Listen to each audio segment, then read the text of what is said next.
Hi friends, my name is Maruti and I'm the co-founder of Cracku. Cracku is a leading online test preparation platform for students who are preparing for MBA exams like CAT, XAT, SNAP and all the other MBA exams in India. We are also providing online coaching for IPMAT. We have launched an excellent course. This includes detailed concept videos, a lot of topic tests which are part of the study room.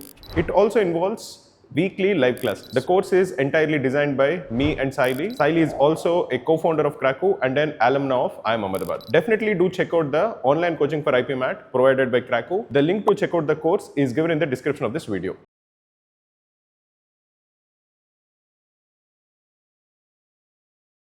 In this question, we are told that train A takes 45 minutes more than train B to travel 450 kilometers. Let us assume that the speed of train A is SA and the speed of train B is SB. So how much time will train A take to cover 450 kilometers? It is 450 divided by SA.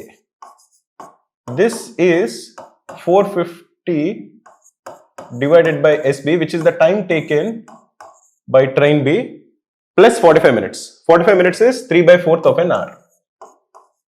This is the first equation we have. This is the amount of time taken by train A. This is the amount of time taken by train B plus 45 minutes. Now, due to an engine trouble, speed of train B falls by a quarter. So, what is the new speed of train B? It is 0.75 B. 0.75 SB because the speed has fallen by a quarter. So, it takes 30 minutes more than train A to complete the same journey. So, 450 divided by SA, which is the time taken by train A, is 450 divided by 0.75 SB minus 1/2.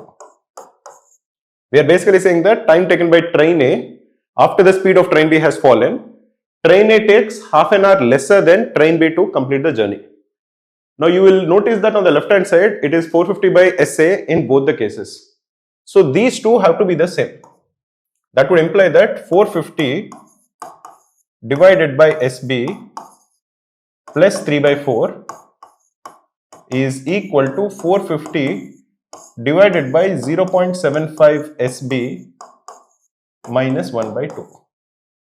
Now, 450 divided by 0.75 SB is, this is 600 divided by SB.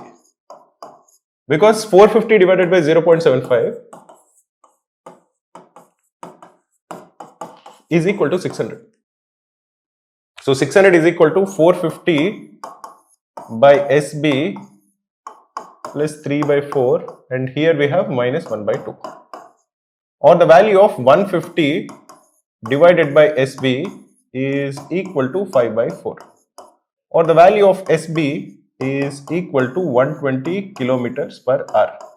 This is the speed of train B. So the speed of train B is 120 kilometers per hour. You substitute it in any one of the two equations. We can substitute it, for example, in this equation. 450 divided by SA is equal to 450 divided by SB, which is 450 divided by 120 plus 3/4.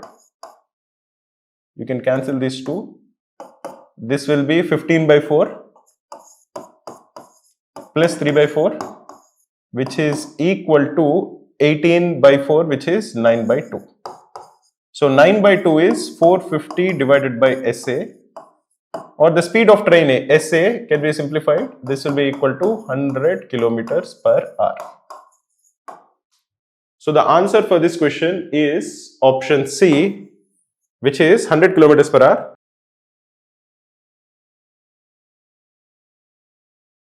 In this question, we are told that A by B plus C is equal to B by A plus C is equal to C by A plus B is equal to K. So, A by B plus C is equal to B by A plus C is equal to C by A plus B is equal to K. If you cross multiply, you are going to get A is equal to K times B plus C. I am just multiplying this with this. From the second equation, B by A plus C is equal to K. So, B is equal to K into A plus C And from the third equation, c by a plus b is equal to k. So c is equal to k times a plus b.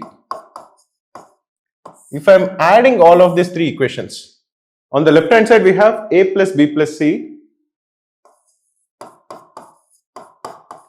and on the right hand side we have k times b plus c plus a plus c plus a plus b, which is 2a plus 2b plus 2c. Or essentially what we have is a plus b plus c is equal to 2k times a plus b plus c. Or you can simplify this to equal a plus b plus c into 2k minus 1 is equal to 0. Now there are two possibilities. Either this is equal to 0 or this is equal to 0. If 2k minus 1 is equal to 0, k is equal to 1 by 2. If 2k minus 1 is not equal to 0, a plus b plus c has to be equal to 0. If a plus b plus c is equal to 0, a is equal to minus of b plus c, or a divided by b plus c is equal to minus 1.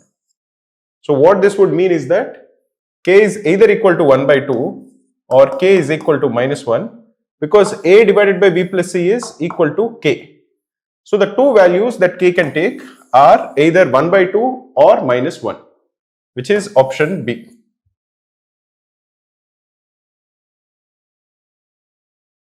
The mean of a, b and c is m. What does this mean? It means that a plus b plus c divided by 3 is equal to m, and ab plus bc plus ac is 0. So we also have ab plus bc plus ac, this is equal to 0. The mean of a square plus b square plus c square is km square. So a square plus b square plus c square divided by 3 is k times m square. What is the value of k? We have a plus b plus c by 3 is m. So a plus b plus c is equal to 3m. If you square both sides, we are going to get a plus b plus c whole square is 9m square. A plus b plus c whole square is a square plus b square plus c square plus 2 times ab plus bc plus ac. This is equal to 9m square. But ab plus bc plus ac is given to be equal to 0. So this is equal to 0. What we are left with is a square plus b square plus c square is 9m square. We are told that the average of a square plus b square plus c square is km square. So a square plus b square plus c square is 3km square. This has to equal this. So the value of 3k has to be equal to 9, or the value of k is equal to 3. So the answer for this particular question is option A, which is equal to 3. Okay guys, here we are told that there is a quadratic equation root 2x square minus 3 root 2x plus c, and the two roots are p and 2p. If you are given a quadratic equation which is of the form ax square plus bx plus c is equal to 0, and if the two roots are a and b.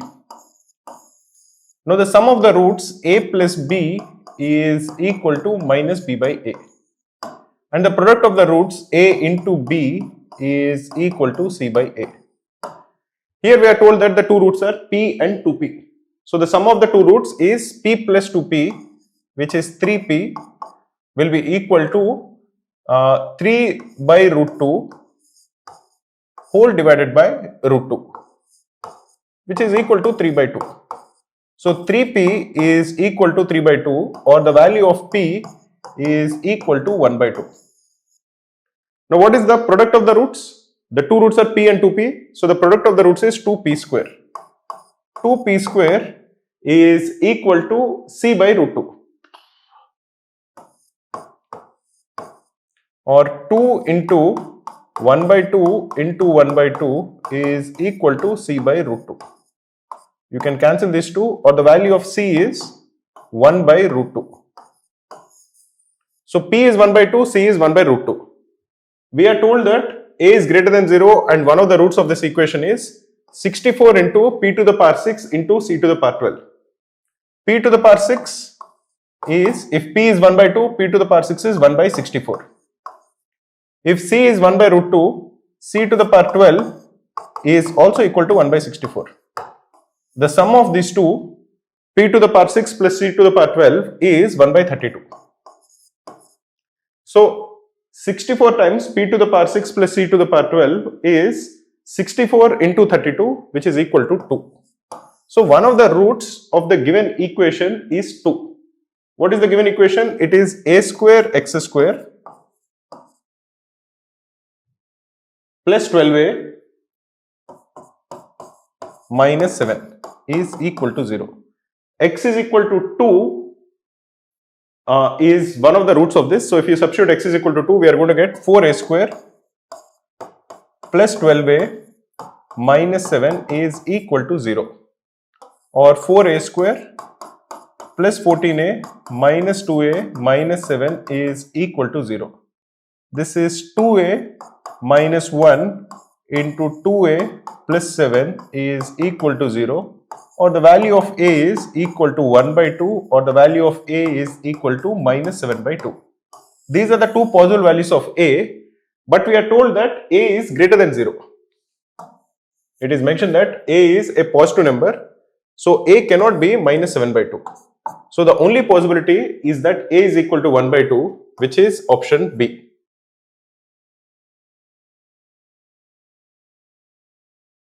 The expression 2x cube plus ax square plus bx plus 3, where a and b are constant, has a factor of x minus 1 and leaves a remainder of 15 when divided by x plus 2. The value of a comma b is.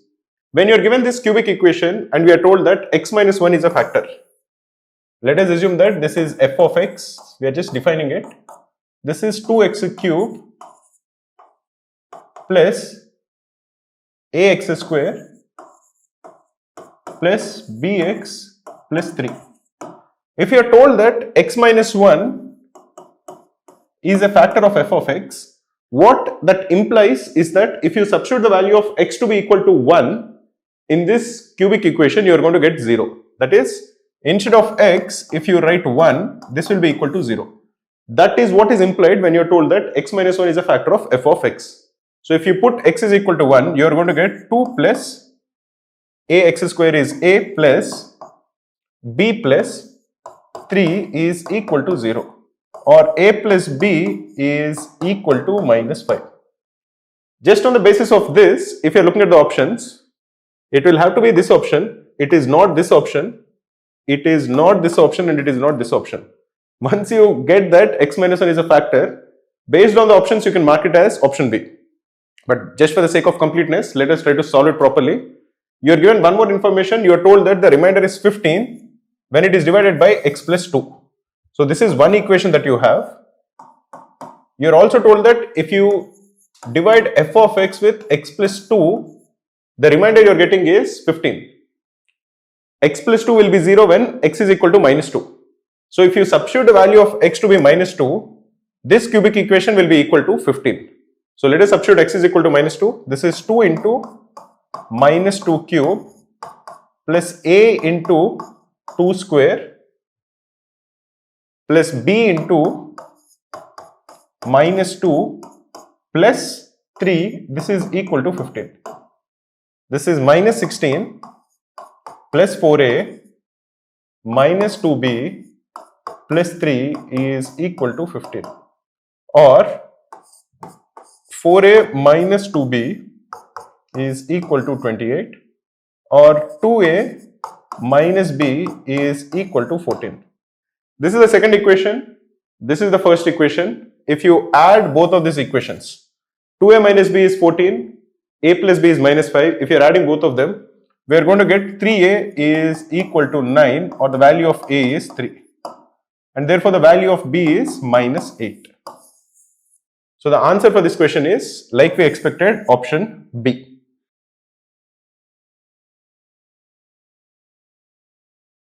The proportion of gold in the three alloys. are 40%, 50% and 80%. So we have three alloys. This is say alloy 1, this is alloy 2 and this is alloy 3. Alloy 1 has 40% gold, alloy 2 has 50% gold and alloy 3 has 80% gold. These alloys were mixed in certain proportions to obtain 30 kgs of a new alloy. So they were mixed in certain ways and the total weight of the new alloy is 30 kgs. This is the mixture of alloy 1, alloy 2 and alloy 3, which contains 55% gold. In this, the percentage of gold is 55%. Okay. If the amount of the first alloy is 9 kgs, alloy 1 is 9 kgs. So alloy 2 plus alloy 3 will be 21 kgs because the sum of the three alloys is 30 kgs. What is the amount of in kgs of the third alloy used? Let us assume that alloy 3 is X. So alloy 2 used is 21 minus X because the sum of this plus this has to be equal to 30. What is the amount of gold in the mixture? The concentration of gold is 55% in 30 kgs. So the amount of gold will be 55% into 30, which is 16.5. What is the amount of gold from the first alloy? This is 40% of 9 kgs, which is 3.6. What is the amount of gold in the second alloy? It is 50% of 21 minus x. So this is 21 minus x divided by 2. What is the amount of gold in the third alloy? It is 80% of x, which is 0.8x. The sum of all three has to equal the total amount of gold in the mixture. So 16.5 is equal to 3.6 plus 21 minus x by 2 is 21 by 2, which is 10.5 minus 0.5x, which is x by 2 plus 0.8x. If you are simplifying it, 16.5 minus 3.6 is 12.9 is equal to 10.5 plus 0.3x, or the value of 0.3x is equal to 2.4, or the value of x is 8 kgs. So the amount of the third alloy in the mixture is 8 kgs, which is option A.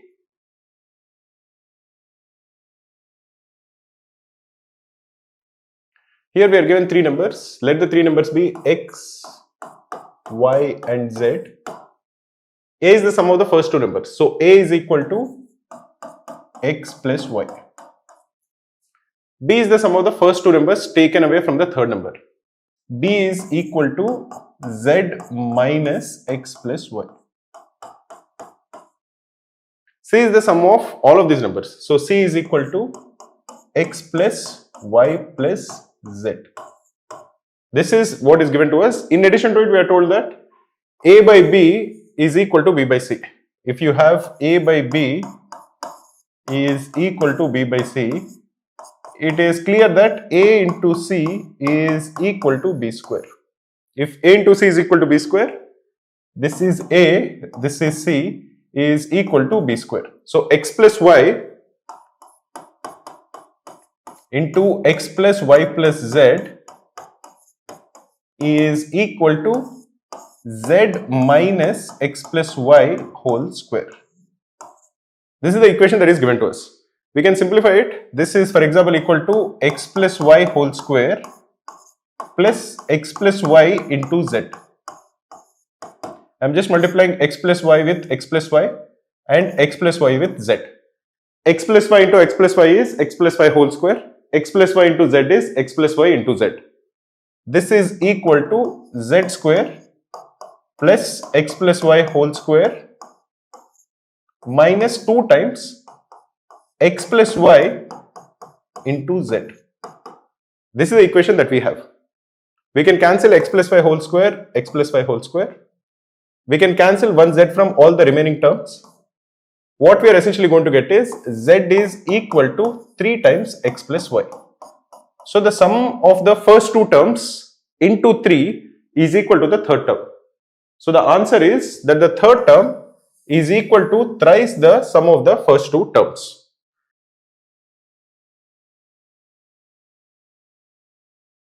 A boatman goes 2 kilometers against the current of the stream in 1 hour.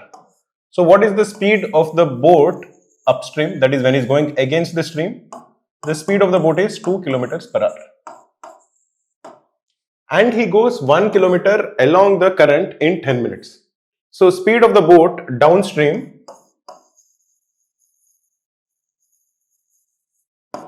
he is covering 1 kilometers in 10 minutes. So in 1 hour he will be covering 6 kilometers. Now in still water, that is if the stream is not moving, if you assume that the speed of the boat is b and speed of the stream is s, what is the speed of the boat upstream? Then it is when it is going against the stream, the speed will be b minus s. And what is the speed when it is going downstream? That is when it is going along with the current, it will be b plus s. So what we know is that b minus s is equal to 2 and b plus s is equal to 6. You add both of them, you are going to get 2b is equal to 8, or the value of b is 4 kilometers per hour. So the speed of the boat in still water when the water is not moving is 4 kilometers per hour. And speed of the stream is 2 kilometers per hour. Now what are we asked? We are asked that how long will it take to go 5 kilometers in stationary water? The speed of the boat is 4 kilometers per hour. So in how much time will it cover 5 kilometers? That will be 5 by 4, which is equal to 1 hour and 15 minutes. So the answer for this question is option C, which is 1 hour and 15 minutes.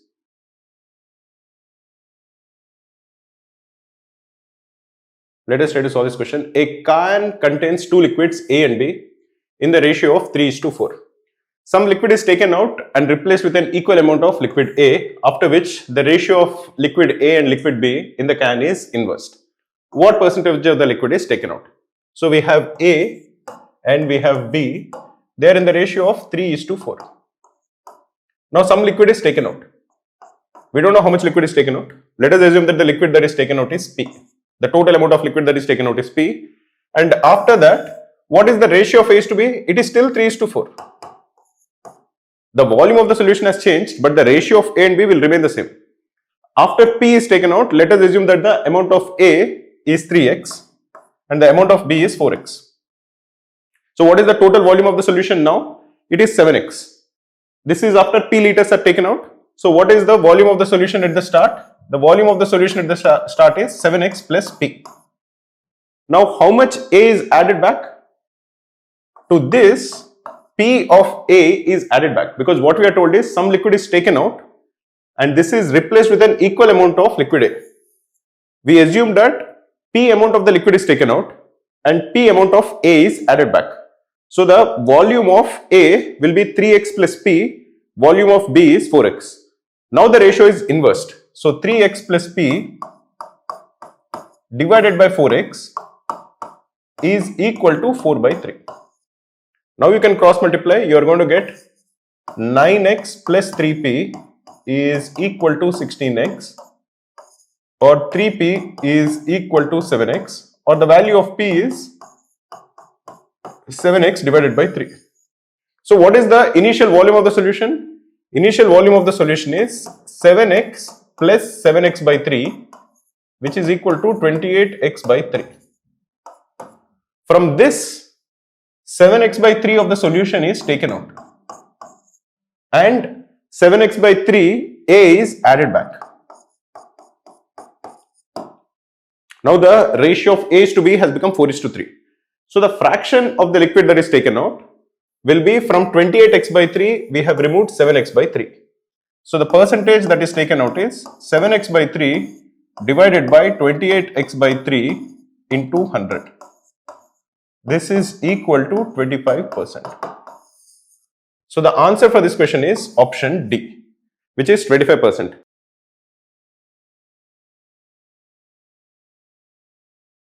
In this question, we are told that the cost of 5 BDs, 7 cigarettes and 9 cigarettes is 240. Let us assume that the cost of a BD is B, cost of a cigar is say C1 and cost of a cigarette is say C2. Then what is given to us is the cost of 5 BDs, so this is 5B plus 7 cigars, which will be 7C1 plus 9 cigarettes, which is 9C2. This is equal to 240. This is the first equation that we have. And the second equation is the cost of 8 BDs, so it is 8B plus 11 cigars, which is 11C1 plus 14 cigarettes, which is 14C2. This is equal to 380. These are the two equations that we have. So if you're looking at the equations and if you're looking at the coefficients of the equations, we have 5, 7 and 9. These are in an arithmetic progression. They are increasing by 2. So we have 5, 7 and 9. 5 plus 2 is 7. 7 plus 2 is 9. So this is an arithmetic progression where the coefficients are increasing with 2. Similarly, if you're looking at the second equation, we have 8, 11 and 14. These are 3 coefficients.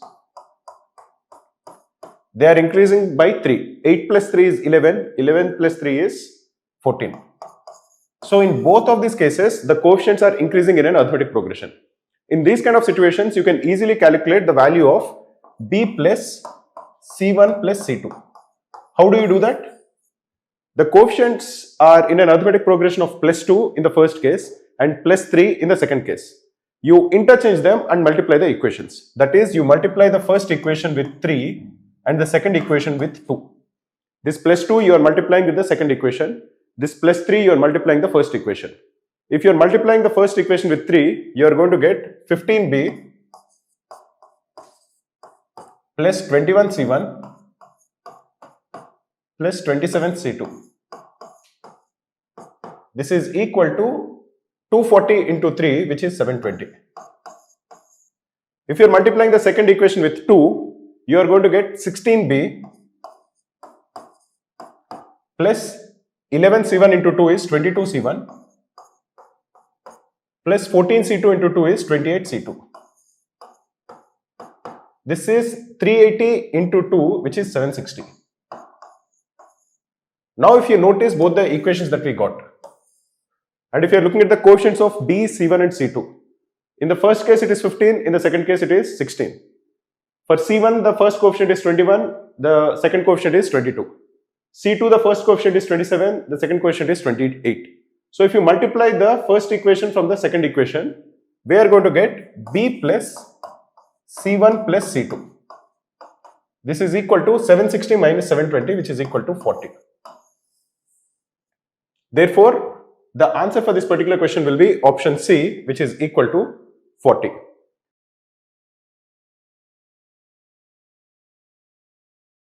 So in this question, we are given two sides of a square along the straight lines. 6x minus 8y is 15 and 4y minus 3x is 2. We are asked to calculate the area of the square. So whenever you are given two lines or two sides of a square, there are two chances. Either these are the two sides which are basically perpendicular to each other, or there are two sides which are parallel to each other. Now how can we calculate when you are given two lines whether they are perpendicular or parallel to each other? In coordinate geometry, you have to calculate the slope of the line. When you are given an equation of the line, you have to write it in the form y is equal to mx plus c. This m is the slope of the line. When two lines are perpendicular, if this slope is m1 and this slope is m2, if the lines are perpendicular, then their product m1 into m2 is equal to minus 1. When two lines are parallel, then their slope is the same. If this is m, this also will be m. So for both of these lines, let us first calculate their slopes. In the first case, it is 6x minus 8y is equal to 15. So the slope is 6 by 8 because 8y is equal to 6x minus 15, or the value of y is 6 by 8, the value of the slope. In the second case, 4y minus 3x is equal to 2. Again, the value of the slope is 3 by 4 because obviously 6 by 8 is equal to 3 by 4. So here what we are told is that the two lines that are given to us are actually parallel lines. This is the situation that we are looking at. So we have one line like this and another line like this. Both of them are parallel to each other. To calculate the area of the square, we need to calculate the distance between them. If you are able to calculate the distance between them, calculating the area of the square is very easy. Now when you are given two lines, what is the distance between them? When you are given two lines, let us assume that the two lines are two parallel lines are say AX plus BY is equal to C1 and another one is AX plus BY is equal to C2. These are two parallel lines because their slope is the same. What is the distance between these two parallel lines? The distance between these two parallel lines is modulus of C2 minus C1 divided by square root of A square plus B square. In this particular case, if you write the first equation as 6x minus 8y is 15 and the other one as 6x minus 8y is equal to minus 4. We have 4y minus 3x is 2. I just multiplied 4y minus 3x is equal to 2 with minus 2. We just multiplied this equation so that I am getting it in the same form. One equation is 6x minus 8y is 15. Another equation is 6x minus 8y is minus 4.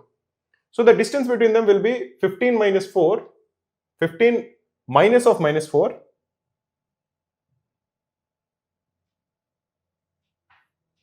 divided by square root of 6 square plus 8 square.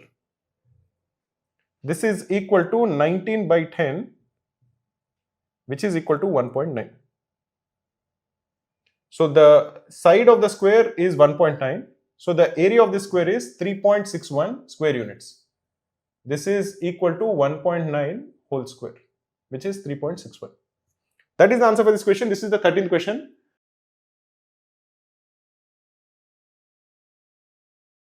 So what is given in this question? We are told that the average of n integers is 50. When 76 is added to this set, the average of the numbers increases by 2. Find the maximum value of any integer in the set given that every integer in the set is a positive integer. So what you have to figure out in this case is what is the number of integers in the set. Once you figure out what is the number of integers in the set, you can easily calculate the total of all the integers and then you can try to maximize the maximum integer or whatever integer is largest. The whole point of this question is trying to figure out what is the integer or what is the number of integers which are part of this set. So let us assume that the number of integers which are part of this set is n. So what is the total of all of those integers? Initially the total is 50n. Now 76 is added to this set. So what is the total number of integers now? Earlier they were n, this number 76 is added, so the total number of integers is n plus 1. And what is the number of integers? The number of integers is n plus n and their total will be 50n plus 76.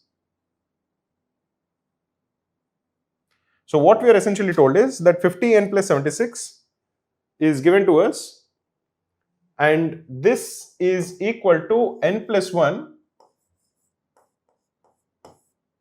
which is the total number of integers now, into their new average, and we are told that the average of the numbers increases by 2. So earlier the average is 50, now the average increased by 2, so this is equal to 52. So this would imply that 50n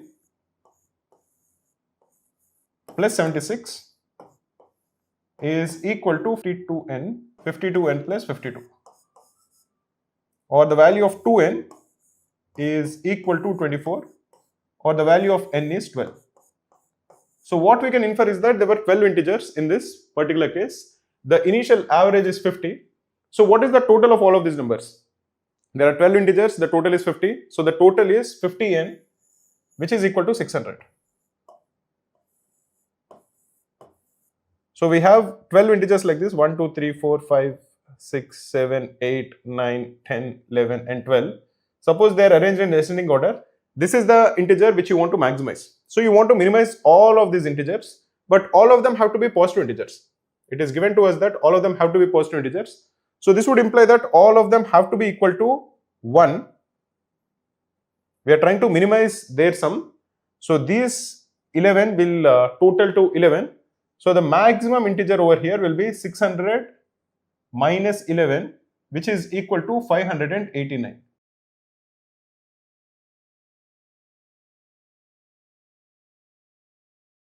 In this question, we are told that the mean and the median of 5 natural numbers is 6. The only mode is 10. What is the sum of the highest and the lowest numbers? Now, before you answer this question, you need to first know what is the mean, what is the median, and what is the mode. Suppose you are given a bunch of numbers. Suppose you are given 5 numbers or 6 numbers. In this particular case, we will assume that it is 5 numbers, but it can be any number of numbers. But just for the sake of this question, because it is told that there are 5 natural numbers, suppose we are given 5 numbers. Suppose these are the 5 numbers. What is the mean of these numbers?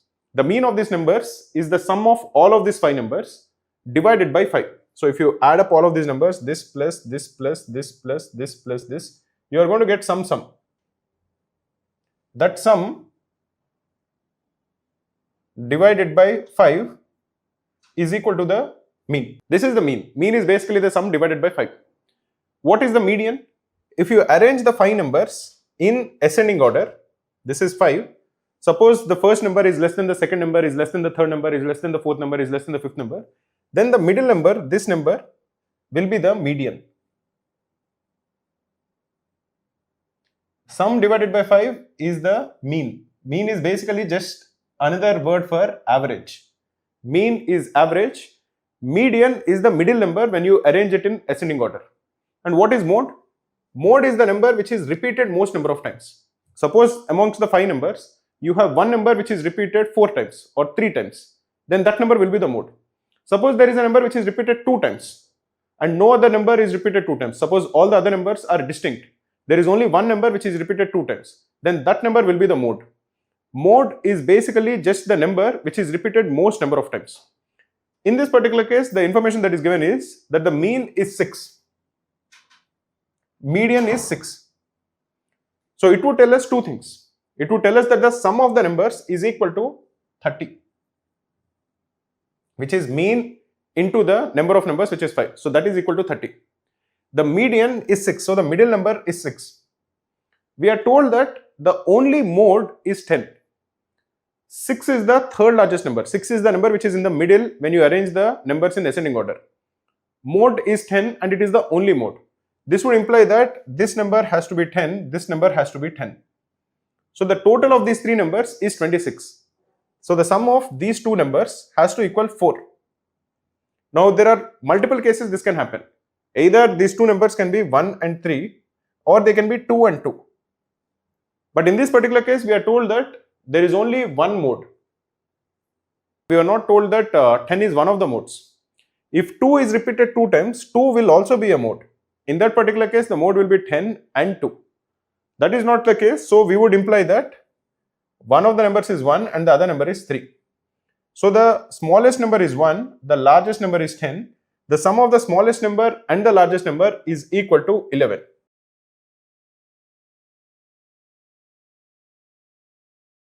In this question, we are told that 12 men complete the work in 10 days, 20 women complete the same work in 12 days, 8 men and 4 women started working, and after 9 days, 10 more women joined them. How many days will they take to complete the remaining work? So one man can finish the work in how many days? If 12 men are taking 10 days to complete the work, one man can complete it in 120 days. Similarly, one woman can complete the work in how many days? 20 women can complete the work in 12 days. So one woman can complete the work in 240 days.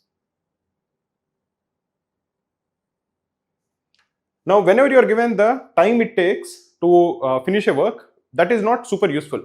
What is important is the efficiency with which they actually do the work, or how much work they do in 1 unit time. That is, in 1 hour how much work that they do, or in 1 day how much do they do. That I think you can easily compare and add. So here we will assume that the total work that needs to be done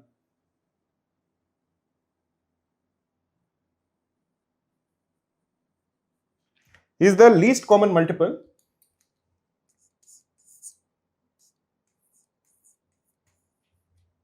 of 120 and 240. You can assume this to be any number. You can assume this total work to be any number. But if you assume this to be the least common multiple, many of the calculations become easy. So this would be, say, 240 units. That we are assuming is the total work that needs to be done.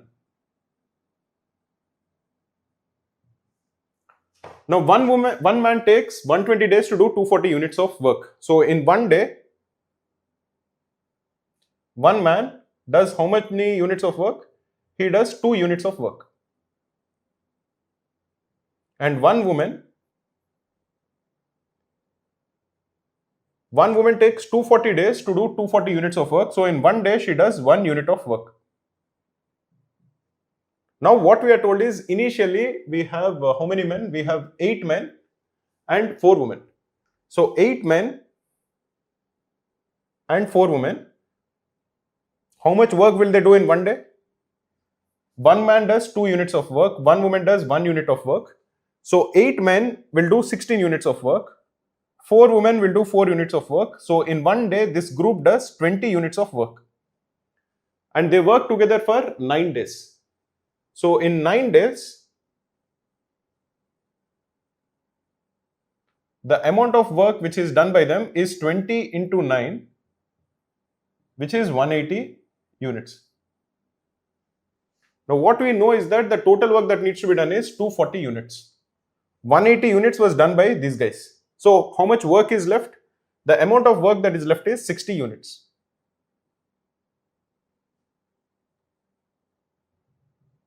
What we are now told is 10 more women joined them. So initially we had 8 men and 4 women. Now we will be having 8 men and 14 women. Now 8 men will do 16 units of work, 14 women will do 14 units of work. So both of them together will do in one day 30 units of work.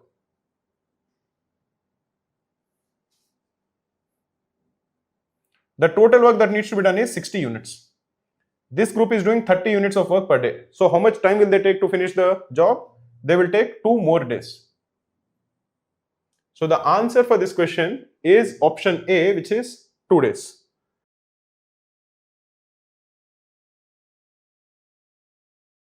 There is a person who is traveling at a certain speed from his office and he comes 5 minutes late.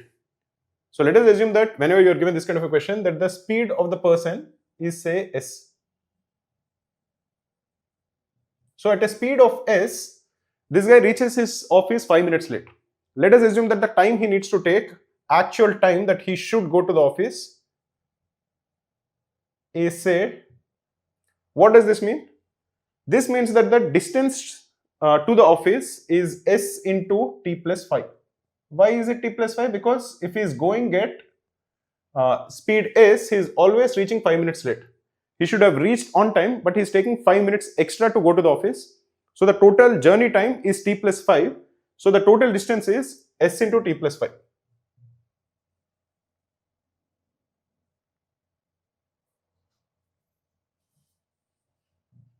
But this distance is also equal to 2 times s into t minus 5. Why is this the case? This is the case because if he is doubling the speed, he is going to the office 5 minutes early. He actually has t minutes, but he is reaching the office 5 minutes early. So the time that he actually travels is only t minus 5 and his speed is 2s. Both of this distance has to be the same. So s into t plus 5 is equal to 2s into t minus 5. You can cancel s on both sides. So t plus 5 is equal to 2t minus 10, or the value of t is equal to 15. So his usual journey time, his actual journey time is 15 minutes.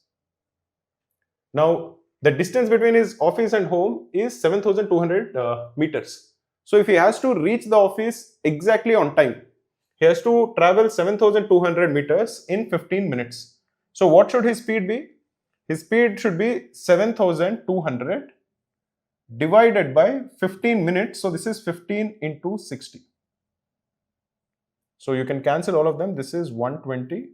You can cancel this. 120 divided by 15 is 8. So he has to travel at a speed of 8 meters per second. So the answer for this question is option D.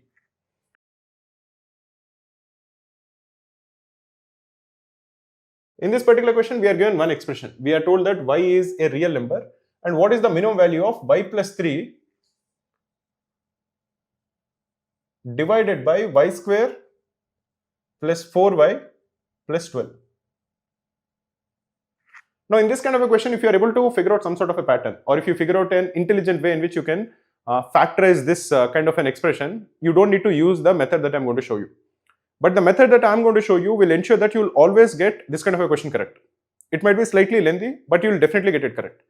Some of the ways, some of the expressions, you can maybe remove the numerator, maybe you can factorize the denominator into getting a perfect square. You can do something or the other and then intelligently try to figure out what is the minimum and maximum value. But the way I show it, and I couldn't find an intelligent way in which I can factorize either the numerator or denominator in this particular question. So I'm going to solve it using a way which will always work. It will just be slightly lengthy. So for that, let us assume that this y plus 3 divided by y square plus 4y plus 12 is a variable. Let us say it is equal to k. Now you cross multiply. If you cross multiply, you are going to get y square into k plus 4y into k plus 12k is equal to y plus 3. This is a quadratic expression in y. So let us try to accumulate all the terms of y together. So we are going to get k into y square plus y into 4k minus 1 plus 12k minus 3 is equal to 0. This is the quadratic equation. And the roots of this quadratic equation are y. So how do we know that this quadratic equation has real roots? A quadratic equation which is of the form ax square plus bx plus c is equal to 0. This has real roots if the discriminant is greater than or equal to 0. What is the discriminant of this quadratic equation? It is b square minus 4ac. So b square minus 4ac should be greater than or equal to 0. In this particular case, the value of b is the coefficient of y. So 4k minus 1 whole square is greater than or equal to 4 times what is a? A is the coefficient of y square, which is k, into what is c? C is the constant term, which is 12k minus 3. So if you are simplifying this, you are going to get 16k square minus 8k plus 1 has to be greater than or equal to 48k square minus 12k. So 48k square minus 16k square is 32k square. Minus 12k plus 8k is minus 4k. And this one, when it goes here, it will be minus 1. This has to be less than or equal to 0 because we are talking about this side. So this is the quadratic equation we are going to get, which is 32k square minus 4k minus 1 is less than or equal to 0. So that would be 32k square minus 8k plus 4k minus 1 has to be less than or equal to 0. You can factorize it. This is, you have to take 8k common between these two. So this is 8k plus 1 into 4k minus 1. This is less than or equal to 0. So the value of k has to lie between minus 1 by 8 and 1 by 4. So the minimum value that k can take is minus 1 by 8. Now whenever you are given this kind of an inequality, I know it is not really needed for this question, but suppose you are given an inequality which is of the form x minus a into x minus b is less than or equal to 0. Then x has to lie between a and b. Suppose x minus a into x minus b is greater than or equal to 0. Then x will not lie between the two roots. If it is greater than or equal to 0, x is either less than a or x is greater than b. So less than or equal to, which is the case in this particular situation. So the value of k has to lie between both the roots. One of the roots is minus 1 by 8, the other root is 1 by 4. So the minimum value that k can take is minus 1 by 8, which is option B.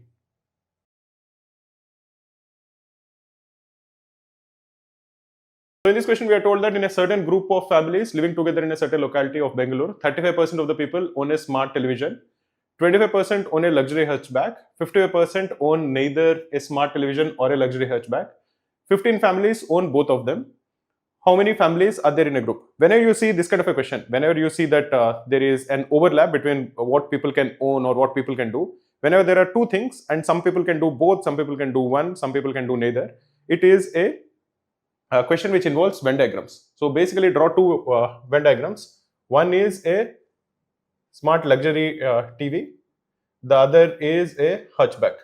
This I think is the smart television and I think this is the hunchback. Let us assume that the total number of students who are part of this is say 100x. What is given to us is that 35% of the families own a smart television. So the number of families which own a smart television is 35x. What is the number of families which own a luxury hatchback? The number of families which own a luxury hatchback is 25%. So this is, assume that this will be 25x. So the number of families which own neither of them is 55%. So 25x own a hatchback and the number of families which own neither of them is 55x. So this is 55x. So the number of families which own at least one of a smart television or a luxury hatchback will be 100x minus 55x, which is 45x. So if you assume that the overlap between smart television and hatchback is say A, if this is A, the number of families which own only a luxury hatchback will be 35x minus A. And the number of families which own only a hatchback will be 25x minus A. The sum of all three of them has to equal 45x, which is the number of families which own at least one of the two parameters. So this would imply that 35x minus A plus 25x minus A will be 60x minus A. So 60x minus A is equal to 45x, or the value of A is 15x. Now what we are told is that this 15x is given to us, that 15x we are told is 15 families. So if 15x is equal to 15, the value of x is equal to 1, and therefore the number of families which are there in the group, which is equal to 100x, will be equal to 100, which is option B.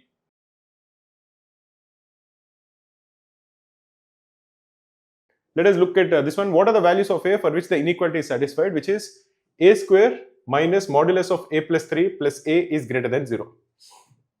Now in this question we have a modulus which is A plus 3. What is the inflection point of this modulus?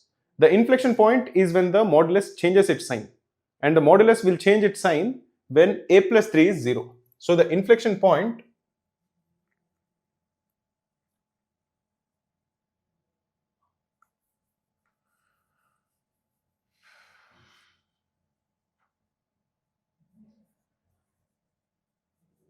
is when A is equal to minus 3. So let us consider two cases. One case we will consider is A is less than minus 3. Another case is A is greater than minus 3. Let us consider both of these cases. When A is less than minus 3, modulus of A plus 3 is minus A minus 3.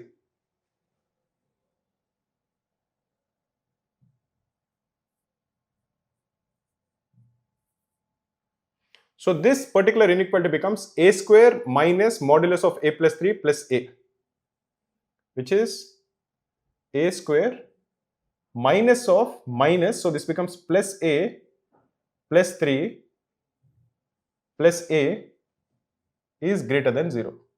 So this is A square plus 2A plus 3 is greater than 0. What is the value of A square plus 2A plus 3? This is A plus 1 whole square plus 2 is greater than 0. So what is the value of A for which A plus 1 whole square plus 2 is greater than 0? This is a perfect square plus 2. So this is always true. It is always true for any value of A. So this inequality is always true whenever A is less than minus 3. What will happen when A is greater than minus 3? When A is greater than minus 3, say greater than or equal to, modulus of A plus 3 is equal to A plus 3. So the given inequality becomes A square minus A minus 3 plus A That is the inequality, right? Yeah, is greater than 0. So we can cancel both of them and we want a square minus 3 to be greater than 0. Like we discussed earlier, whenever you are having an inequality which is greater than a particular number, then this is a will be either less than minus square root of 3 or a is greater than square root of 3. Suppose you are told that x square is greater than say 9. Then x is either less than minus 3 or x is greater than 3. Suppose you are told that x square is less than 9. In that particular case, x will belong to minus 3 and 3. This is something that we have to look at. Anyway, in this particular case, we are told that a square minus 3 is greater than 0. So a is either less than minus square root of 3 or a is greater than 3. So now if you are looking at the scenario, if you are drawing a number line like this is minus 3, this is minus square root of 3 and this is plus square root of 3. When a is less than minus 3, it is this part and it is always true. In the second part, it is true between when a is less than minus root 3. So even in this part, it is true.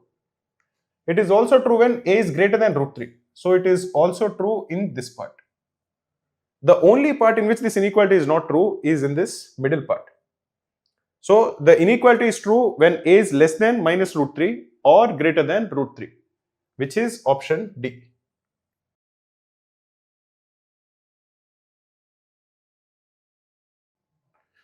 In this question, we are told that there are two people, Anya and Banya. Their incomes are in the ratio of 5:4. So let us assume that this is Anya and this is Banya. This is the income of Anya.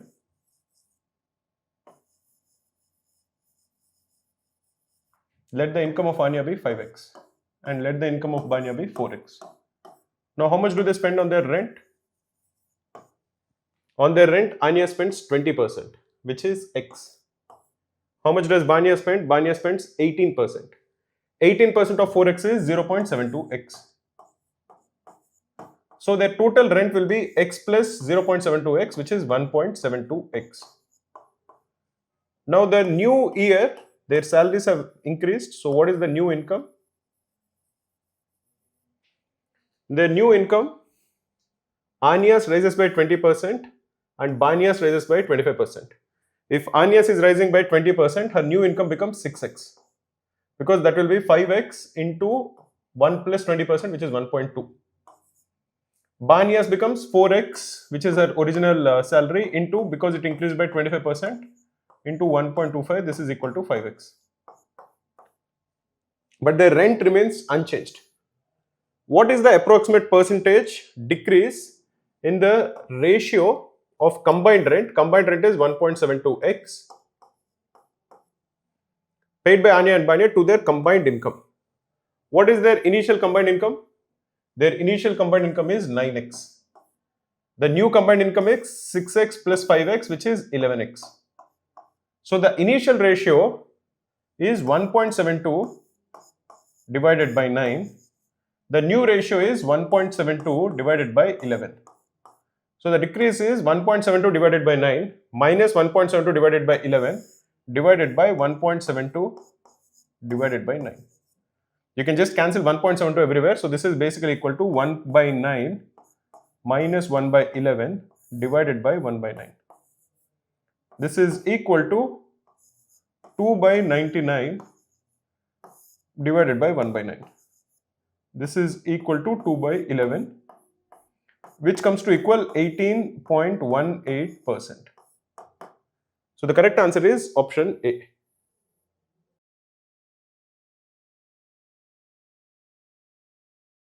In this question, we are told that the cost price of 4 oranges is equal to the profit made by selling 10 apples, and the profit made by selling an orange is twice the profit made by selling a banana. The selling price of an orange is 50% more than the cost price of an orange. Which of the following options has the same value as the profit obtained by selling 20 oranges, 40 bananas and 5 apples? So it seems like a complex question, a confusing question. But what I plan to do over here is I'll write, we'll have orange we have apple, and we have banana. We have the cost price, we have the selling price, and we have the profit. What we are first told is the cost price of 4 oranges. If you assume that the cost price of an orange is x, the cost price of 4 oranges will be 4x. So this 4x is equal to the profit made by selling 10 apples. So the profit by selling 1 apple is 0.4x. Because the cost price of 4 oranges is 4x, that is equal to the profit made by selling 10 apples. Next, we are told that the profit made by selling an orange is twice the profit made by selling a banana. So if you assume that the profit made by selling an orange is say P, the profit made by selling a banana is P divided by 2. Then we are told that the selling price of an orange is 50% more than the cost price of an orange. So this would imply that the selling price of an orange is 1.5x. Therefore, the profit made by selling an orange is 0.5x. And the profit made by selling a banana is half of that, which is 0.25x. Now we are told that which of the following has the same value as the profit obtained by selling 20 oranges. So this is 20, 40 bananas. So this is 40. And 5 apples. So this is 5. So what is the total profit obtained? The total profit obtained will be 20 into 0.5, which is 10x, 5 into 0.4x, which is 2x, and 40 into 0.25x, which is 10x. This is equal to 22x. And let us look at the options. What is the profit obtained by selling 46 oranges? That will be 46 into 0.5x, which is 23x. We are looking for 22x. Profit from selling 56 apples. 56 into 0.4x will be 22.4x. This is not equal to 22x. Profit from selling 88 bananas. Each banana gives you 0.25x. So this will be 22x, which is the same as this. So this will be the correct answer. Just for the sake of completion, let us look at the fourth option also. By selling 20 apples, that will be 20 into 0.4x, which is 8x, plus what is the profit obtained by selling 25 bananas? That will be 25 into 0.25, which is 6.25. So this will be approximately, I think, 14.25x. Again, this is not equal to 22x. The only option which is equaling 22x is option C. Hi friends, my name is Maruti and I'm the co-founder of Cracku. Cracku is a leading online test preparation platform for students who are preparing for MBA exams like CAT, XAT, SNAP and all the other MBA exams in India. We are also providing online coaching for IPMAT. I wanted to tell you that we are also providing 3 free mocks for IPMAT. The link to take the IPMAT free mock is given in the description of this video. Definitely do check it out. All of these mocks are in the latest pattern and have detailed video solutions.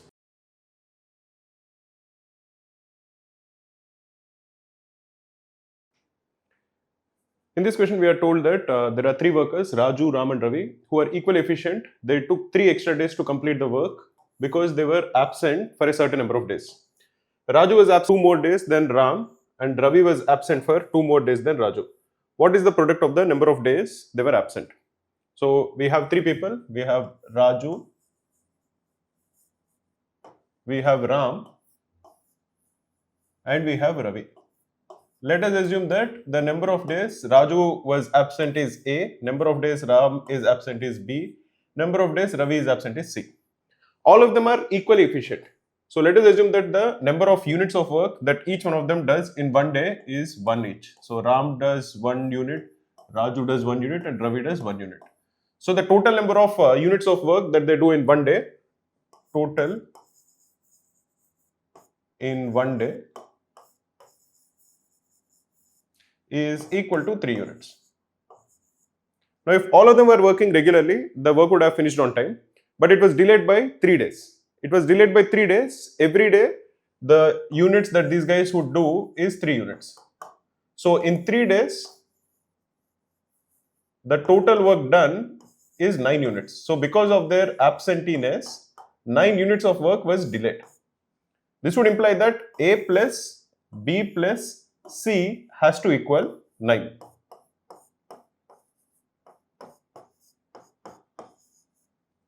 We are given some information. We are told that Raju was absent for 2 more days than Ram. So A is equal to B plus 2. We can remove this. We can write B plus 2. Ravi was absent for 2 more days than Raju. So C is equal to B plus 2, which is equal to B plus 4. Now the sum of all of them, this one plus this one plus this one, is equal to 9. That is 3B plus 6 is equal to 9, or the value of B is equal to 1. So this will be 1 day that Ram missed. Raju missed 1 plus 2, that is 3 days. And Ravi missed 1 plus 4, that is 5 days. And the product of all of them is 1 into 3 into 5, which is 15, which is option A. That will be the answer for this question.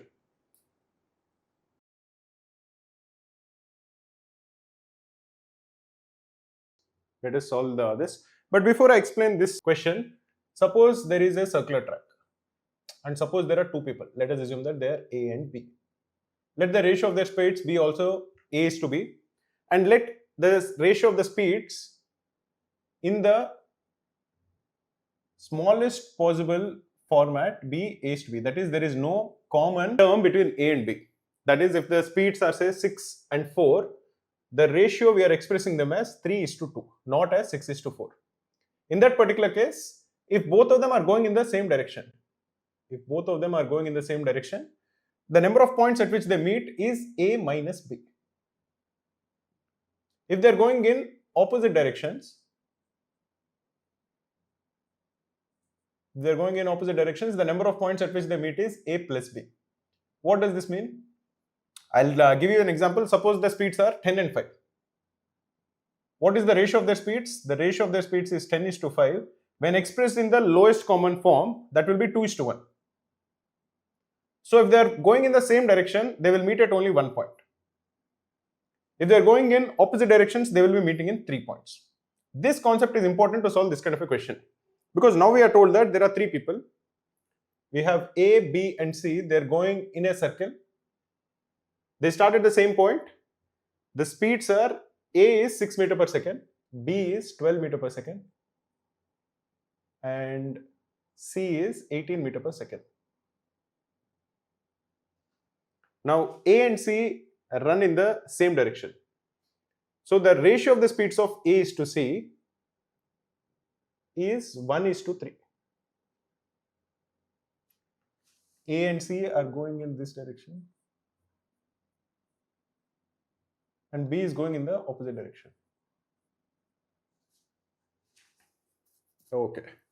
Now, if they all meet after 3.5 seconds. So what is important over here is trying to figure out what are the points of intersection of A, B and C. Now we have A and C, the ratio is 1 is to 3, so they will meet at 2 points. What are the 2 points? This will be 1 point and this will be 1 point. If you are looking at B and C, the ratio of the speeds of B and C is 2 is to 3, because the speeds are 12 and 18. They are going in opposite directions. If they are going in opposite directions, the number of points at which they meet will be 5 points. What are those 5 points? This will be 1, this is 72 degrees, 144 degrees, 260 degrees and 288 degrees. Because the angle around a point is 360 degrees. And if you have a circle like this, if this is 1 point, the next point will be over here, which is 72 degrees from the start. Then you will meet again over here. This will be 144. This will be 216 and this will be 288. So these will be the 5 points. This is where B and C will meet. If you're looking at only A and C, we have already done that. If you're looking only at A and B, the ratio of their speeds is 1 is to 2. Are they going in the same direction or are they going in opposite directions? They are going in opposite directions. So they would meet at 3 points. What are those 3 points? This is 1 point, this will be another point and this will be another point. Because again you have a circle here, you have to divide this into 3 parts. If you are dividing it into 3 parts, you will get 120 degrees as the angle of each part. So this will be 120, this will be the second point. This will be 120, this will be the third point, this also will be 120. Now you can divide it off. So the only point which is common is this point, that is the point at the start. And how much time does it take? It takes them 3.5 minutes to meet after they start at the same point. So this would imply that this is the circle. All of them started over here. This is A, B, and C. Now by the time A speed is 6, B speed is 12, and C speed is 18. Now by the time A finishes one round, B would finish 2 rounds because the speed of B is twice that of A. C would finish 3 rounds, and again all of them would meet over here. A has taken how much time to finish one round? A has taken 3.5 minutes. So therefore the circumference will be 3.5 minutes is 210 seconds into the speed of A, which is 6, which is equal to 1260. This is the distance that A has covered, which will be the circumference of the circle. What is important over here is getting an understanding of, if people are going in opposite directions, the number of points at which they meet will be the sum of the ratio. If they're going in the same direction, the number of points at which they meet will be the difference of the ratios. Another thing that you should remember is, whatever is the point of intersection, if there are 5 or 6 or whatever, the starting point will always be one of the points of intersection. That also is an important concept that you have to look at. So suppose you are told that there are 5 places at which they meet, then this will be one, 360 divided by 5 is 72 degrees, this will be another, this will be another, this will be another, and this will be another. Suppose they are meeting at 6 points. This will be the first point, the second point will be 60 degrees to the right of it, then 120 degrees to the right of it, and so on. Getting an understanding of where they meet is the important thing that you should know while answering these kind of questions.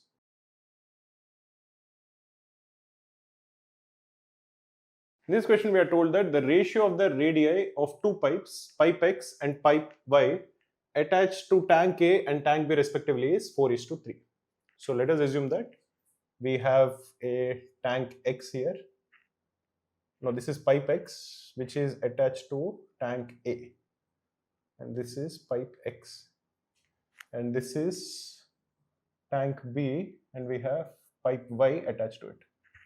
The ratio of the radii is 4:3. The volume of tank A and volume of tank B are in the ratio of 5:12. Okay, so we can assume that the volume of A is 5V, the volume of B is 12V. They are in the ratio of 5:12. The ratio of the water flowing through them is equal to the ratio of the square of the radii. The ratio of the radii is 4:3. So ratio of water flow will be in the square of the ratio of the radii, which is 16:9. So let us assume that per unit time, that is, let us assume that in one day, the volume from pipe A is equal to 16x. So the volume from pipe B will be equal to 9x. This is the amount of water that flows in one day. It is 16x and 9x, and it takes pipe X 5 days to fill the tank. So what is the volume of the tank? A is filling 16x water in one day. It takes it 5 days. So the total volume of tank A is equal to 16x into 5, which is equal to 80x. This 80x is equal to 5V, or the value of V is equal to 16x. So what is the total volume of B? It is 12 times V, which is equal to 12 into 16x, which is equal to 192x. That is the volume of tank B. And per day, the amount of water that is filled into tank B by pipe is 9x. So the number of days it takes is 192x divided by 9x days, which is equal to 64/3, which is equal to 21 1/3 days. So the answer for this question is option B.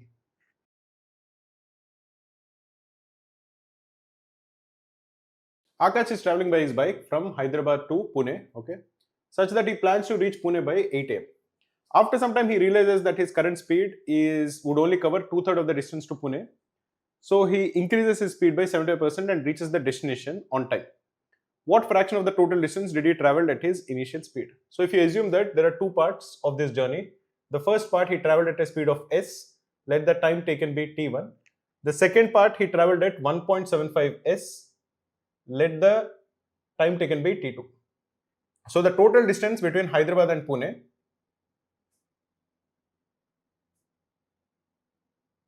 would be equal to st1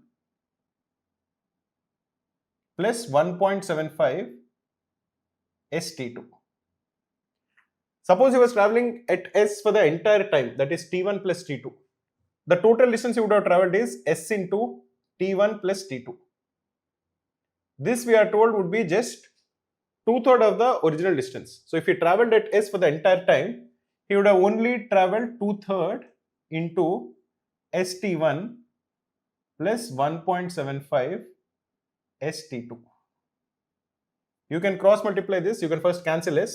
So 3t1 plus 3t2 is equal to 2t1 plus 7/2 t2. Or the value of t1 is equal to t2 by 2, or the value of t2 is equal to 2t1. So this would imply that t2 is 2t1. Therefore, the total distance is, first part he traveled at st1. This is the total distance.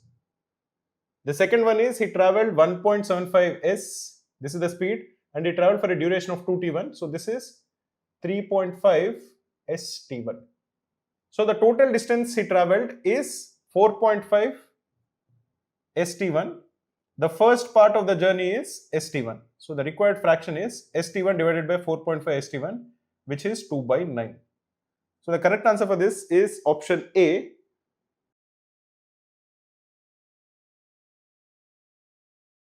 Let us solve this question. A container initially filled with milk, and then 8 liters of milk was drawn from it and replaced with water. So let us assume that the volume of the container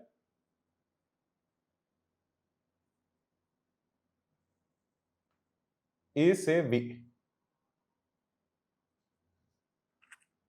8 liters were replaced. If 8 liters were replaced, what does the percentage or the fraction of milk be? That will be V minus 8 divided by V. Now this process was repeated 3 more times. If this process is repeated 3 more times, what is the fraction of milk? It will be V minus 8 whole to the power 4.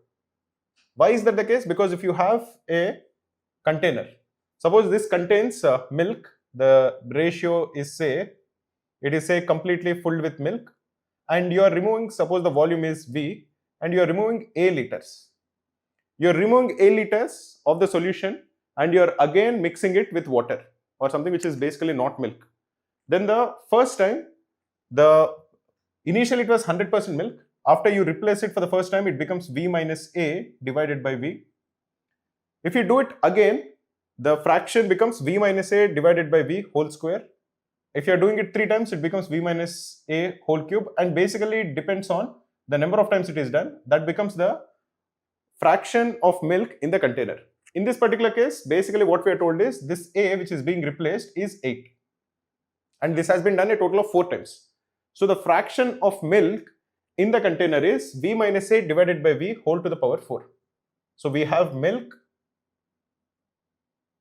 and we have water. This ratio is given to us. This ratio we are told is 16:65. So if milk is say 16x, water is 65x. So the total volume will be 16x plus 65x, which is 81x. So what is the fraction of milk? The fraction of milk is 16 divided by 81. This is equal to V minus 8 divided by V whole to the power 4, or V minus 8 divided by V is equal to 2/3. You can cross multiply. 3V minus 24 is equal to 2V. So the value of V, which is the volume, is 24 liters. This is the volume of the container, which will be option B.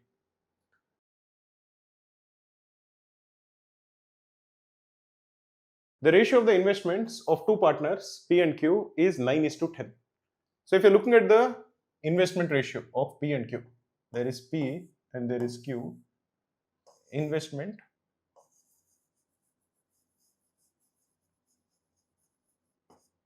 the ratio is 9:10. So we'll assume that the investment of P is 9i, investment of Q is 10i. Ratio of the profits is 4:5. So here the profits is 4:5. So let us assume that the total profit of P is say 4a and Q is 5a. If P invested the money for 8 months, so this is the duration. P invested for 8 months. For how many months did Q invest his money? So in this kind of a question, the ratio of the profits is in the ratio of their investment into the duration. So suppose one guy, both of them invested the same amount of money, but one guy invested for 4 months and another guy invested for 8 months. The profit also is in the ratio of 1:2. Basically, the total profit is counted as you take the investment, multiply it with the duration, that will be his share of profits.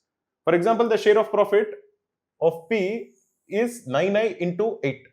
Share of profit of Q, we don't know the duration. If you assume this to be D, it will be 10i into D. So the ratio of the profits will be 9i into 8, which is 72i, is to, this is 10i into D. This is equal to the ratio of their profits, which is 4:5. You can cancel I and I. So basically 72 divided by 10D is equal to 4/5.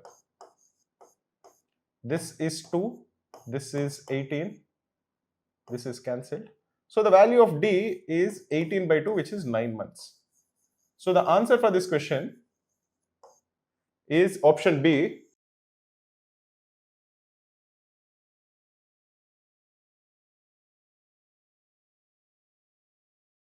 Raghav and Sejal have some cards with them. If Raghav gives 10 cards to Sejal, the ratio of the cards with Sejal to Raghav becomes 3:1. So let us assume that this is Raghav and this is Sejal. Let the number of cards with Raghav be R and let the number of cards with Sejal be S. Let us assume that this is the case at the start. Now if Raghav is giving 10 cards to Sejal, the number of cards with Raghav becomes R minus 10. And the number of cards with Sejal becomes S plus 10. Now this ratio we are told is 3:1. This would imply that S plus 10 divided by R minus 10 is equal to 3:1. You can cross multiply. S plus 10 will be equal to 3R minus 30. Or the value of S is equal to 3R minus 40.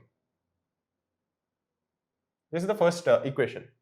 What we are also told is that alternately, if Sejal gives half of her cards to Raghav, if Sejal is giving half of her cards to Raghav, Raghav is going to have R plus S by 2. And Sejal is going to have S by 2. This ratio is 5/2. That is R plus S by 2 divided by S by 2 is equal to 5/2. You can cross multiply. You are going to get 2R plus S is equal to 5S by 2. Or the value of 2R is equal to 3S by 2. Or the value of 4R is equal to 3S. Or the value of S is 4R by 3. You can substitute that in this equation. S is 3R minus 40. So 4R by 3 is equal to 3R minus 40. You can multiply both sides with 3. 4R is equal to 9R minus 120. or 5R is equal to 120. So the value of R is equal to 24. And therefore the value of S, which is 4R by 3, is equal to 32. So the sum of the total number of cards is 24 plus 32, which is equal to 56. So the answer for this question is option B.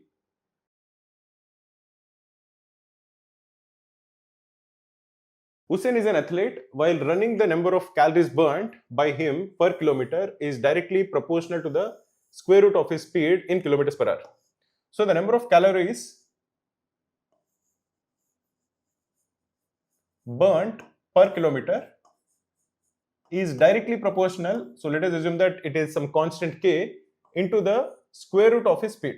So if his speed is s, the number of calories burnt by him per kilometer will be k into square root of s. If he runs 10 kilometers at a constant speed of 25 kilometers per hour, so if the speed is 25 kilometers per hour and he runs 10 kilometers, the number of calories burnt is equal to 2400. So the total number of calories burnt is 2400. The total distance he has run is 10 kilometers. So the calories burnt per kilometer will be 240.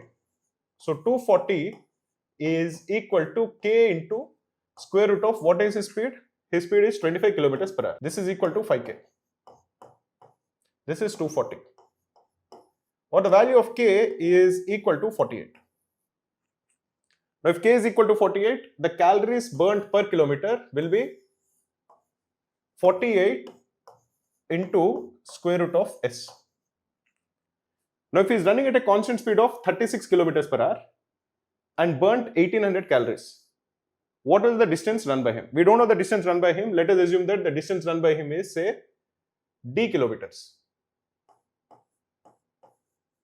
What is the calories burnt per kilometer?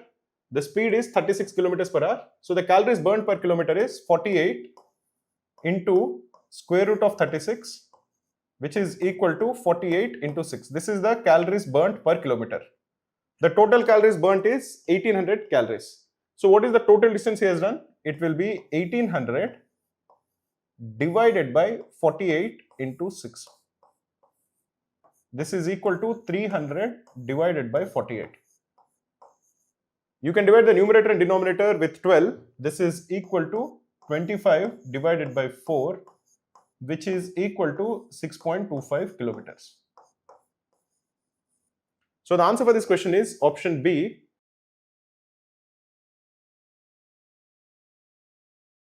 So in this question, we are told that there are some benches and some students in a classroom. Okay. Let the number of benches be B. So benches we are assuming is B and number of students we are assuming is S.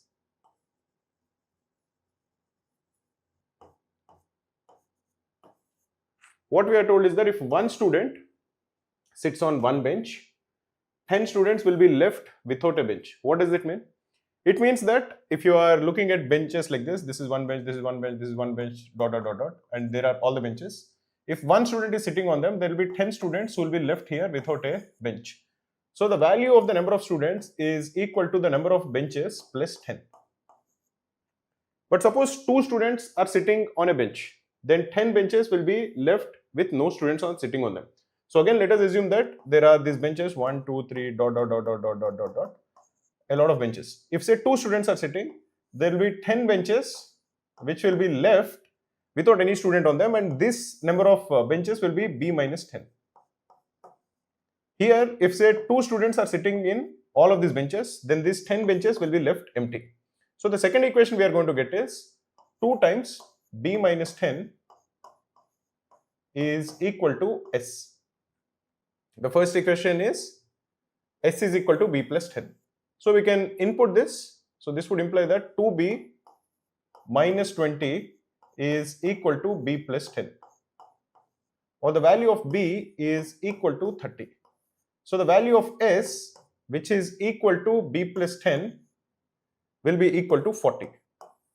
What we are required to calculate is the ratio of students and benches in the classroom, which will be 4:3.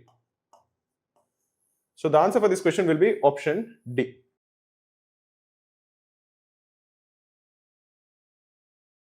In this question, we are told that there is a man who is rowing a boat upstream.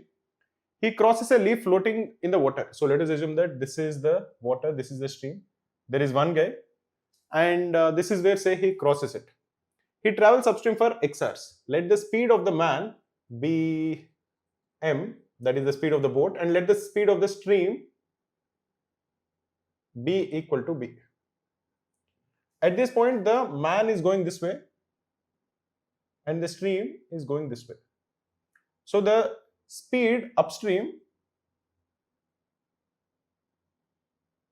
is equal to m minus b. And the speed downstream, when he is going along with the stream, the speed will be m plus b.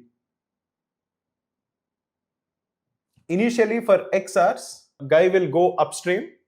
So this distance will be x into m minus b. And in those x hours, the leaf will go x into b. This is where the man is. This distance is x into m minus b. This distance is x into b.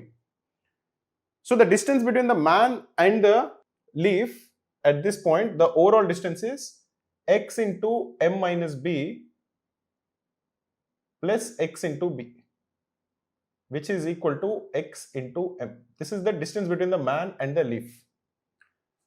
Now he turns around, he makes a U-turn and he starts following the leaf. When he is following the leaf at this point, the leaf is over here, the man is over here. Like we discussed, this distance is x into m. The man is going to come downstream. His speed downstream, we know what is the speed of the man downstream. This is m plus b over here. So when he is coming downstream, he is coming at m plus b. The leaf is going along with the stream at a speed of b. So the distance or the relative speed between them is m. This would imply that the time it would take for the man to reach the leaf is x into m divided by m, which we are told is equal to y. So you can cancel both of them and the value of x is equal to the value of y, or the ratio of x and y is 1:1, which is option A.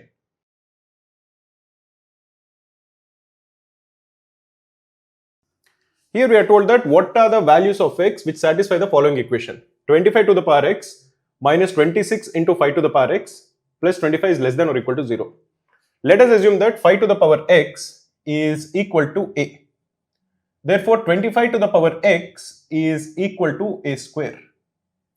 Therefore, the given equation will simplify to equal a square minus 26a plus 25 is less than or equal to 0.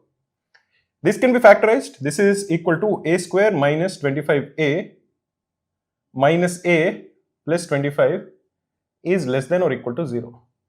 This is a minus 25 into a minus 1 is less than or equal to 0. So a has to belong to 1, 25. That is, the value of 5 to the power x has to belong to 1, 25. 5 to the power 0 is equal to 1. 5 square is equal to 25. If 5 to the power x is belonging to 1 and 25, it would imply that x has to belong to 0 to 2. So the answer for this question is option A.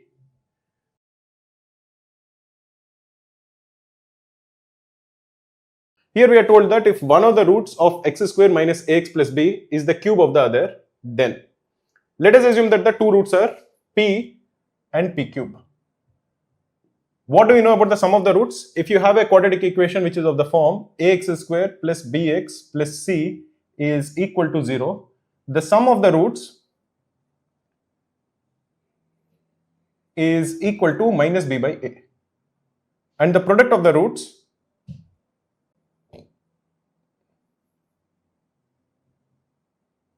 is equal to c by a. Now what is the sum of the roots? In this case, the two roots are p and p cube. So p plus p cube is equal to minus a, and the product of the roots, which is p into p cube, which is p to the power 4, is equal to b. This is what we know. So the value of p is equal to b to the power 1 by 4. So what is the value of p plus p cube, which is equal to minus a? This will be b to the power 1 by 4 plus b to the power 3 by 4 is equal to minus a. So you can take b to the power 1 by 4 common, b to the power 1 by 4 into 1 plus b to the power 1 by 2 is equal to minus a. So the correct answer is option B.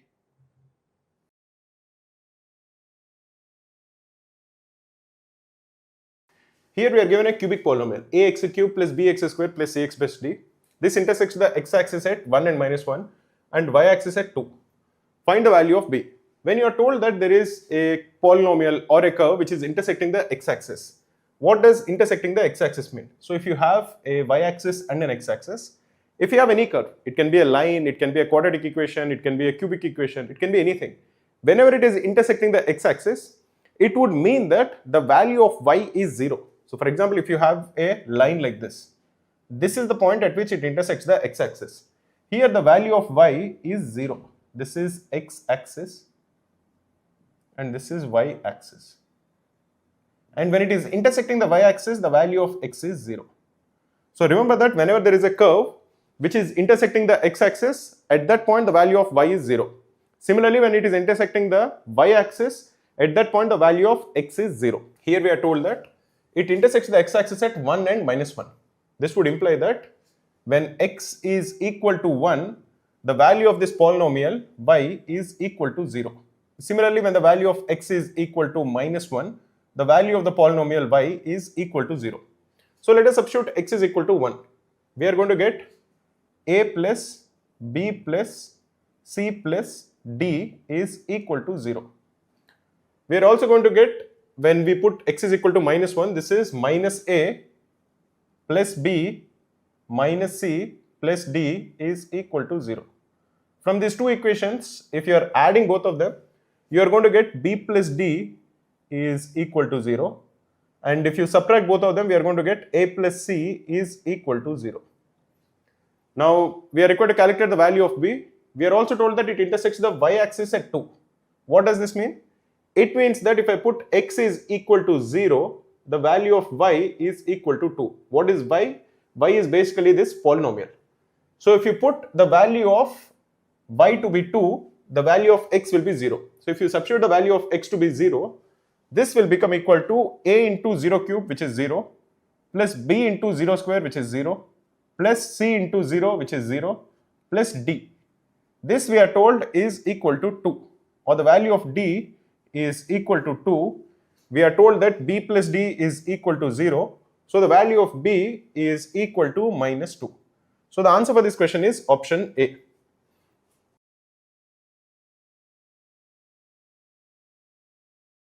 If both the roots of the quadratic equation x square plus a minus 2x plus a minus 3 is equal to 0 or negative, find the range of values of a.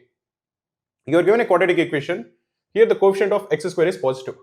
So this quadratic equation is of this form. This is the y-axis, this is the x-axis.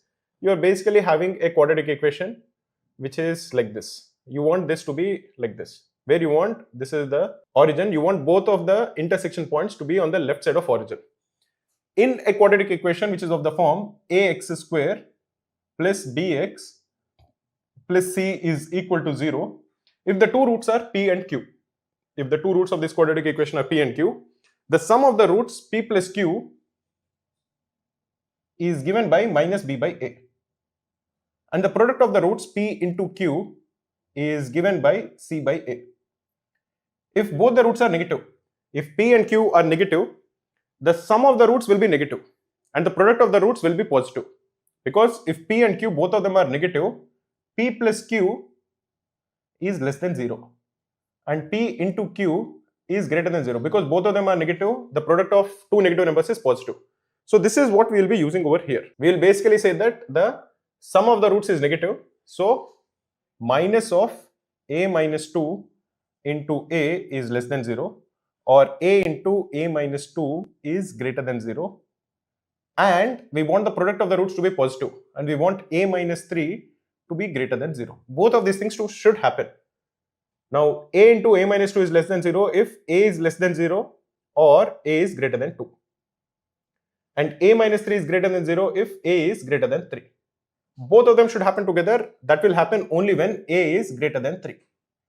One other thing that I would want to do is, I want to ensure that the quadratic equation actually has real roots. And the quadratic equation will have real roots if the discriminant is b square minus 4ac. So we want a into a minus 2 whole square, which is a square into a minus 2 whole square, has to be greater than 4 times a minus 3. This is what we would want. What are the values of a for which this is actually true? And we want a to be greater than 3. Now if you're looking at a greater than 3, then a square is greater than 4. This is always greater than 4. And a minus 2 whole square will be greater than 1. This is definitely greater than a minus 3. Basically what we are saying is, this will always be true if a is greater than 3. So whenever a is greater than 3, the discriminant is always positive and both the roots will be negative. So the correct answer for this equation is option B, which is 3 to infinity.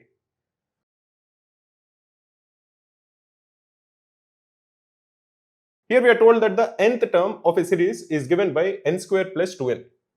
Find the sum of the first 12 terms of the series. To solve this, you need to know two formulas. I'll give you three formulas which will be useful for you, which is the sum of first n numbers. First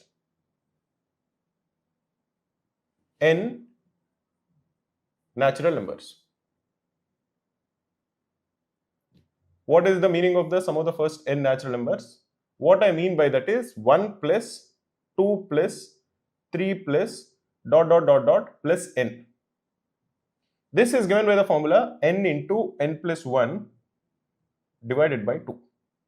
That is, for example, if you are looking for the sum of the first 10 natural numbers, what is the sum of 1 plus 2 plus 3 plus till 10? Here the value of n over here is 10. This will be equal to 10 into 11 divided by 2. This is equal to 55. So the sum of the first 10 natural numbers, this formula is something that you should know. Similarly, the sum of the first n squares of natural numbers. Sum of first n squares of natural numbers. This also is a formula that you should know.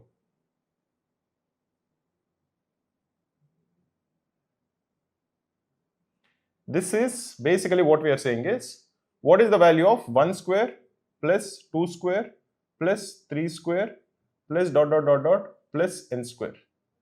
This is given by n into n plus 1 into 2n plus 1 divided by 6. This is the sum of the squares of the first n natural numbers. For example, what we are essentially saying is, what is the value of 1 square plus 2 square, that is 4, plus 3 square, that is 9, plus plus 10 square. This is given by the formula. Here the value of n is 10. So this will be 10 into 11 into 21 divided by 6. You can simplify it, you will get the answer. I think this is 210. So this will be 35. So 35 into 11 is 385. So this will be the sum of the first 10 squares of natural numbers. Similarly, the sum of the first n cubes of natural numbers can also be found out. I'll just explain it even though it is not needed for this question. What is 1 cube plus 2 cube plus 3 cube plus plus n cube? This is given by n into n plus 1 divided by 2, which is similar to what is there in the first equation, whole square. This is the sum of the first n cubes of natural numbers. Once you know the formulas, especially the first and the second formulas, you can answer this question. Let me clear this. Here you are asked to calculate the sum of the first 12 terms of the series. So basically what we are required to calculate is 1 square plus 2 times 1 plus 2 square plus 2 times 2 plus 3 square plus 2 times 3 and so on till 12 square plus 2 times 12. This is the sum that we are required to calculate. You add all of them up, you are basically going to get 1 square plus 2 square plus 3 square plus 4 square plus 12 square. This is equal to 12 into 13 into 2 into 12 plus 1, that is 25 divided by 6, plus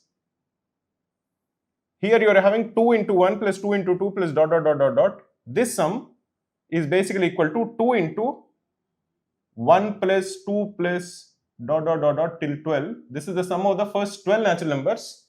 This is equal to 12 into 13 divided by 2. You can simplify this. 12 into 13 is 156. And here you have, this is 2 and you cancel this. 25 into 2 is 50, into 13 is 650. So the sum is 650 plus 156, which is 806. So the correct answer is 806, which is option D.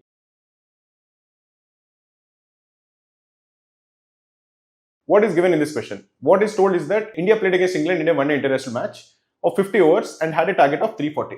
So the target that has to be achieved is 340. Now the captain says that they will win the match if the required run rate for the last 10 overs is 12. So basically we are dividing this into two parts. We are dividing this into the first 40 overs. We are dividing this into the first 40 overs and the last 10 overs. In the last 10 overs, the captain said that we will win the match if the required run rate in the last 10 overs is 12. If the required run rate in the last 10 overs is 12, the runs to be scored is 120. So if in the last 10 overs you have to score 120, what should be scored in the first 40 overs? In the first 40 overs, you have to score 220. Because the total target is 340. If you want to score 340, you are scoring 120 in the last 10 overs and 220 in the first 40 overs. What is the minimum run rate after 40 overs to win the match? So basically, what is the minimum run rate that you have to score? You have to score at least 220 runs in the first 40 overs. So the minimum run rate that is needed is 5.5, which is 220 divided by 40. This is a fairly simple, fairly straightforward question, but this will capture what is the essence of averages. So the answer for this question is 5.5.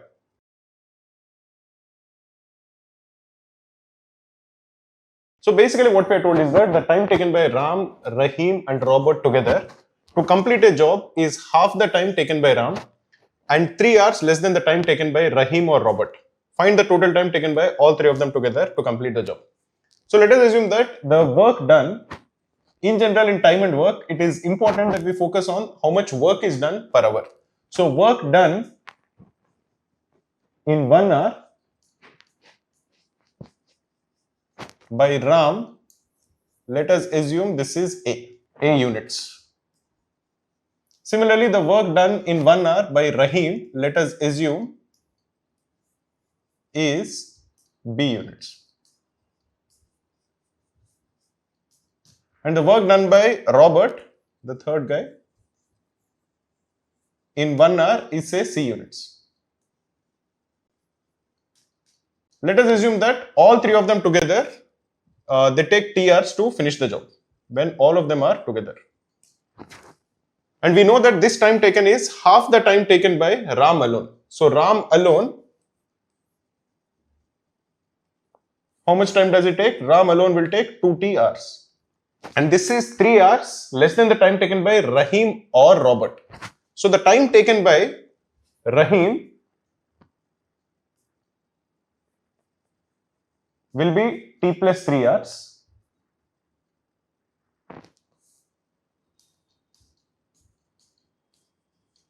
And similarly, the time taken by Robert will be T plus 3 hours. Now, time taken by all three of them together is T hours. Time taken by Ram alone is 2T hours. And time taken by Rahim alone is T plus 3, time taken by Robert alone is T plus 3. This is what is the information that is given to us. Once you look at this, once the time taken by Rahim and the time taken by Robert is the same, it would imply that the amount of work done by both of them will be the same in 1 hour. If both of them are taking the same amount of time, the work done by both of them in 1 hour should be the same. So the work done by Ram, if you assume is A units, and if you assume that the work done by Rahim is B units, the work done by Robert will be also B units. Why is that the case? Because both of them are taking the same amount of time, that is T plus 3 hours to finish the job. Now in 1 hour, what is the work done by all three of them together? It will be A, which is the work done by Ram, plus B, which is the work done by Rahim, plus another B, which is the work done by Robert. All three of them, they work for T hours to finish the job. So A plus B into T is the total work that needs to be done. This is equal to, if Ram alone is working, he would do A units of work, but he is going to take how much time? He will take 2T hours. So this is equal to 2T. From this equation, we can figure out, we can cancel T on both sides. So A plus 2B is equal to 2A. Or the value of A is equal to 2B. So the total work that needs to be done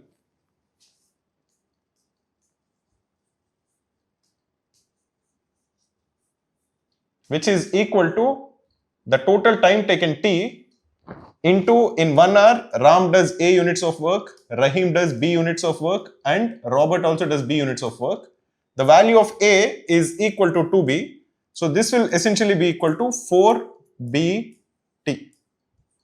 But what we are told is that if Rahim alone is working or if Robert alone is working, they will finish the job in T plus 3 hours. So 4B into T is equal to B into T plus 3. We can cancel B on both sides. So 4T is equal to T plus 3, or the value of 3T is equal to 3, or the value of T is equal to 1 hour. So if all three of them are working together, they will finish the job in 1 hour. So the correct answer for this question is option D.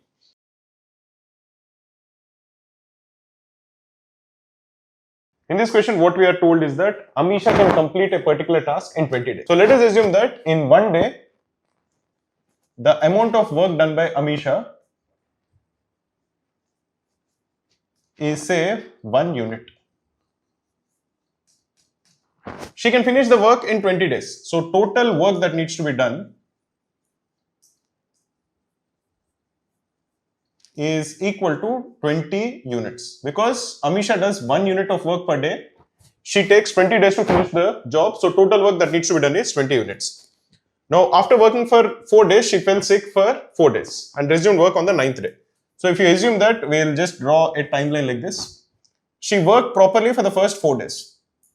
And in these 4 days, what is the work that she finished? She does 1 unit of work per day. So in these 4 days, she finished 4 units of work. Then she fell sick, and these 4 days she did 0 units of work. Now 8th day is over. From the 9th day, she started working. But because she was sick, she was able to do only half the speed. She was only doing half of her original work rate. So after this, the work done by Amisha in 1 day is only 1/2 units. And then she also had a co-worker.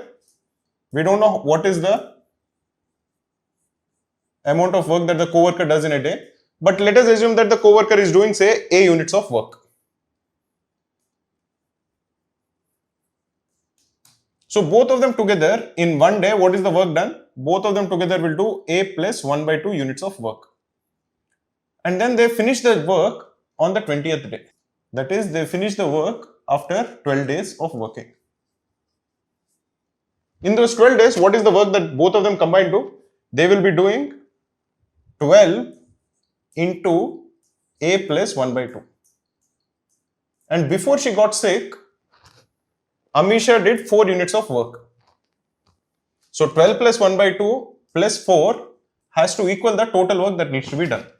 And what is the total work that needs to be done? The total work that needs to be done is 20 units. So this would imply that this is equal to 20. You can simplify this. 12 into A plus 12 into 1/2 is 6 is equal to 16. Or basically the value of A will be equal to 5/6. That is, the co-worker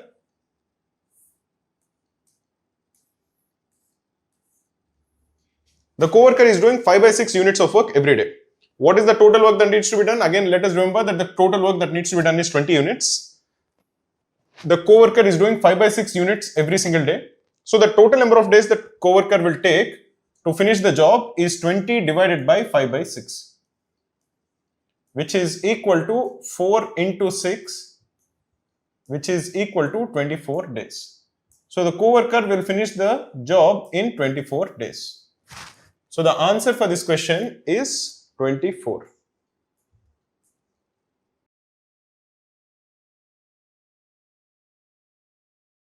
A pipe can fill a tank in 3 hours, whereas a drain can empty the tank in 4 hours. So how much time does the pipe take to fill?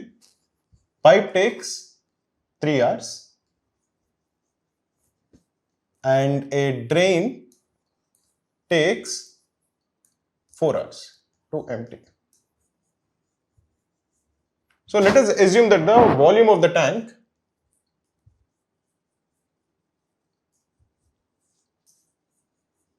we can again assume the volume of the tank to be any number. But we'll assume the volume to be a multiple of 3 and 4 so that the calculations become easy. So in this particular case, let us assume that the volume is 12 liters. So a pipe in 1 hour, what is the volume that is filled by the pipe? The pipe fills 12 divided by 3, which is 4 liters. And a drain, it empties 12 divided by 4, which is 3 liters. This is what is done in 1 hour. Now we have 5 pipes and 4 drains. So 5 pipes, how much water will they fill? Every pipe will fill 4 liters. So 5 pipes will fill 5 into 4. And there are 4 drains, they empty out water. Every drain is emptying out 3 liters per hour. So 4 drains will empty minus 4 into 3. This is the water that is effectively filled in 1 hour, which is 20 minus 12, which is equal to 8 liters. So when you are using 5 pipes and 4 drains, 8 liters are filled in 1 hour. Now how much time will the tank be completely full? What is the volume of the tank? We assume the volume of the tank to be 12 liters. In this setup, how much water is filled in 1 hour? 8 liters is filled in 1 hour. So the time it takes will be 12 divided by 8, which is equal to 1.5 hours. So the answer for this question is option B.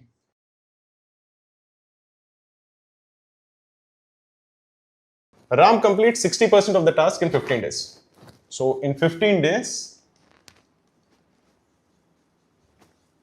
Ram completes how much task? Ram completes 60% of the task. So Ram takes how many days to complete the full task? Ram is going to take 15 days divided by 0.6, which is 60%. That is 25 days to finish the task. Now, Rahim is 50% as efficient as Ram. If Ram is taking 25 days, Rahim is going to take how much time? Rahim is going to take 50 days because Rahim is doing 50% of the job as Ram. And Rachel is 50% as efficient as Rahim. So Rachel will be doing the entire job in how many days? She will do it in 100 days. Why is this the case? Because we know that Ram is finishing the job in 25 days. Rahim is 50% as efficient, so he will take double the time, which is 50 days. Rachel is 50% as efficient as Rahim is, so Rachel will take double the time, which is 100 days. Now, how many more days will they take to complete the work? Before we calculate it, let us first try to make a guess on what is the total work that needs to be done. Total work that needs to be done, we can assume to be any number, but we'll assume that to be a multiple of 25, 50 and 100. Then the calculations become easy. The smallest such multiple is 100. So let us assume that the total work that needs to be done is 100 units. In 1 day, how much work is done by Ram? Ram finishes the work of 100 units in 25 days. So in 1 day, Ram does 4 units of work. Rahim finishes 100 units of work in 50 days. So every day, Rahim will do 2 units of work. Rachel finishes 100 units of work in 100 days, so every day she does 1 unit of work. Now what we are told is 60% of the work is finished. So what is the work done? Work done is 60 units, that is finished. Work remaining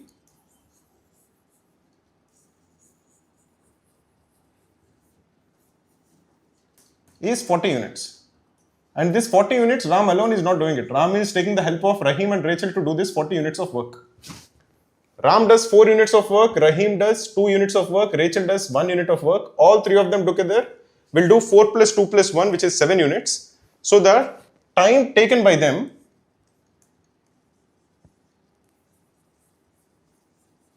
will be 40 units, which is the remaining work, divided by 7. So these are the number of days that it will take them to finish the remaining work, which is 40 by 7. That is the answer. Hi friends, my name is Maruti and I'm the co-founder of Cracku. Cracku is a leading online test preparation platform for students who are preparing for MBA exams like CAT, ZAT, SNAP and all the other MBA exams in India. We are also providing online coaching for IPMAT. Cracku is providing previous papers for IPMAT. We have uploaded a lot of previous papers. All of them have detailed video as well as text solutions. One of the best ways in which you can test your preparation is by taking these previous year's papers in mock format. That feature is also available on Cracku. So once you're done with your preparation, you can attempt the previous papers of IPMAT in a mock test format. So you can test for yourself how you would have performed on that particular day if the same paper comes. So definitely do check out the previous papers for IPMAT. The link to take the previous papers is given in the description of this video.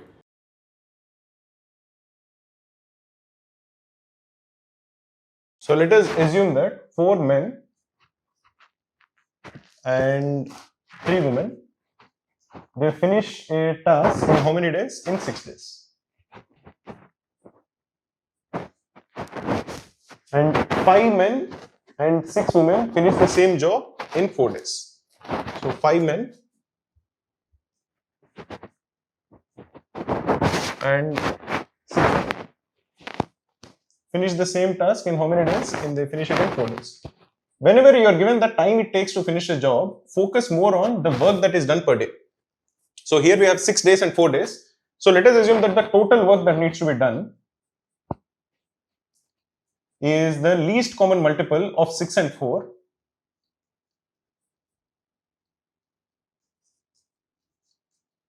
which is equal to 12 units. This would imply that 4 men and 6 women and 3 women, how much work did they do in one day? They're taking 6 days to do 12 units of work. So in one day they do 2 units of work. Similarly, 5 men and 6 women, they take 4 days to do 12 units of work. So in one day they do 3 units of work. So we have two equations. If the amount of work done by one man in one day is M, and if the amount of work done by one woman in one day is W, 4M plus 3W is 2, 5M plus 6W is 3. We'll multiply the first equation with 2. So what are we going to get? We are going to get 8M plus 6W is equal to 4. This is just this equation multiplied by 2. And we have 5M plus 6W is equal to 3. Now, if you subtract one equation from the other, we are going to get 3M is equal to 1, or the value of M, which is the amount of work done by a man in one day, is 1 by 3. We can use this value of M in any one of the equations. Let us substitute it in, say, this equation to calculate the value of W. So 4M will be 4 by 3 plus 3W is equal to 2, or the value of 3W is equal to 2 minus 4 by 3. 2 minus 4 by 3 is 2 by 3, or the value of W is equal to 2 by 9. So M is equal to 1 by 3, W is equal to 2 by 9. We need to calculate how long it will take 2 women and 3 men. So what is 2 women plus 3 men? 1 woman does 2 by 9 units of work in a day. So this is 4 by 9 plus 3 men is 3 into 1 by 3.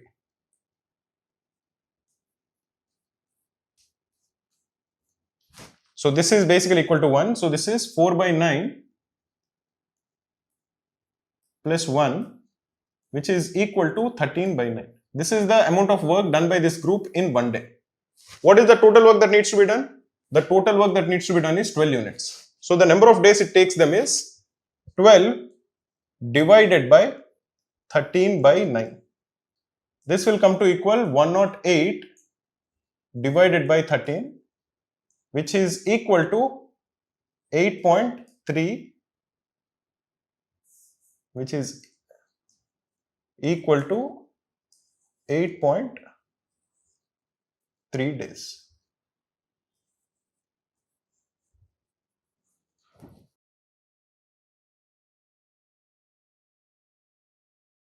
So on a journey across Kolkata, a taxi averages 40 kilometers per hour for 60% of the distance. So I think if you're looking at this distance, let me clear this. Let us assume that this is the distance for 40%. Say if the total distance is 100x, for 60x, the speed is 40 kilometers per hour. And it is 30 kilometers per hour for 20% of the distance. So for 20x, what is the speed? The speed is 30 kilometers per hour.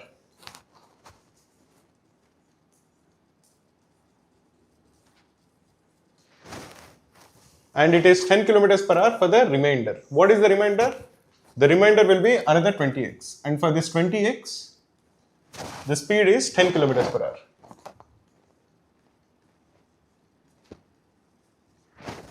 So what is the total time taken? 60x, they traveled at 40 kilometers per hour. So the time taken is 60x divided by 40 plus for this 20x, they traveled at 30 kilometers per hour. So the time taken is 20x divided by 30. And for this 20x, they traveled at 10 kilometers per hour. So the time taken is 20x divided by 10. So the total time taken is, this is 3x by 2 plus this is 2x by 3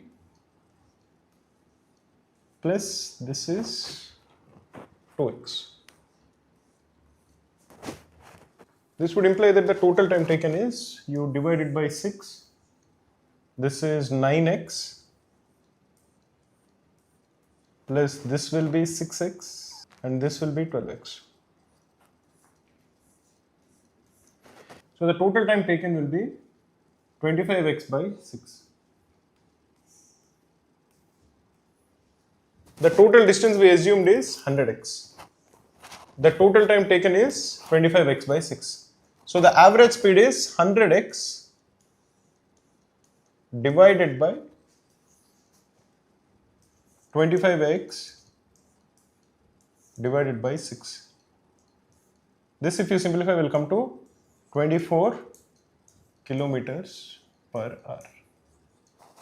So the answer for this question is option C.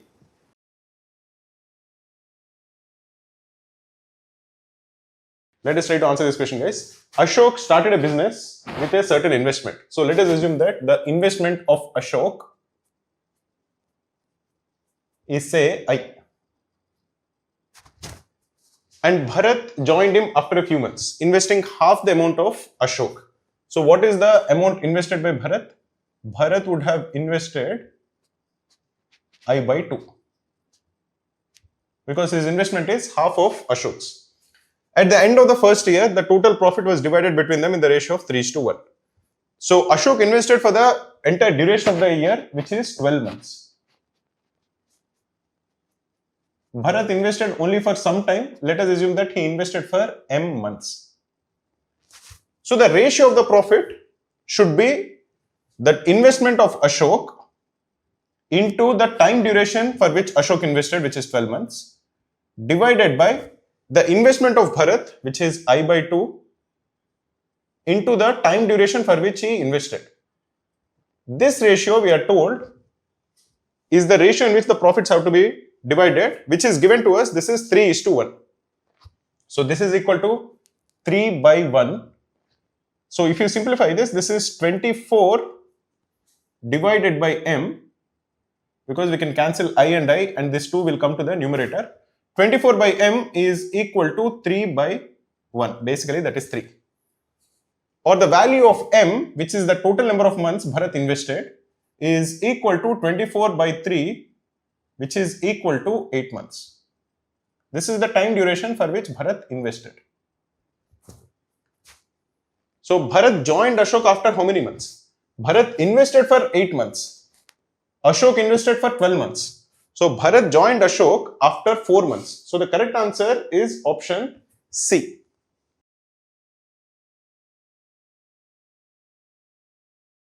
In a room, there are n persons. Okay, there are n persons whose average height is 160 centimeters. So let me clear this. So currently there are n people and their average height is 160 centimeters. And after this, m more people joined whose average height is 172. So to this, we have m people who joined whose height is 172. When both of them are mixed, the average height becomes 164. So this is the average height of all of them together. Now in this situation, we can use something called allegations. Allegations will tell us to quickly calculate the ratio in which two quantities are mixed. What exactly and how exactly does allegations work? In this particular case, one quantity has 160 as the average height, one quantity has 172 as the average height. Both of them are mixed and the mixer has 164 as the average height. So to get the ratio of n is to m, what we do is we first subtract from 164 160. What is 164 minus 160? 164 minus 160 is equal to 4. This 4 we write over here beside m. What is 172 minus 164? 172 minus 164 is 8. And this 8 we write beside n. So the ratio of n is to m is 8 is to 4, which is equal to 2 is to 1. But what we are asked to calculate is the ratio of m is to n. You should be careful and you should ensure that these kind of mistakes you are not going to make. The ratio of n is to m is 2 is to 1. So the ratio of m is to n will be the exact opposite, which will be 1 is to 2. So the answer for this question is option C. This is a fairly simple, like I mentioned earlier, a sitter kind of a question.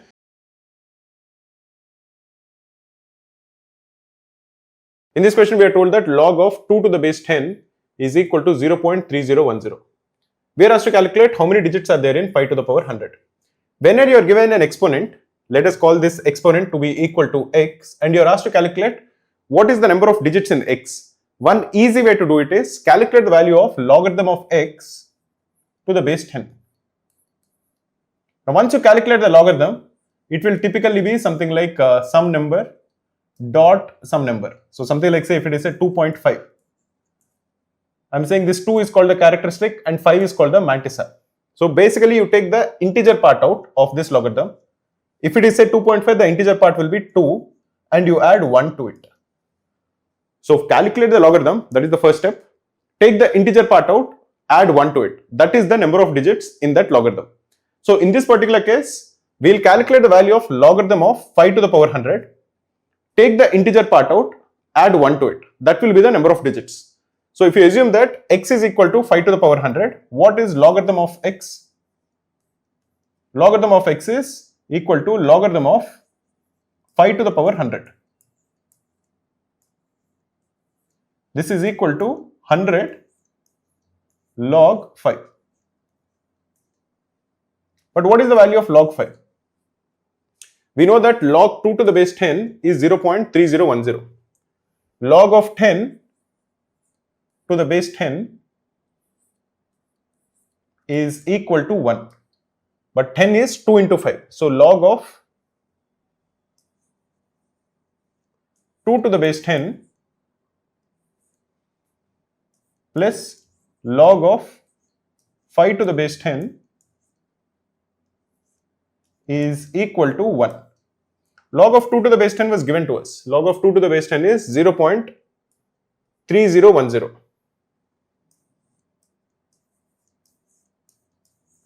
plus log of 5 to the base 10 is equal to 1. So log of 5 to the base 10 is equal to 0.699. This is the value of log of 5 to the base 10. So what is 100 times log 5? 100 times log 5 will be 69.9. Take the integer part out of it. When you're taking the integer part out of it, you're going to get 69. Add 1 to it, you're going to get 70. So the number of digits in this particular exponent will be equal to 70. Remember what we said earlier, whenever you are given any exponent, 5 to the power 100, 3 to the power 100, any number, calculate its logarithm, take the integer part out and add 1 to it.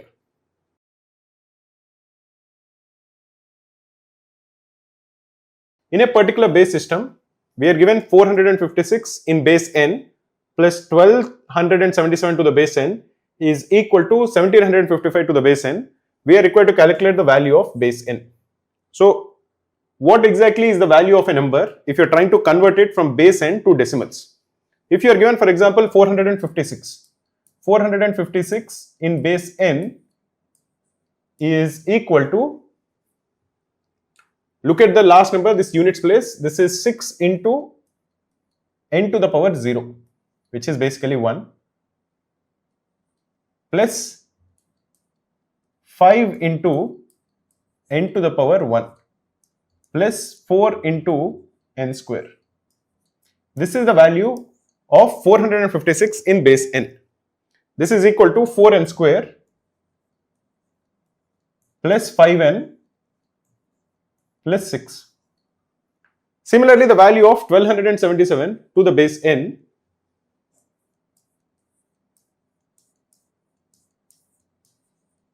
is equal to 7 plus 7n plus 2n square plus n cube. And the value of 1755 to the base n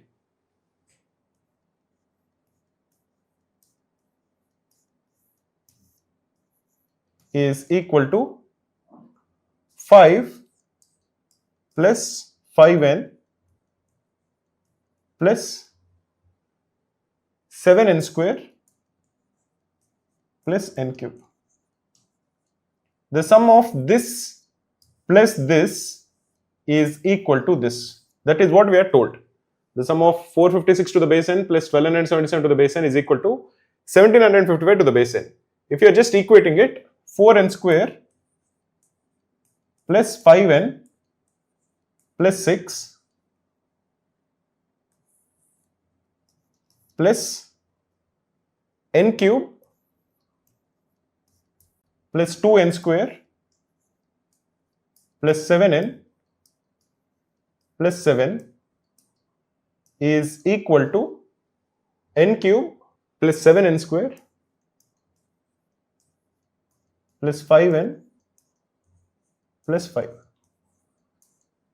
You are going to get a quadratic equation because you can cancel n cube on both sides, and the quadratic equation will be, this is 7n square minus 2n square minus 4n square, so n square, 5n, this 5n and this 5n get cancelled, so minus 7n, 5 minus 6 minus 7, so minus 8 is equal to 0. This is a quadratic equation. You can factorize it as n minus 8 into n plus 1 is equal to 0. So the value of n is equal to 8. So the answer for this question is 8.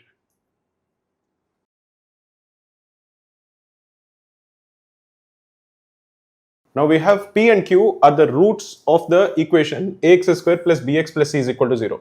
In a quadratic equation which is of the form ax square plus bx plus c is equal to 0, the sum of the roots, if you assume that the two roots are p and q, p plus q is equal to minus b by a, and the product of the roots, which is p into q, is equal to c by a. In this particular question, The two roots are p and q. So the sum of the roots is minus b by a. The product of the roots is c by a. We are looking for an equation whose roots are p square and minus q square.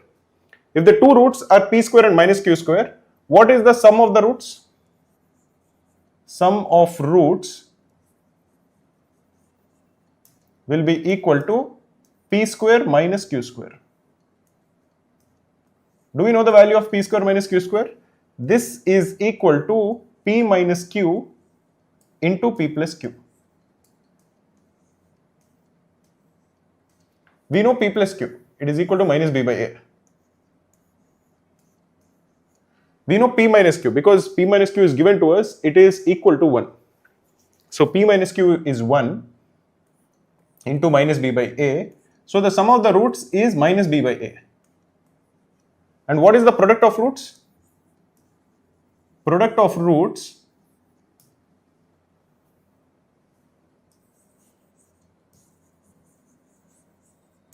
is equal to p square into minus q square. P square into minus q square, we know the value of p by q, this is c by a. So minus p square q square is minus c square by a square. Therefore the equation will be x square minus sum of roots into x plus product of roots. This is the quadratic equation.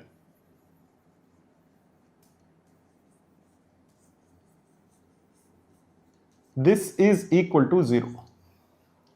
Now sum of roots is given to us, it is minus b by a. So this is x square minus of minus b by a, so plus b by a x plus product of roots, but product of roots is minus c square by a square.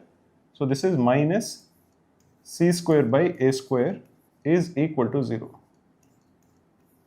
This is the quadratic equation. You can multiply the quadratic equation with a square. So this will be equal to a square x square plus ab into x minus c square is equal to 0, which is a square x square plus abx minus c square is equal to 0, which is option C.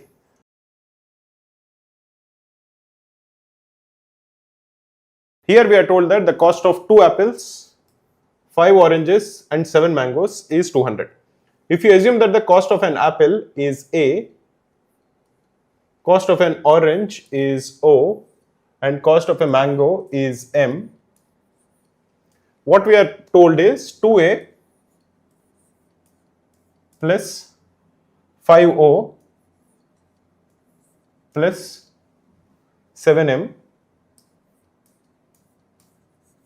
is equal to 200.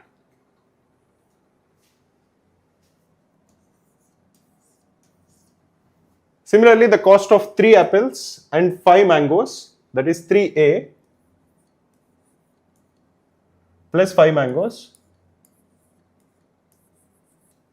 exceeds the cost of 6 oranges, that is minus 6O. This we are told is equal to 100. So we have 2 equations and we have 3 variables. The 3 variables are A, O and M. We have only 2 equations. But what we are asked to calculate is, what is the, by how much does 39 oranges, that is, let me simplify this. This basically what we are told is, the second equation is 3A minus 6O plus 5M. I just wrote the same thing. I just ensured that orange is below orange, mango is below mango. The first one, I think this is 7M. 2A plus 5O plus 7M. Okay, this is 3A plus 5M minus 6O. These are the 2 equations. And what we are told is the cost of 39 oranges. So 39O and a mango exceeds the cost of 6 apples minus 6A is equal to what? This is what we are asked to calculate. We have 2 equations and we have 3 variables. So it means that we can't solve for a, o and m. To solve an equation, if you have 3 variables, we need 3 equations. But here we don't need to solve the value of a. We don't need to calculate what is a, what is o, what is m. What we are asked to calculate is, can we calculate the value of this given equation? And sometimes we can calculate the value of this given equation. We can calculate it just by assuming that we are multiplying the first equation with x and the second equation with y. Then you equate the coefficients of a, o and m. If you are multiplying the first equation with x and the second equation with y, the coefficient of a, that is the number of apples, will be 2x plus 3y. Now 2x plus 3y has to equal minus 6. What is the coefficient of O? It is 5x minus 6y. This has to equal 39. So you solve for both of these equations, you will get the value of x and y, and just check if the coefficient of mangoes also is matching or not. If it is matching, then you can calculate the constant term. Essentially what we are saying is that we are equating this one to this one, we are equating this one to this one, and then we will be equating this one to this one. That is our strategy. Now 2x plus 3y is minus 6, 5x minus 6y is 39. If you multiply this equation with 2, you are going to get 4x plus 6y is equal to minus 12. You add both of them, you are going to get 9x is equal to 27, or the value of x is equal to 3. If the value of x is equal to 3, this is 6, 3y is equal to minus 12, y is equal to minus 4. So x is 3, y is minus 4. Therefore, the value of the constant term will be 200x plus 100y. X is 3, so this will be 600. Y is minus 4, so this is minus 400, which will equal 200. So the answer for this question is option D.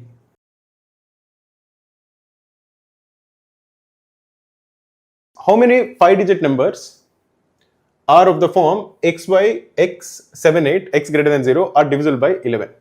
Now, when is a number divisible by 11? If you are given some number, in this particular case, say you have xy, x78. When do you know that this number is divisible by 11?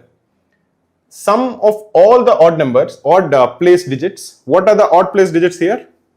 This one, and this one. And what are the even place digits? This one and this one. What is sum of all the odd place digits? It is x plus 8, which is 2x plus 8. What is the sum of all the even place digits? Which is y plus 7. This is the sum of all the digits which are in odd places. 1, this and this. This is the sum of all the digits which are in even places, which is y and 7. The difference between these two has to be a multiple of 11. Most likely it will be 0, or it should be 11 or 22. It can even be negative, that is, it can be either minus 11 or minus 22. What is the difference between these two? The difference between these two is 2x plus 1 minus y. This has to be a multiple of 11. So if you look at it, 2x plus 1 minus y, there are only two possibilities. Either this will be equal to 0 or this will be equal to 11. So let us consider both the cases, which is 2x plus 1 minus y is equal to 0. And the second one is 2x plus 1 minus y is equal to 11. 2x plus 1 is equal to y, or y is equal to 2x plus 1. And in this particular case, we are going to get y is equal to 2x minus 10. In this case, we are going to get, I think 4 cases. X is equal to 1, because we are having, this is a 5-digit number, x is greater than 0, so x has to be at least equal to 1. So x is 1 and y is 3. or x is 2 and y is 5, or x is, this basically is 5 guys, or x is 3 and y is 7, or x is 4 and y is 9. These are the 4 cases that are possible. And in this particular case, we'll have, because 2x minus 10 is the value of y, x has to be at least equal to 5. So x is 5, y is 0,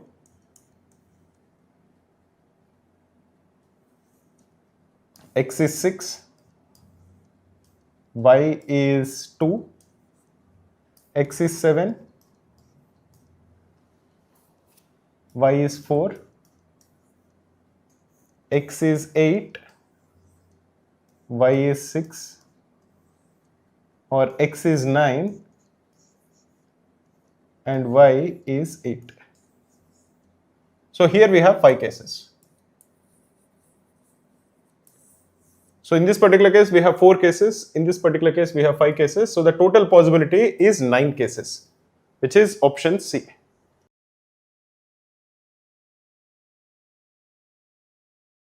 Okay guys, let us try to answer this question. 2 trains are traveling in opposite directions between 2 stations. The speed of the first train is 32 km per hour and the speed of the second train is 42 km per hour. When the trains meet, it is found that one train has traveled 120 kilometers more than the other train. Find the distance between the 2 stations. So let us assume that these are the 2 stations.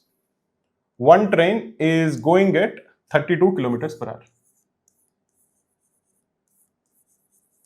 And another train is going at 42 kilometers per hour. Let us assume that they meet after t hours. So if they are meeting here, if you assume that this is A, this is B, and the midpoint or the point at which they meet is C, what is the distance AC? This is the distance traveled by the first train in t hours. So that will be 32t. What is BC? That is the distance traveled by the second train in t hours, so that will be 42t. So what is the difference in the distance that that both the trains traveled? That will be 42t minus 32t, which is equal to 10t. This we are told is 120 kilometers, or the value of t is equal to 12 hours. So what is the total distance between the stations? The total distance between the stations is 32t plus 42t, which is 74t. This is the distance between the 2 stations. And we know that t is equal to 12. So the required answer will be 74 into 12, which is equal to 888 kilometers. So the answer for this question is option B.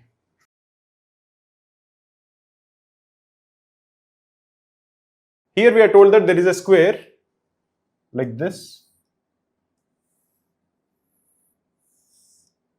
The square is PQRS, so this is P, this is Q, this is R, and this is S. There are 2 points A and B on PS and SR, such that PA is to AS. So this is A and the other one is B, which is on SR, okay. This is PQRS, okay, such that RB is to BS. So this is B. The length of PQ is given to be 6. So each side of the square is 6. So this is 6. This is 6. PA is 2 times AS. So PA will be 4 and AS will be 2. Because the overall length is 6, A is dividing it such that one of them is twice the other. Similarly, the whole length of RS is 6. RB is 2 times BS. So this is 4 and this is 2. We are required to calculate the area of triangle ABQ. So we are required to calculate this triangle's area. What is the overall area of the square? The overall area of the square PQRS is equal to 6 into 6, which is 36. What is the area of triangle PQA? This is 90 degrees. One side is 6, one side is 4. So this area will be 1 by 2 into 4 into 6. This is 2 into 6, which is 12 units. So this is 12. Similarly, what is the area of RQB? That also is a right angle triangle. One side is 4, other side is 6. So area is 1 by 2 into 4 into 6. So this also is 12. What is the area of ABS? One side is 2, another side is 2. So area is 1 by 2 into 2 into 2, which is equal to 2 units. What we are essentially left with is the remaining area of the square, which is triangle ABQ. This is 12 plus 12 is 24 plus 2 is 26. The overall area is 36. So the area of the remaining will be 36 minus 26, which is 10 units. So the answer for this question is option C.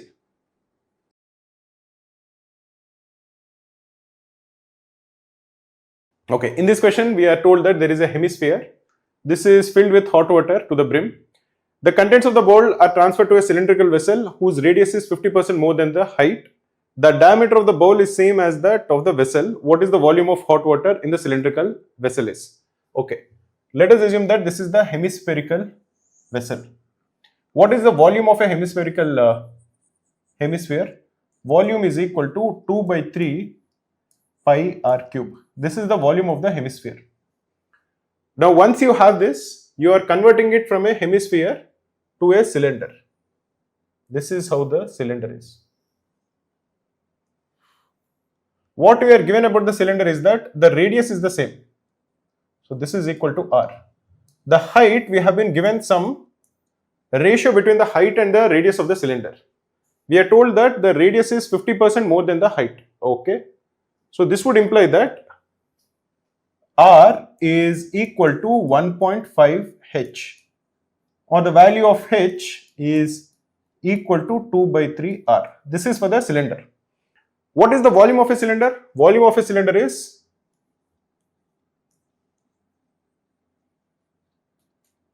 pi r square h. In this particular case, we don't know whether the water reached the brim of the cylinder or not. This is the volume that has to be transferred. Let us assume that it comes till here. Let this height be, say, h1. So what is the volume that is filled into the cylinder? The volume that is filled is pi r square h1. This is equal to the volume of the hemisphere, which is 2 by 3 pi r cube. You can cancel pi, you can cancel r square. So the value of h1 is equal to 2 by 3 r. What is the height of the cylinder? The height of the cylinder is also equal to 2 by 3 r. The height to which the water is filled is also equal to 2 by 3 r. So essentially what we have proved is that this is the height of the water. It has reached the entire top of the cylinder. So the correct answer is it has reached 100% of the cylindrical vessel.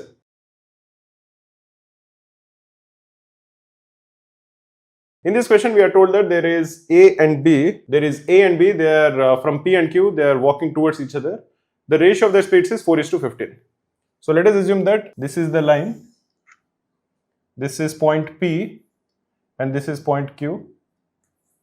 A is starting from P and B is starting from Q. The ratio of their speeds is 4:15.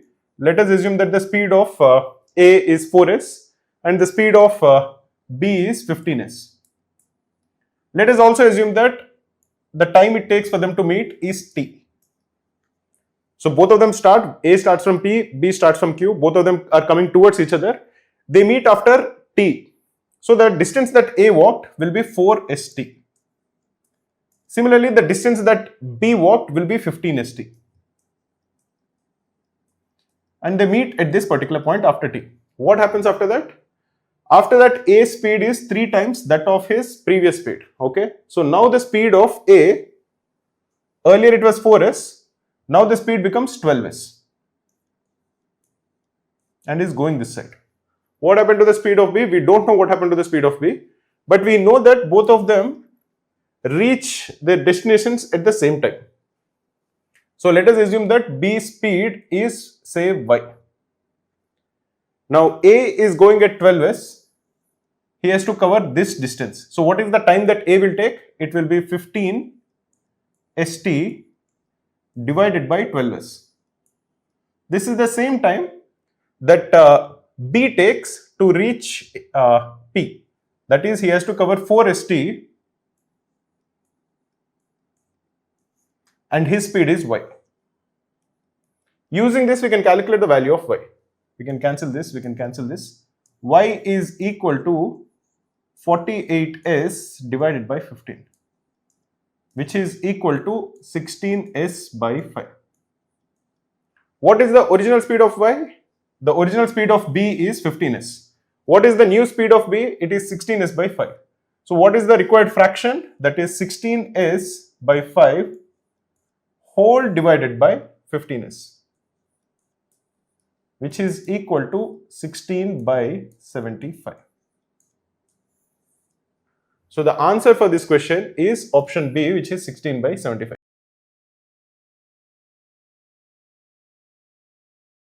In this question, we are given logarithm of 8 to the base 0.0625 plus log of 243 to the base 3 minus log of 49 to the base 743. To solve this question, we need to know one formula in logarithms, which is log of a to the power n to the base b to the power n is equal to m by n into log of a to the base b. So the middle term, for example, is log of 243 to the base 3. What is log of 243 to the base 3?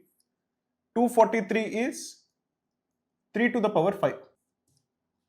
So this is equal to log of 3 to the power 5 to the base 3, which is equal to 5.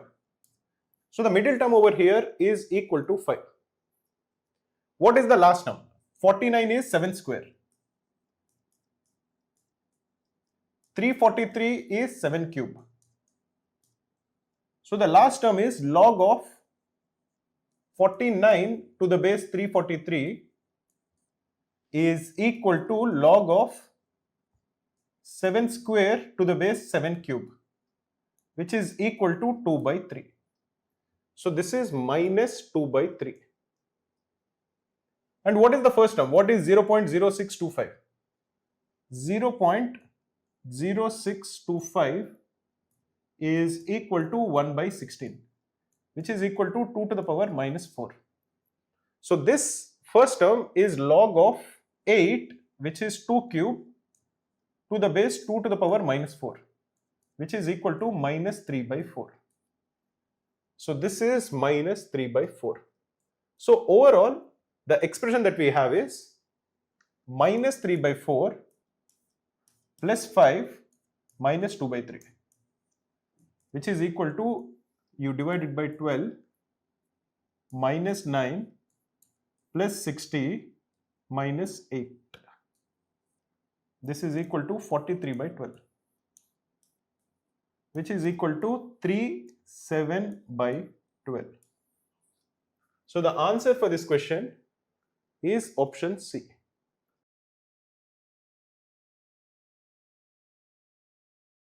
So in this case, we are told that there are 3 pipes. Suppose this is the tank. There is pipe A, which is an inlet pipe. It fills the tank in 2 hours. There are 2 outlet pipes. One is at the bottom and one is in the middle.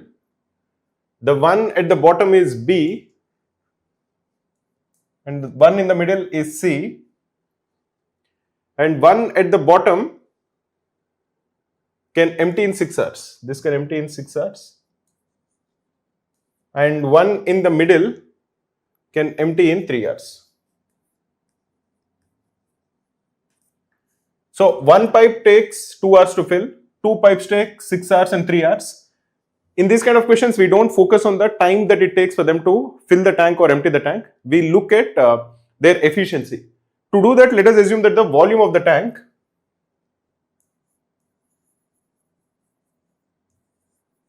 is the least common multiple of 2, 3 and 6. What is the LCM of 2, 3 and 6?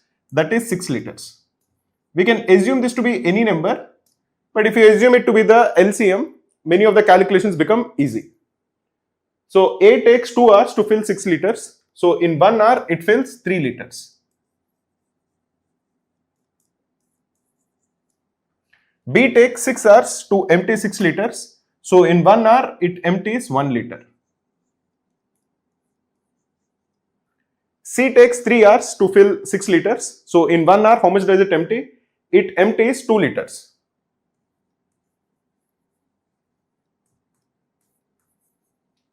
Now what we know is that for the first half of the tank, for this portion, only A and B are working.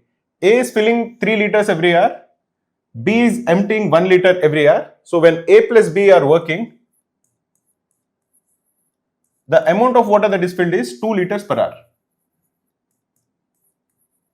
And this is the case for the first bottom half of the tank. And what is the volume of this one? This will be 3 liters.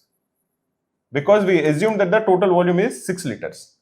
So the time it takes for A and B to fill the tank will be 3 by 2 hours. After 1.5 hours, that is 3 by 2 hours, tank C also will be open. This pipe C also will be open, which is emptying at 2 liters per hour. So if all three of them are working, A plus B plus C, A fills 3 liters, B empties 1 liter, C empties 1 liter. So no water is being filled into the tank. And because no water is being filled into the tank, after the tank is half full, there will be no water which is going up. Water A is filling, B and C combined, they are emptying it out immediately. So the correct answer for this question is that the tank will never get filled to the brim.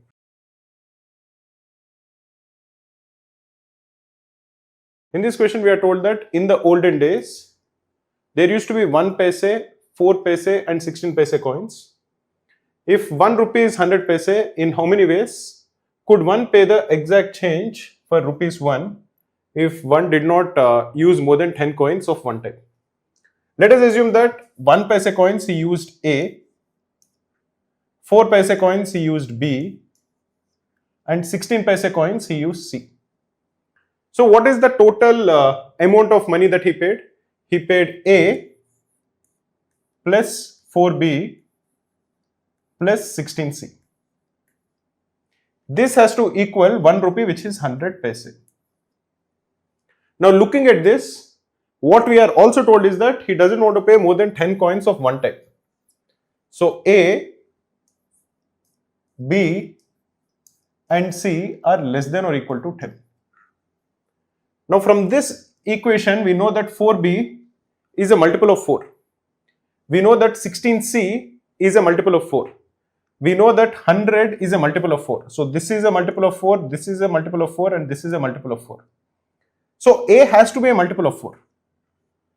Essentially what we are saying is that A has to be either 4 or 8 or 0. So if you assume that, let us look at the three cases. If A is 4, if A is say 0, this is the first case. The second case is A is 4. And the third case is when A is 8. These are the three cases that are possible. If A is 4, 4B plus 16C is equal to 96. So we'll have 4B plus 16C is equal to 96, or the value of B plus 4C is equal to 24. We want B to be less than or equal to 10. We want C to be less than or equal to 10. So it would imply that C can be only, if C is 1, B will be 20. If C is 2, B will be 16. If C is 3, B will be 12. All of those are not possible. So C has to be either 4 or 5 or 6. So there are three cases possible here. For each case of C, we will get a specific case for B. If A is equal to 4, here we assume that A is equal to 4. If A is equal to 4, then we will get 4B plus 16C is equal to 96. If A is equal to 0, 4b plus 16c is equal to 100, or b plus 4c is equal to 25, which is very similar to what we got earlier, which was b plus 4c is equal to 24.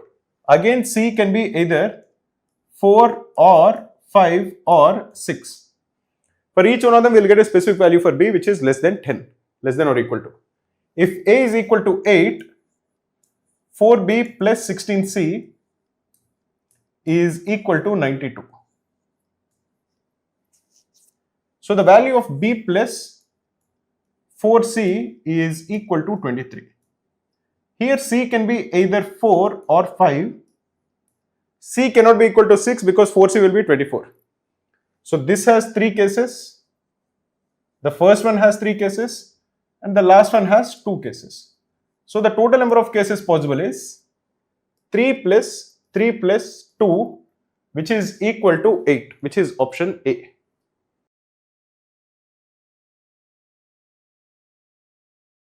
In this question, we are told that there is a pipe of type A which can fill the tank in 90 minutes. So A can fill the tank in 90 minutes.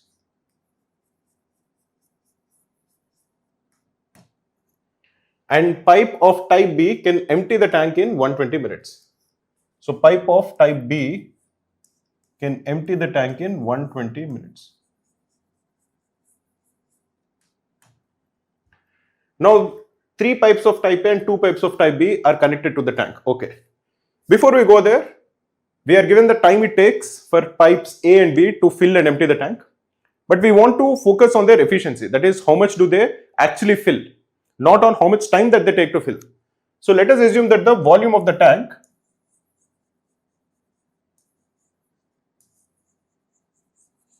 is the LCM of 90 and 120. What is the least common multiple of 90 and 120? That is 360 liters. So let us assume that the volume of the tank is 960 liters. We can assume this volume to be any number. If it is just a multiple of 90 and 120, many of the calculations become very easy. So now let us try to understand how much water A and B fill in 1 minute. A fills 360 liters in 90 minutes. So in 1 minute, A will fill 4 liters. B empties 120, takes 120 minutes to empty 360 liters. So B empties in 1 minute 3 liters. What we are now told is that there are 3 pipes of type A. So multiply this with 3 and 2 pipes of type B. Multiply this with 2. So how much water is filled in with this combination in 1 minute? In 1 minute, 3 pipes of type A will fill 3 into 4, which is 12. And type B 2 into minus 2 into 3, because pipe B is emptying. This is equal to 6 liters. So when you are having this combination, every minute the amount of water that is being filled is 6 liters. Now what are we required to calculate? How much time will be needed to fill the tank that was 30% filled, and the volume of the tank is 3 times the initial capacity of tank X. The capacity of tank X is 360 liters. This new tank has 3 times that capacity. So it is 3 into 360. And it is already 30% filled. So we need to only fill the remaining 70%. So the amount of water that has to be filled is 3 into 360 into 0.7. And every minute 6 liters are being filled. So this is the time it will take, which is, this is 60, which is equal to 180 into 0.7, which is equal to 18 into 7. What is 18 into 7? This is 126 minutes. So the time it takes for the tank to be filled is 126 minutes, which is option C.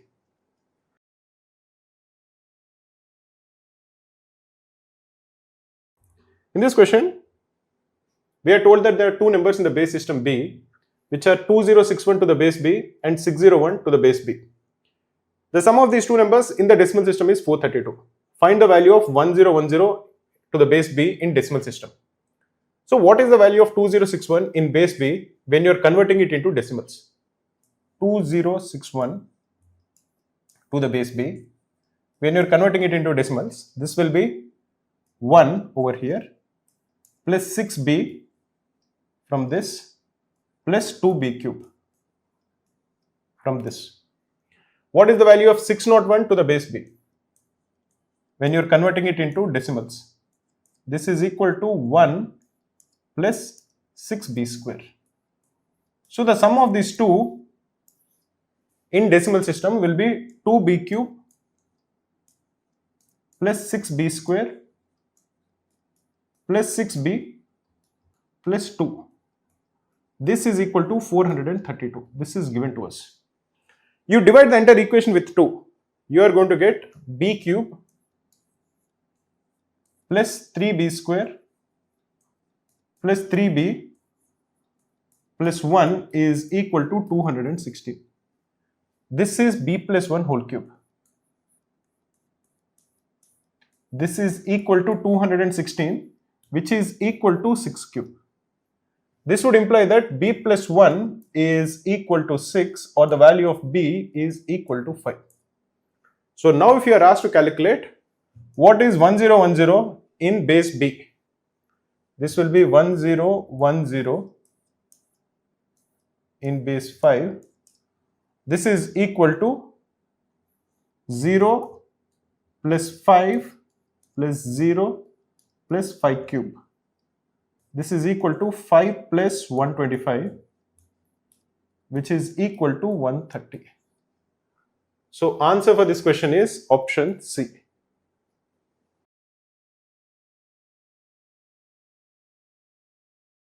So in this question we are given a curve and we are asked to calculate how many distinct points does this curve intersect either the x-axis or the y-axis.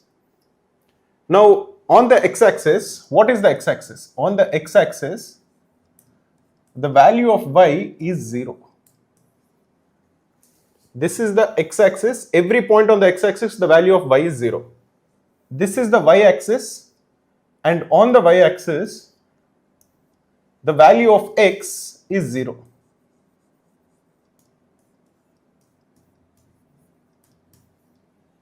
This is the y-axis and this is the x-axis.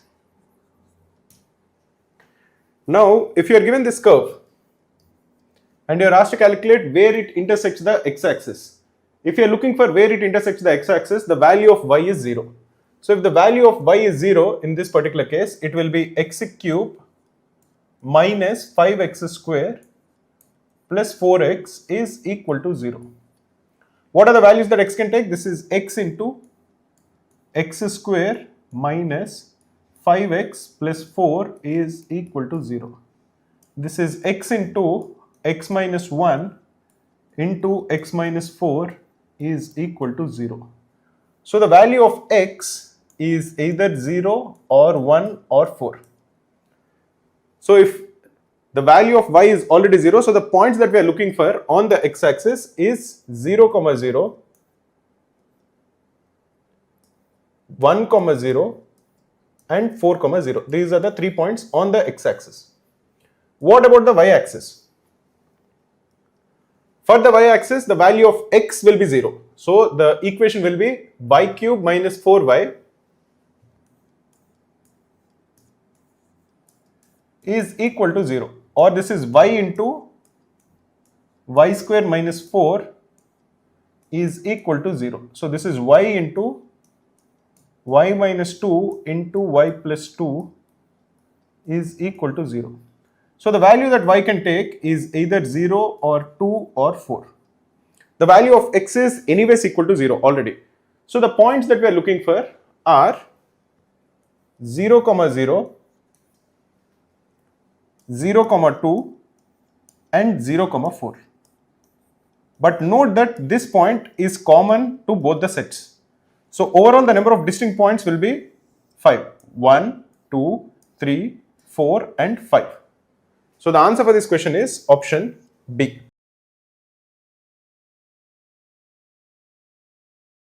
In this question we are told that x bought 16 identical toys for his 3 grandchildren. Find the number of ways in which he can distribute the toys among his grandchildren such that none of the grandchildren receives more than 7 toys. Let us assume that the 3 grandchildren receive A, B and C toys. So A plus B plus C is equal to 16. We are also told that all of them are less than or equal to 7. So A is less than or equal to 7, B is less than or equal to 7 and C is less than or equal to 7. Now, because they are less than or equal to 7 and because there are these restrictions, we can't directly apply the formula for the number of non-negative integral solutions for a given equation. What do I mean by it? What I mean by it is, if you have a equation which is like x1 plus x2 plus dot dot dot till xr is equal to capital N, the number of solutions for this given equation such that all the variables, that is x1, x2, x3 dot dot dot till xr, all of them are greater than or equal to 0 and all of them are integers, is n plus r minus 1 c r minus 1.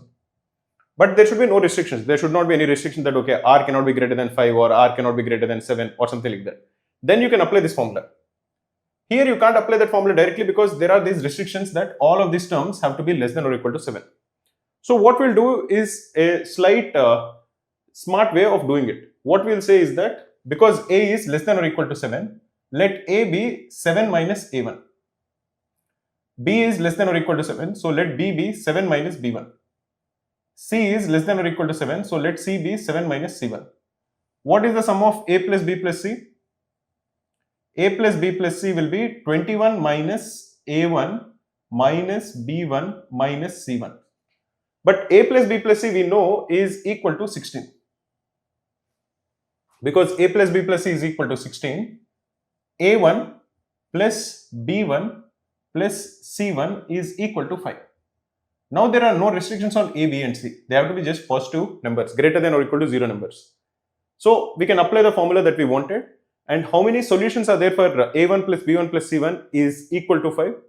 The number of solutions will be 5 plus 3 minus 1 C 3 minus 1, which is equal to 7 C2, which is equal to 7 into 6 by 2, which is equal to 21.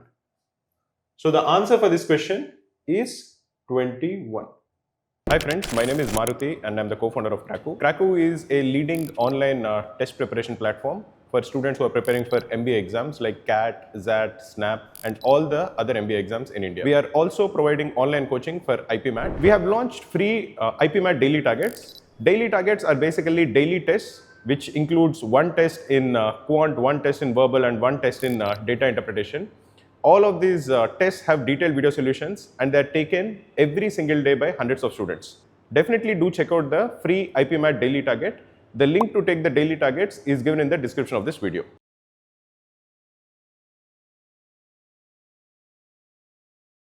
Here we are told that f of x is a function such that f of 3x plus 2 times f of 48 by x is equal to 6x. What is the value of f of 18 and 2 times f of 18 plus 5 times f of 8? Whenever you are given this kind of a question where you have only one variable and you are given f of 3x and f of 48 by x or something, you have to input two different values of x, get a linear equation in those functions, solve for them and calculate the value of each of the function. What do I mean by it? What I mean by it is, here we want f of 18 and f of 8. We have to calculate the value of f of 18, we have to calculate the value of f of 8. So what we'll do is, first we'll assume that the value of, say, this 3x is equal to 18. If 3x is equal to 18, the value of x is 6. So we'll first substitute the value of x to be equal to 6. In that case, what does this equation give us? It gives us f of 18 plus 2 times f of 48 by 6 is 8. This is equal to 6 times 6, which is 36. The next time we'll substitute x to be equal to, because we want 3x to be equal to 8. Why 8? Because we want to calculate f of 18 and f of 8.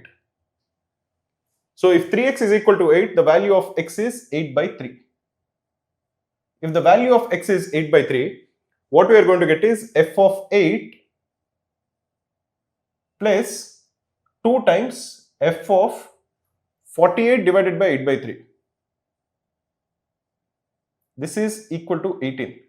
So f of 18 is equal to 6 times 8 by 3. 6 times 8 by 3 is 16.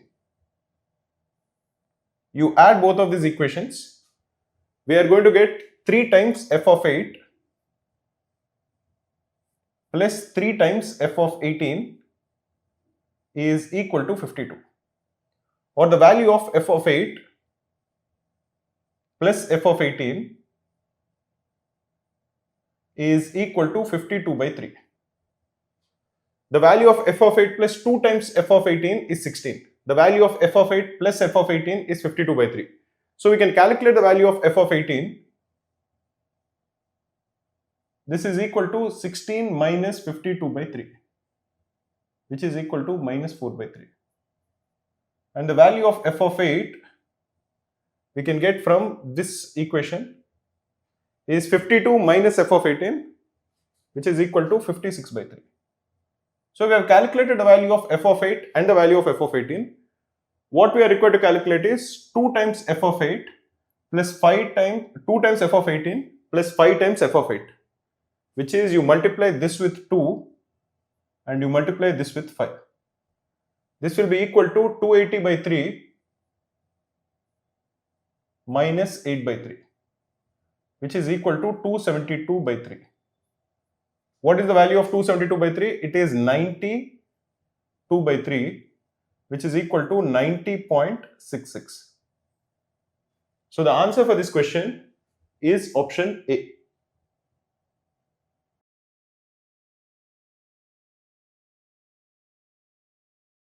In this question, there is a large sphere of radius r. This is melted to form n smaller spheres of radius smaller. So what does the volume of a sphere? Volume of sphere, we know the formula. Volume of sphere is equal to 4 by 3 pi r cube. So what we are told is that 4 by 3 pi r cube is equal to capital N into 4 by 3 pi small r cube. Or the value of r cube is equal to n into the value of small r cube. We are also told that the largest sphere is painted blue at a cost of 36 centimeters square. What is the total surface area of a cube?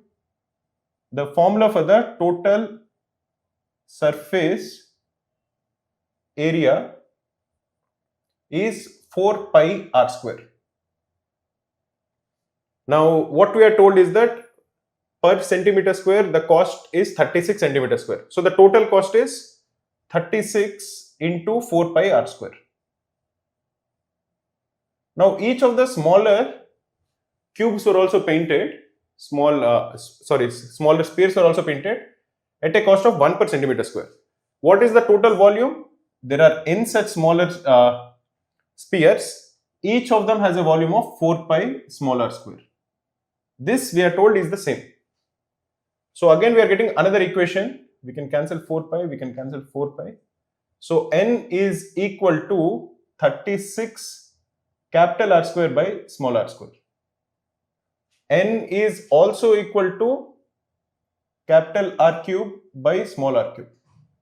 We can equate both of them so that capital R cube by small r cube is equal to 36 capital R square by small r square, or the value of capital R by small r is equal to 36. Therefore, the value of n is capital R cube by small r cube, which will equal 36 cube, which, like somebody messaged in the chat, is 46,656. So the answer for this question is 46656.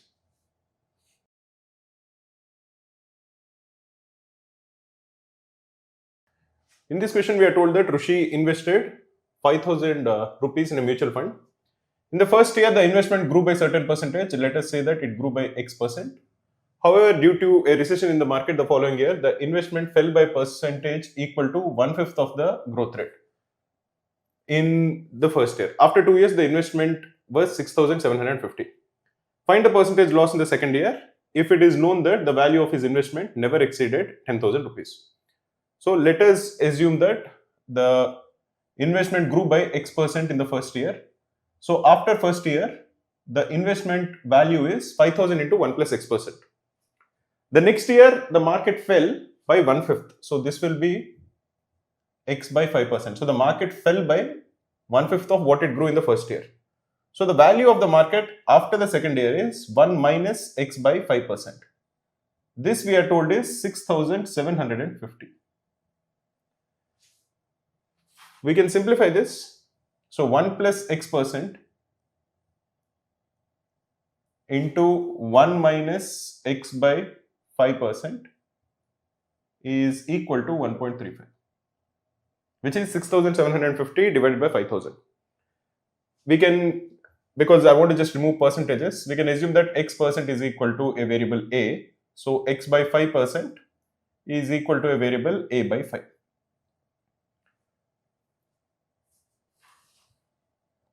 So this equation is 1 plus A into 1 minus A by 5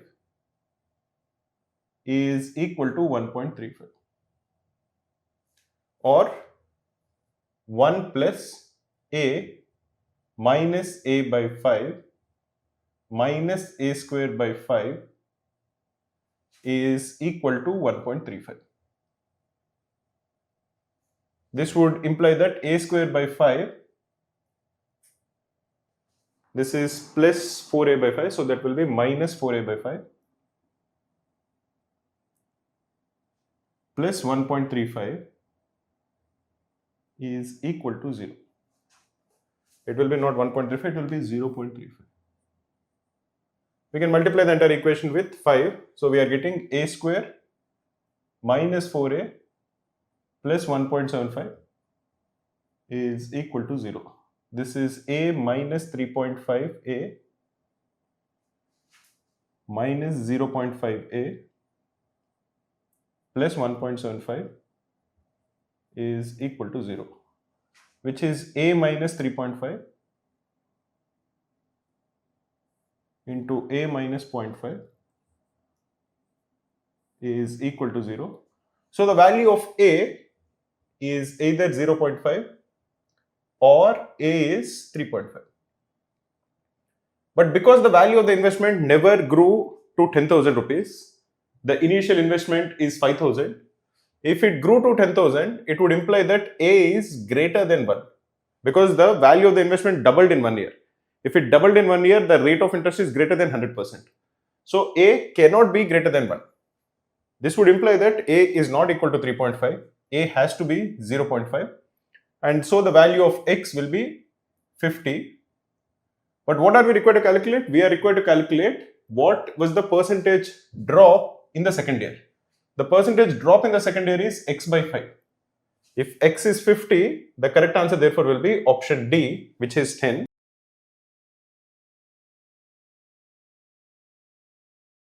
Find the number of integral values of P such that the equation x square minus P plus 2 x plus 2P plus 9 is equal to 0 has negative real roots. So the way to look at it is, if you are given a quadratic equation, which is say ax square plus bx plus c is equal to 0, what is the sum of the roots?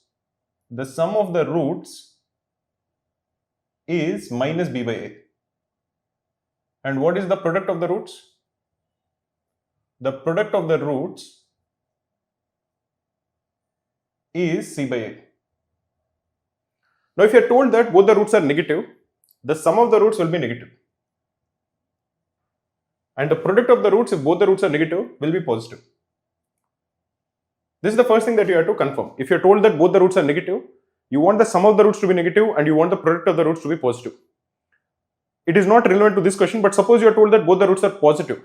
Then what you have to check is that the sum of the roots has to be positive and the product of the roots has to be positive. In this case, both roots are positive. In this case, both the roots are negative. So what we need to do is we have to ensure that sum of the roots is negative and product of the roots is positive. And we also have to ensure that the discriminant is greater than or equal to 0. What is the discriminant of a quadratic equation? The discriminant is equal to b square minus 4ac. Whenever the discriminant is greater than or equal to 0, then the quadratic equation has real roots. Otherwise, the roots don't exist. So we need to check for these things. If we check for these things, whatever value of p satisfies these things, for that we will have roots which are real and negative.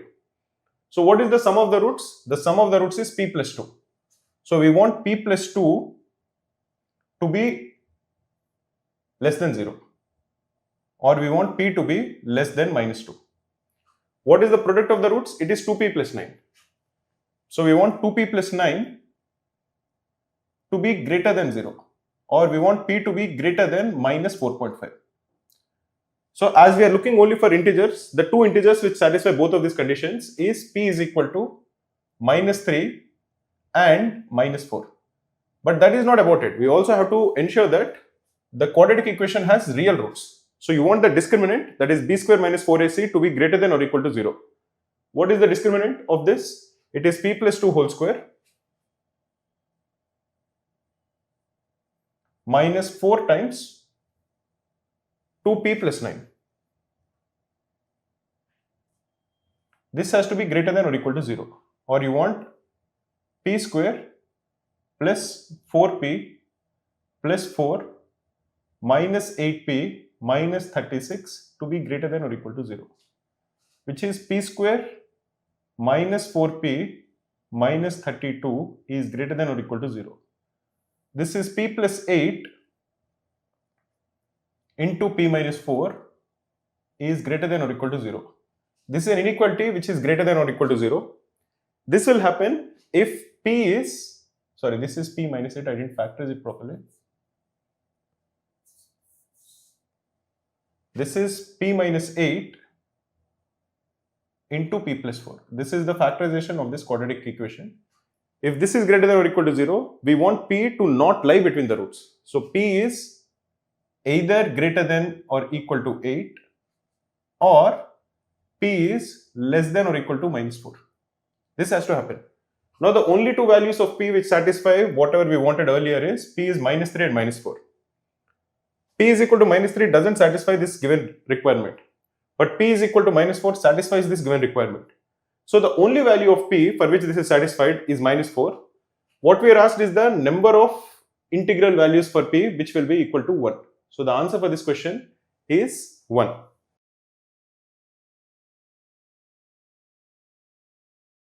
A man works for 8 hours daily and can finish a work in 14 days. If he decreases his work by 20%, what percentage should his efficiency increase so that he can still complete the work in the stipulated time? Let us assume that his normal efficiency is 1 unit per hour.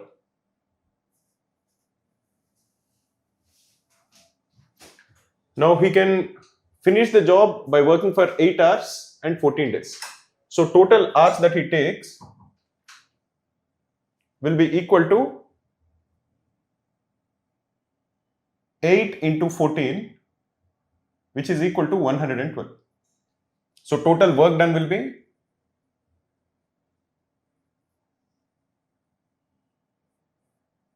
the total work that needs to be done is 112 units, because he is working for 112 hours. Every hour he is doing 1 unit of work.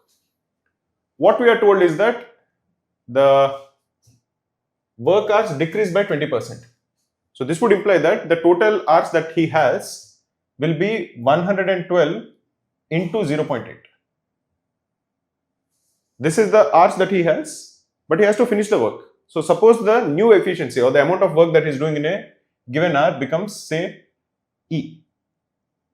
This has to equal 112. You can cancel both of them and the value of E will be 1 divided by 0.8, which is equal to 1.25. So his efficiency has to increase by option C, which is 25%.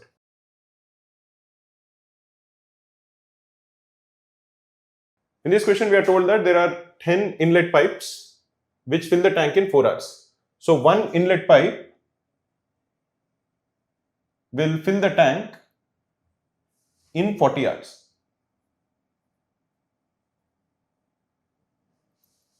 And there are n outlet pipes which empty half of the tank in 3 hours. This would imply that n outlet pipes, they empty the tank, full tank in 6 hours, because they are emptying half the tank in 3 hours. Or one outlet pipe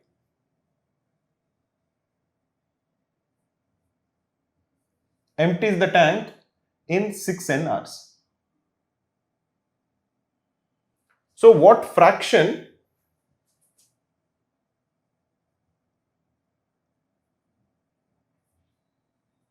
of the tank does the inlet pipe fill in 1 hour? In 1 hour, the inlet pipe will fill 1/40th of the tank. Because in 40 hours it is filling the entire tank, so in 1 hour it will fill 1/40 of the tank. And one outlet pipe, this is for inlet. And one outlet pipe in 1 hour, how much does it empty? It will empty 1/6n. Because in 6n hours it is emptying the entire tank. Now we are given some information. We are told that there are n+1 inlet pipes and n/2 outlet pipes. The tank is filled in 24 hours. So what fraction of the tank is filled in 1 hour? Because it is filled in 24 hours, in 1 hour the fraction of the tank that is filled is 1/24. But for that, inlet pipes are working to fill the tank, outlet pipes are working to empty the tank. One inlet pipe in 1 hour fills 1/40. n+1 inlet pipes in 1 hour, they will fill n+1/40 minus one outlet pipe, the fraction it empties in 1 hour is 6/n. How many outlet pipes do you have? You have n/2. So what is the fraction n/2 outlet pipes empty in 1 hour? It will be n/2 divided by 6n. This is equal to 1/24, which is the fraction of the tank which is actually filled. We can simplify this. n+1/40 minus 1/12 is equal to 1/24, or n+1/40 is equal to 1/8, or n+1 is equal to 5. So the value of n is 4. If the value of n is 4, what is the fraction of the tank that one inlet pipe fills? This is known, this is 1/40. What is the fraction of the tank that is emptied by the outlet pipe in 1 hour? It is 1/6n. The value of n is 4. So this is 1/24. So what is the ratio of the efficiency of an inlet pipe to an outlet pipe? It will be 1/40 is to 1/24. You can multiply both the fractions with 120, which is the LCM of 40 and 24. So this is 120/40 is to 120/24. This ratio is 3:5. So the answer for this question is option C.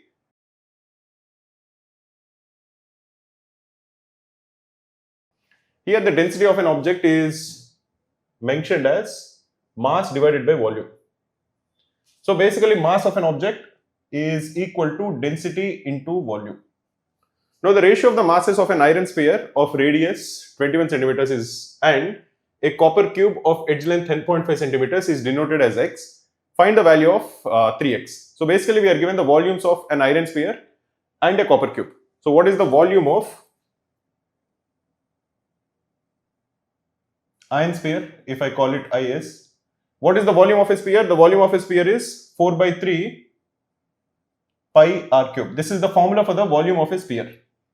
In this particular case, we are given the radius, it is 21 centimeters. So this will be 4/3 into 22/7 into r cube is 21 into 21 into 21.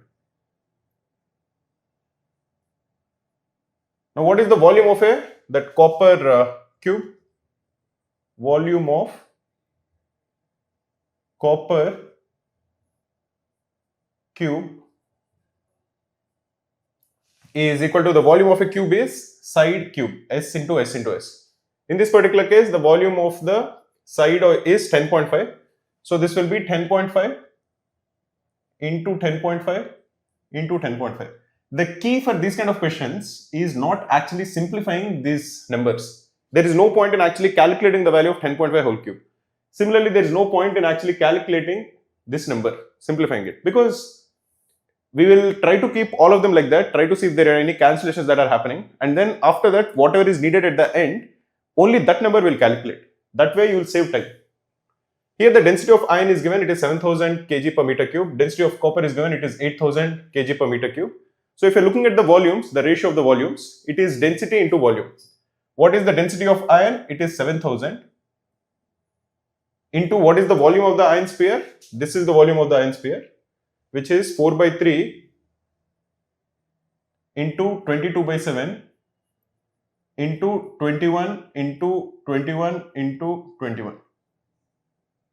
And what is the density of copper? The density of copper is 8000 and the volume is 10.5 into 10.5 into 10.5. Now 21 divided by 10.5 is 2. 21 divided by 10.5 is 2. 21 divided by 10.5 is 2. We can cancel this 1000 and this 1000. We can cancel this 7 and this 7. 2 into 2 into 2 is 8. We can cancel it with this. So the ratio of the masses, the value of x, is 4 into 22, which is 88, divided by 3. So the value of 3x will be simply equal to 88. So what we are required to calculate is the value of 3x, which will equal 88.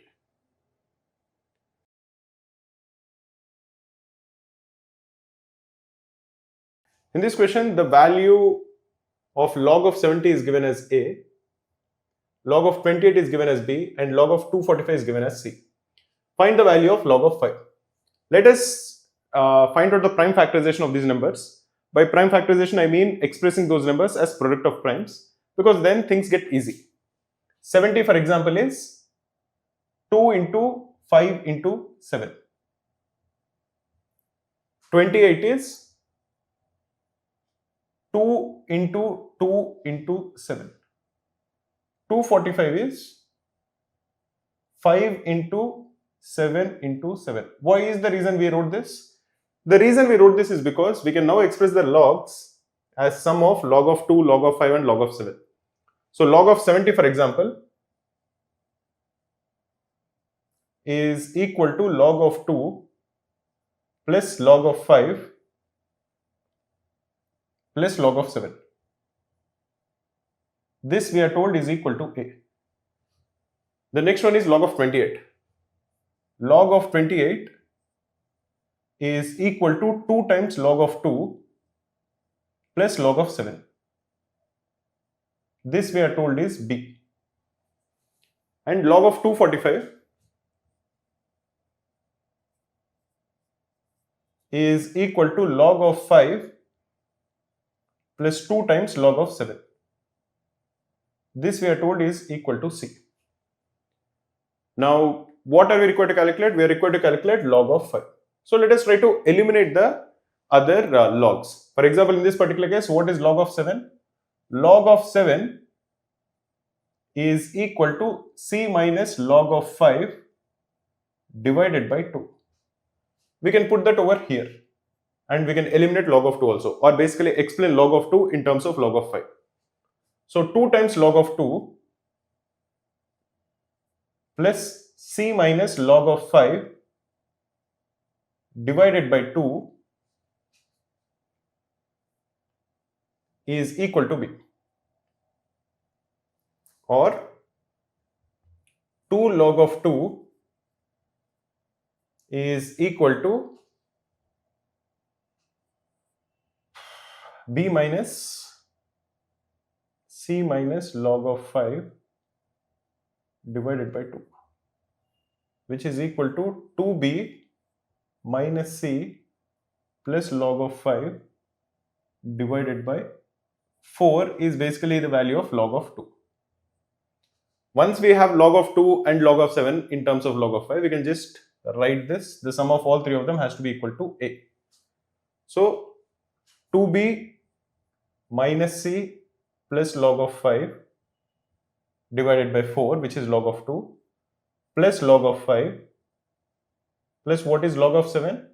Log of 7 is somewhere over here. C minus log of 5 by 2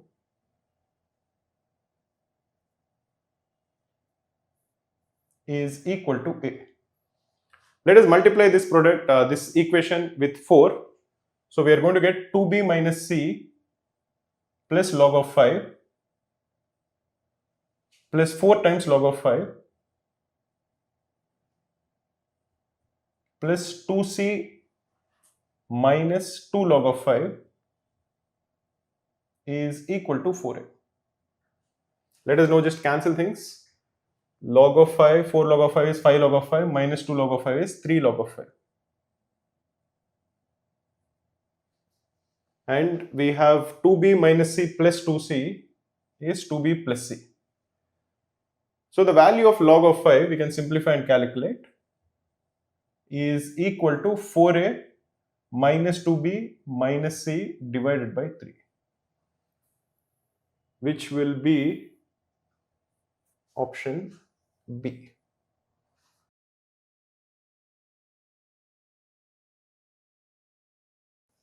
So this question, basically what we are told is that there are 6 numbers a, b, c, d, e, f. Their average is 11. So what we know is that a plus b plus c plus d plus e plus f is equal to 66. We are told that the average of a, b and c is e. So a plus b plus c is equal to 3e. The average of d and e is b. So d plus e is equal to 2b. The average of e and f is c. So e plus f is equal to 2c. What is the value of e if the value of a is 3? So we are given the value of a. This would imply that b plus c plus d plus e plus f is equal to 63 because a is equal to 3.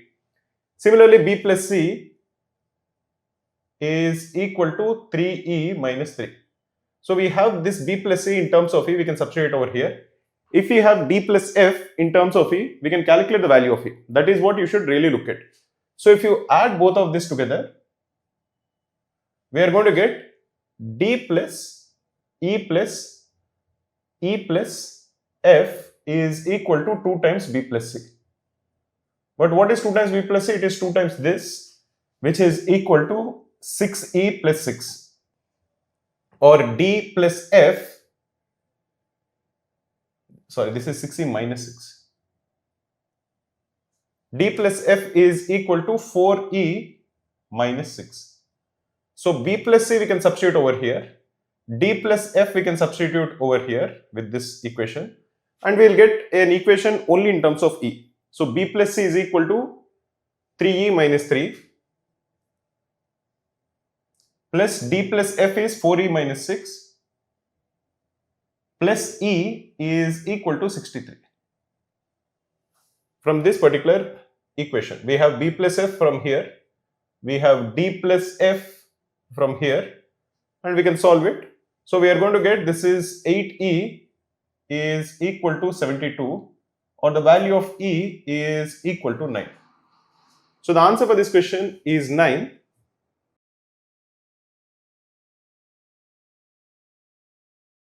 In this question, we are told that the cost of setting a factory is 1200 rupees. Cost of running it is 125 per 100 bags. Cost of making a bag, the raw materials is given as 80 paise per bag. The bags are sold at 3.25 each. 900 bags were made, but only 785 bags were sold. Other companies advertise on both sides of the bag. What is the approximate sum that should be obtained from advertisements being printed on the bags to give a profit of 12%? So we have to calculate the total cost price. the total cost price is equal to the cost of setting up the factory, which is 1200, plus they manufactured 900 bags. So it is 900 into, there was some cost of making, which is 125 per 105 bags. And what is the raw material cost? It is 900 into, I think, 80 paise. So this will be, this is the total cost price, which is 1200. This is 900, I think it is 125 per 125 per 105 bags. So this is 105.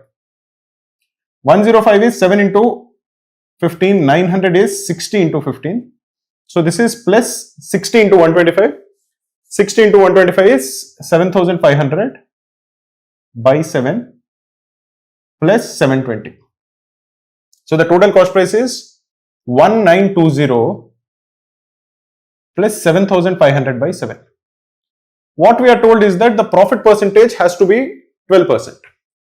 So if the profit percentage is 12%, the total revenue that they make, the total selling price, will be 1.12 into the total cost price, which is 1.12 into 1920 plus 750 by 7500 by 7. Now 112 is 16 into 7. So this is basically equal to 1920 into 1.12 plus 75 into 16. Because 112 divided by 7 is 16. What is 75 into 16? 75 into 4 is 300. So 75 into 16 is 1200. So this is plus 1200. And 1920 into, this is 192 into 11.2. You would have a calculator in the examination, so you should be able to solve it quickly.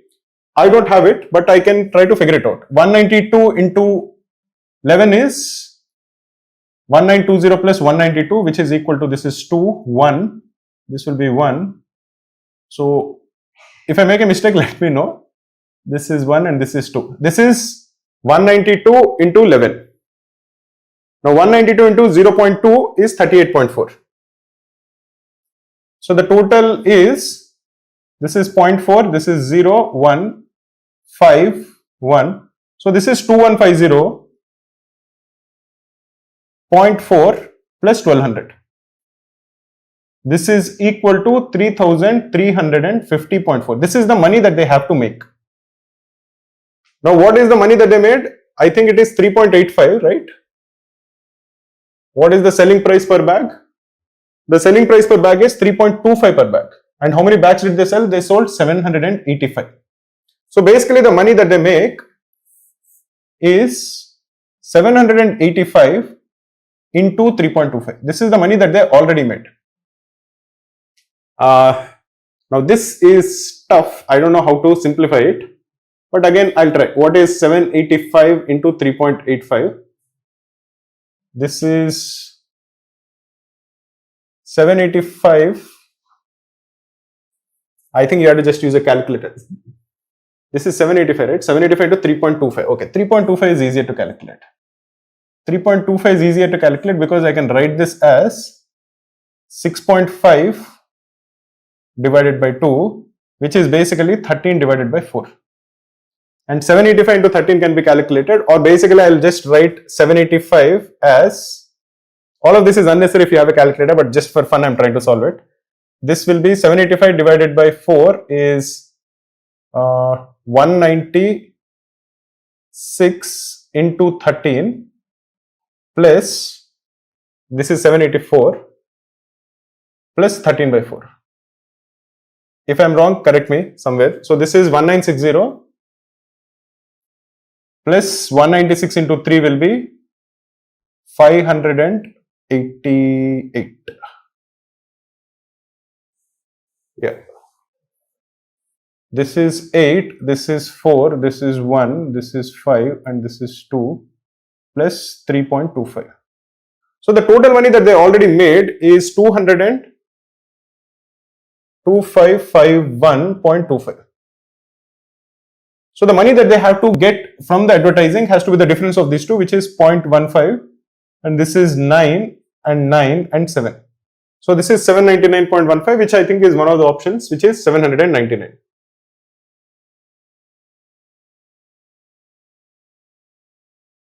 In this question, we are told that there is a Kirana store owner who purchases one packet of peanut butter and jam for 100 rupees. He sells both of them together as a bundle and sells peanut butter at a loss of 20% and jam at a profit of 25%. Overall, he makes a profit of 7 rupees. What is the cost price of a packet of peanut butter? So let us assume that the cost price of a peanut butter packet is P and the cost price of jam is J. What we are told that P plus J is rupees 100.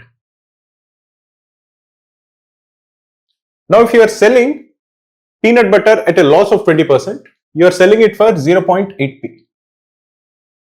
And if you are selling jam at a profit of 25%, you are selling the jam at 1.25 J. This we are told is giving you a profit of 7 rupees. So this would equal 107. What we are required to calculate is the value of peanut butter, which is P. This is two equations. If you solve them, you will get the value of P and J. Let us multiply this equation with 1.25. So what you are getting is 1.25P plus 1.25J is equal to 125. If you subtract the first equation from the second equation, you are going to get 0.45P is equal to 18, or the value of P is 18 divided by 0.45, which is equal to 40. So the answer for this question is option A, which is rupees 40.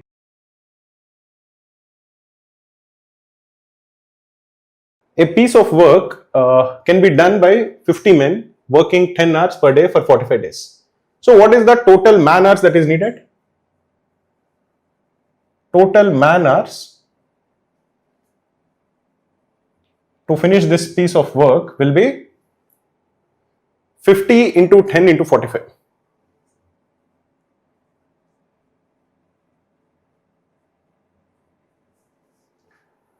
Now the same work needs to be done in a span of 30 days by 40 men working together. What is the additional time duration that each person has to work per day to complete the work? So how many hours would be needed to finish this work per day? It has to be done in 30 days by 40 men. So per day, the time they will have to spend is 50 into 10 into 45 divided by 30 into 40. You can cancel this 0, this 0, this 0, this 0. This is 15. So this is basically 75 by 4, which is 18.75 hours. This is a ridiculous amount of time. People have to work every day. So basically somebody has to work 18.75 hours every day. What they're working for right now is 10 hours per day. So the additional time that they'll have to work for every single day is 18.75 minus 10, which is 8 hours and 45 minutes.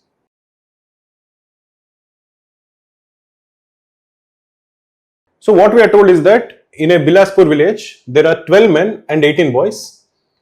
They finish the work in 60 days. So if 12 men and 8 boys are working, the work will be finished in 60 days. By working for 7.5 hours per day. So basically the amount of hours that they will be working will be 450 hours, which is 60 into 7.5 hours. Now subsequently the residents of a neighboring village also decided to construct a primary health center, which would be twice the size of this facility. So now basically this is twice as much. So the man hours that would be needed will be 900 man hours for the neighboring village, the facility that they are looking to build. Now if a man is able to perform the work equal to the same done by 2 boys, let us assume that the amount of work done by a boy is B units, because I don't know whether we can assume this as 1 and 2. We can probably do that, but let us assume that it is B units and 2B units. This would imply that how many boys will be required to help 21 men complete the work in Harigar in 50 days working 9 hours per day? Okay. So basically what we are essentially saying is that the work done original work that was needed would be 12 men. Every hour they'll be doing 2b units of work, so that is 24b, plus 8 boys. Every hour they'll be doing b units of work, so that is 8b. So every hour they'll be doing 32b. This is the amount of work that they'll be doing every hour, and they've taken 450 hours. So the original work is 450 into 32b. This is the original work. The new work is twice as big, so the new work is 900 into 32b. Now this has to be completed in how many hours? It has to be completed in 50 days working 9 hours per day. So basically it has to be completed in 450 hours. If it has to be completed in 450 hours, every hour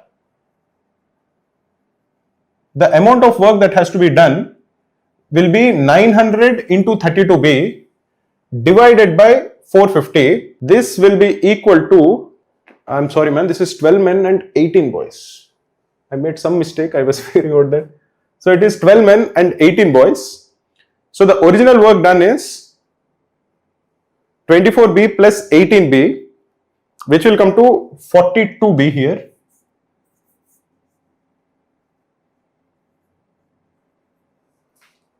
So the total work that has to be done is 450 into 42b. The new work that has to be done will be 900 into 42b. This is the total work that has to be done. So every hour the amount of work that has to be done is 900 into 42b divided by 450, which will be equal to 84b. Now we have how many men? We have 21 men. Because we have 21 men, they will be doing 2b units of work every hour. So they will be doing 42b units of work, and the remaining work has to be done by boys, which will be 42b. So the number of boys that would be needed would be 42.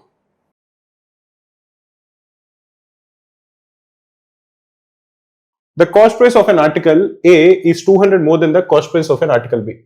So if you assume that the cost price of A is A is equal to B plus 200, where the cost price of B is D. Article A was sold at 10% loss. So article A was basically sold at 0.9A, and article B was sold at 25% profit. So article B was sold at 1.25B. This will be the total selling price in that particular case. If the overall profit earned after selling both of the articles was 4%. So what is the overall cost price? The total cost price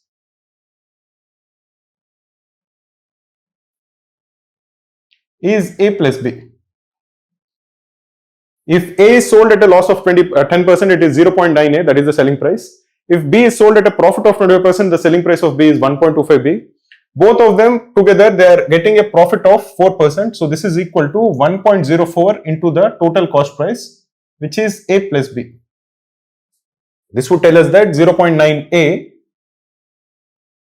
plus 1.25B is equal to 1.04A plus 1.04B, or 0.14A is equal to 0.21B, or the value of 2A is equal to 3B, or the value of A is equal to 3 by 2 times the value of B.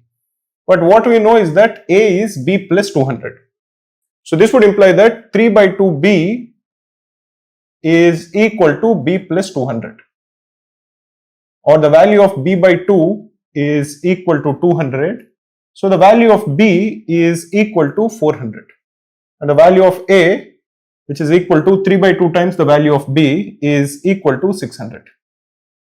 So this would tell us that the cost price of article B is rupees 400, which is option B.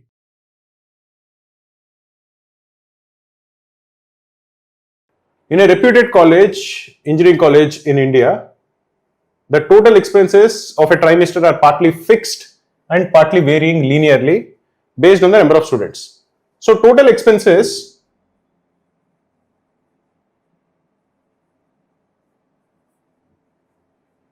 will be of the form fixed plus variable into number of students.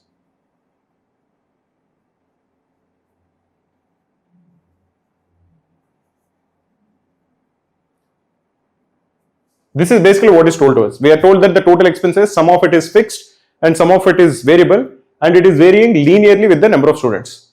So expenses will be of the form f plus some constant k, or we can make it as variable v, into the number of students.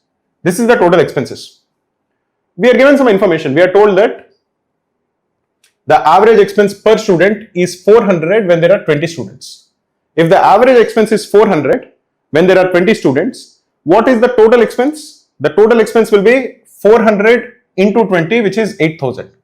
So 8,000 is equal to the fixed amount plus variable into 20. Similarly, it is 300 when there are 40 students. When the average expense is 300 when there are 40 students, what is the total expense? The total expense will be 300 into 40, which is 12,000. So this is 12,000 is equal to f plus variable into 40. These are basically the two equations we have. We have to calculate the value of f and v, and we can do that. If you just subtract the first equation from the second equation, you are going to get 4,000. This is equal to 20v, or the value of v is equal to 200. Now the value of v is equal to 200. What is the value of f? The value of f will be equal to 4,000. So basically the equation for the expense is 4,000 plus 20v. Now suppose there are 80 students. What is the total expense? The total expense when there are 80 students will be 4,000 plus 20 into 80. So this will be 200 n. So this is 200 into 80. So the total expense will be 4,000 plus 16,000, which is equal to 20,000. This is the total expense, and the number of students is 80. So the average expense will be 20,000 divided by 80, which is equal to 250. So the answer for this question is option A.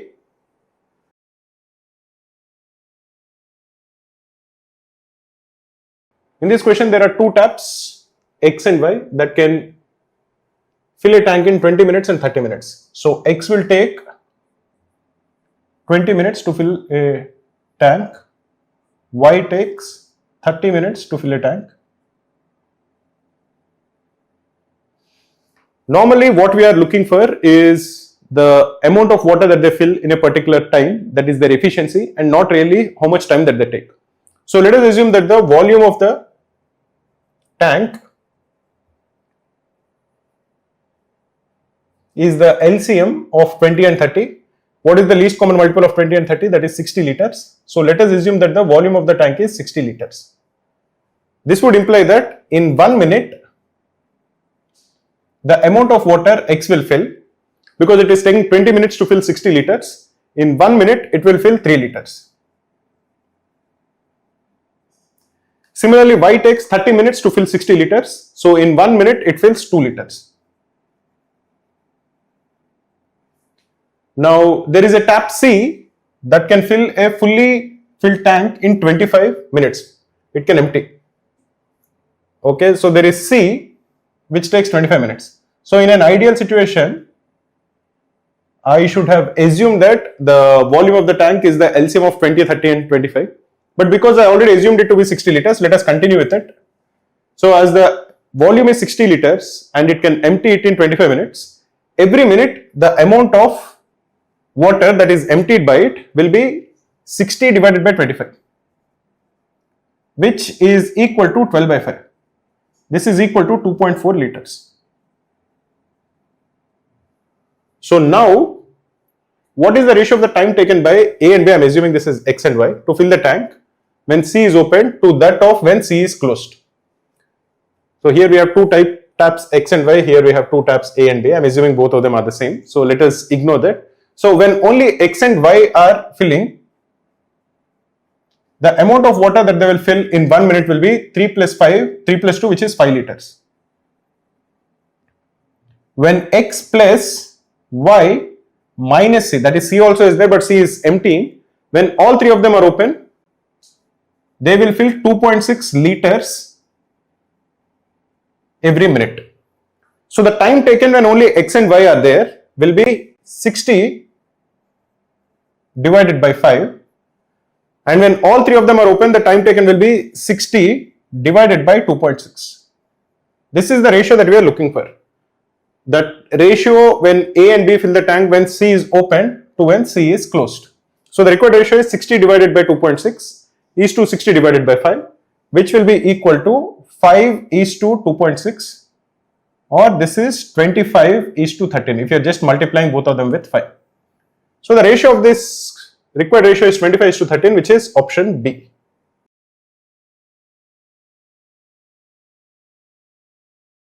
Here there are three people A, B and C. They can finish the work in 20 days, 25 days and 40 days. So A will take 20 days to finish the job. B will take 25 days to finish the job. And C will take 40 days to finish the job. This would tell us that basically whenever we are given the time that somebody takes to finish the job, that helps us somewhat, but a better way to compare is their efficiency or how much work they can do in standard time. To compare that, let us assume that the total work that needs to be done is a multiple of 20, 25 and 40. What is a multiple of 20, 25 and 40? That is 200. So let us assume that the total work that needs to be done is the least common multiple of 20, 25 and 40. This is equal to 200 units. So let us assume that the total work that needs to be done is 200 units. Now in one day, how much work will A do? A will be doing 200 divided by 20, which is equal to 10 units. B takes 25 days to do 200 units of work. So in one day, B will be doing 8 units of work. C takes 40 days to do 200 units of work. So in one day, he will be doing 5 units of work. Now what we are told is that on the first day, A and B work together. So first day, it will be A plus B. On the second day, B and C work together. So on the second day, it is B plus C. On the third day, A and C work together. On the third day, A and C work together. And on the fourth day, all three of them will work together. So on the fourth day, it is A plus B plus C. Now if A and B work together, how much work is done in the first day? A does 10 units of work, B does 18 units of work. So the total work done on the first day is 18. B and C, B does 8 units of work, C does 5 units of work. So both of them together in one day they will be doing 13 units of work. Third day A and C will be working together. A does 10 units of work, C does 15 units of work. So both of them together will do 15 units of work. And if all three of them are working together, the total work done will be 10 plus 8 plus 5, which is equal to 23. So in the first 4 days, the total work done is 18 plus 13 plus 15 plus 23. What is the total? 13 plus 15 is 28 plus 18 is 46 plus 23 69. So in the first 4 days, they do 69 units of work. This is done in 4 days. What is the total work that needs to be done? The total work that needs to be done, we assumed is 200 units. So after the another 4 days, that is after 8 days, the total work that needs to be done is 69 into 2, which will come to 138 units. Now after the 9th day, another 18 units are added, so it will become 156. After the 10th day, another 13 units are added, so it becomes 169. And after the 11th day, 15 units are added, so it becomes 184. How many units are left? How much work is left? 200 units is needed. 184 units are done after 11 days, so the work that needs to be completed is 16. On the 12th day, they can do 23 units of work, because on the 12th day, all 3 of them are going to work together. But the number of units that is needed is only 16. So only 16 by 23rd of the 12th day will be taken. 11 days are already over. So the total work will be finished in 11 16 by 23 days, which if you see will be option A.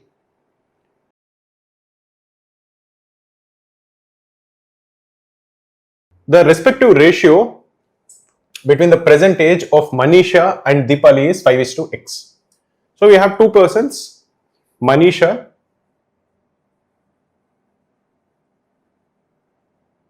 and Deepali. The ratio of their ages is 5:x. Okay. Manisha is 9 years younger than Parinita. Okay. We have, and Parinita's age after 9 years will be 33 years. So what is Parinita's age right now? Parinita's age 9 years later is 33. So today Parinita will be 33 minus 9, which is 24 years. This is the current age of Parinita. And what we are told is that Manisha is 9 years younger than Parinita. So Manisha's age will be how much? Manisha's age will be 9 years younger than 24. So Manisha's age will be 24 minus 9, which is 15. Okay. The difference between Deepali's age, okay, and Manisha's age is the same as the present age of Parinita. So what we are essentially told is that, so Manisha's, Deepali's age will be 39. Why will Deepali's age be 39? Because if Manisha's age is 15 and Parinita's current age is 24, the difference between Manisha's age and Deepali's age is 24. That is what is given to us. Difference between Deepali's age and Manisha's age is equal to the present age of Parinita, and the present age of Parinita is 24. We know that the present age of Manisha is 15. So what is the present age of Deepali? Deepali's age will be 15 plus 24, which is 39. So what is the value of x?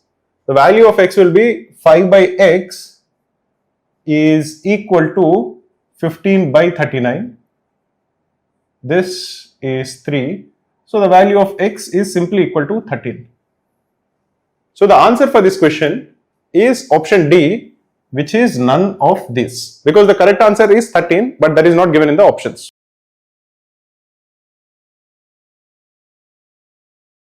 So the market value of beams made of a rare metal has a unique property. The market value of such a beam is proportional to the square of its length. So if you assume that the length is L, the market value is equal to some constant K into L square, because the market value is proportional to the square. Now due to an accident, one such beam broke into two pieces having length in the ratio of 4:9. So if the ratio is 4:9, let us assume that what is 4 plus 9? It is 13. So let us assume that the original length, is say 13 centimeters. 13 is basically 4 plus 9. You can again assume this to be any number. 13 just makes most of the calculations easy. So what is the original market value? The original market value will be K into L square. So the original market value will be 13 square into K, which is equal to 169K. This is the original market value. Now it broke into two parts. The ratio of the parts is 4:9. So the first part is 4, the second part is 9. What is the market value of the smaller piece of this one? Again, the market value will be k into L square. So it is k into 4 square, which is 16k. And the market value of the larger one is k into 9 square, which is 81k. So the total market value will be 16k plus 81k, which is 97k. This is the new value. So the new value is 97k. Original value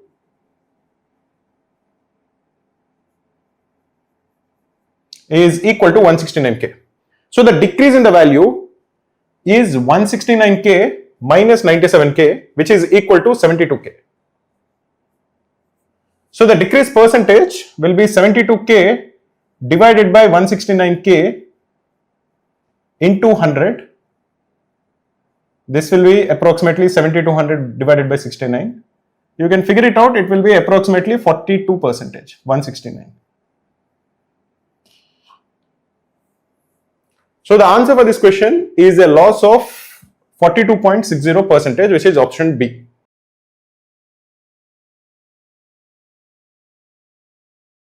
In an examination, 480 students, 85% of the girls and 70% of the boys passed. How many boys appeared in an examination if the total pass percentage is 75%?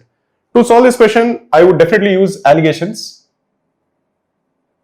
Allegations is an approach in which we can calculate the ratio of two particular quantities when they are mixed very quickly.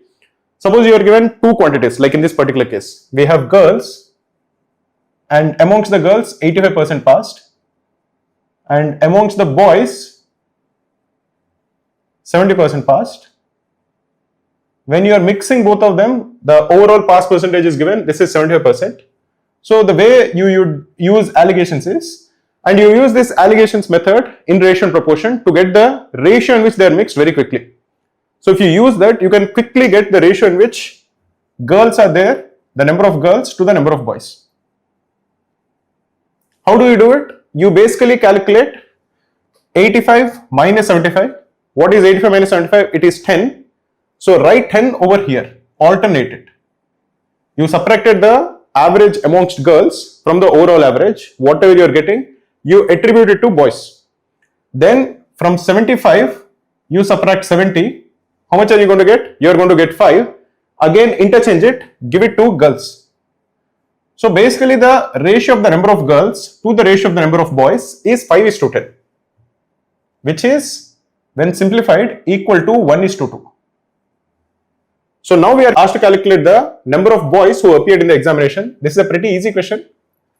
So therefore, the number of boys will be 2 divided by 1 plus 2, which is 3, into the total number of students, which is 480. This is 160.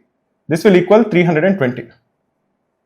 So the answer for this question is option C. Hi friends, my name is Maruti and I'm the co-founder of Cracku. Cracku is a leading online test preparation platform for students who are preparing for MBA exams like CAT, ZAT, SNAP and all the other MBA exams in India. We are also providing online coaching for IPMAT. We have launched an excellent course. This includes detailed concept videos, a lot of topic tests which are part of the study room. It also involves weekly live class. The course is entirely designed by me and Saili. Saili is also a co-founder of Cracku and an alumna of IIM Ahmedabad. Definitely do check out the online coaching for IPMAT provided by Cracku. The link to check out the course is given in the description of this video.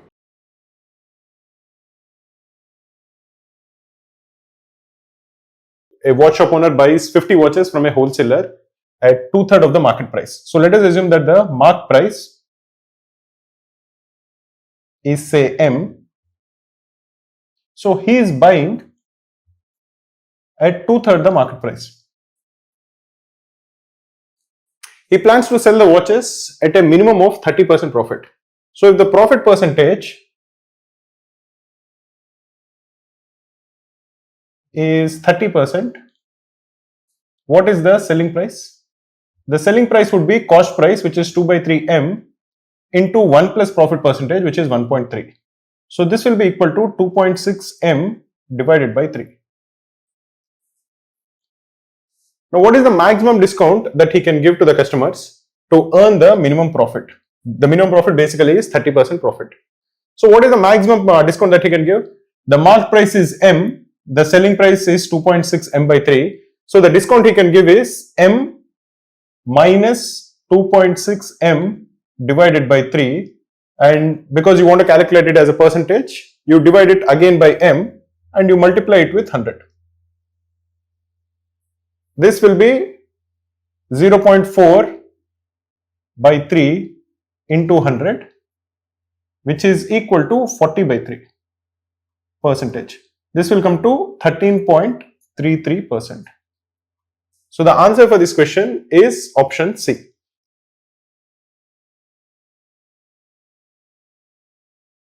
Four men and 6 women can complete a work in 8 days. So 4 men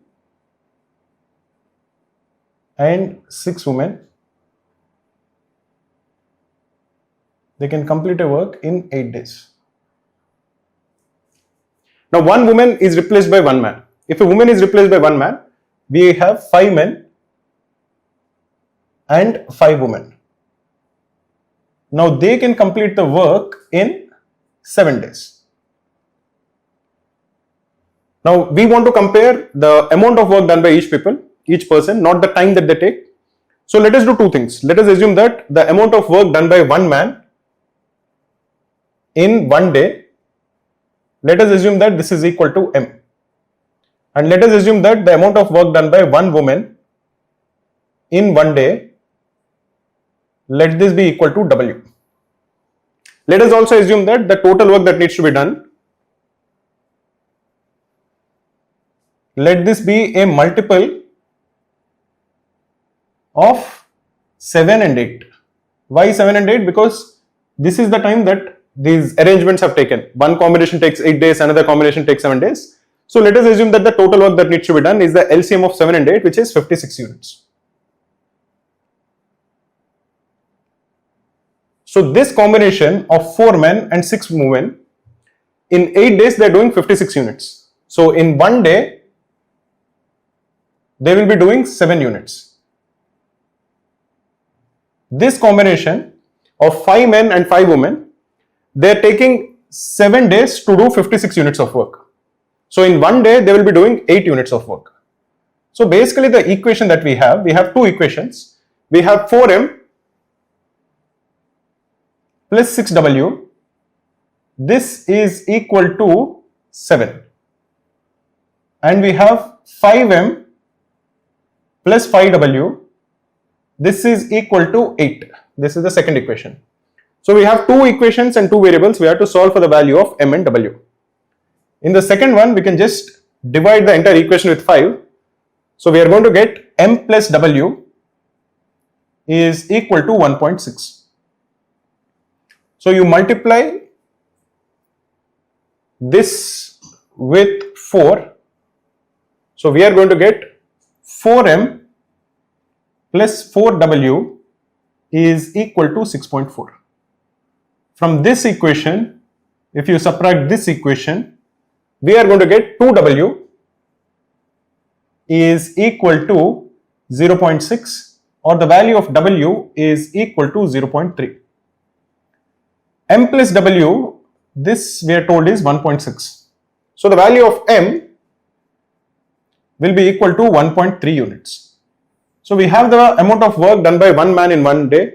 We have the amount of work done by 1 woman in 1 day. So what is the work done by 1 man and 5 women in 1 day? The amount of work done will be, this is 1.3 and this is 5 into 0.3. Overall, this will be 2.5 units of work every day. The amount of work that needs to be done is 56 units. So the time taken by this combination will be 56 divided by 2.8, which is equal to 20 days. So the time taken would be option C.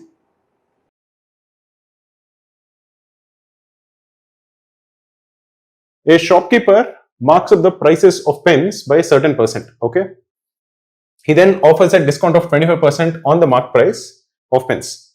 Consequently, on the sale of 100 pens, he makes a profit equal to the selling price of 20 pens. What would have been the profit percentage made by the shopkeeper if he had sold the pens at the mark price. So let us assume that the cost price of pens is C and the selling price is S and the mark price is M. Now what we are told is that if he is selling 100 pens, he makes a profit equal to the selling price of 20 pens. This would tell us that the selling price of 100 pens is 100S is equal to the cost price of 100 pens, which is 100C, plus profit, which is equal to 20S. What exactly are we doing? We are just using the formula that selling price is equal to cost price plus profit. In this particular case, for 100 pens, the selling price is 100S, the cost price is 100C, and the profit is given to us. The profit is equal to the selling price of 20 pens, which is 20S. This would tell us that 80S is equal to 100C, or the value of S is equal to 100 by 80C, which is equal to 1.25C. Now what are we told? We are told that this is the selling price after he offered a discount of 25% on the mark price. So this would tell us that selling price is 0.75 M. Therefore, this is basically because the discount is 25%, selling price has to be 75% of the mark price. Selling price is 1.25C, so 1.25C is equal to 0.75 M, or the value of M is equal to 1.25 divided by 0.75C, which is equal to 5 by 3C, which is equal to 1.667C. So if he is selling the items at the mark price without giving any discount, the profit he would be making is 66.67%.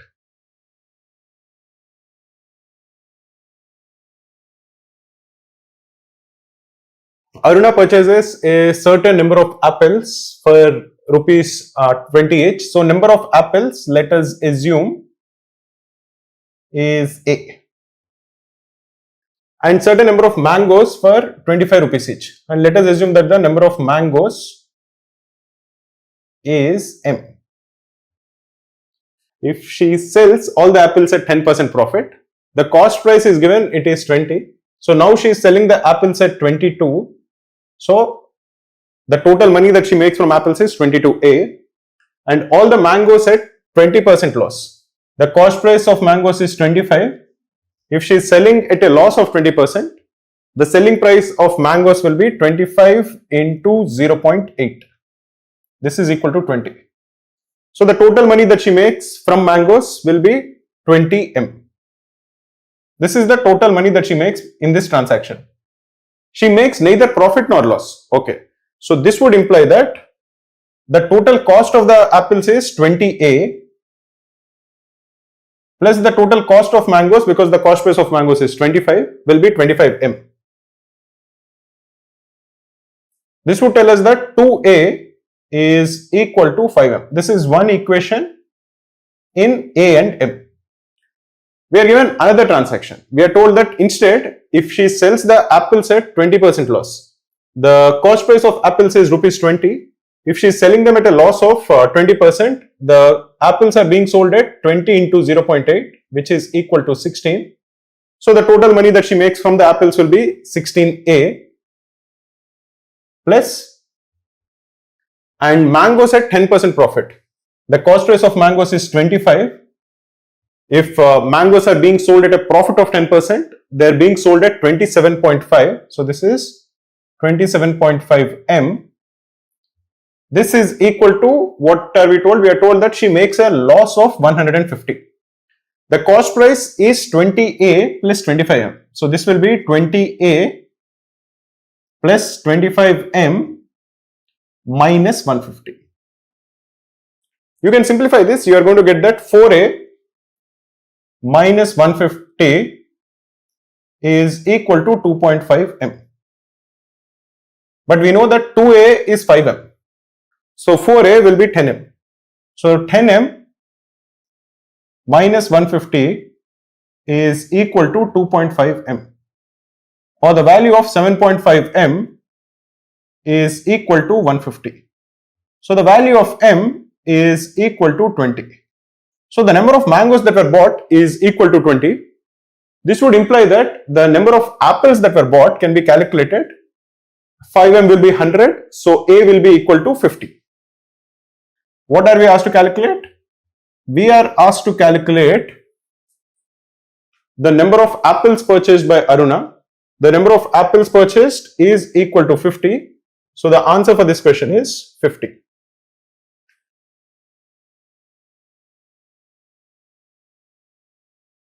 Ashok purchased pens and pencils in the ratio of 2:3 during his first visit, and he paid 86 to the shopkeeper. So he has some pens, he has some pencils. The ratio is 2:3 and he paid rupees 86 in the first visit. Okay. Note that we don't know how many he bought. They're just in the ratio of 2:3. So they can be 4 and 6, or they can be 6 and 9, they can be anything. During the second visit, he purchased pens and pencils in the ratio of 4:1. Okay. The second time he purchased in the ratio of 4:1 and he paid 112. The cost of a pen as well as a pencil is an positive integer. So let us assume that the cost of a pen is A and the cost of a pencil is B. If Ashok purchased 4 pens during his second visit, so here it is actually 4 pens. Therefore, the actual number of pencils also will be 1. Then the amount he paid for the pens during the second visit is, okay. So let us now assume that in the first visit, he bought 2k pens and 3k pencils. In the second visit, we are told that he bought 4 pens and 1 pencil. So the equation we get for the second time is 4a plus b is equal to 112. The equation we get for the first visit is 2k into a plus 3k into b is equal to 86, or 2a plus 3b is equal to 86 divided by k. What we are told is that a and b are positive integers. So 86 divided by k has to be a positive integer. What are the factors of 86? The factors of 86 are either 1 or 2 or 43 or 86. So 86 divided by k, this has to be either 86 or this has to be 43 or this has to be 2 or this has to be 1. This has to be the value of 2a plus 3b. It will be 86 when k is equal to 1. It will be 43 when k is equal to 2. It will be 2 when k is equal to 43. And it will be 1 when k is equal to 86. These are the only factors of 86. This will be the value of 2a plus 3b. We already know that 4a plus b is 112. You can solve and you can immediately figure out that this cannot be equal to 1, surely. Because a is a positive integer, b is a positive integer, 2a plus 3b cannot be equal to 1. Similarly, 2a plus 3b cannot be equal to 2. Because again, a is a positive integer, b is a positive integer. The minimum value is 5 at least, right? 2a plus 3b. So the only two realistic things that we have to look at are 2a plus 3b is either 86 or 2a plus 3b is 43. We can even immediately disqualify 43. How can we do that?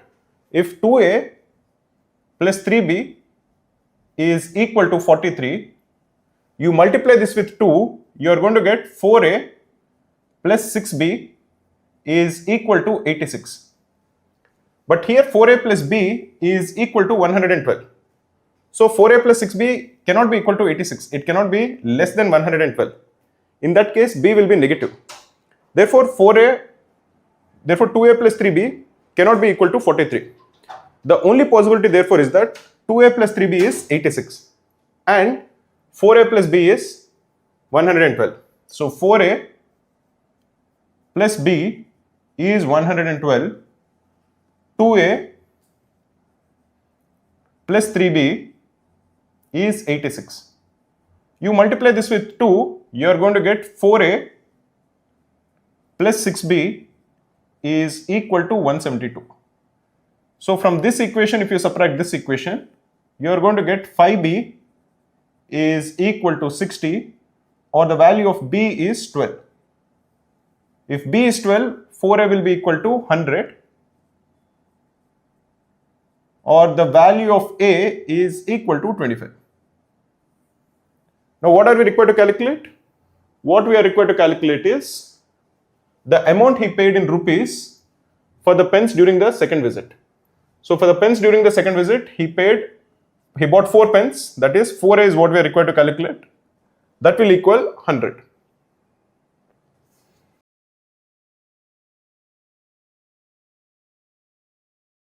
To solve this question, we need to know one formula, which is the number of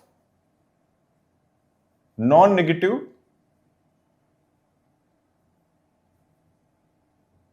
integral solutions for a given equation. Suppose you are given an equation which is of the form a plus b plus c plus dot dot dot dot till r is equal to n. And you are told that all of these variables a, b, c, all of them are integers and they are not negative. That is, they can be 0 or 1 or 2 or any number like this, and all of them are integers and they are non-negative integers. They are essentially whole numbers. And you are asked to calculate how many such solutions exist for it. The formula for that is n plus r minus 1 c r minus 1. Just to give an example, suppose you have 3 variables. A plus b plus c is equal to 5. How many solutions are there for this such that a, b and c are non-negative integers? That is, they are 0 or 1 or 2. They are essentially whole numbers. The answer for that will be 5 plus 3 minus 1, so that is 7. C 3 minus 1, that is 2. This will be 7 into 6 divided by 2, which is 21. Once you know this formula, you can answer this question. How will you answer this question? Here you have 4 variables. You have x1, x2, x3 and x4. They are adding up to 50. You are told that x3 and x4 are greater than or equal to 0 and they are integers. But the problem is, the reason we can't directly use this formula is because we are told that x2 is greater than or equal to 2. x1 is greater than or equal to 1. So there is a slight complication over here. x1 and x2 cannot be 0. x2 cannot be 0 or 1. x2 is greater than or equal to 2. So we have to modify the equation slightly. What we are essentially doing now is, we'll assume that x1 is equal to, x1 is greater than or equal to 1. So we'll assume that x1 is a variable, say x5 plus 1. Why are we doing this? Because now we know that as x1 is greater than or equal to 1, x1 itself is x5 plus 1. So x5 itself is greater than or equal to 0. Which is what we want. We want all of them to be greater than or equal to 0 so that we can apply this formula. Similarly, we are told that x2 is greater than or equal to 2. If x2 is greater than or equal to 2, we'll assume that x2 is equal to x6 plus 2. Because as x2 is greater than or equal to 2, x6 will be greater than or equal to 0. Now if you are looking at the formula that we have, this formula, x1 plus x2 plus x3 plus x4 is equal to 50. If you write it over here, x1 plus x2 plus x3 plus x4 is equal to 50. Instead of x1, we'll write x5 plus 1. So this is x5 plus 1. And instead of x2, we'll write x6 plus 2. And x3 and x4, we'll just write it as it is. This is equal to 50. Now we can just subtract 1 and 2 from 50 and we'll get this as 47. This is a simple equation that we know. This equation will be x5 plus x6 plus x3 plus x4 is equal to 47. And each of these variables, these 4 variables, are greater than or equal to 0. There is no additional complication now. There is no complication that something has to be greater than 1 or greater than 2. All of that has been removed. Now there is uniformity. All of them are non-negative integers. Now we can apply this formula over here. So the number of solutions for this equation will be 47 plus, there are 4 variables, 4 minus 1, C 4 minus 1. This is equal to 50 C3. This is equal to 50 into 49 into 48 divided by 6. This is 8. So 50 into 8 is 400. 400 into 49 is 19,600. So the answer for this question is option C.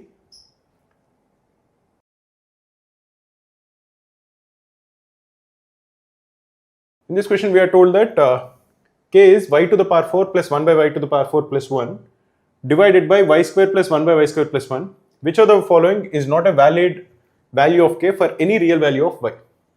So k is equal to y to the power 4 plus 1 by y to the power 4 plus 1 divided by y square plus 1 by y square plus 1.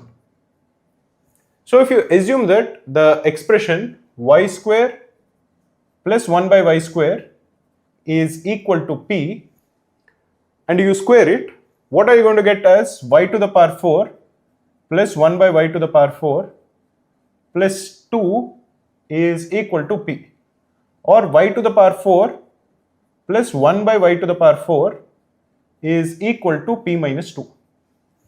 So if you are looking at this particular expression, what is the value of k? K will be equal to y to the power 4 plus 1 by y to the power 4, which is p minus 2 plus 1. So that is p minus, sorry, this is p square.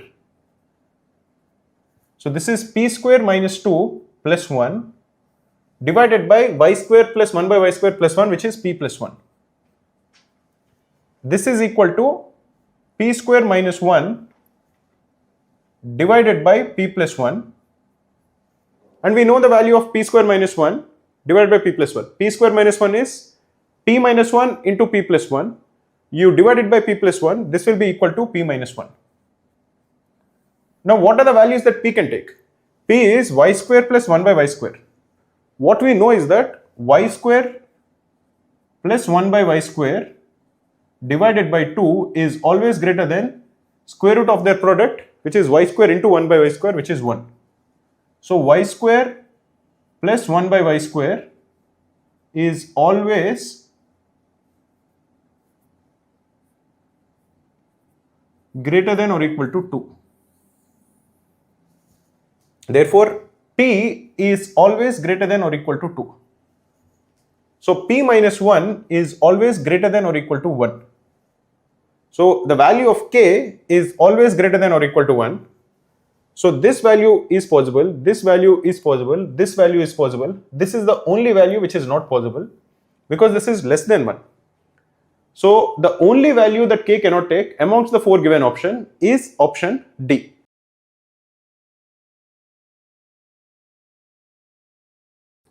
In this question we are told that there is this polynomial ax square plus bx plus 5. This leaves a remainder of 3 when divided by x minus 1. So the remainder when a polynomial is divided by x minus 1 will be the same as its value when you substitute x is equal to 1. So essentially when we are substituting x is equal to 1 in this is becoming equal to 3 because that is the remainder that is left. So when you substitute x is equal to 1, what are you going to get? You are going to get a plus b plus 5. This we are told is equal to 3, or a plus b is equal to minus 2. Similarly, it leaves a remainder of 2 when divided by x plus 1. The remainder when it is divided by x plus 1 would be when you substitute x is equal to minus 1. This value becomes equal to the remainder, which in this particular case is equal to 2. So when you substitute x is equal to minus 1, what are you going to get? You are going to get a minus b plus 5. This is equal to 2, or a minus b is equal to minus 3. So we have a plus b is equal to minus 2. We have a minus b is equal to minus 3. So if you just subtract one from the other, 2b is equal to 1 or b is equal to 1 by 2. What is the value of a? A is equal to b minus 3, which is equal to minus 5 by 2. So a is 1 by 2, b is minus 5 by 2. What are we required to calculate? We are required to calculate 2b minus 4a. So 2b minus 4a is what we are required to calculate. 2b is equal to 1, minus 4a is equal to minus of 4 into minus 5 by 2. This is minus of minus 10, which is equal to plus 10. So this will be 1 plus 10, which is equal to 11. So the answer for this question is 11.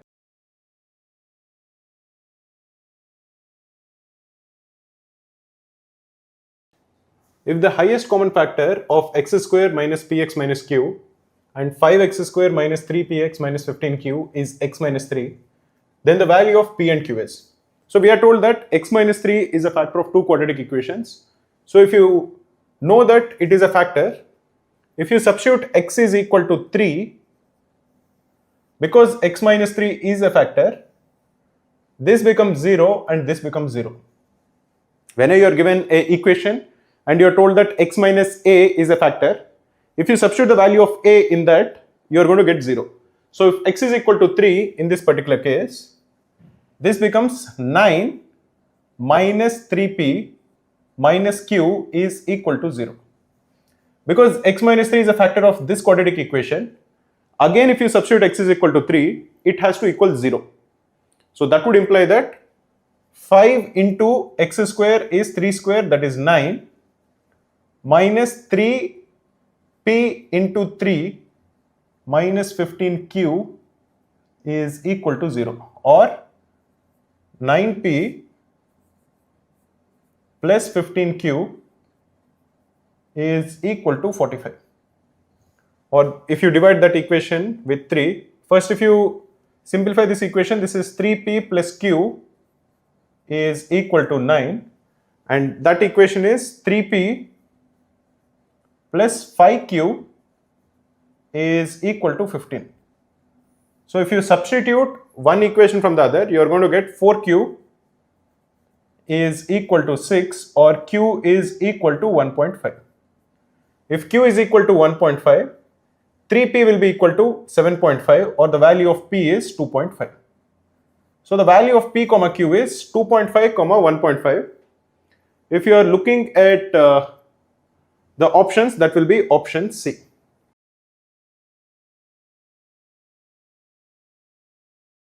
In this question, a square plus a plus 1 is 0. We are required to calculate the value of a to the power 4 plus a square plus 1.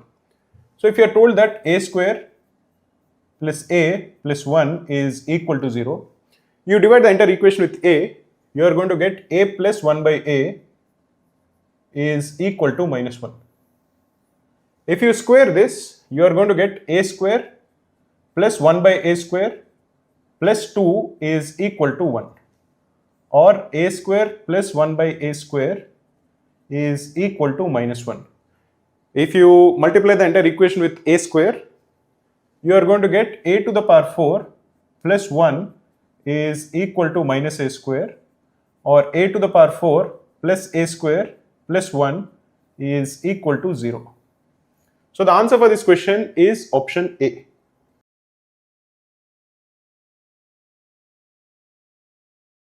We are asked to calculate the maximum possible value of minimum of 7 plus minimum of y and minus 3 and y minus 6. This seems very complex. The first time I looked at it, I thought, okay, this seems like a crazy question, but it is not a crazy question, because if you think about it, we have to first identify, we have to come from inside, we have to identify what is the value of min of y comma minus 3, and there are cases for it.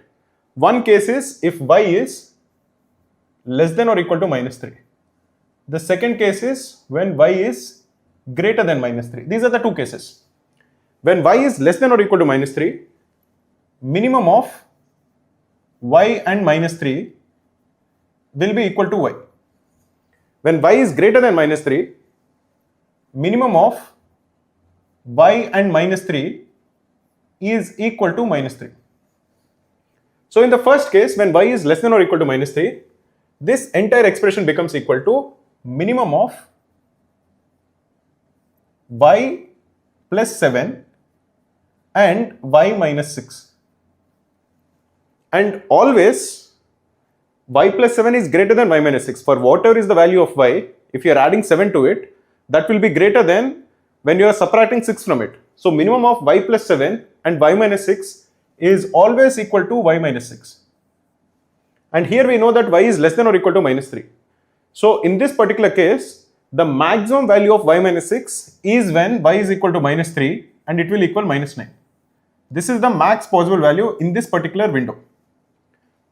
In the other side, when y is greater than minus 3, minimum of y and minus 3 is minus 3.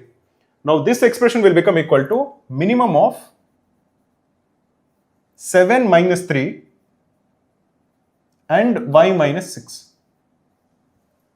This is equal to minimum of 4 and y minus 6.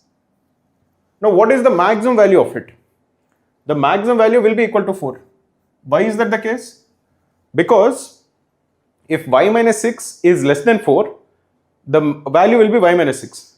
But if y minus 6 is greater than 4, suppose y is a big number, suppose y is equal to 20, that will be 20 minus 6, which is 14. But here we have minimum of 4 and y minus 6. So the maximum value this can take is 4. And you can also say that it will take the value of 4 when y is greater than or equal to 10. Because y minus 6 is equal to 4 when y is greater than or equal to 10.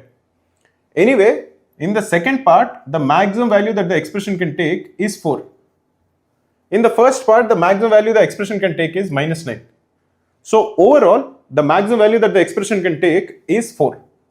So the answer for this question is option B.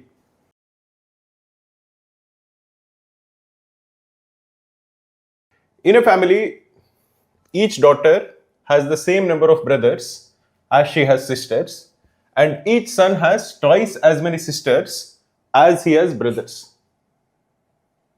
How many sons are there in the family? So let us assume that the number of sons is equal to S and the number of daughters is equal to D. Now from the standpoint of a daughter, if there is a daughter, how many sisters does she have? There are D daughters in total. So excluding her, every other girl is her sister. So the number of sisters that she will have is D minus 1. And how many brothers does she have? All the sons are her brothers. So she will have S brothers. These two we are told is equal to the same.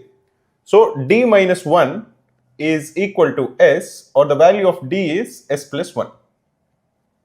Now from the standpoint of a son, he is a son, so how many brothers does he have? Excluding him, there are S minus 1 sons, all of them are his brothers. And how many sisters does he have? All the girls are his sisters, so the number of sisters is D. What we are told is that D is equal to 2 times S minus 1. These are the two equations, we have to solve them to get the value of S, which is the number of sons that are there in the family. So if you simplify, S plus 1 is equal to 2S minus 2, or the value of S is equal to 3. So the number of sons in the family is 3 and the number of daughters is equal to 4. So the answer for this question is option B, which is 3.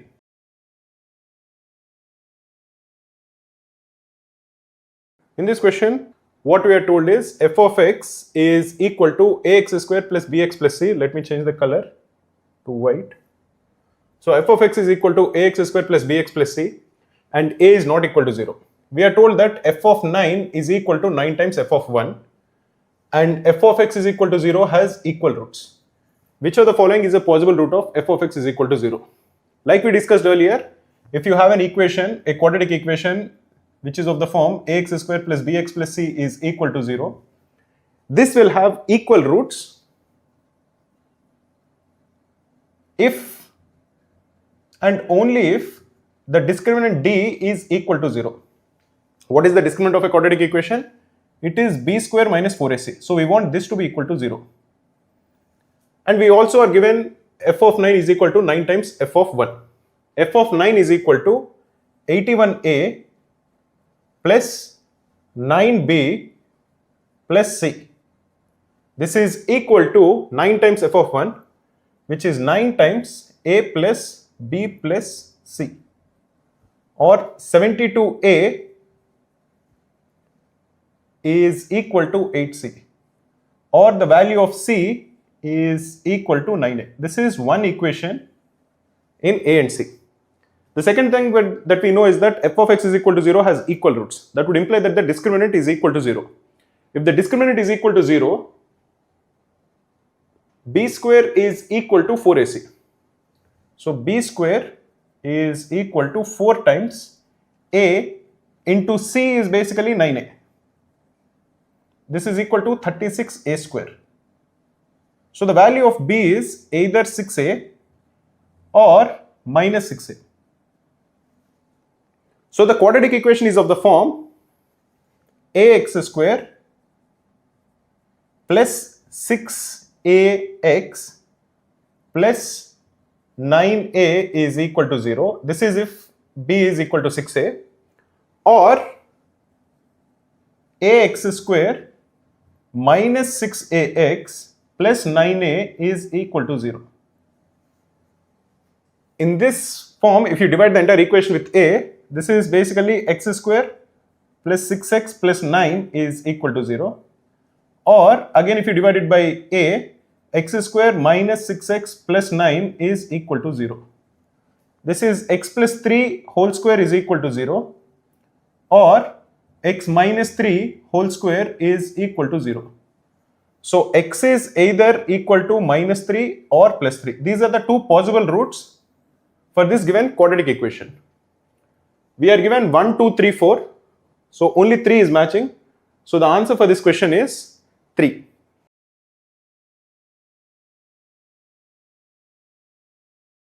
The price of 3 balls, 2 bats and 7 gloves is given. It is 950. So let us assume that the cost of a bat is A.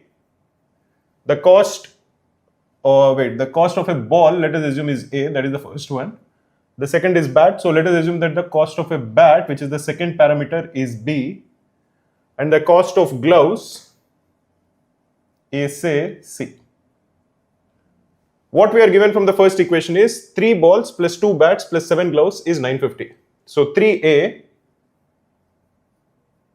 plus 2 bats, that is 2B, plus 7 gloves, that is 7C, is equal to 950. Similarly, the price of 7 bats, which is 7B, plus 6 balls, which is 6A, plus 2 gloves plus 2C is given. This is 1750.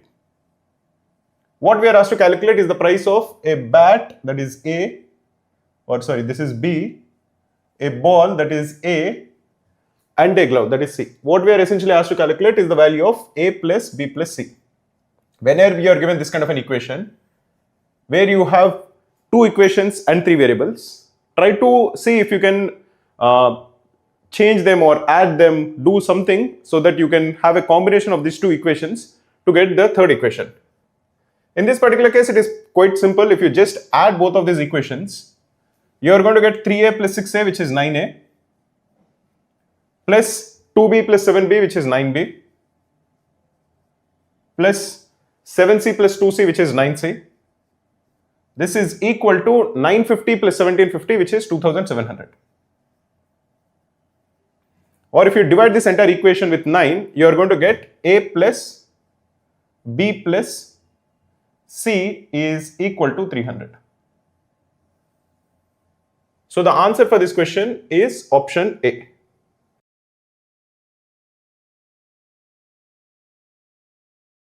So in this question, we are told that alpha plus beta are the roots of the equation ax square plus bx plus c is equal to 0.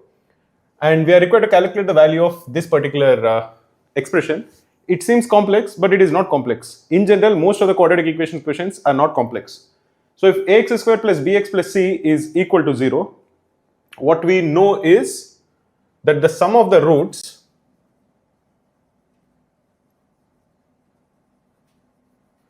is equal to minus b by a, and the product of roots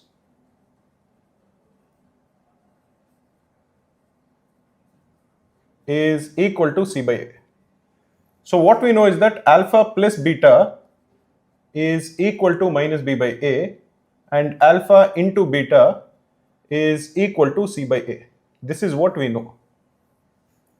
So in this particular expression, if you just simplify it, you take a common denominator.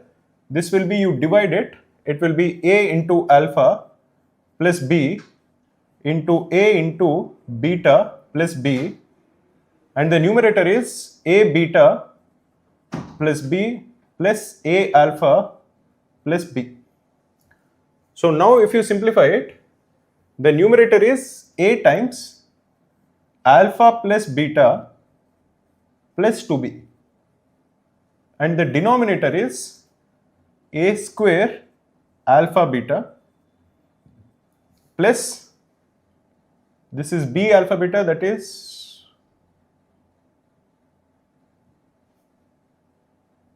a square alpha beta plus ab alpha plus ab beta plus b square. This is the denominator. What we know is that alpha plus beta is minus b by a. So a into alpha plus beta is minus b. So this is minus b plus 2b divided by alpha beta is c by a. So this is a by c. This is a square into c by a. So this is ac, and this is ab into alpha plus beta. ab into alpha plus beta is ab into minus b by a, which is minus b square plus b square. You cancel both of them, so you are essentially left with b by ac. So the answer for this question is option B.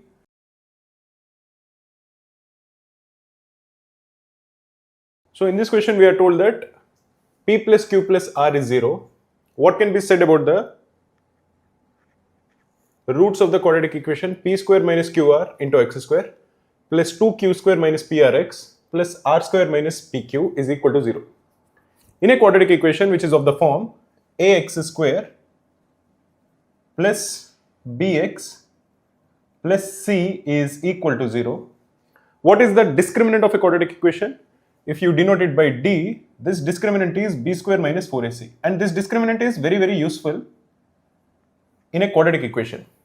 If this discriminant d is greater than 0, this quadratic equation will have two unique or distinct real roots. They are not equal to each other. If d is equal to 0, the roots will be real, but they will be equal. So equal real roots. That is, in this particular case, it will be a perfect square. Something like x minus 5 whole square. How many equations or how many roots are there for x minus 5 whole square? The value is x has to equal 5. X is real, but both the roots will be equal to 5. They are essentially equal to each other.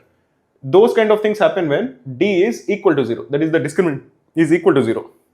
If discriminant d is less than 0, the roots will be complex.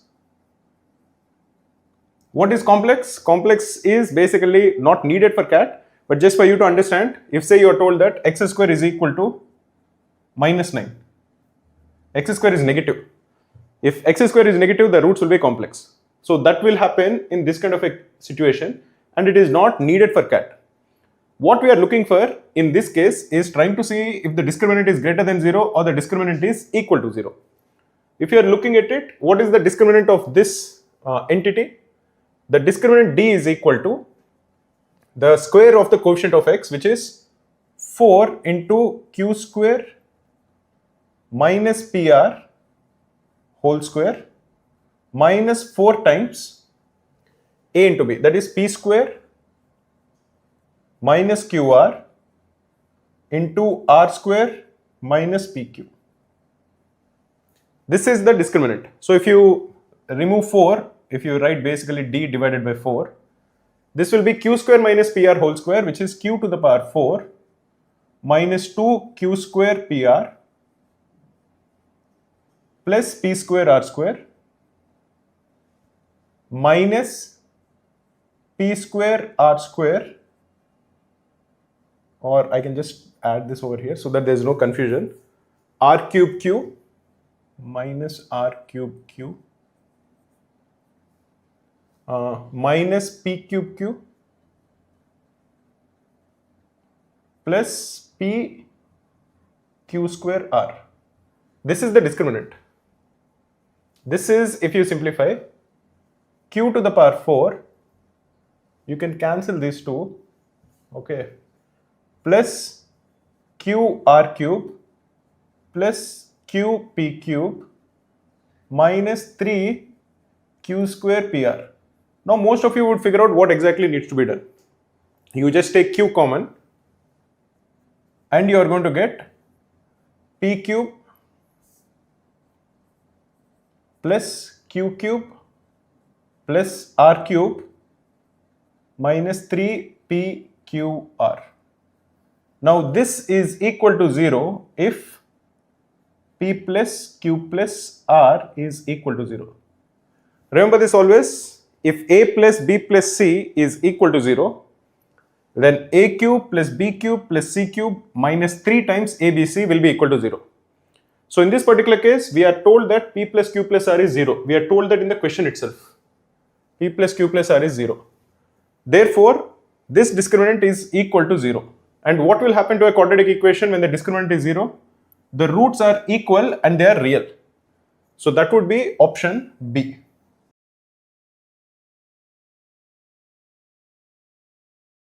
So basically what we are told is that the students of a school stand in a rectangle for an assembly. Each row has 8 boys and each column has 10 girls. There are 16 empty spaces in the rectangle. What is the number of possible values of the students in the school? So let us assume that this is the rectangle.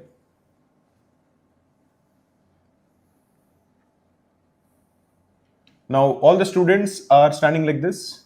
It has some rows and it also has some columns.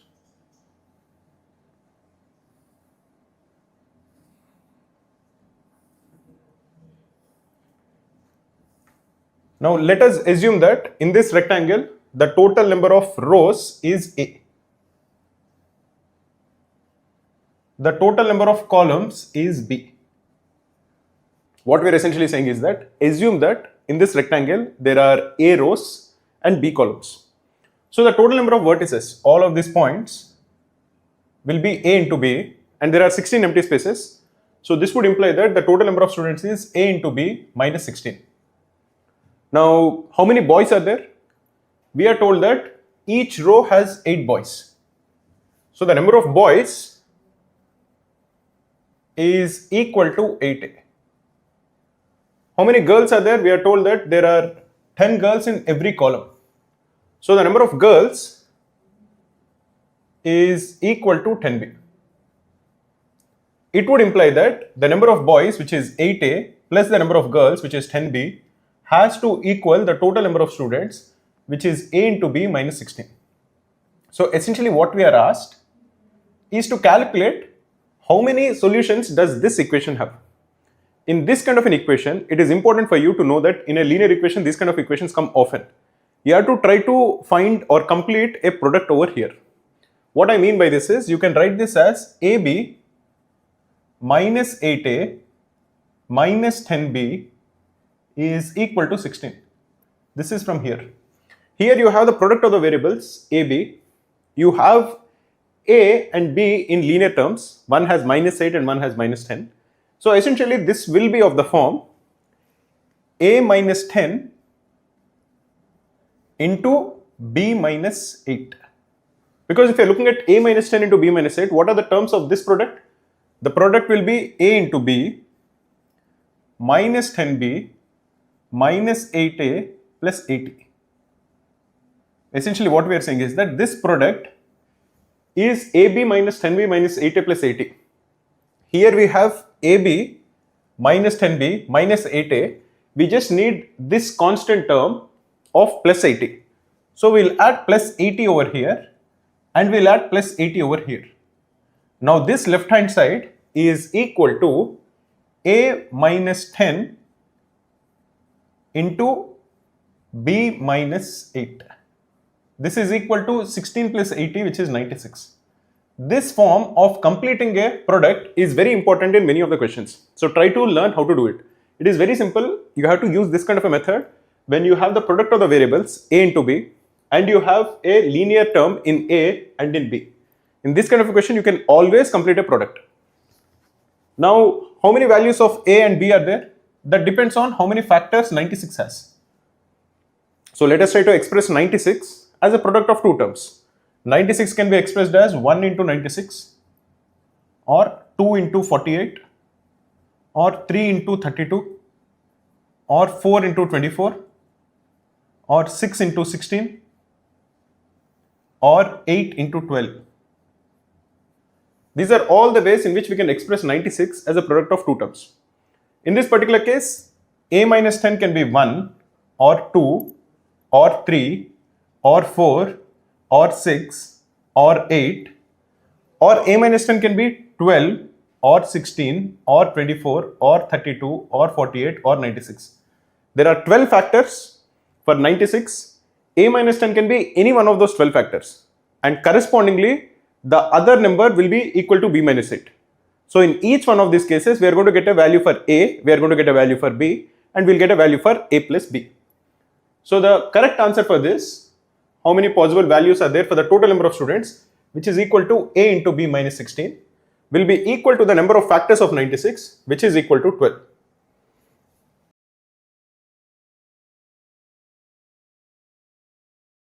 Consider the equations that are given in the plane. We have one equation, y is x to the power 4 plus 2x cube minus 40, and the other equation is y is 2x cube plus 2x square plus 23. Which of the following is true when x lies between minus 4 and plus 4?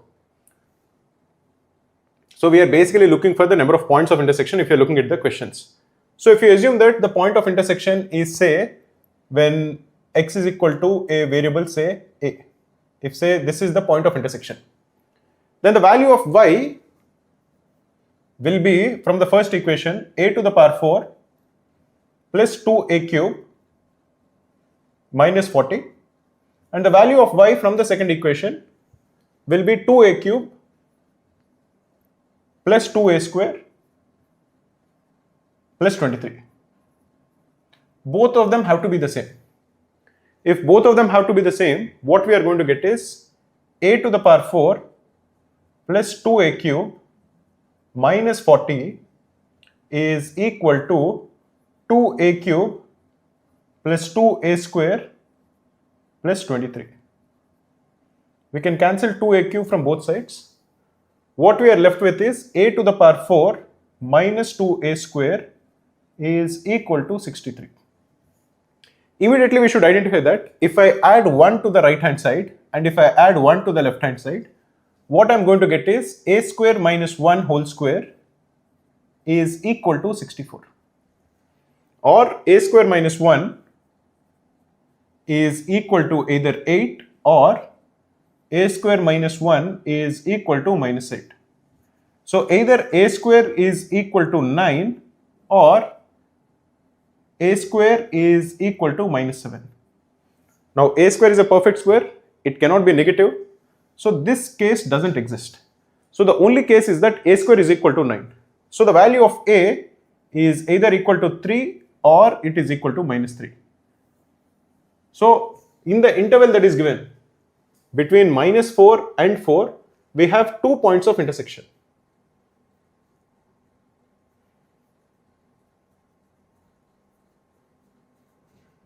So the correct answer for this question will be option B.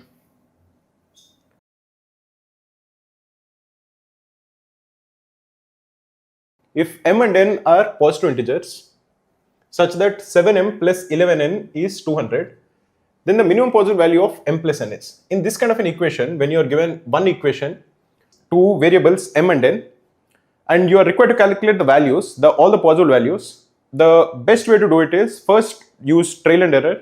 Try to find out one such value for m and n. If you are able to find out one such value for m and n, finding out all the remaining values is very easy.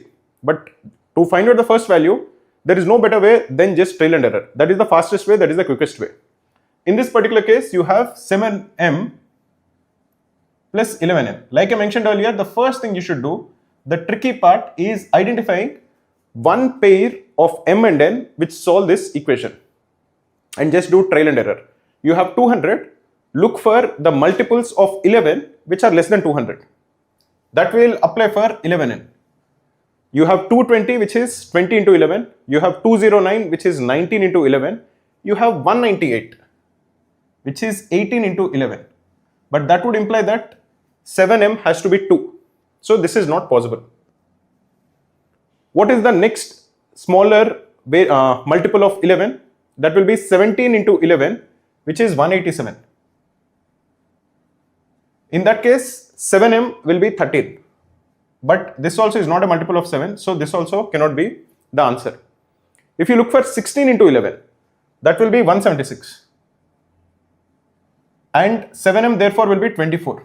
But again, this is not an integer. The next value will be 15 into 11, which is 165. And then 7m will be 35. This is a multiple of 7. So this is a valid solution for m and n. And in this particular case, m will be 5 and n will be 15. Once you have it, the next possible alternative will come when you multiply 7 and 11. What are you going to get? You are going to get 77. So you decrease 165 by 77, you increase 35 by 77. That is the only next alternative. So once you identify the first pair which solves it, take the LCM, that is the least common multiple of 7 and 11. The least common multiple of 7 and 11 is 77. Once you identify it, just add 77 to 35, you are going to get 112. And from 165, you subtract 77, you are going to get 88. This is the next other possible solution. In this particular case, the value of m will be 112 divided by 7. 112 divided by 7 is 16. The value of n is 88 divided by 11, which is 8. The next case will come when again you add 77 to this and you subtract 77 from this.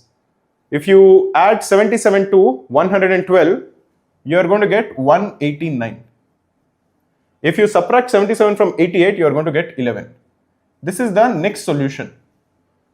What is 189 divided by 7? That will be the value of m. 189 divided by 7 is 27. And 11 divided by 11 is 1. So these are the three solutions. In the first case, m plus n is 20, which is the smallest possible value of m plus n. In this case, it is 16 plus 8, which is 24, which is greater. In this case, it is 27 plus 1, which is 28. Only in the first case is it 5 plus 15, which is 20. So the smallest possible value of m plus n is 20. That will be the answer. Just to reiterate how we got this. Once you have an equation like this, which is 7m plus 11n is equal to 200, you have to use trial and error to find out the first pair of m and n which solve this equation. For that, what we did is we noted down the multiples of 11 which are less than 200. We started with 198, then 187, then 176, then 165. At 165, we realized that 200 minus 8, which is 35, is a multiple of 7. So over here, for the first time, we'll have m as an integer and n as an integer. That solution is this one. Once you are able to identify the first solution, getting the next solutions and all the possible solutions is very easy. You have to just calculate the LCM of 7 and 11, which in this particular case is 77. So keep decreasing 165 by 77 and keep increasing 35 by 77. The next one will be 112 and 88. The next one will be 189 and 11. The next one over here will be greater than 200, so we are not going there. So we have three possible solutions. These are the three possible solutions. In each of them, we calculated the value of m plus n. It is smallest in the first case. So the answer for this question is 20.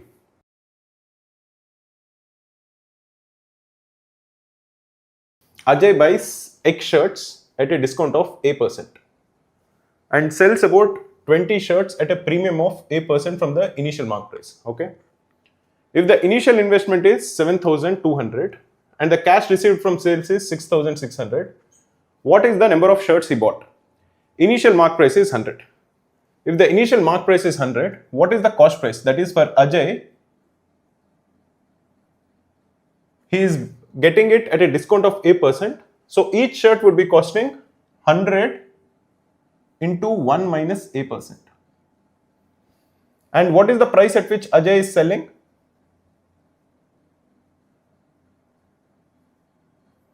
Ajay is selling at a premium of A%. So he is selling at 100 into 1 plus A%. The problem, however, is he bought X shirts, but he did not sell all the X shirts. He did not sell 20 shirts, so he sold only X minus 20 shirts.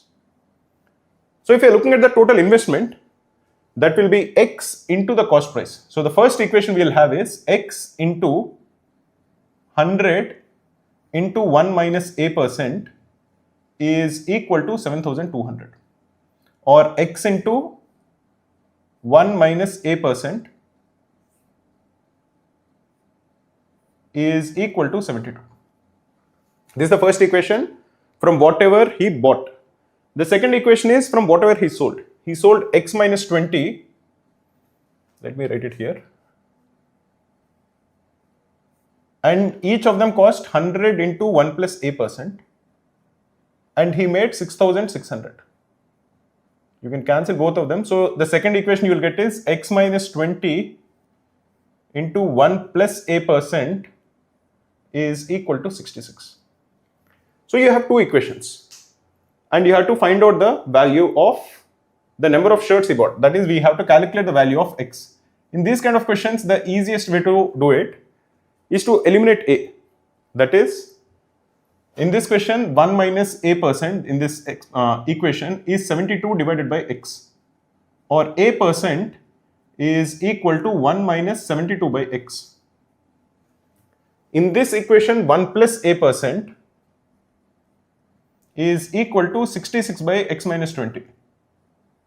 Or A% is equal to 66 by X minus 20 minus 1.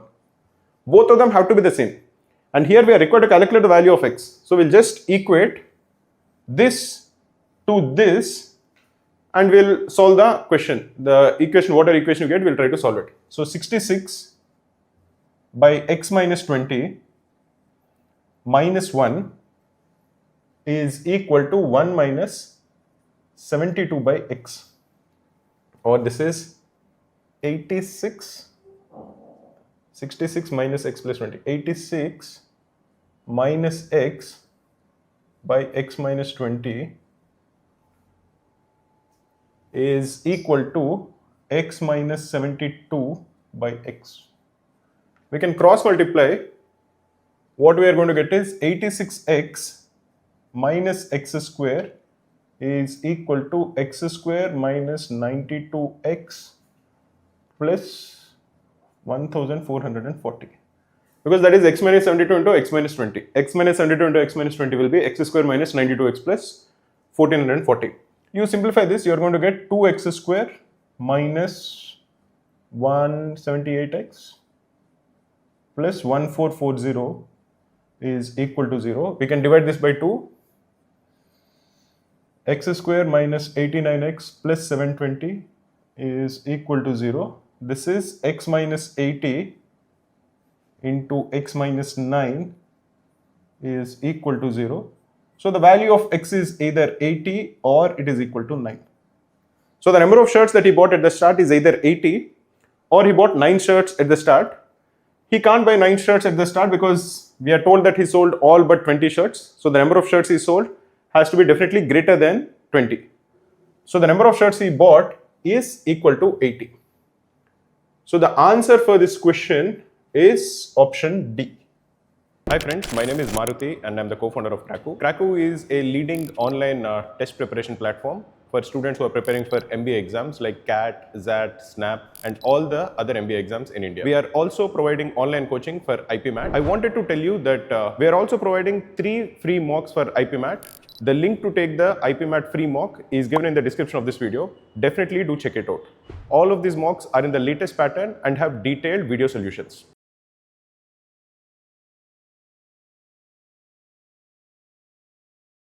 The amount with Amani is 80 more than that with Bhargav. So let us assume that the amount with Amani is A. A is equal to B plus 80.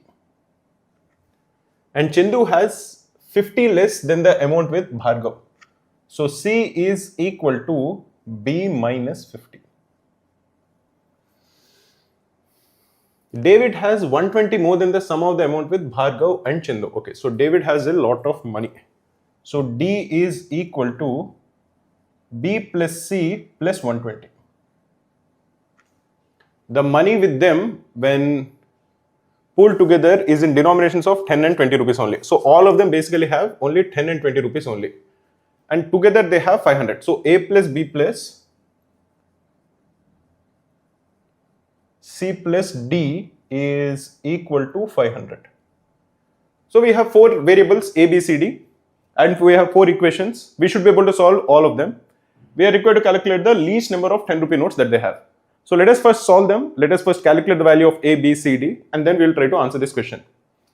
A is B plus 80, B is B minus 50, D is B plus C plus 120. So D is equal to B plus C, which is B plus B minus 50 plus 120. This is equal to 2B plus 70. So this equation becomes equal to B plus 80 plus B minus 50 plus D is 2B plus 70. This is equal to 500. If you are simplifying it, this is 30. This is 100, so this is 400. This is B, 3B, 5B. So the value of 5B is equal to 400, or the value of B is equal to 80. So what is the value of A? What is the value of C? What is the value of D? A is equal to B plus 80. So A is equal to 160. C is equal to B minus 50, which is 30. D is equal to 2B plus 70, which is 160 plus 70, which is 230. This is the denominations and the total money with each one of them. If you add all of them, you are going to get 500. So what is the minimum number of 10 rupee notes that is possible with them? The minimum number of 10 rupee notes with B will be 0. We can assume that he had 4 20 rupee notes. The minimum number of 10 rupee notes with A is again equal to 0. We can assume that he had 8 20 rupee notes. The minimum number of 10 rupee notes with C, however, is 1. Because he will have 1 20 rupee note and 1 10 rupee note. He can't have 2 20 rupee notes because then it will be 40. He can have 3 10 rupee notes, but we are trying to minimize it. So the minimum number of 10 rupee notes with C is 1. Similarly with D, the minimum number of 10 rupee notes is 1. He can have 11 20 rupee notes, that will be 220, and 1 10 rupee note. He can have more than 1 10 rupee notes, but he will have at least 1 10 rupee notes because essentially this number 23 is an odd number. So we are essentially saying that this is 20 rupee notes into 11 plus 1 10 rupee note. This is the minimum 10 rupee notes that will be with him. So C will have at least 1 10 rupee note, D will have at least 1 10 rupee note. So all of them put together, the minimum number of 10 rupee notes is 2, which is option B.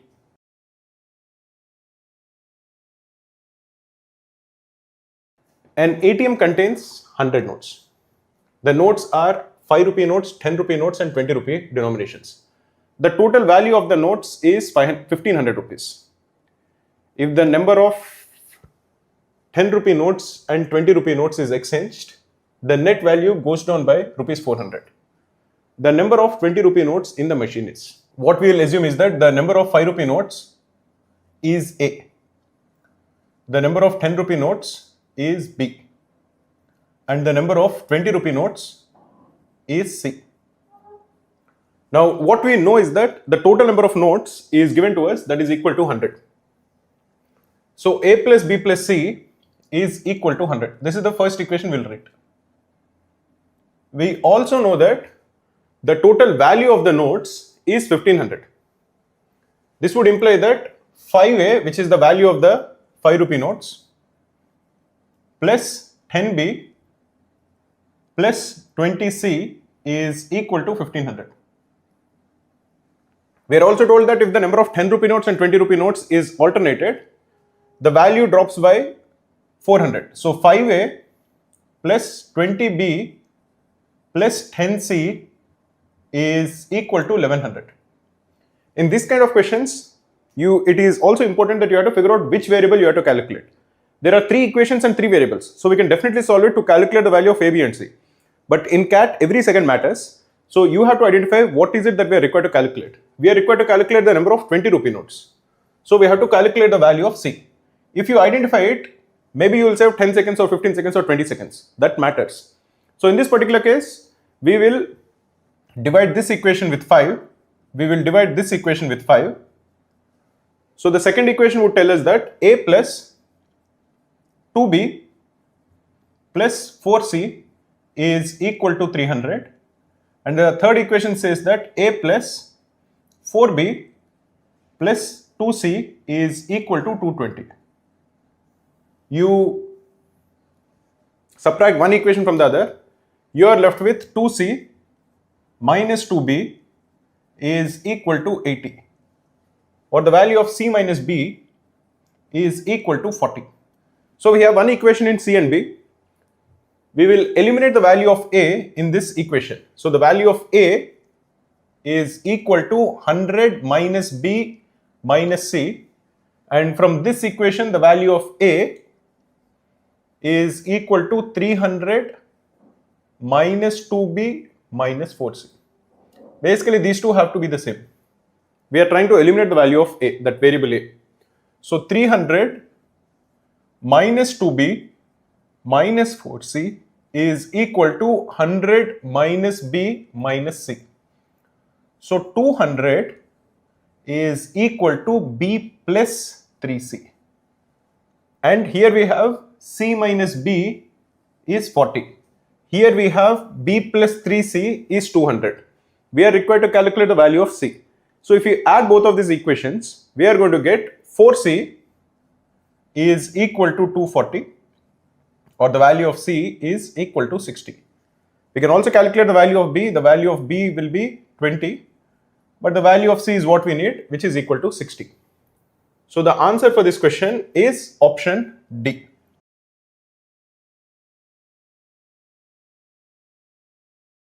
In this question, we are told that A, B, C can do a piece of work in 10, 15 and 30 days.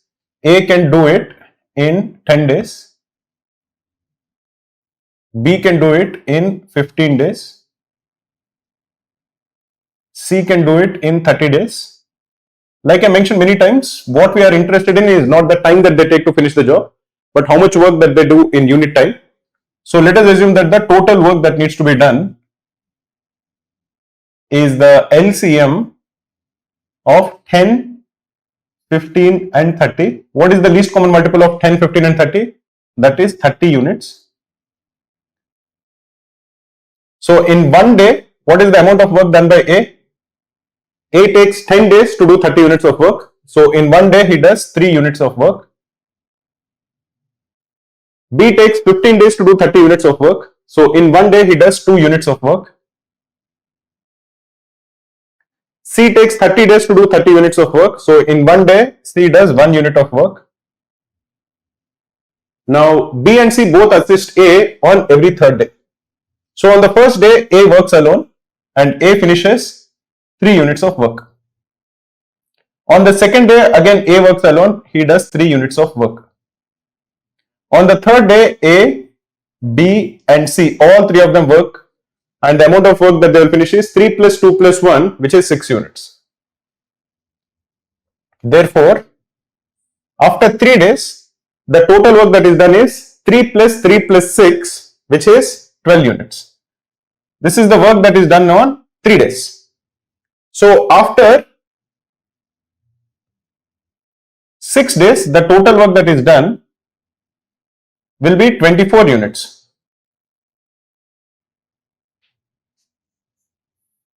On the 7th day, they do 3. On the 8th day, they do 3. So these two combined will be another 6 units. So on the 7th day, it will be 27. And on the 8th day, the entire work of 30 units is finished. So the work will be completed on the 8th day, which is option C.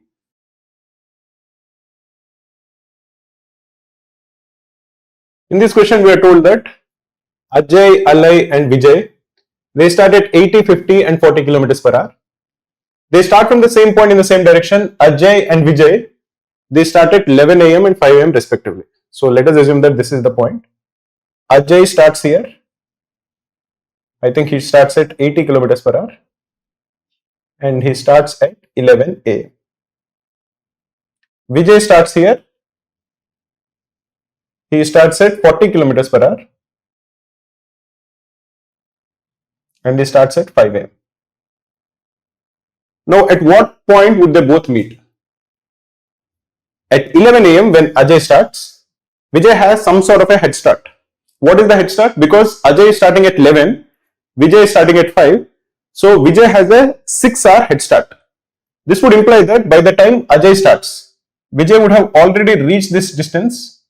What is the distance that Vijay would cover in these 6 hours? Vijay would have covered 240 kilometers.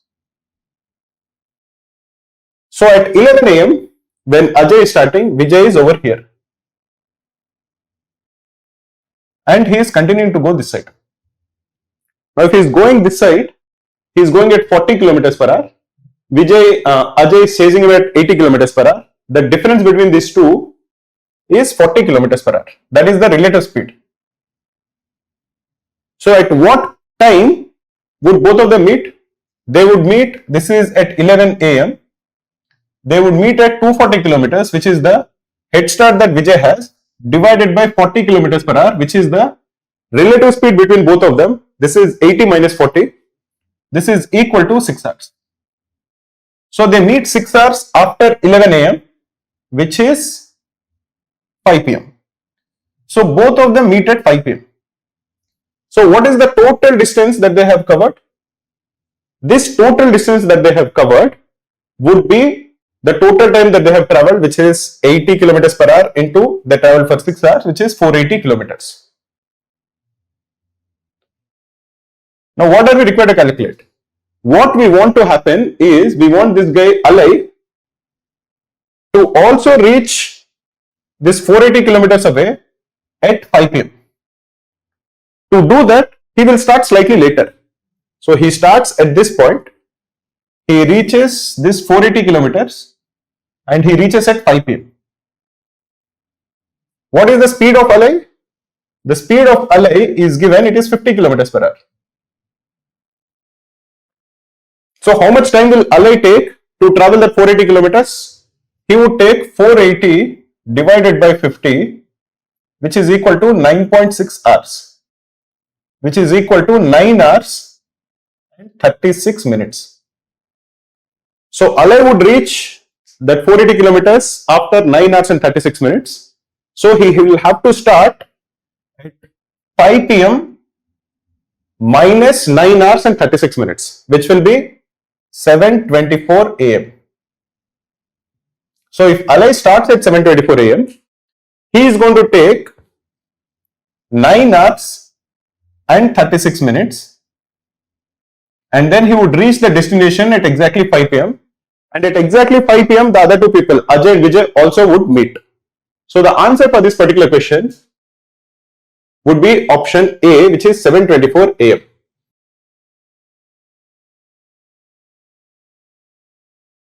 Okay, let us answer this question. This is a fairly straightforward question. There are 3 solutions which contain acid content in 40%, 60% and 80%.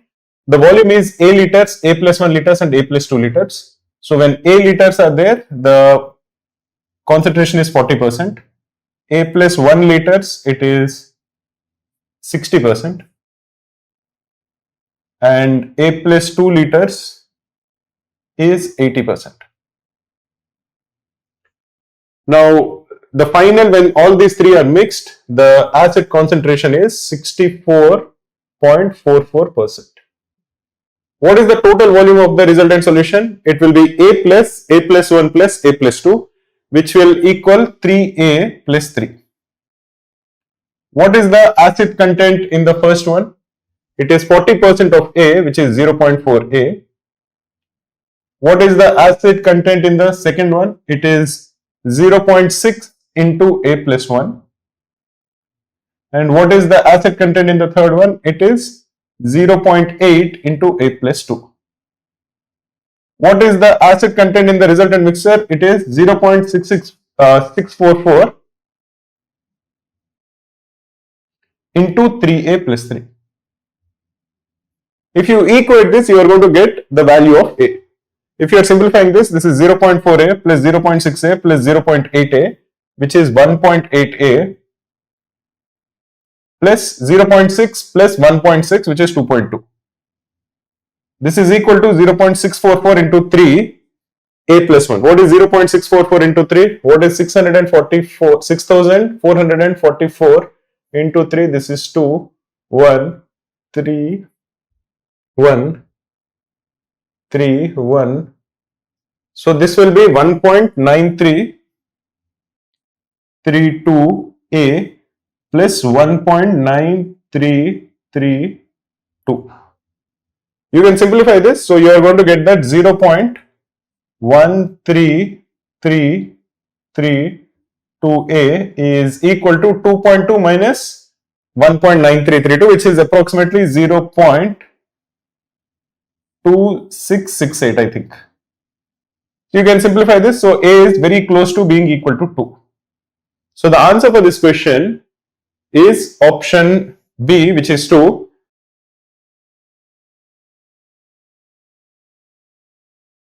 In this question, we are told that there are 100 people in a group. Each person, while working individually, can complete the piece of work in 100 days. So let us assume that work done by one person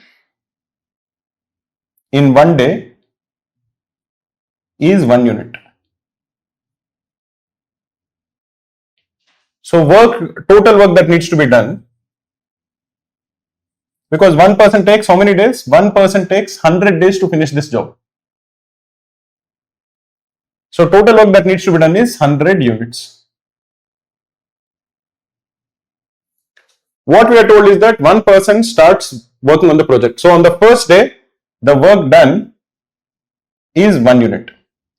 On the second day, another person joins it. So on the second day, the total work that is done is 2 units.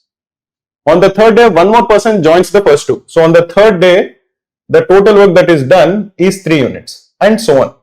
So on the nth day, the total work that is done is n. This goes on till the work is completed. On which day does the work get completed? So on the nth day, n units of work are done. So what is the total work that is done? The total work that is done is 1 plus 2 plus 3 plus ... till n. We know the sum of the first n natural numbers. The sum of the first n natural numbers, that is 1 plus 2 plus 3 plus ... till n, is n into n plus 1 divided by 2. We want this n into n plus 1 divided by 2 to be greater than or equal to 100, because this is the total work that is done on n days. Now, what is the smallest value of n for which n into n plus 1 by 2 is greater than or equal to 100? Or we want n into n plus 1 to be greater than or equal to 200. You will notice by trial and error it is not very difficult. If n is equal to say 12, n into n plus 1 is 12 into 13, which is 156. If n is 13, n into n plus 1 is 13 into 14, which will be equal to 182. If n is equal to 14, n into n plus 1 is 14 into 15, which is 210. This is greater than 200 for the first time. So the work will be finished on the 14th day, which is option B. .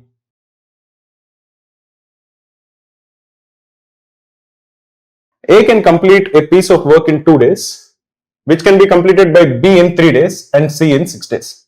So A can complete the work in 2 days, B can complete it in 3 days, and C can complete it in 6 days.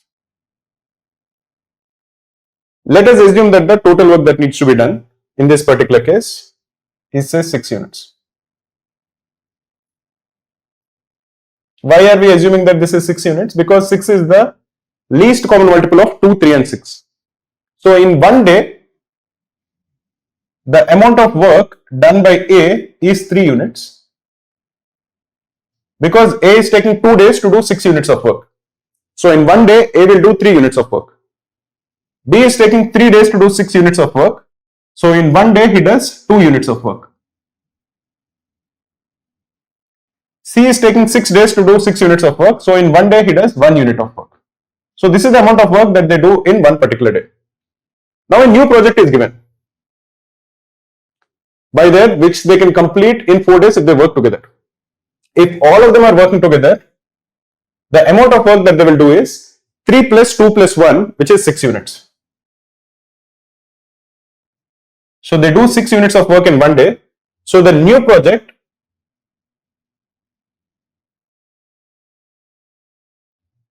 the total work that needs to be done is 6 into 4, which is equal to 24 units. Why is it 4? Because it is given that they take 4 days to finish this work if they are working together. A and B start the work. If A and B are working together, they do 3 plus 2, which is 5 units every day. And how many days do they work? They work for 2 days. And the work that they finish is 10 units.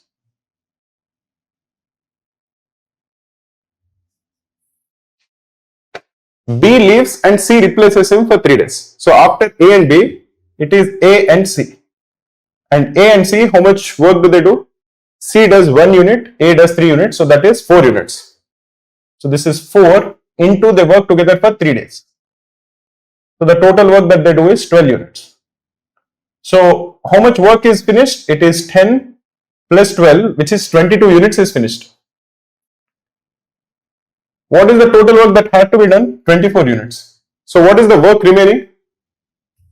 Work remaining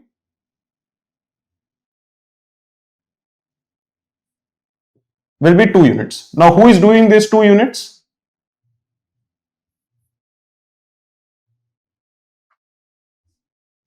Two units are being completed by B alone. B does 2 units of work every day. So B takes just 1 day to finish this job, because every day he does 2 units and the work remaining is 2 units. So how many days does B take to finish this job? It is 1, which is option D.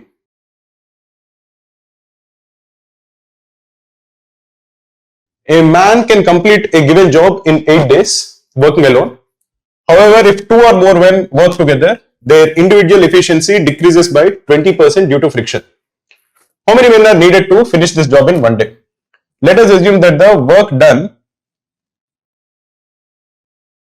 by 1 man in 1 day is 1 unit. Now the time taken to finish the job is 8 days. So total work that needs to be done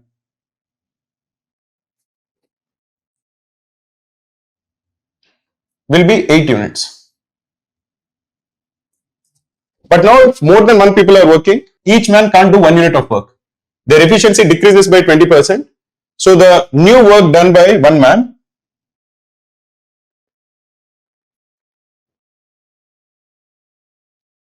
will be 0.8 units. Now how many men are needed to finish this job in 1 day? So if say n men are there, the total work that is done is 0.8 into n. This has to equal the total work, which is 8, or the value of n is equal to 10 men. So the answer for this question is option A.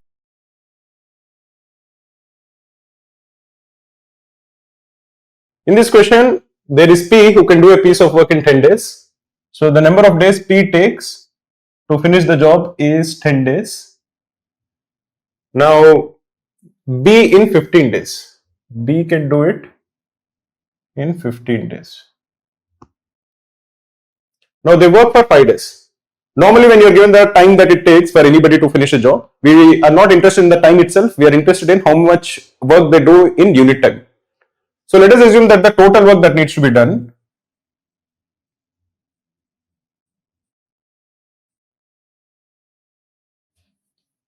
is the LCM of 10 and 15. We can assume this total work to be anything.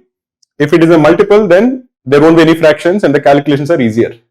So this will be 30 units. Let us assume that the total work that needs to be done is 30 units. P takes 10 days to do 30 units of work. So in one day, the amount of work done by P is 3 units. B takes 15 days to do 30 units of work. So in one day, he does 2 units. Now both of them work together for 5 days. When both of them work together in one day, the amount of work done is 5 units. So in 5 days, both of them will do 25 units of work. And how much work is left? We thought that the total work is 30 units. 25 units are done, so 5 units are left. These 5 units were finished by R in 2 days.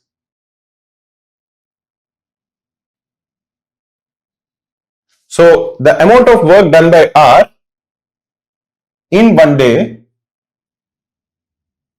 is 2.5 units.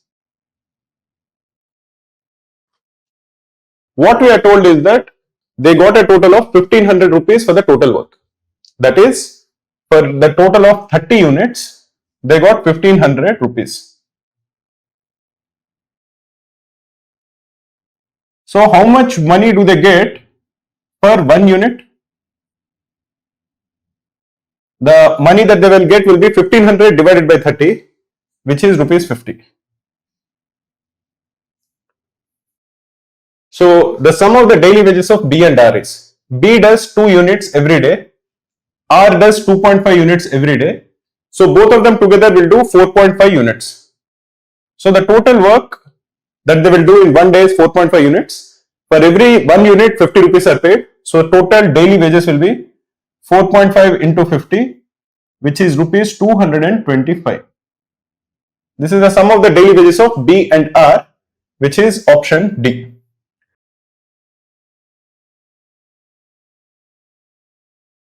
So in this race course, we are told that it is 400 meters long. A and B run a race and A wins by 5 meters.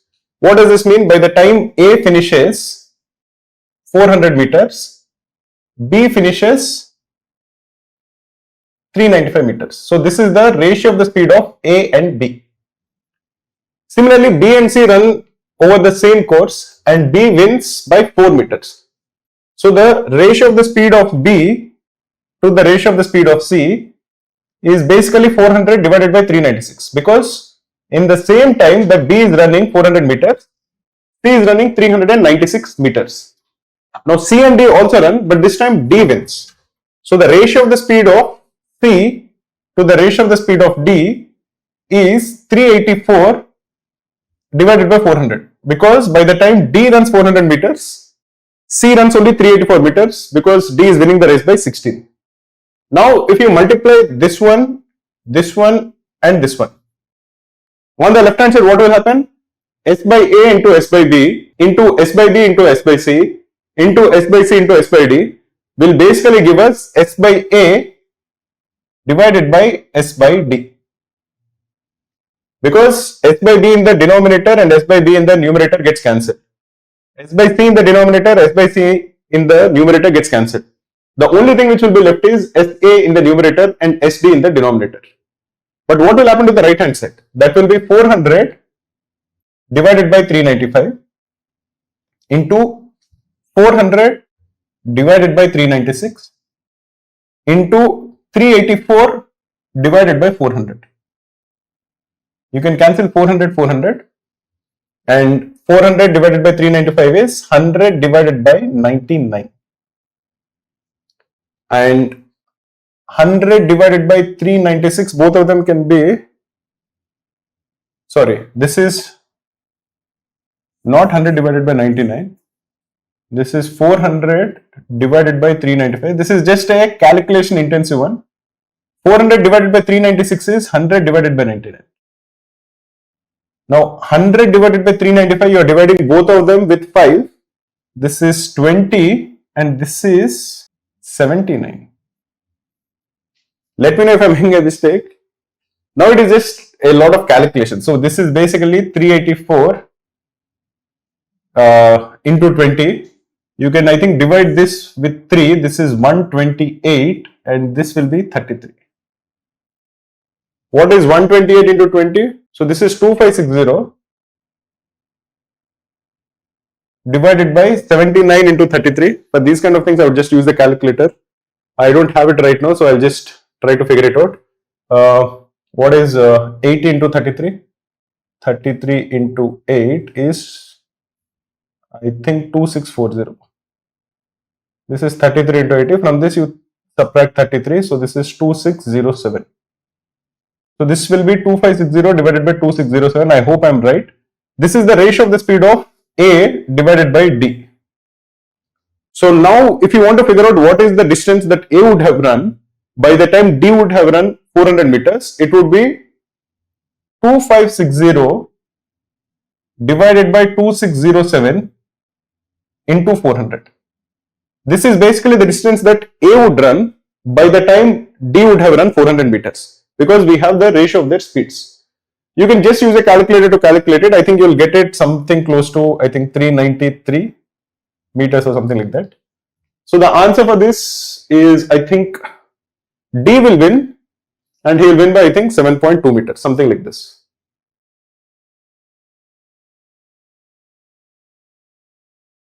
A ship is moving at a speed of 40 kilometers per hour and it develops a leak 60 kilometers from the shore.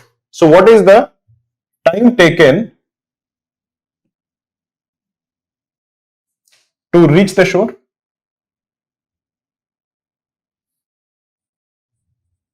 Time taken to reach the shore is 1.5 hours. It is basically 60 divided by 40. Distance divided by speed. 1 ton of water enters the ship every minute from a hole. A worker is able to empty 2 tons of water every hour. So from the water entering, if you are looking at it per minute,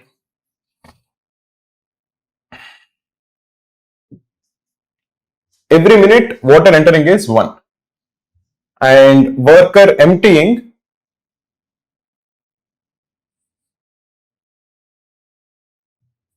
will be 2 tons are being emptied every hour. So worker is emptying 1 by 30 liters every minute because he is emptying 2 tons in 60 minutes. 30 tons of water would sink the ship. How many workers should work for the ship to just reach the shore before sinking?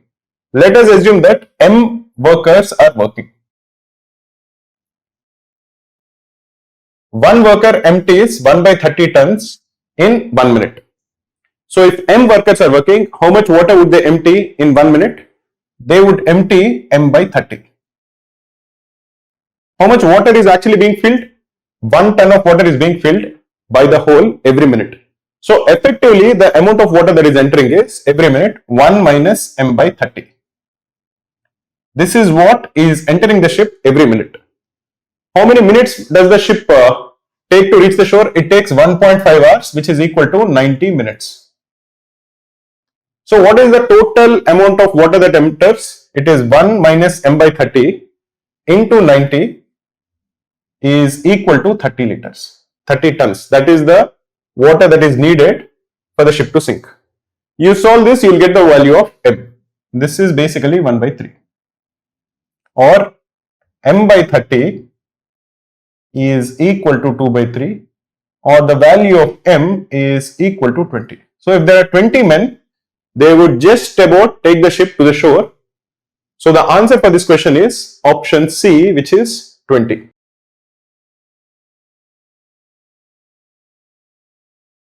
There are two guys, Atul and Bala.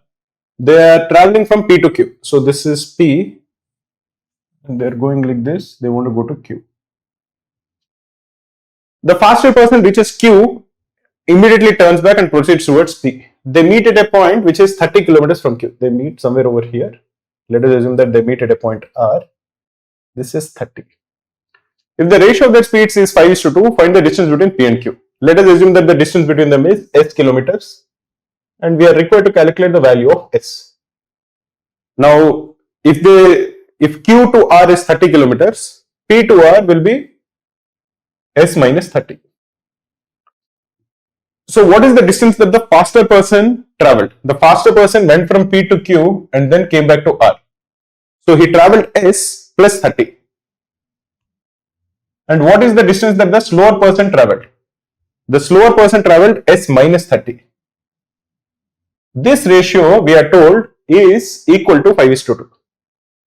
So S plus 30 divided by S minus 30 is 5/2. If you cross multiply, 2S plus 60 is equal to 5S minus 150. Or the value of 3S is equal to 210. Or the value of S is 70 kilometers. So the distance between both of them, both of these cities, is 70 kilometers. So the answer for this question is option A.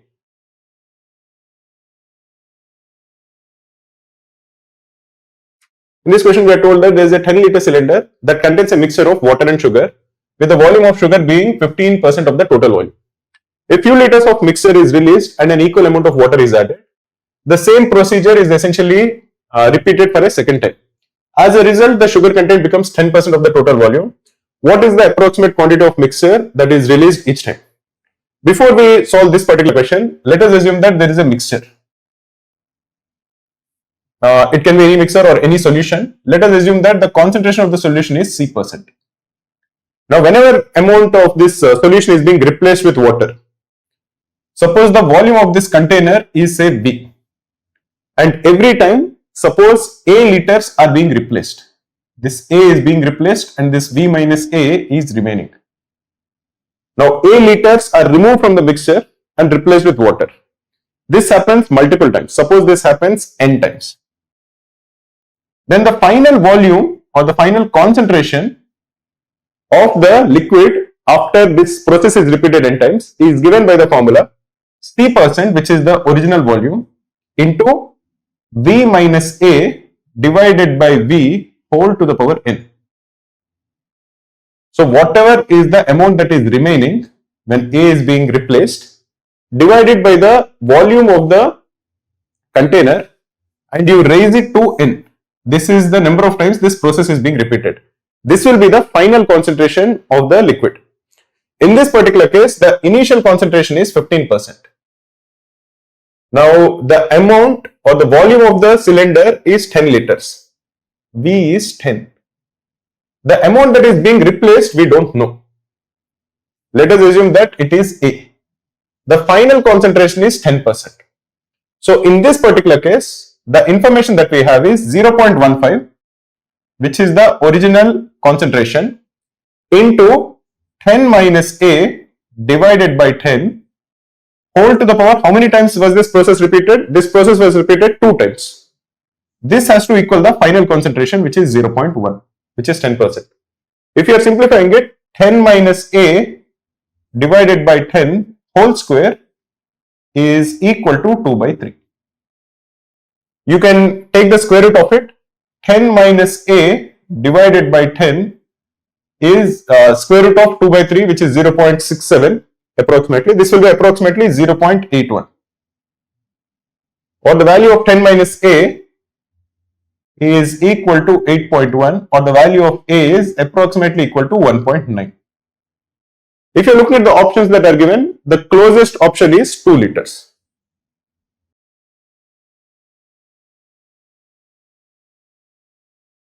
Okay, in this question, the ratio of milk and water in a solution is 3:5:3. So we have milk and water. The ratio is 5:3. So let us assume that we have 5x milk and 3x water. The volume of the solution was increased by 25% by adding water. So what is the total volume of the solution? Total volume of the solution is 8x. This was increased by 25% by adding water. So if you are increasing it by 25%, what is the new volume? It is 8x into 1.25, which is equal to 10x. So this would imply that the new volume is 10x. Milk will remain the same because it was not added. So the remaining or the new amount that was added was all water. So the new volume of water is 5x.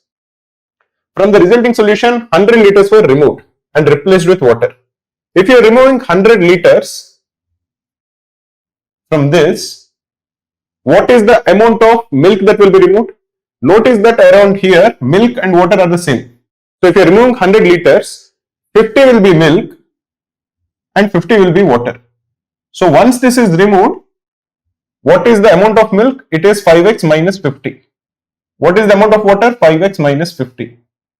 What is the total volume of the solution? 10x minus 100. But now this 100 liters which is removed is replaced with water. So now you are adding water to it. So what is the total volume of water? It is 5x minus 50 plus 100, which will simply be equal to 5x plus 50. This ratio is now given. That ratio we are told is 3:7. So 5x minus 50 divided by 5x plus 50 is equal to 3/7. You can cancel 5 in the numerator and in the denominator. This is x minus 10 by x plus 10 is equal to 3/7. We can cross multiply. 7x minus 70 is equal to 3x plus 30. So the value of 4x is equal to 100, or the value of x is equal to 25. This would imply that the original volume, the initial volume of the solution, which is what we are looking for, the initial volume which is equal to 8x, the value of x is 25. So the initial value will be 8 into 25, which is 200. This is option A.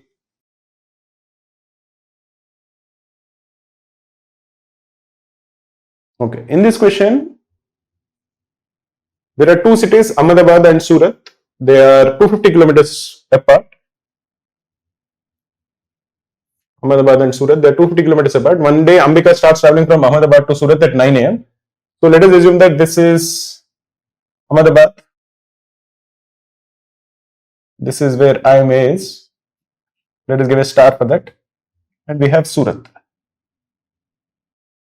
Now, Ambika starts from here at 9 a.m.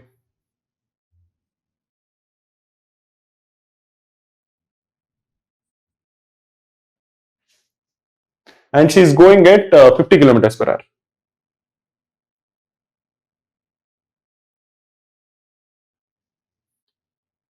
One hour later, Bhanu starts from Surat to travel to Ahmedabad. So Bhanu will start at 10 a.m.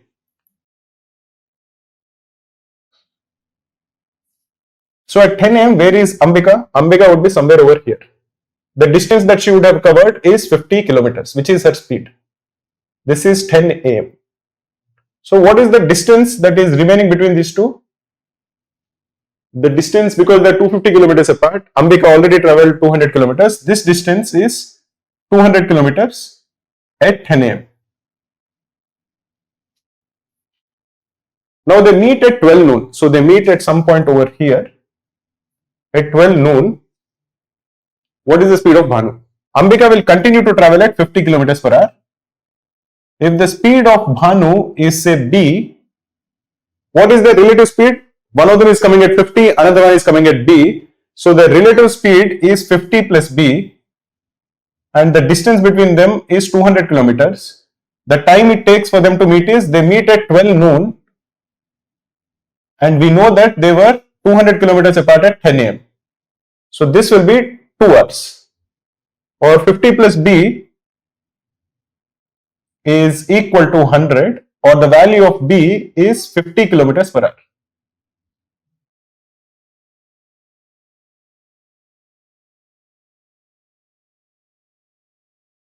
X left for work from his house at 8 a.m.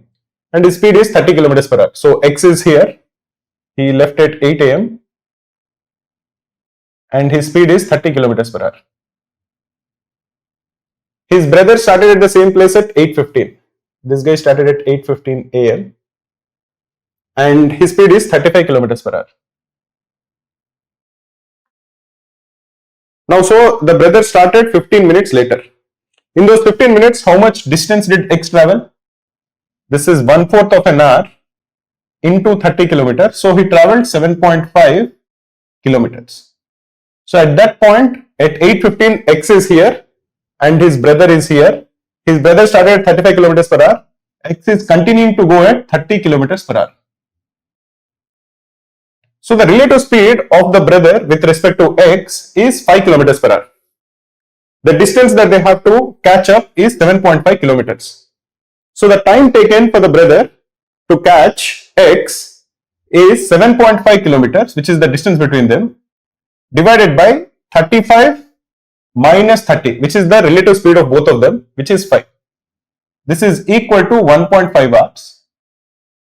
So what is the time at which they both meet? It is 1.5 hours after 8:15. That will be 9:45 a.m. So both of them will meet at 9:45 a.m. By this time, X traveled for 1 hour and 45 minutes. What is the speed of X? Speed of X is 30 kilometers per hour. So what is the distance that X would have traveled? 1 hour 45 minutes is 7/4. It is 7/4 into 30. This is 15. This is 2.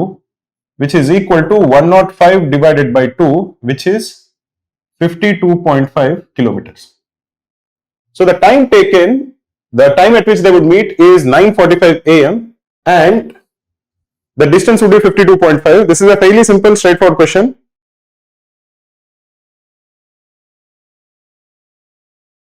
In a cricket team of 11 players, the average age is 28 years. So what is the total age?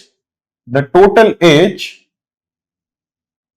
is equal to 28 into 11, which is equal to 308 years.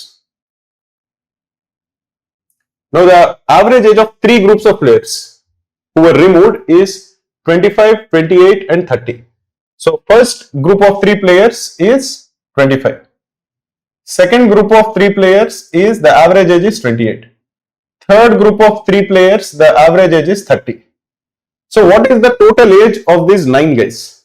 That will be 3 into 25 plus 3 into 28 plus 3 into 30, which is equal to 3 into, what is the sum of these 3 numbers? That is 53 plus 30, which is 83, which is equal to 249. So what is the sum of the remaining 2 players? We have 11 players, the sum is 308. The sum of these 9 players is 249. Sum of those 2 players is 308 minus 249, which is equal to 59. What we are told is that this 59 is the age of the captain and the youngest player. So this is captain plus the youngest player, and we have some information about the youngest player also. The captain is 11 years older than the youngest player. So y is c minus 11. You can substitute it over here. 59 is equal to c plus c minus 11, or 70 is equal to 2c, or the value of c is 35. So the age of the captain is 35 years, which will be option C.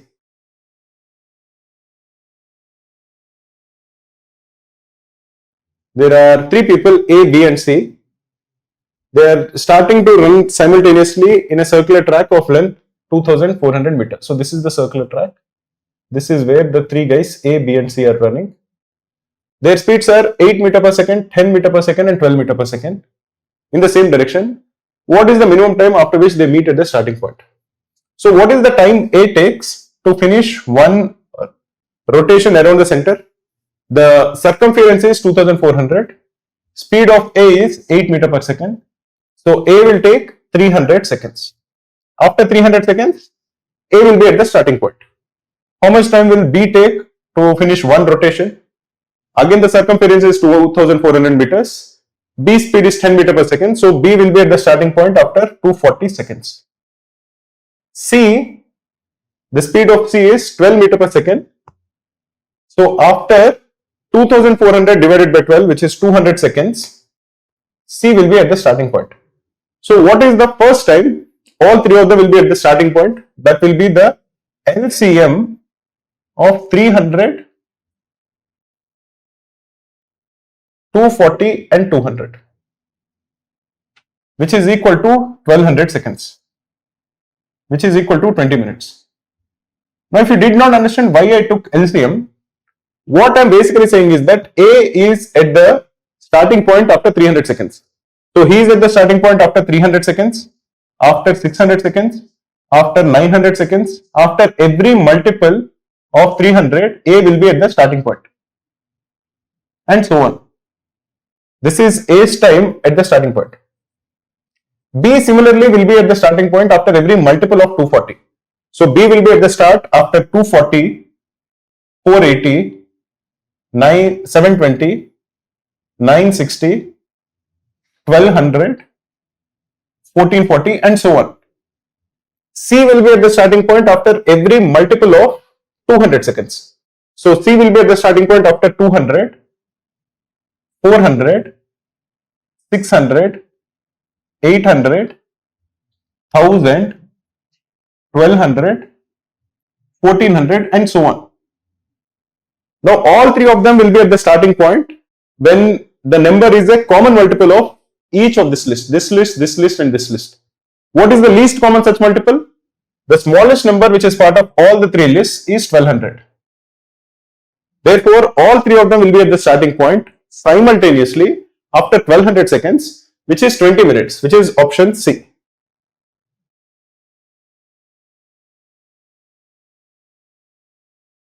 Renu, Sonu and Monu can run around a regular rectangular track in 20 seconds, 40 seconds and 80 seconds respectively. The length of the track is twice the breadth of the track and the area of the track is 400 square meters. If they start running at the same time, at what point will they meet for the first time? Okay. So this is the circular track. Now there is more information that is given than needed. For example, we don't need to know that the length is twice the breadth. It doesn't matter. We don't need to know the length of the track or the area of the track. All of this is not needed. The only information that is needed is that they finish one rotation in 20 seconds, 40 seconds and 80 seconds. So we have Renu who finishes one rotation in 20 seconds. We have Sonu who will finish one rotation in 40 seconds. And we have Monu who will finish one rotation in 80 seconds. So what is the time at which they all meet? The least common multiple of these three is basically when all of them will finish one rotation. That will be 80 seconds.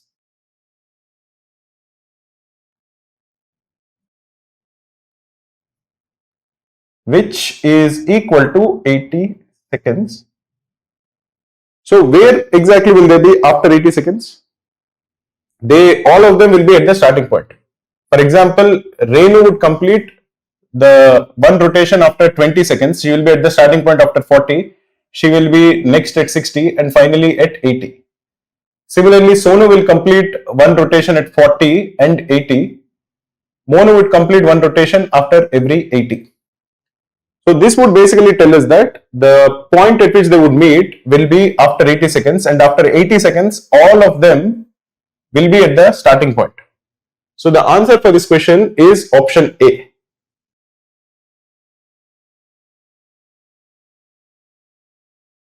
In this question, P and Q are positive numbers such that P to the power Q is equal to Q to the power P and Q is equal to 9P. What is the value of P? So we'll just substitute the value of Q to be equal to 9P in this one. So P to the power 9P is equal to 9P to the power P. What is the value of 9P to the power P? This is equal to 9 to the power P into P to the power P. Now you can divide both sides with P to the power P. So P to the power 9P is equal to 9 to the power P into P to the power P. if you bring this p to the power p over here, p to the power 9p divided by p to the power 8, sorry, p to the power p is equal to 9 to the power p, or p to the power 8p is equal to 9 to the power p, or if you take 1 to the power 1 by pth power of it, p to the power 8 is equal to 9, or the value of p is 9 to the power 1 by 8. So the answer for this question is option D, 9 to the power 1 by 8. Hi friends, my name is Maruti and I'm the co-founder of Cracku. Cracku is a leading online test preparation platform for students who are preparing for MBA exams like CAT, XAT, SNAP and all the other MBA exams in India. We are also providing online coaching for IPMAT. Cracku is providing previous papers for IPMAT. We have uploaded a lot of previous papers. All of them have detailed video as well as text solutions. One of the best ways in which you can test your preparation is by taking these previous year's papers in mock format.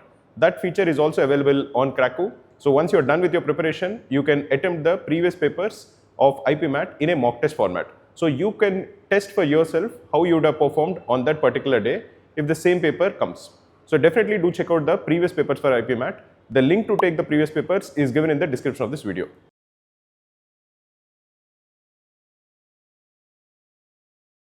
How many distinct natural numbers n are there such that amongst all of its divisors greater than 1 and less than n, the largest number divisor is 21 times the smallest divisor? So let us assume that the number is n and we have 1 and we'll have some divisor over here, then another divisor and so on, and the largest divisor for any number will be n itself. Now remember that the first number which is going to be a divisor after 1 will be a prime number. It will be some number p. Why would it be a prime number? Why can't it be a composite number like say 8? It can't be a composite number like 8 because a composite number will have some factor which is other than 1. So if 8 is a factor, 2 will also be a factor and 4 also will be a factor. They will actually come before this number.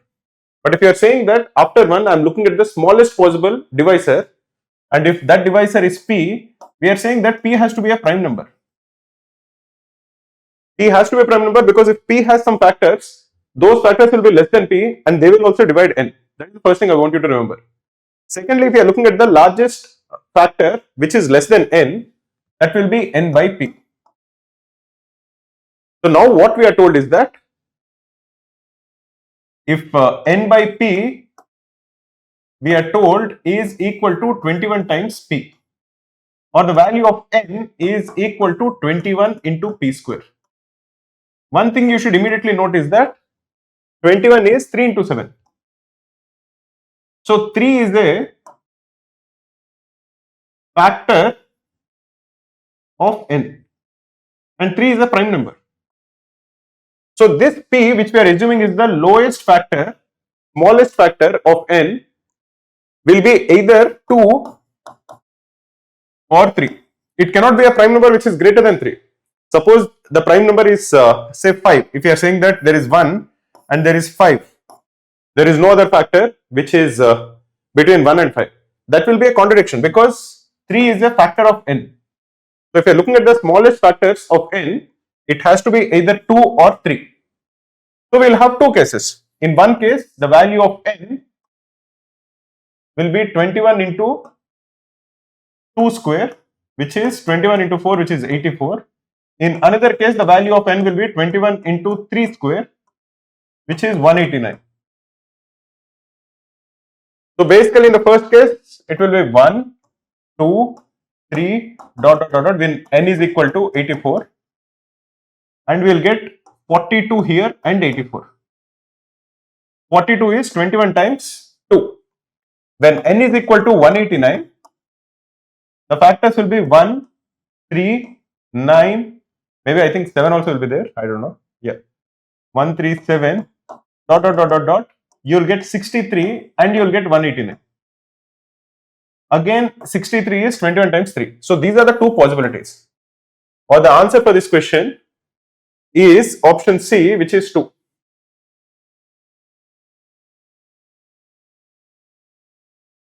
In this particular question, we are told that this number has only 3 factors. So PQR is of the form, the factors if you are calculating, you have 1 which is the factor of every number, you have PQR itself which is a factor of itself, and you have some prime number. Let us assume that that prime number is P1. So PQR basically is of the form some prime number whole square. What is that prime number? All that we know about PQR is that it is a 3-digit number. So P1 can take some values. P1 can be 11, in which case PQR will be 121. P1 can be 13, in which case PQR will be 169. P1 can be 17, in which case the number is 289, and so on. It can be any such number. There are multiple cases that are possible. What we are now told is we are looking for the number of factors of the 6-digit number PQR, PQR. So you have PQR, PQR. Now can we express PQR, PQR as in terms of PQR itself?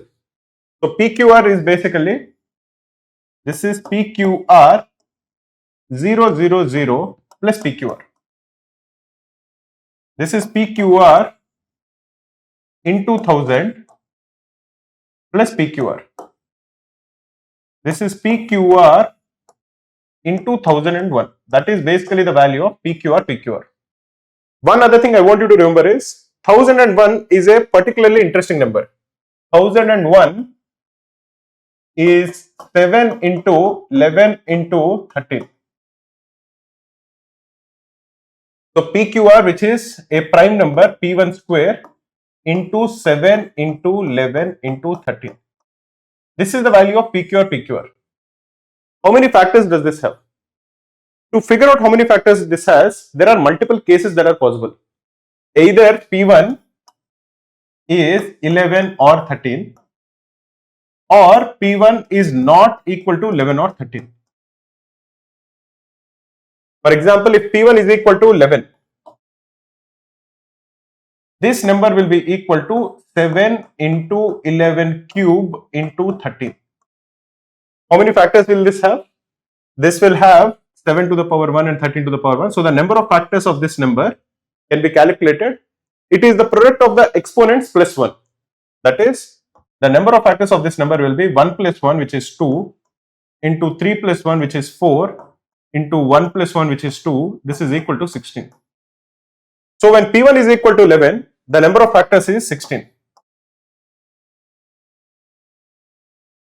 Similarly, when P1 is equal to 13, you can figure it out. It will be exactly the same. The number of factors will again be 16. Now, what will happen when P1 is 17? It can be 17 also. If it is 17 or any other number, PQR, PQR will be something of the sort 17 square into 7 into 11 into 13. How many factors does this have? It will be again the exponent plus 1, which is 3, into this is 7 to the power 1, so into 2, into 11 to the power 1, so into 2, 13 to the power 1 into 2. This will be 24. So in this particular case, it will have 24 factors. So the number of factors is either 16 or 24. Even if P1 is equal to 19 or otherwise, the number of factors will remain 24. So what we can confirm is that PQR, PQR will either have 16 factors or it will have 24 factors. Let us look at the options. The number of factors is definitely less than 20. This we can't say. The number of factors can be less than 20. It can be 16, but it can also be 24. The number of factors is definitely greater than 20. This also we can't say. We can say that the number of factors can be greater than 20. It can be 24, but it can also be equal to 16. So we can't infer that it is definitely greater than 20. The number of factors is a perfect square. This also we can't infer. It can be 16. It can also be 24. So it can be a perfect square when it is 16 or even otherwise. So the correct answer is none of the three statements above is true.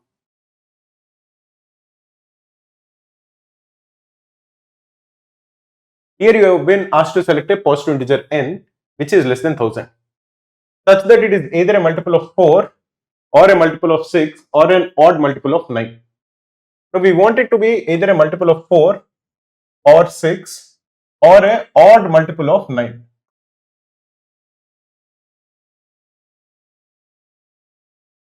This is what we are looking for. The number of such numbers is Now notice one thing, okay, a number will be either a multiple of 4 or 6 or it will be odd. It cannot be both. You cannot have an odd number which is a multiple of either 4 or 6. That is the first thing. Now how many odd multiples of 9 are there which are less than 1000? They will start with 9, then 27, then 45, then 63 and so on till 999. How many such numbers are there? 9 is 9 into 1, 27 is 9 into 3, 45 is 9 into 5 and so on. 999 is 9 into 111. So we are looking at 1, 3, 5, 7, dot, dot, dot, 111. And how many numbers will this be? This will be 112 divided by 2, which is 56 numbers. Similarly, how many numbers are multiples of either 4 or 6? So here we will calculate the numbers which are multiples of 4. We will calculate the numbers which are multiples of 6. And we will calculate the numbers which are multiples of 4 and 6. The numbers which are multiples of 4 can be calculated. They will be 4, 8, dot, dot, dot, dot till 996. How many such numbers will be there? That will be equal to 996 divided by 4, which is 249. How many numbers are multiples of 6? They will be 6, 12, 18, dot, dot, dot till 996, which is 996 divided by 6, which is equal to 166. How many numbers are multiples of both 4 and 6? For a number to be a multiple of both 4 and 6, it has to be a multiple of 12. So that will be 12, 24, dot, dot, dot, dot, again 996. And how many such numbers will be there? That will be 996 divided by 12, which is 83. So the total number of numbers which are multiples of either 4 or 6 will be 249 plus 166 minus 83, which is equal to 249 minus 83 is 166 plus 166, which is equal to 332. So here we have 332 numbers which are multiples of either 4 or 6, and here we have 56 numbers which are odd multiples of 9. The sum of both of them will be 332 plus 56, which will come to equal 388.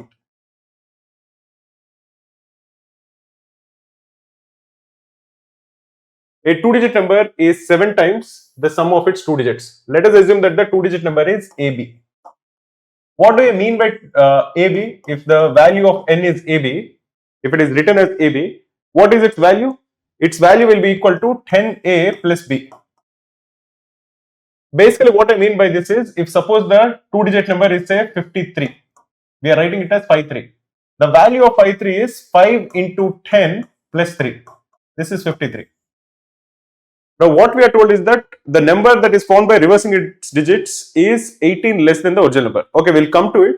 Let us first find the equation of this number. A 2-digit number is 7 times the sum of its 2 digits. What is the sum of the digits? Sum of digits is A plus B. So 10A plus B, this is the 2-digit number, is 7 times A plus B. Or 10A plus B is equal to 7A plus 7B,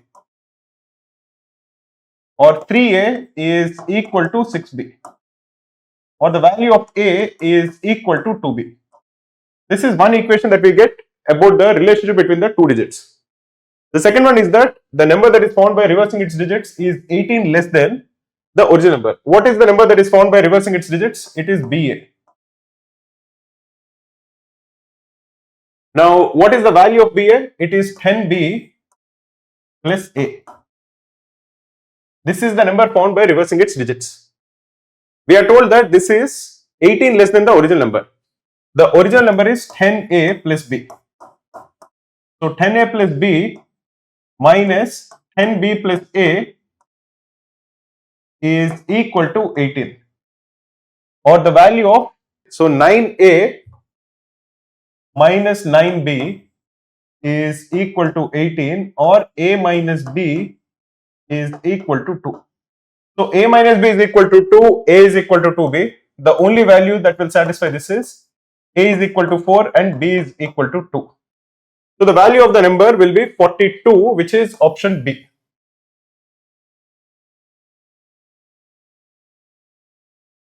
In this question, we are asked to calculate the number of ways in which 1350 can be represented as a product of two natural numbers. Let us look at 1350 and let us do the prime factorization of 1350. That is, let us express 1350 as a product of prime numbers. 1350, for example, is 2 into 5 into 135. 2 into 5 is 10. I am just expressing this as 135 into 10. This is 2 into 5 into 5 into 27. 135 is 5 into 27. 27 is 3 cube. So this is 2 into 3 cube into 5 square. This is the value or the prime factorization of 1350. Now, in how many ways can this be expressed as a product of two numbers? Note that we were not asked the order of the two numbers. This ordering is not given. What do I mean by ordering? Suppose this question was, in how many ways can we express 1350 as a product, or say it is given that 1350 is the product of two numbers a into b. How many numbers a and b exist? This is different from what is being asked over here. Here, ordering is important. Here, for example, in this particular case, when it is asked that if 1350 is expressed as a into b, how many values of a and b exist? One answer will be 1 into 1350. Another answer will be 1350 into 1. Both of them will count as two separate cases when you are asked a into b and how many values of a and b exist. But if you are just asked as a product of two natural numbers, then both of them will count as the same. Here we will only count one case because no ordering or no naming is given in the question. In the question, there is no talk of a and b or one number greater than the other number. Nothing of that sort is given. So if you are just asked in how many ways can we express 1350 as a product of two numbers, you will only count one case like this. But if both the numbers are distinguished, if you are told that okay, one of the numbers is a, another number is b, how many values can a take? Then you are going to get two cases here. That is one thing I want you to understand as far as ordering is concerned. Why is this important? This is important because calculating the number of cases of ordering is much easier as compared to calculating the cases where there is no ordering. So our strategy is to first calculate the number of cases in ordering and then divide it by 2. Because every case will be taken 2 times. For example, when you are saying that 1350 is expressed as a product of two numbers, let us assume that the two numbers are a into b. Now a will be of the form 2 to the power a1 into 3 to the power b1 into 5 to the power c1. This is a. And b will be 2 to the power a2 into 3 to the power b2 into 5 to the power c2. Now the power of 2 we can equate. The product, the power of 2 will be a1 plus a2. This has to equal 1. And in for 3, the power of 3 will be b1 plus b2. This has to equal the power of 3 in the product, which is equal to 3. And for C, the power of 5 will be c1 plus c2. That has to equal 2 over here. So the number of possibilities for a1 plus a2 is equal to 1 is 2 cases. Either a1 is 1 or a2 is 1. For b1 plus b2 is equal to 3, we will have 4 cases. b1 can take 0, 1, 2 or 3 and b2 will take the remaining. For c1 plus c2 is equal to 2, we will have 3 cases. c1 can be 0, 1 or 2 and c2 will be the remaining. Overall, the total number of possibilities is 2 into 4 into 3, which is 24. If you are told that 1350 is equal to the product of two numbers a into b, how many values can a and b take? The answer will be 24 ways. But here there is no mention of A and B.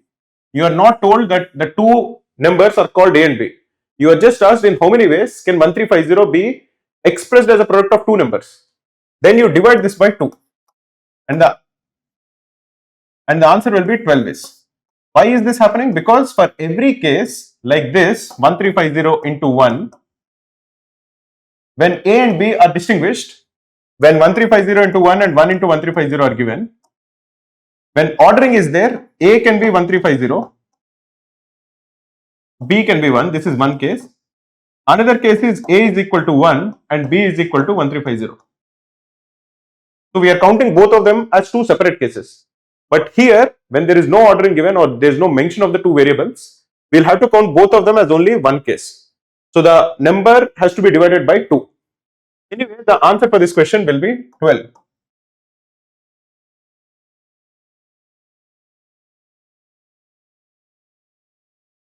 Here we are told that there is an 8-digit number 5A32465B. This is divisible by 88. Then 2A plus 5B is equal to what? Now, the reason I gave this question was because I wanted to teach the divisibility rule of 11 and of 8. Before we go there, I want to teach the divisibility rule of 2. Divisibility rule of 2 is very simple. If you are given any number like say 5, 6, 4, 5, whatever, and say the last digit is 6, you only have to look at the last digit. If the last digit is divisible by 2, the whole number is divisible by 2. This is very simple. For 4, for the same number, say 5, 6, 4, 5, 6, you have to look at the last two digits and see if they are divisible by 4. If the last two digits are divisible by 4, the number is divisible by 4. In this particular case, 56 is a multiple of 4. So the whole number 56,456 is divisible by 4. For 8, you have to look at the last three digits. You have to see if this three digits 456 is divisible by 8 or not. In fact, 456 is divisible by 8. 400 is 50 into 8. 56 is 7 into 8. So 456 is 57 into 8. So the entire number is divisible by 8. That is the first thing you need to know. To see if a number is divisible by 8 or not, you have to look at the last three digits. In this particular case, if a number is divisible by 88, it has to be divisible by both 8 as well as by 11. We'll look at the divisibility rule of 11 later, but first it has to be divisible by 8. So the last three digits 6, 5, B, this number has to be divisible by 8. That is 650 something has to be divisible by 8. What is the number which is in 650s which is divisible by 8? If you are thinking about it, it will have to be 640 plus 16 because 640 is 80 into 8. Then you get 648 which is 81 into 8 and next you get 656. This is the number which is divisible by 8 and this is the only number in 650s. The next multiple of 8 will be 664. What this implies is that the value of B has to be equal to 6. Only then will this given number be divisible by 8. And what will the number look like then? It will be 5, A, 3, 2, 4, 6, 5, 6. We want this number to be divisible by 11. This number is definitely divisible by 8 because the last three digits are divisible by 8. But we want it to be divisible by 11 also. Only then will the whole number be divisible by 88. So for this number to be divisible by 11, we look at the divisibility rule of 11. The divisibility rule of 11 is you look at the sum of digits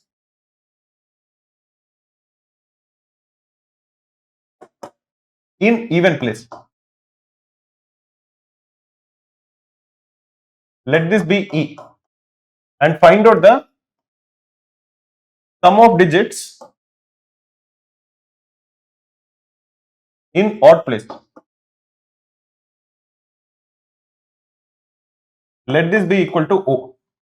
Then you find the difference between E and O. Now E minus O, the absolute value of it has to be divisible by 11. In most cases it will be equal to 0, but it can be either 0 or 11 or 22 or some number which is a multiple of 11. In this particular case, what is the sum of all the numbers which are in the even places?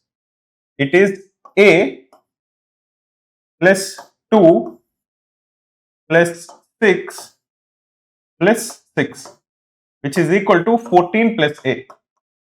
And what is the sum of all the numbers in the odd places? It is 5 plus 3 plus 4 plus 5.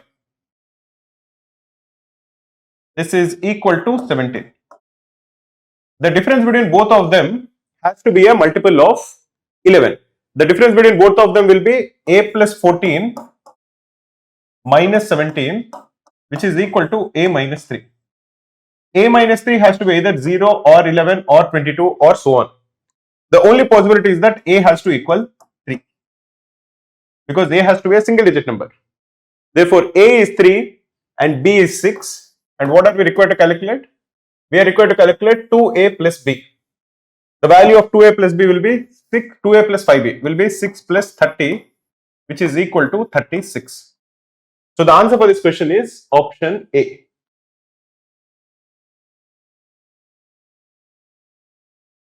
In this question, we are asked to calculate the HCF of 4 fractions. So the 4 fractions are 9 by 10, 12 by 25, 18 by 35, and 21 by 40. These are the 4 fractions. If you are asked to calculate the HCF of these 4 fractions, the HCF of fractions, if you are looking to calculate, we have to take the HCF, that is the highest common factor of the numerators,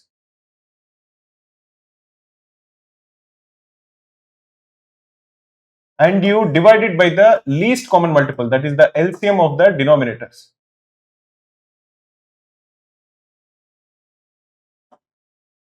What is the HCF of the numerators? That will be HCF of 9, 12, 18 and 21. What is the LCM of the denominators? The LCM of the denominators is 10, 25, 35 and 40. The highest common factor of these 4 numbers is 3. And the LCM of the remaining numbers, if you are looking at the numbers, is what is 10? It is 2 into 5. What is 25? It is 5 square. What is 35? It is 5 into 7. What is 40? It is 8 into 5. So this is 2 cube into 5. So if you are looking at the LCM, what should be the power of 2 in it? If you are looking at the LCM, it has to be the highest power of 2 in this. The highest power of 2 is 2 cube. So it will be 2 cube into, what is the highest power of 5? The highest power of 5 is 5 square. So 2 cube into 5 square. And what is the highest power of 7? That is 1 into 7. This will be equal to 1400. So that will be the denominator. So the answer will be 3 divided by 1400, which is option D.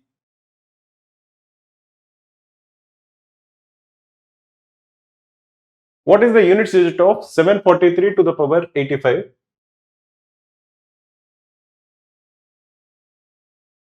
Minus 525 to the power 37 plus 987 to the power 96.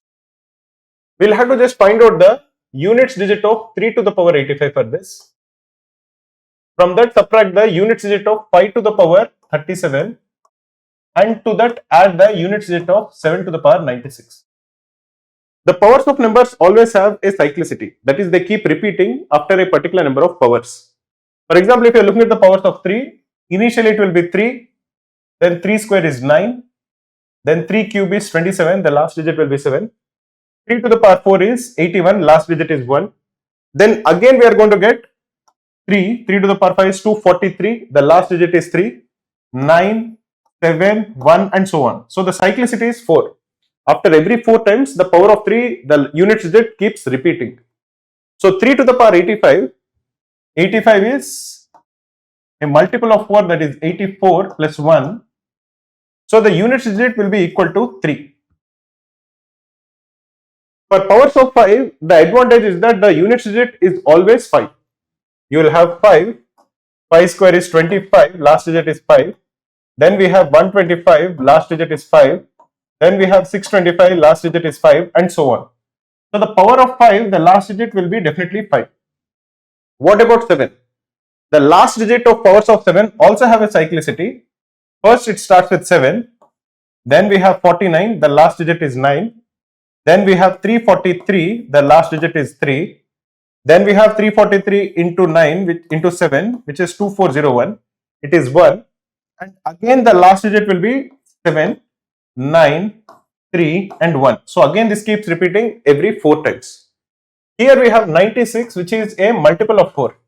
96 is equal to 24 into 4. So the unit digit will be equal to the unit digit of 2401, which is equal to 1. So this is the unit digit, which is 3 minus 1 plus 5, 3 minus 5 plus 1, which is 4 minus 5. But how can we subtract 5 from 4?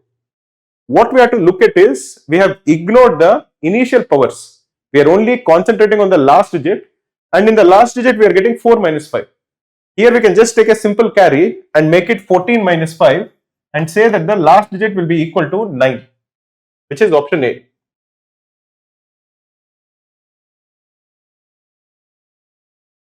In this question, we are told that ABC is a 3-digit number in the decimal system. Also, A is greater than 2. So, A is either 3 or 4 or something like this. PQR represents ABC in base 7. So, PQR in base 7 is equal to ABC. Now, what do we know about it? If you convert PQR into decimals, you should get the number ABC. That is, and we are also told that P is equal to R. So, what is the value of this? This will be R plus 7Q plus 7 square P is equal to ABC. This is R plus 7Q plus 49P is equal to ABC, or this is 50P plus 7Q. This is the value of ABC, the number ABC. What we know is that A is greater than 2. So this number ABC is greater than or equal to 300. That is known to us. So what are the values P can take? If this number PQR is given in base 7, each of them has to be less than or equal to 6, because it is given in base 7. And 50P plus 7Q is greater than or equal to 300. Both of them have to be satisfied. We want P, Q and R should be less than 7. And 50P plus 7Q should be greater than or equal to 300. The only way this will happen is if P is equal to 6. If P is equal to 6, R, which is equal to P, will also equal 6. And the value will be 6, Q, 6. This is represented in base 7. What are the values Q can take? Q can be 0 or 1 or 2 or 3 or 4 or 5 or 6. Q also cannot be 7 or more than 7 because it is represented in base 7. Therefore, the number of values Q can take will be equal to 7 values, and for each value you will get a value for ABC. Therefore, the answer is 7.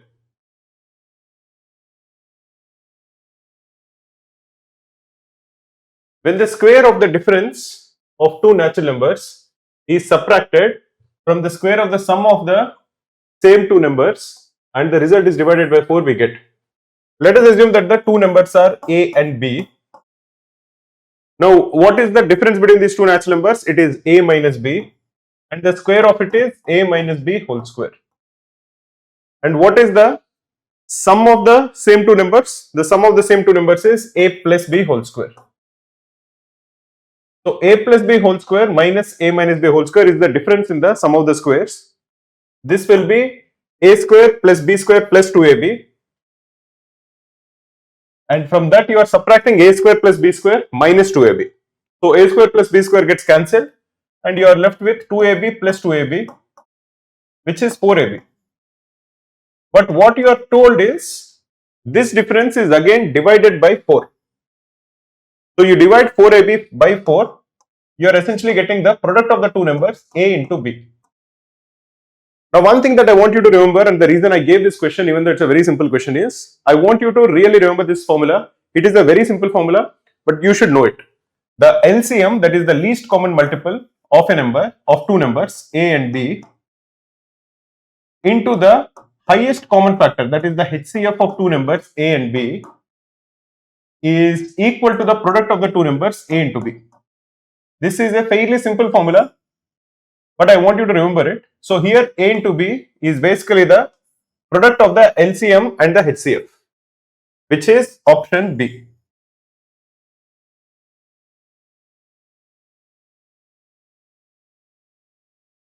Okay, so this is 154b and this is 451b. Even the other numbers, you'll get a similar answer, but we change the value so that there is uniformity in both the website and here. So what is the value of 154 in base b when you're converting it into decimals? When you're converting it into decimals, this will be 4 plus 5b plus b square. And what is the value of 451b? 451b in base b, this will be 1 plus 5b plus 4b square. If you are factorizing this, 154b is basically b plus 1 into b plus 4. If you are factorizing this, this is 4b square plus 4b plus b plus 1. This is equal to 4b plus 1 into b plus 1. Now we are told that 451 in base b is a multiple of 154 in base b. So b plus 1 into b plus 4 is equal to, into some number k, is equal to b plus 1 into 4b plus 1. Why is that the case? Because this is a factor of this. So the factor into some number k, some natural number k, has to be equal to the multiple. We can cancel b plus 1 on both sides, and the value of k, which is a natural number, will be equal to 4b plus 1 divided by b plus 4. Now 4b plus 1 divided by b plus 4 can be simplified to equal 4b plus 16 minus 15 divided by b plus 4. This is equal to 4 minus 15 by b plus 4. What is the significance of it? The significance of it is that this is the value of k, this is a natural number. This would imply that for k to be a natural number, 15 divided by b plus 4 has to be a natural number. So whatever is the value of b, b plus 4 has to be a factor of 15. If you are looking at the options, the only option which is legitimate is 11, because 11 plus 4 is 15, and then this will be an integer. So the correct answer is option A.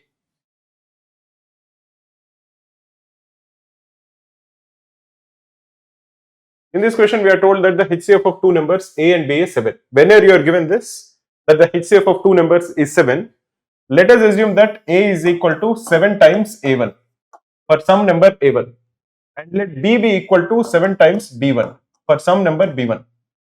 Now 7 is the highest common factor, so 7 divides both a and b, but there is no other number multiple of 7 which divides a and b. That is why it is called the highest common factor. The importance of that is that a1 and b1 are relatively prime, that is, they don't have any common factors.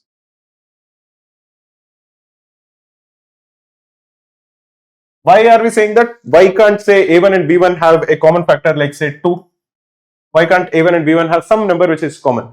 Then the value of a will be a multiple of 14. A is already a multiple of 7. If a1 is even, it will be a multiple of 14. B also will have a multiple of 14 because b also has 7, and if b1 also has 2 as its factors, 14 will divide b also. So the HCF of a and b will be 14. You don't want that. So you are saying that a1 and b1 are relatively prime. So now what we are saying is a1 plus b1 7 times A1 plus 7 times B1 is 1540. So A1 plus B1 is 1540 divided by 7, which is equal to 220. Now you want A1 and B1 to be such that they are prime number, they are relatively prime to each other. Now the number of ways in which we can calculate it is given by something called Euler's quotient. We have to calculate the number of numbers which are less than 220 and relatively prime to it. How can we calculate it? The number of numbers which are less than 220 and relatively prime to it is given by Euler's quotient. This can be applied for any number n. What we need to calculate is, we have to calculate all the prime factors of n.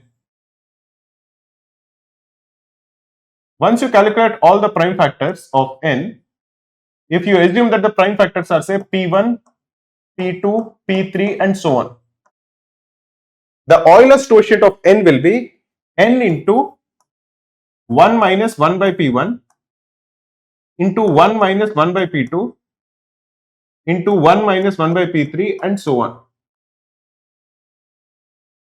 That gives the number of numbers which are less than n and relatively prime to it. That is, they don't share any common factors. In this particular case, 220 is equal to 2 square into 5 into 11.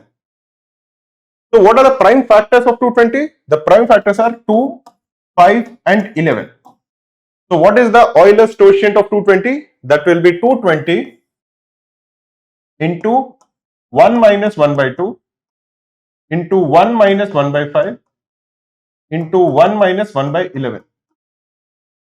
This is 220 into 1 by 2 into 4 by 5 into 10 by 11. This can be cancelled. This will be 2 and the number will be 80. So the number of numbers which are less than 220 and relatively prime to it is 80. That will be the number of solutions for this, because we want A1 and B1 to not have any common factors. So the answer for this question is option A.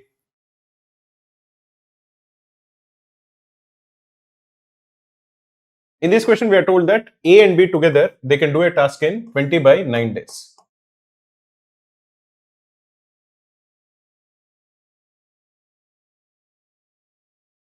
B and C can complete the task in 30 by 11 days.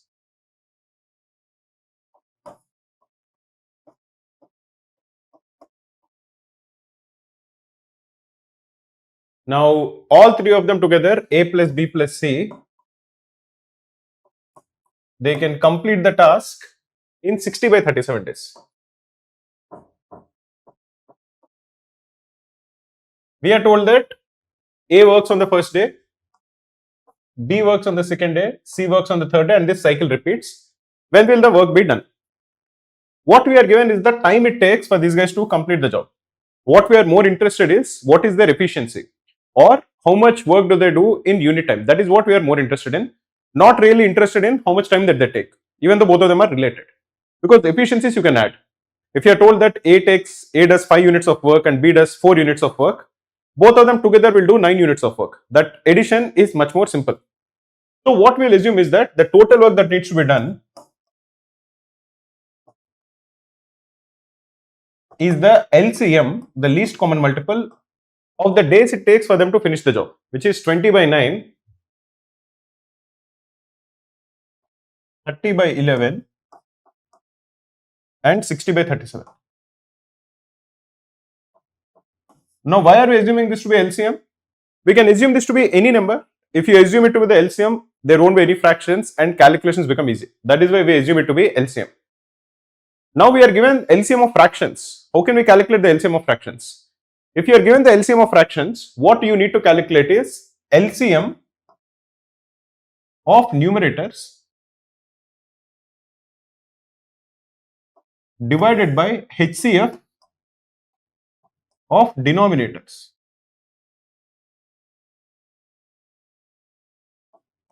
What are the numerators? The numerators are 20, 30 and 60. What is the least common multiple of 20, 30 and 60? That is 60. And what are the denominators? The denominators are 9, 11 and 37. What is their highest common factor? That will be 1. So let us assume that the total work that needs to be done is 60 units. If the total work that needs to be done is 60 units, A plus B take 20 by 9 days to finish this job. How much work do they do in one day? In one day, the work done will be 60 divided by 20 by 9. If you simplify it, that will be 27 units. B plus C take 30 by 11 days to do 60 units.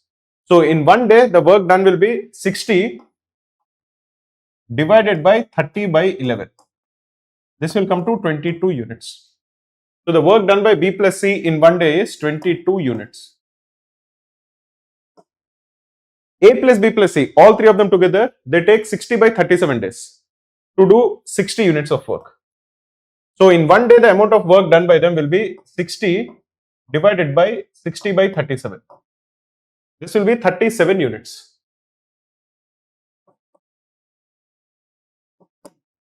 Now A plus B plus C, they do 37 units. A plus B, they do 27 units. So the work done by C in one day will be 10 units. B plus C do 22 units in one day. C alone does 10 units in one day. Therefore, B does 12 units. And A, we can figure out, will do 15 units. Now, who works on the first day? On the first day, A will work and A does 15 units of work. The second day, B works, B does 12 units of work. On the third day, C works, C does 10 units of work. All three of them together, the work finished in the first 3 days is 15 plus 12 plus 10, which is 37. Who works on the fourth day? Again, A will work on the fourth day and A will do 15 units of work. So the total work done is 52 units. The total work that needs to be done is 60 units. The next day, B works and B will be able to do 12 units of work. The total work done at the end of the fourth day is 52. So there are only 8 units of work remaining. On the fifth day, B will be able to complete 12 units of work. Therefore, the amount of days that are needed is 4 full days and 8 by 12 of the fifth day, which is 4.66 days. So the answer for this question will be option C, which is 4.66.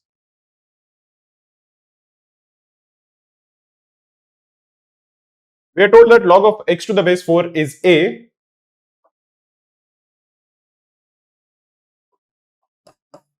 And log of x to the base 25 is B.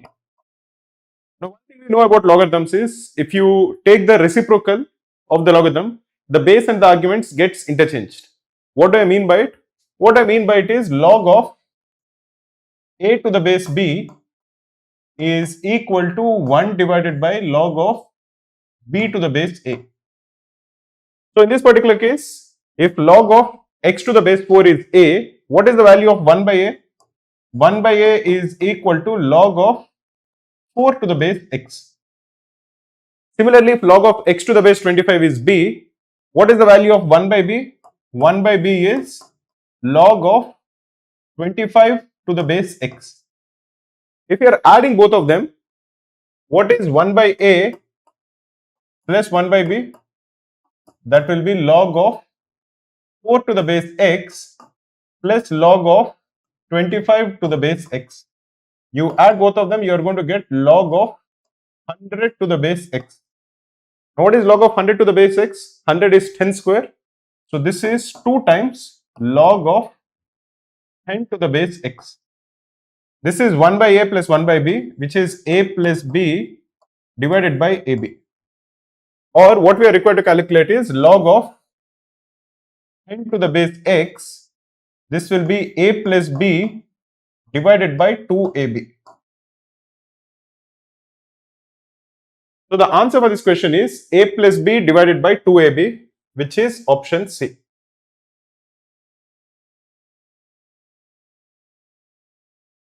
A is working on a project that he can complete in 10 days. So let us assume that the work done by A in 1 day is 1 unit. Now A is able to finish this job in 10 days. So the total work that needs to be done will be 10 units because he is taking 10 days to finish this job. Now he works properly for 2 days. Let us assume that this is the start, and for 2 days he works properly. There is no issue. And how much work is finished in these 2 days? He does 1 unit per day. So the total work that is done is 2 units. Now after that, some software crashes and his efficiency reduces by 50%. So now he is doing only 0.5 units per day. And he works for 6 days. So after 2 days, he works for 6 days. And how much work does he do? He does 3 units because his efficiency has now decreased and is only able to do 0.5 units every day. So how much work is remaining? The total work that needs to be done is 10 units. So he has 5 units which is remaining. He did 2 units in the first 2 days and he did 3 units in the remaining 6 days. 5 units are remaining. But now he has only 2 plus 6, 8 days are over. He has only 2 days left. And to finish 5 units in 2 days, he needs to do how much work per day? He needs to do 2.5 units every day. And he knows that he can't do 2.5 units every day. Therefore, he hires an assistant. Let us assume that the assistant does A units of work every day. How much does this guy do? Piyush, or what is his name? A. This guy does A units, so 0.5 plus A is equal to 2.5, or the amount of work done by the assistant every day is 2 units. And this guy originally he was doing 1 unit per day. Therefore, the ratio of the work done by the assistant and by this guy originally will be 2:1. Amongst the options that are given, the correct answer will be option E.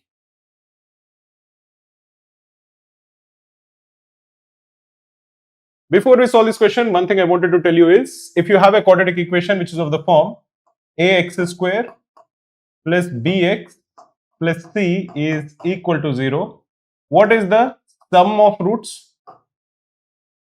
The two roots of this quadratic equation, when you add both of them up, you are going to get the sum of the roots as minus b by a. And what is the product of roots? The product of roots will be equal to c by a.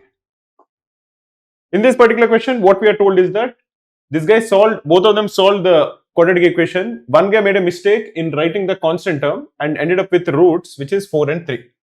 So if you assume that the quadratic equation is of the form x square, there is one x and there is a constant term, this is equal to 0, x square plus say bx plus c is equal to 0. If this is the quadratic equation that they got, now Amit made a mistake in writing down the constant term. Amit made a mistake over here and he ended up with the roots 4, 3. So even if the constant term is wrong, the roots that he got are 4 and 3. So constant term is wrong, but the coefficient of x that he noted down is correct. This would essentially imply that if the roots that he got are 4 and 3, b has to be equal to minus 7. Why should it be equal to minus 7? Because if you are getting the roots as 4, 3, the sum of the roots is 7. This term over here, which is the coefficient of x, only will tell us about the sum of the roots. What we know over here is that the sum of the roots is correct. The constant term over here is wrong, but the sum of the roots is correct. And the sum of the roots is 4 plus 3, which is 7. Therefore, the coefficient of x will be minus of that, which is minus 7. So the quadratic equation is of the form x square minus 7x plus c. And we don't know what is the value of c. Now the other guy, he made a mistake in writing down the coefficient of x. So suppose the quadratic equation is x square plus bx plus c, and this guy made a mistake in the coefficient of x. but he did not make any mistake in the constant term.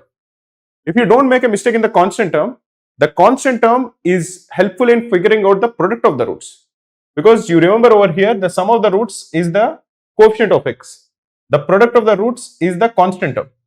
So if this guy did not make an issue or did not make a mistake in the constant term, the product of the roots will be correct. The two roots that he got are 3 and 2. Therefore, the product of the roots is 6 and the constant term over here has to be equal to 6. So what we can infer is that the quadratic equation is of the form x square plus bx plus 6 is equal to 0. From one case, you know that the coefficient of x is minus 7. From another case, you know that the constant term is 6. So the given quadratic equation should be x square minus 7x plus 6 is equal to 0. You can factorize this to equal x minus 1 into x minus 6 is equal to 0, or the two roots will be equal to 1 and 6. So the answer is option B.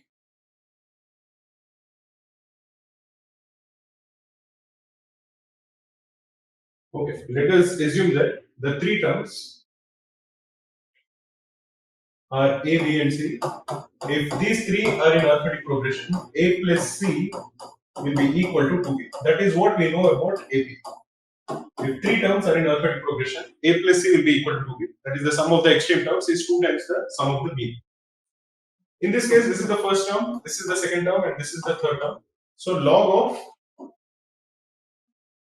x square minus 1 to the base 3 plus log of 6x square plus 3 to the base 3 will be 2 times log of 2x square plus 1 to the base 3. Or you can multiply this because the base is the same, which is log of 3. Log of x square minus 1 into 6x square plus 3 to the base 3 is equal to log of 2x square plus 1 whole square to the base 3. Now, if you assume that x square is a variable, say p, what we are going to get is p minus 1 into 6p plus 3 is equal to 2p plus 1 whole square, or 6p square minus 6p plus 3p minus 3 is equal to 4p square plus 4p plus 1. You can simplify this. This will equal 2p square minus 7p minus 4 is equal to 0, or 2p square minus 8p plus p minus 4 is equal to 0. This is 2p plus 1 into p minus 4 is equal to 0. So p is either equal to minus 1 by 2 or 4. But what is p? P is x square. We know that the square of any number cannot be negative. So p is not equal to minus 1 by 2. P is equal to 4. That is, x square is equal to 4. So what are the terms that we know? Log of x square minus 1 to the base 3 will be log of 3 to the base 3. The second term is log of 2x square plus 1 to the base 3 is log of 9 to the base 3. And the third term will be log of 6x square plus 3 to the base 3 is log of 27 to the base 3. This is 1, this is 2, and this is 3. So the arithmetic progression is simply 1, 2, 3, 4, 5, and so on. So the next term will be 4, next term will be 5, next term will be 6, and the sum of these three terms is 15.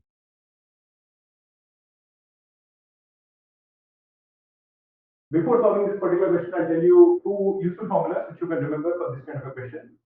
One is given perimeter.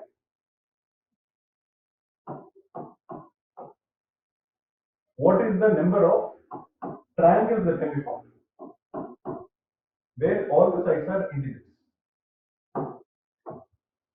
And the second one is what is the number of scaling triangles that can be formed if all the sides are integers? if you are told that the perimeter is P. Now if P is odd, there is one formula, and if P is even, there is another formula. If P is odd, the total number of triangles that can be found is P plus 3 whole square divided by 48, and find the closest integer to it. I'll explain again what it means. If P is even, it will be P square by 48. Again, the closest integer to it. If you look at the number of scaling triangles, it will be P minus 3 whole square divided by 48. Again, take the closest integer to it. And if P is even, the number of scaling triangles that can be found is P minus 6 whole square divided by 48 and the closest integer to it. What do I mean by the closest integer? Closest integer of say 8.8 will be 9. Closest integer of say 8.2 is 8. So whenever you are given a perimeter, first find out whether it is even or it is odd. If it is odd, use this particular formula, calculate P plus 3, calculate its square divided by 48, find out whichever integer is closest. If P is even, find out P square divided by 48, find out which integer is closer. If you are looking for scaling triangles, it will be P minus 3 whole square by 48. And P minus 6 whole square by 48 is P is even. Some of you might get a question, or some of you might get a doubt. What if the number is 8.5?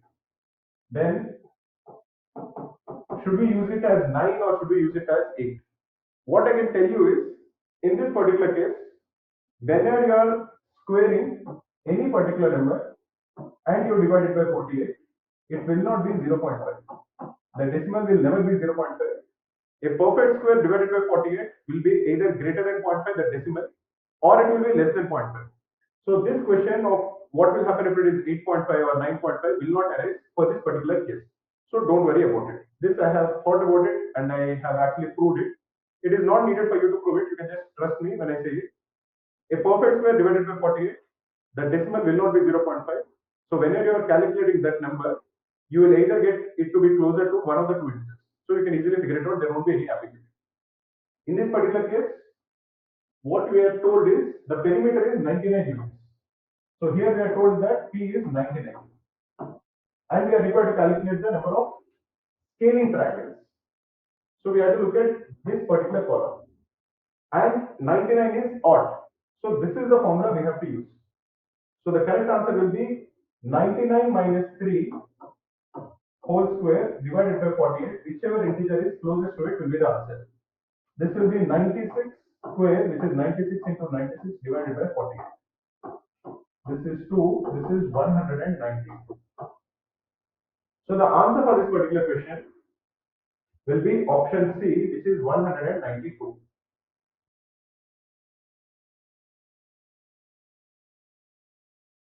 In this question, we are told that log of y to the base x square plus log of x to the base y square is 1 and y is equal to x square minus 30. Then the value of x square plus y square is needed. We know the formula that log of a to the base m, a to the power m to the base b to the power n is equal to m by n into log of a to the base c. Now what we can infer from this is, in this particular case, log of y to the base x square will be equal to 1 by 2 into log of y to the base x. The second term is log of x to the base y square.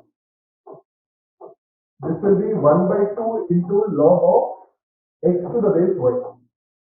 The sum of both of them we are told is equal to 1. That is 1 by 2 into log of y to the base x plus 1 by 2 into log of x to the base y is equal to 1, or log of y to the base x plus log of x to the base y is equal to 2. What we know is that if you assume that log of a to the base b is 1 by log of b to the base a, this is known to us. So we assume that log of x to the base y is equal to p log of y to the base x will be equal to 1 by p. So what we essentially given is p plus 1 by p is equal to 2. This will only happen. A number plus its reciprocal will be equal to 2 only if p is equal to 1. It is very easy to prove that also. You can just write a quadratic equation. This is p square plus 1 is 2p, or p square minus 2p plus 1 is 0. This is p minus 1 whole square is 0. Or like we knew beforehand, p is equal to 1. A number plus its reciprocal is equal to 2 only if the number is equal to 1. So log of x to the base y is equal to 1 or x is equal to y. Once you know that both of them are the same, how can we calculate their value? Further, we are given another equation, which is that y is equal to x square minus 30. So if y is equal to x square minus 30, because we know that x is equal to y, x is equal to x square minus 30, or x square minus x minus 30 is equal to 0. This is x minus 6 into x plus 5 is equal to 0. So the value of x is either 6 or minus 5.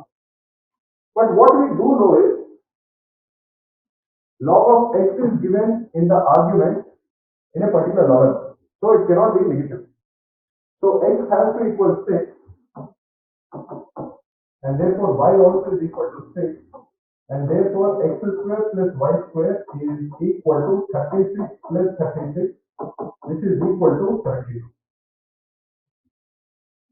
So the answer for this question is 72.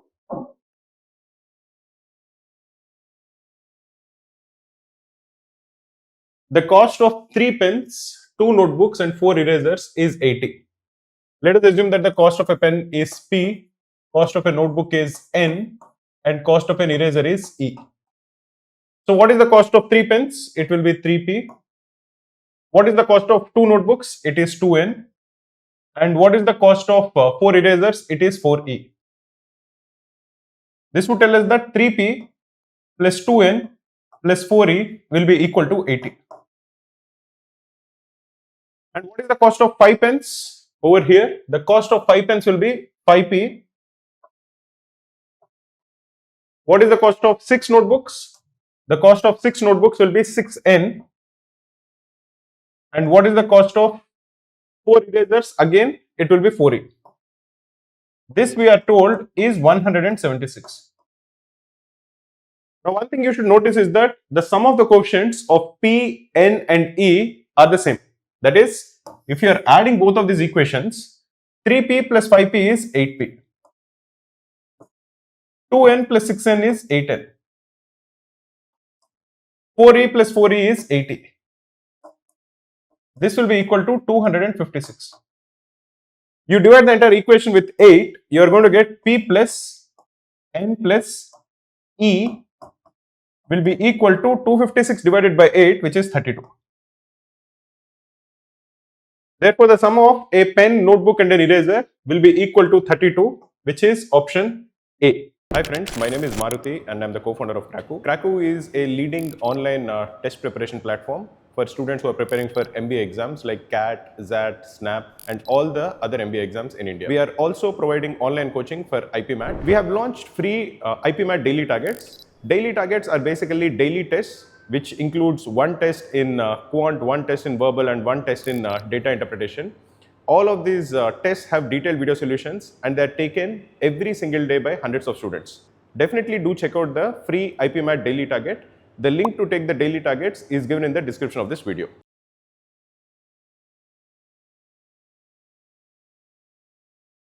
In this question, we are told that there is a bus which started from a place P at a speed of 40 kilometers per hour. So we have a bus, this is P, it is going at 40 kilometers per hour. Now, after 3 hours, a bike and a car also start in the direction of the bus at 100 kilometers per hour and 60 kilometers per hour. So, in these 3 hours, let us assume that the bus reaches here. The time that has elapsed is 3 hours. So, 40 into 3 is 120 kilometers. So, the bus is right now at Q, which is 120 kilometers ahead, and at this time, what has started? A bike and a car has started. What is the speed of the bike? Speed of the bike is 100 kilometers per hour, and speed of the car is 60 kilometers per hour. Now, after how much time will the car reach the bus? Car is going at 60 kilometers per hour, bus is going at 40 kilometers per hour. The initial distance between both of them is 120 kilometers.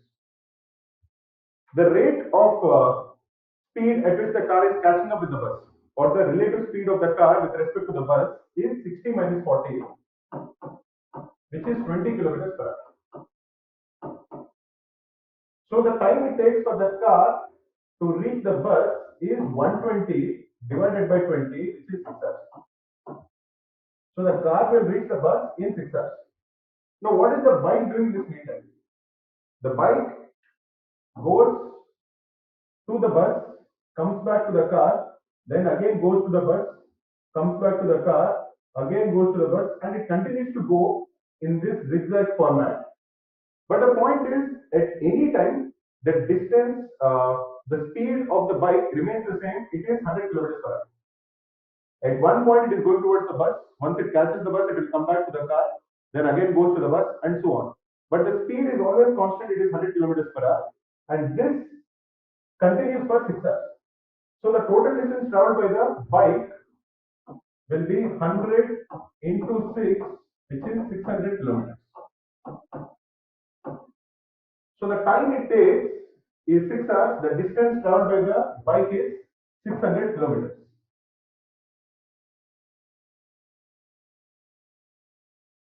In this question, we are told that two circles of radius 2 centimeters and 4 centimeters touch each other.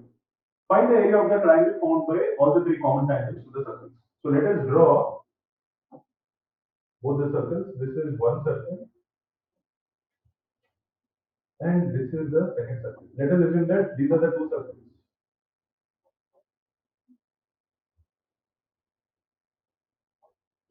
Okay, now two circles like this will have three common tangents. Let us assume that this is the first common tangent, and this is the second common tangent, and you will have one common tangent like this. What we are asked to calculate is the area of this triangle. Let us assume that this is O, this is A, this is B. Let the centers be P1 and let this be P2.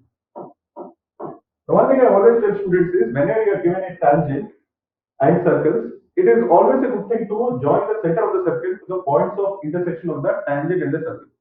That is, join P1 to this point here, join P1 to this point here. Why should we do it? Because we know that the line joining the point of intersection of the tangent and the circle to the center will always be perpendicular to the tangent. So we know that this is 90 degrees and this is 90 degrees. Similarly, from P2, if you join it here, this will be 90 degrees, and if you join it here, this will be 90 degrees. Let this 4 be, say this is X, this is Y, this is Z, and this is say W. Now you can join O2, P1 and P2, and let this point over here be something, I don't know, maybe say T. Now what we are required to calculate, always remember this, we are required to calculate OAB. And the strategy to calculate OAB is to calculate the length of OA, calculate the length of OB. It would look like by symmetry the length of OA and the length of OB will be the same, and we'll calculate the length of AB. So to calculate the area of this triangle, we'll calculate the length of the three sides of the triangle, and then we can calculate its area. Another thing you should note is if you join or if you draw two tangents from a point outside the circle, the length of both the tangents will be the same. So for example, this is say some circle. If this is say R, and if this is say M and N, RM will be equal to RM. This is always true for any tangent which is drawn any two tangents which are drawn from the same point. We'll use that quite a lot over here because if you look at the point B, by and bt are the tangents to the smaller circle. So they should be equal in length. Let that length be equal to say smaller. This will be L and this will be L. Similarly, if you are looking at bt and bz, there are two tangents drawn from B to the bigger circle. So again, they have to be equal in length. So if BT is equal to L, BZ will also be equal to L. The other side, which is from AX, AW and AT, just by symmetry, this also will be L, this also will be L, because from A, you are drawing two tangents to the smaller circle. And from A, you are drawing two tangents to the bigger circle, so this also will be equal to L. Why are we doing all of this? We are doing all of this because we can try to figure out the length of the three sides of the triangle. We know that P1T is the radius of the smaller circle, this is true. P1X is the radius of the smaller circle, this is true. P1Y is the radius of the smaller circle, this is true. P2T is also the radius of the larger circle, that is 4. P2Z is 4. P2W is also 4. So far, so good. But still, we are not able to figure out the length of either OA or OB or AD. Now, if you look at it, what I want you to look at is just two triangles. The triangles are O1, P1 and Y, and the other triangle is this is OP1Y and OP2Z. That is this one, and this one, and this one, and this one, and this one. Just for the sake of clarity, let me draw just those two triangles again. This is O. I'm joining it to the center of the smaller circle. This is P1. And here there is some 90 degrees. This is O1 P1. Now I'm extending it further like this. I'm extending this line also further. I'm getting P2. And I'm drawing a perpendicular like this.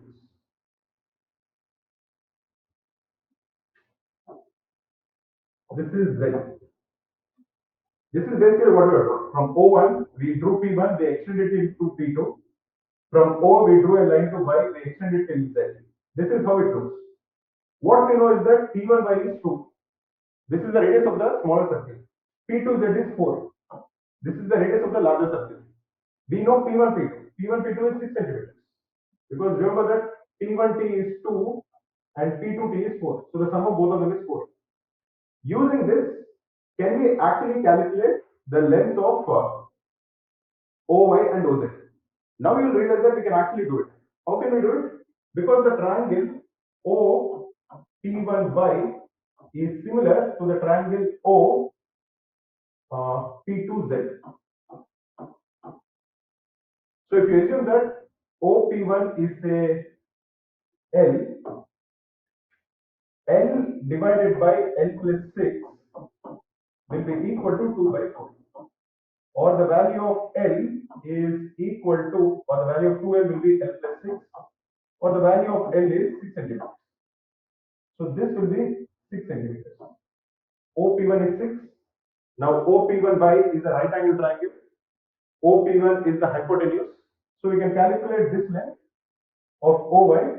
This will be square root of 6 square minus 2 square. That is 36 minus 4, which will be square root of 32. What is square root of 32? It is 4 times square root of 2.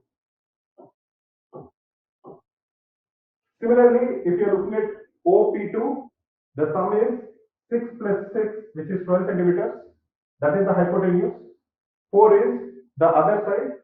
So OZ can be calculated. What is the length of OZ? That will be square root of 12 square minus 4 square, which is square root of 144 minus 16, which is equal to square root of 128, which is 8 square root of 2.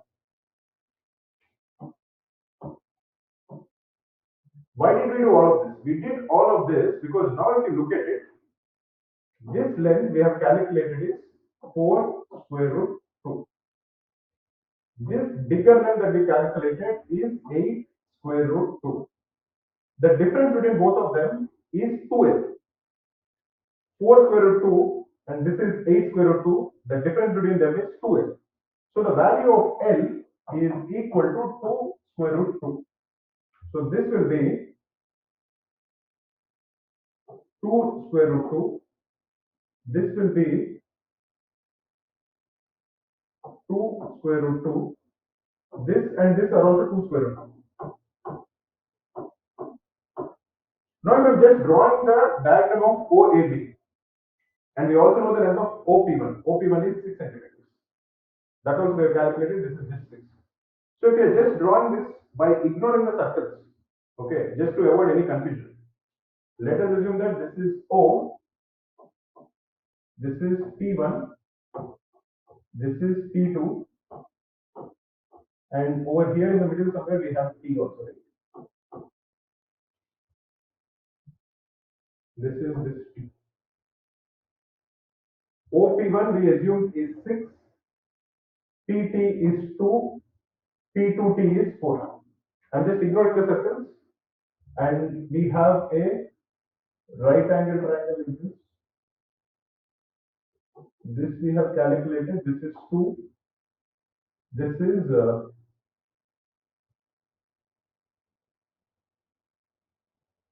4 root 2, right? Yeah. This is 4 root 2.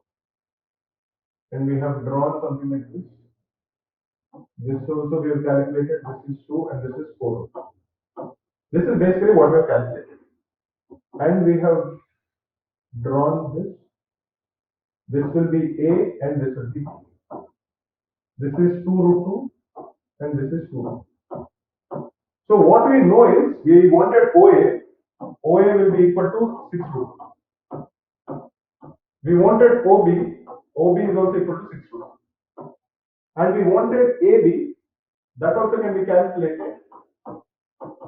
I think AB will be equal to, yeah, this is 2 root 2 and 2 root 2, so AB will be equal to 4 root 2. We also know the height of this triangle. The height of this triangle is 6 plus 2, which is 8.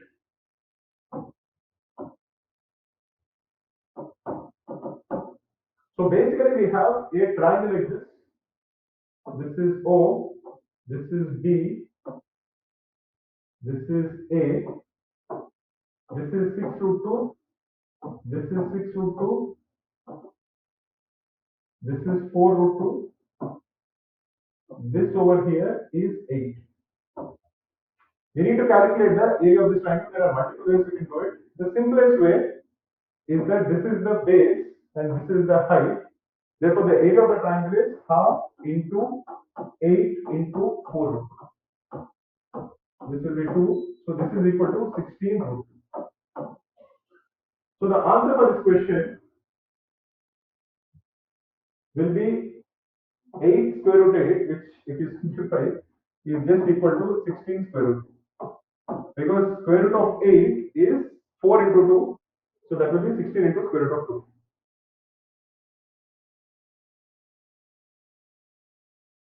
In a factory, each day the expected number of accidents is related to the number of overtime hours by a linear equation. So let us assume that the number of accidents is equal to k into overtime hours plus some constant c, because this is how a linear equation looks like. Number of accidents is linearly dependent on the overtime hours. Now we are told that if there are 1000 overtime hours, 8 accidents are reported. So 8 is equal to 1000k plus c. And 400 overtime hours, there are 5 accidents. So 5 is equal to 400k plus c. If you subtract one from the other, you are going to get 3 is equal to 600k, or the value of k is equal to 3 by 600, which is equal to 1 by 200. What does this tell us? This tells us from over here we can solve the value of c. 8 is equal to 1000 by 200 plus c, or the value of c will be equal to, this is 5, 8 minus 5 is 3. So basically the equation we have is that accidents is equal to overtime by 200 plus 3. What we are now asked is, if say there are no overtime hours, that is if overtime is equal to 0, how many accidents will happen? If overtime is equal to 0 over here, the number of accidents will be equal to 3. So the answer for this particular question is option B.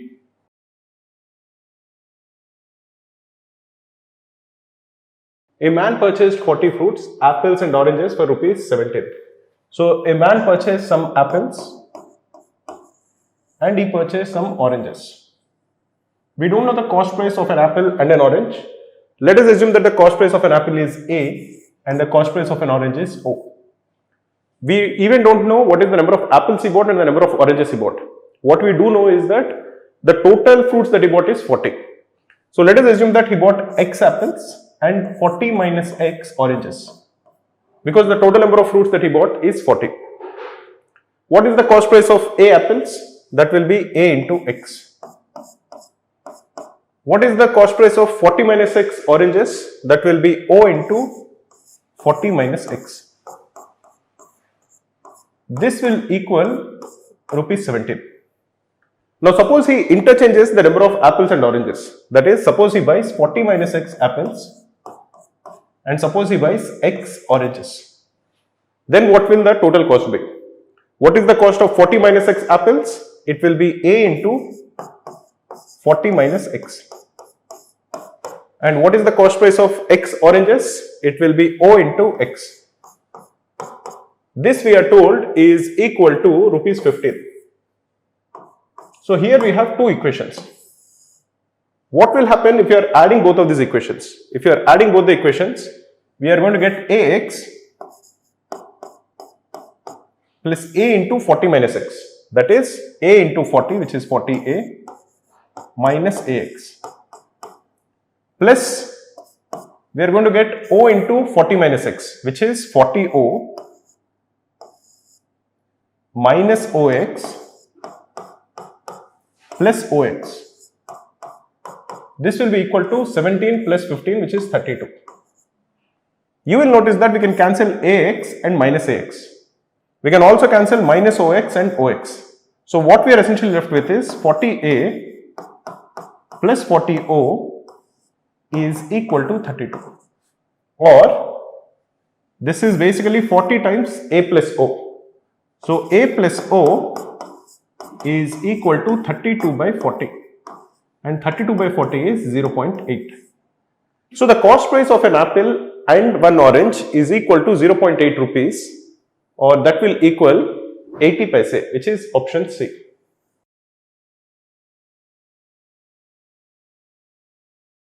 In this question, there is a person who buys 18 local tickets for rupees 110. There are first class tickets which cost rupees 10 and second class tickets which cost rupees 3. Let us assume that the number of first class tickets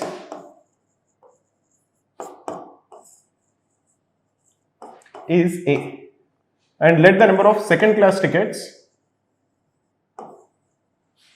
be B. What is the total number of tickets he bought? The total number of tickets he bought is 18. The number of first class tickets he bought we assumed is A, number of second class tickets he bought we assumed is B. Therefore, A plus B is equal to 18. What is the price of the first class ticket? The price of a first class ticket is 10. And what is the price of a second class ticket? The price of a second class ticket is 3. So what is the total money that he spent? He bought A first class tickets. Each of them cost 10 rupees. So the total price of the first class tickets is 10A. He bought B second class tickets. Each of them cost rupees 3. So the total cost of the second class tickets is 3B. This is the total money that he spent. This has to equal rupees 110. Now we have two equations. This is the first equation and this is the second equation. We have two equations and we have two unknowns. Once we have two equations and two unknowns, we can solve it to find out the value of A and B. So suppose we multiply this equation with 3. What are we going to get? We are going to get 3A plus 3B is equal to 54. If you subtract this equation from the earlier equation, we are going to get 10A minus 3A is 7A. 3B minus 3B you will get cancelled. This is equal to 110 minus 54, which is 56. So the value of A is equal to 8. A plus B is equal to 18. So the value of B is equal to 10.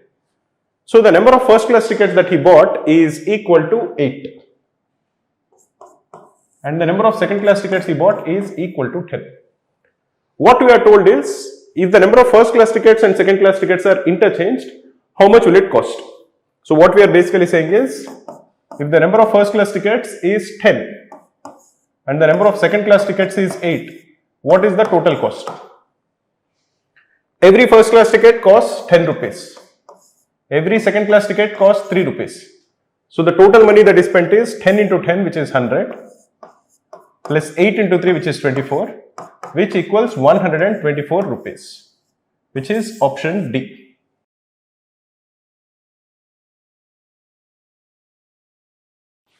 In this question, we are told that Nisha went to buy 3 types of stationery products.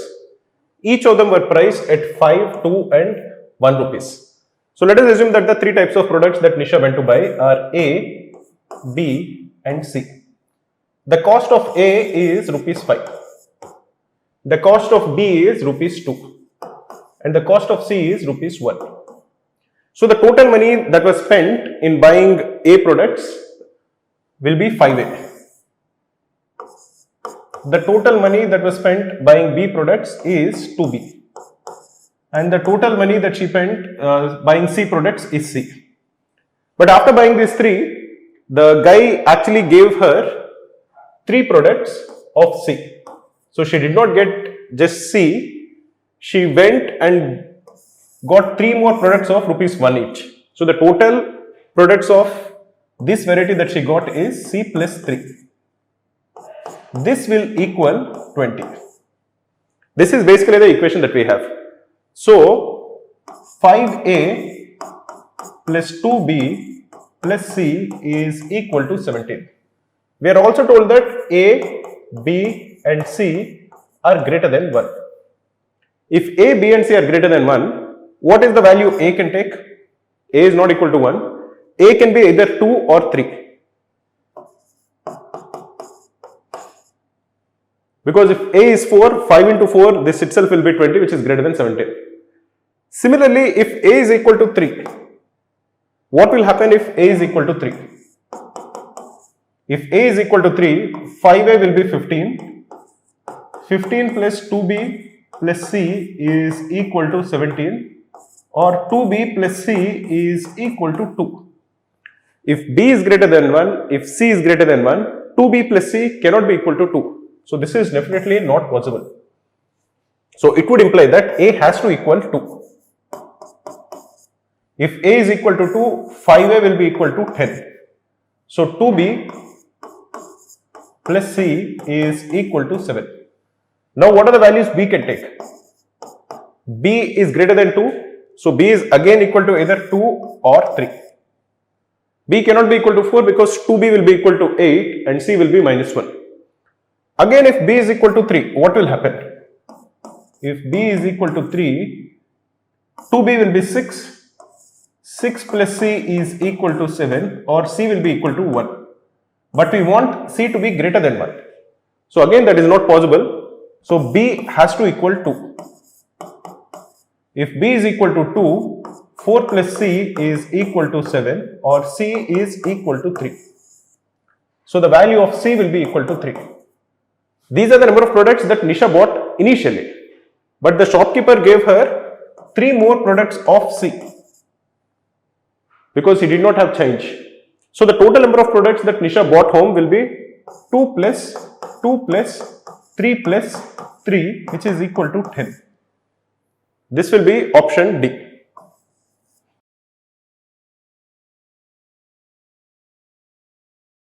In this question, we are given that there are 4 people, Frank, Ferdin, Poulad and Farhan. They are playing a game where the loser doubles the amount of money that the others have. They manage to play 4 games. Each player loses 1 game each as per the reverse alphabetical orders of their names. So who is first in alphabetical order? This guy is first, Farhan. Second, I think, will be Ferdin, F-A-R. Third will be Poulad. And fourth will be Frank. Okay. Now they lose in reverse alphabetical order. So the first guy who loses will be Frank. Second guy who loses will be Poulad.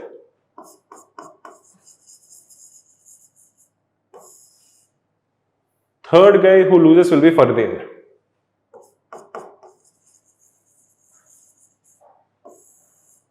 And fourth guy who loses will be Farhan.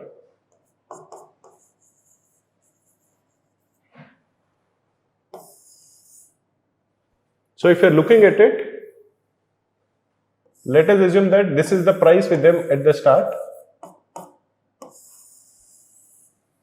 This is the coins with them after round 1. This is the coins with them after round 2.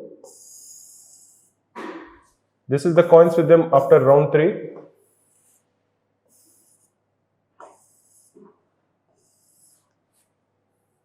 And this is the coins with them after round 4. Who loses the first round? Farhan loses the first round. Sorry, Frank loses the first round. Second round is lost by Poulad. Third by Ferdin. And last round is lost by Farhan because they lose in the reverse of their alphabetical order. What we are also told is that at the end of round 4, all of them will have 32 rupees. So this is 32, this guy has 32, this guy has 32 and this guy has 32. So the total money with all of them is 128, which is 32 into 4. So after round 3, what is the amount of money with each of the 3 guys who did not lose? Because Farhan lost the last round, he had to double the amount of money with everybody else.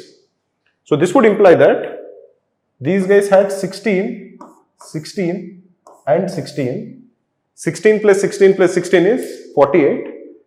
Because Farhan lost the last round, he doubled the amounts of all the other guys. This is 48. The total amount of coins will remain the same. It is 128. Therefore, the number of coins with Farhan will be 16, 16, 16, 48. That is 128 minus 48 is 80. Who lost this round? The third round was lost by Ferdin. So this would imply that other than Ferdin, everybody else, their coins doubled. Therefore, Farhan's would be 40. This would be 8 and this would be 8. The total number of coins again will remain 128. This would imply that what is 40 plus 8 plus 8? That is 56. 128 minus 56 is 72. This is the number of coins with Ferdin. Who lost this round? This round was lost by Poulad.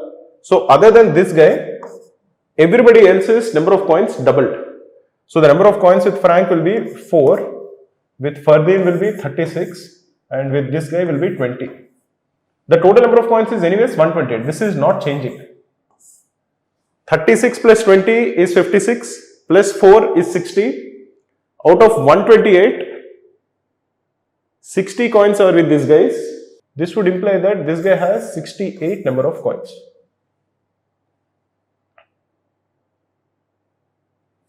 The first round was lost by Frank. So other than Frank, everybody else, the number of coins doubled.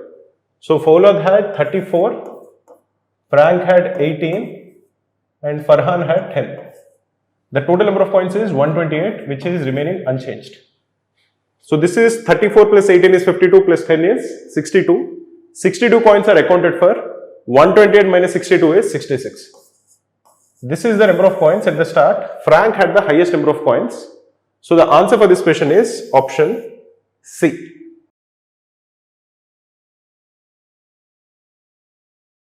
Now this guy Hari works in a plantation farm.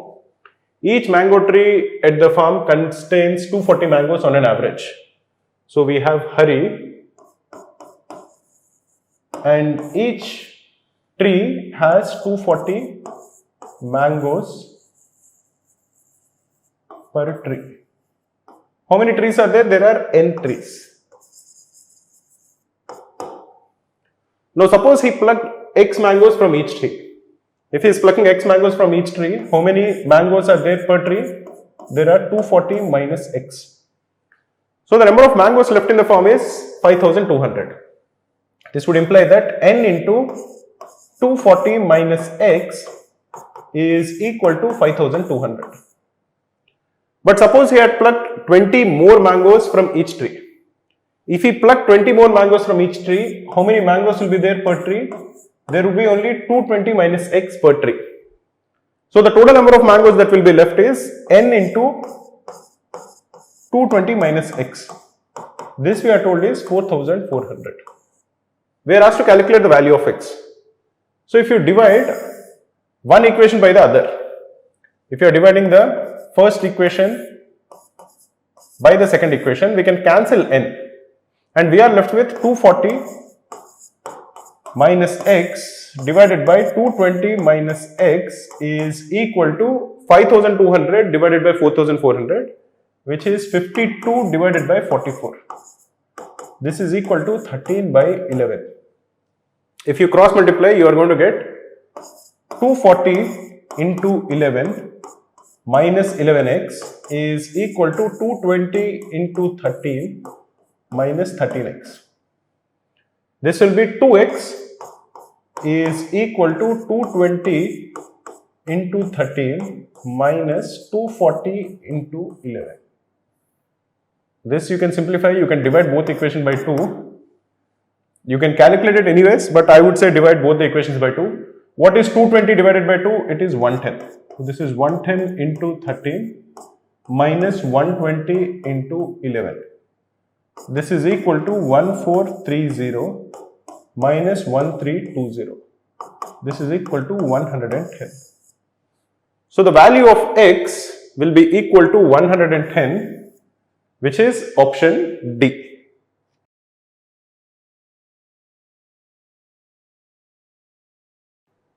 "10 years from now, the ratio of the age of Ram and Shyam will be 6:7. So we have Ram and we have Shyam. This is their age today.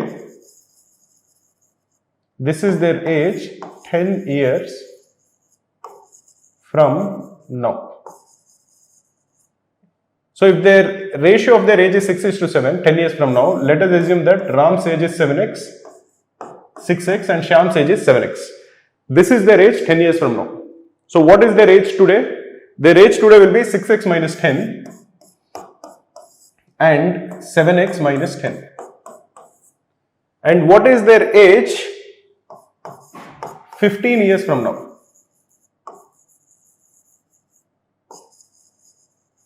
Their age 15 years from now will be 6x minus 10 plus 15, which is 6x plus 5, and 7x minus 10 plus 15, which is 7x plus 5. The difference between these two, we are told, is equal to 5. So x essentially is equal to 5. What is the current age of Ram? The current age of Ram is 6x minus 10, which is 6 into 5 minus 10, which is equal to 20. So the age is 20.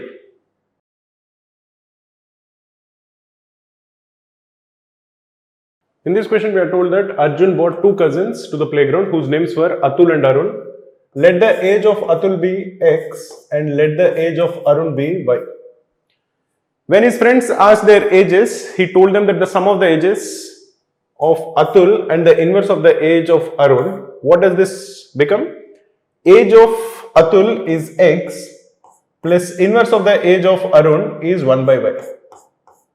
When you multiply this with the sum of the age of Arun, which is y, plus inverse of the age of Atul is 1 by x. This product, we are told, is equal to 49 by 6. Now if you expand this, you are going to get 4 terms. which is xy plus 1 by y into y is 1 plus x into 1 by x is again 1 plus 1 by y into 1 by x is 1 by xy. This is equal to 49 by 6. Or you are essentially going to get xy plus 1 by xy is equal to 49 by 6 minus 2, which is equal to 37 by 6. Let us assume that the product xy, that is x into y, is a new variable p. So what we are essentially getting is that p plus 1 by p is equal to 37 by 6, or p square plus 1 into 6 is equal to 37p. So 6p square minus 37p plus 6 is equal to 0. This is a quadratic equation. We can simplify this as 6p square minus 36p minus p plus 6 is equal to 0. This is 6p minus 1 into p minus 6 is equal to 0. So p is either 1 by 6 or p is equal to 6. X and y are natural numbers. Their product will not be a fraction. So p is not equal to 1 by 6. The only possibility is that p is equal to 6. That is, x into y is equal to 6. What we are also told is that they are natural numbers greater than 1. If there are two natural numbers, the product of which is greater than 1, the only possibility is that they are 2 and 3. So the answer for this particular question is option A.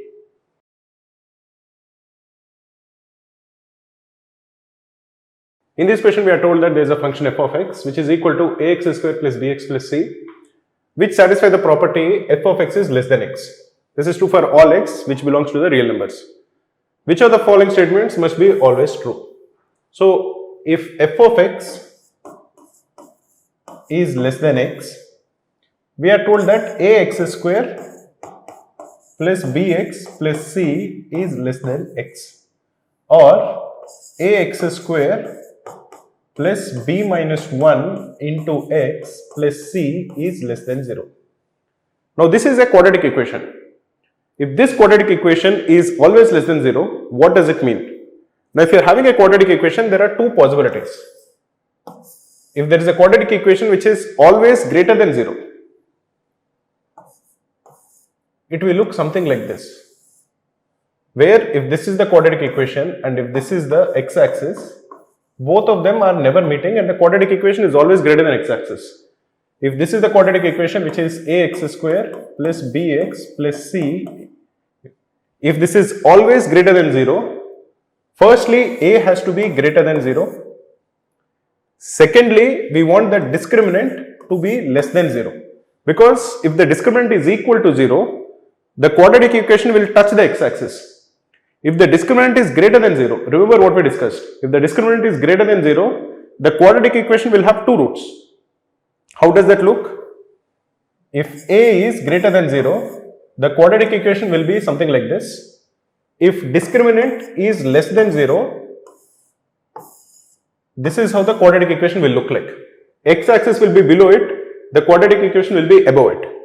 If discriminant is equal to 0, this is y-axis, this is x-axis, the quadratic equation will just about touch the x-axis and go up. It will have exactly one root. At that point, it will touch the x-axis at only one point. If d is greater than 0, this is y-axis, this is x-axis, this is how the quadratic equation will look like. It will touch the x-axis at 2 points.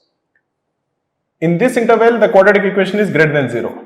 In this interval, the quadratic equation is greater than 0. In this interval, the quadratic equation is less than 0. This is how the quadratic equation will look like if a is greater than 0. That is, the coefficient of x square is greater than 0. It will be exactly the same if the quadratic equation will have a negative coefficient for x square, but it will be completely inverse. If d is less than 0, this is y-axis, this is x-axis, this is how the quadratic equation will be like. the quadratic equation will not touch the x-axis. If d is equal to 0, this is y-axis, this is x-axis. This is how the quadratic equation will be like. It will just touch the x-axis at one point. This is if d is equal to 0. If d is greater than 0, this is how the quadratic equation will be like. It will touch the x-axis at 2 points. In this particular case, what we are told is that this is the scenario that is happening. In this scenario, the quadratic equation is always less than 0. So first a has to be less than 0 and the discriminant has to be less than 0. If you are looking at the options, the only option which is satisfied is option A.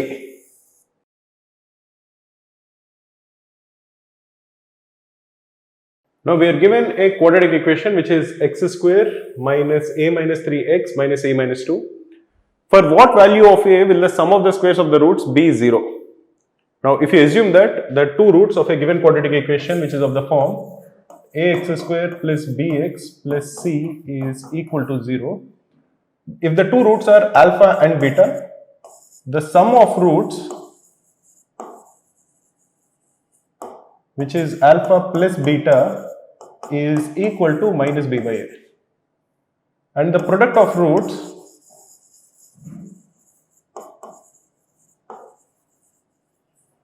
which is alpha into beta is equal to c by a. In this particular case, the sum of the roots alpha plus beta is equal to a minus 3 and alpha into beta is equal to minus of a minus 2. We are told that alpha square plus beta square is equal to 0. Now immediately you should figure out that if the sum of the squares of two roots is equal to 0, alpha has to be equal to 0 and beta has to be equal to 0, and from that also you can deduce the answer. But even if you are not able to figure that out, you can just square this. You are going to get alpha square plus beta square plus 2 alpha beta is equal to a minus 3 whole square. That is alpha square plus beta square minus 2 times a minus 2 is equal to a square minus 6a plus 9, or alpha square plus beta square is equal to a square minus 4a plus 5, which is equal to a minus 2 whole square plus 1. Now if this is equal to 0, what does that mean? A minus 2 whole square is always greater than or equal to 0. This is a perfect square plus 1. This whole thing will never be equal to 0, because a perfect square plus 1 is always greater than or equal to 1. So the correct answer is a cannot have any value which will be none of this.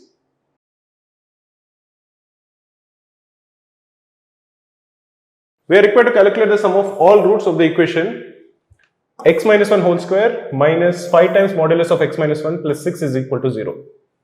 To solve this question, let us assume that modulus of x minus 1 is equal to a new variable called p, because we are seeing x minus 1 whole square and modulus of x minus 1. So if you assume that modulus of x minus 1 is equal to p, it becomes easier. So p has to be greater than or equal to 0. This is the first thing. And interestingly, x minus 1 whole square is equal to modulus of x minus 1 whole square, which is equal to p square. Because x minus 1 whole square is always greater than or equal to 0, it will actually equal modulus of x minus 1 whole square.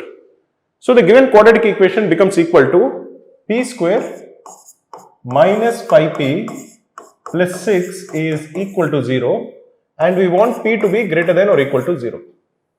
So this would imply that this can be simplified to equal p minus 2 into p minus 3 is equal to 0. So we have two cases, either p is equal to 2 or p is equal to 3. But what is p? P is simply equal to modulus of x minus 1. So modulus of x minus 1 is equal to 2 or modulus of x minus 1 is equal to 3. So x minus 1 is equal to 2 or x minus 1 is equal to minus 2 or x minus 1 is equal to 3 or x minus 1 is equal to minus 3. So the value of x is equal to 3 or x is equal to minus 1.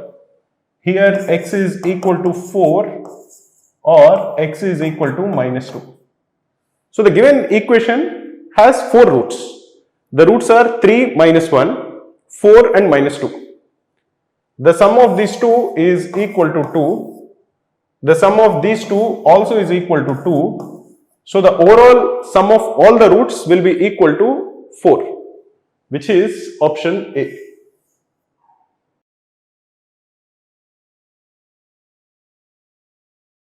In a series of 6 consecutive natural numbers, the average of the first 4 numbers is x.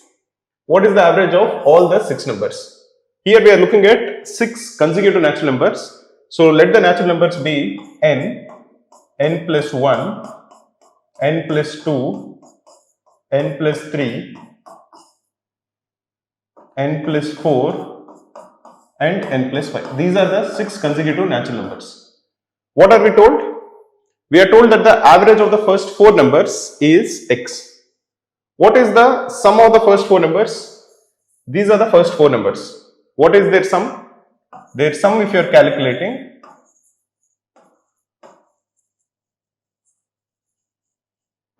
will be n plus 1 plus n plus 2 plus n plus 3, which is equal to 4n plus 6. This is the sum of the first 4 numbers. What is their average? The average is 4n plus 6 divided by 4, because there are 4 such numbers.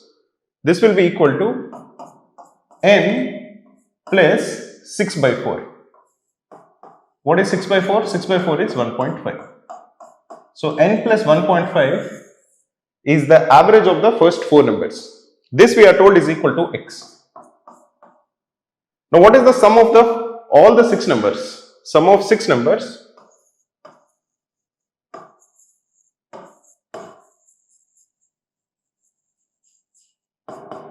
will be equal to n plus 1 plus n plus 2 plus n plus 3 plus n plus 4 plus n plus 5. That will be equal to 6n plus 1 plus 2 plus 3 plus 4 plus 5, which is 15.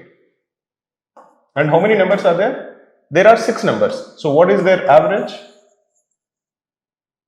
So their average will be equal to 6n plus 15 divided by 6. What is 6n plus 15 divided by 6? This is equal to n plus 2.5. Now what we know is that n plus 1.5 is x. So what is n plus 2.5? If n plus 1.5 is x, n plus 2.5 will be equal to x plus 1. Therefore, the answer for this question is option B.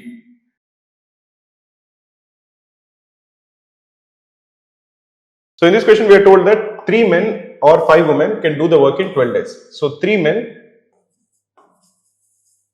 can do the job in 12 days. Similarly, 5 women can do the job in 12 days. This is the information that is given. So one man, if 3 men are doing the job in 12 days, one man can do it in 36 days. If 5 women are doing the job in 12 days, one woman can do the job in 60 days.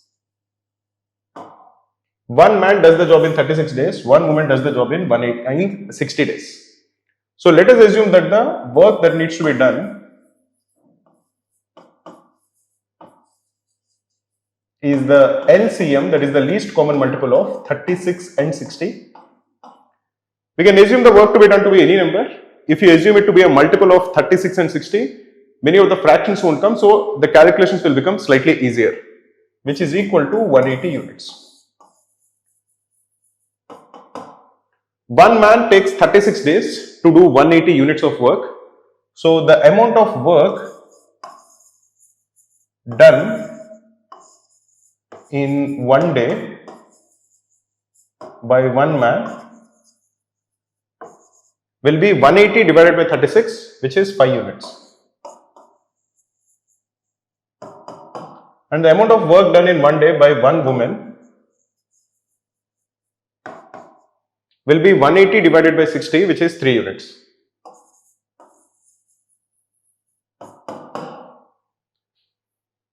Now we have 6 men and 5 women there to finish the work.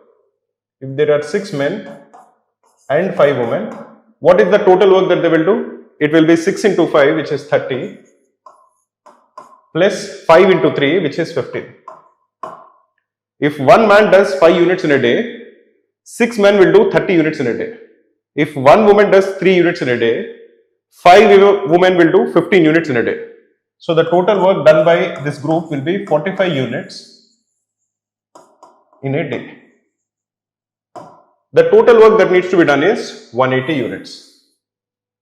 The work that is done per day is 45 units. Therefore, the time taken by this group to complete will be 180 divided by 45, which is equal to 4 days. So the answer for this question is option A, which is 4 days.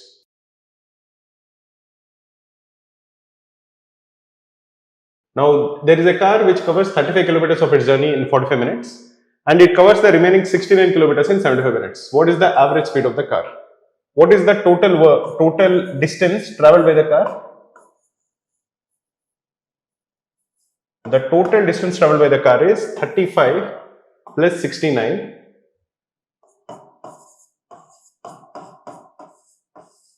which is equal to 104 kilometers. What is the total time taken?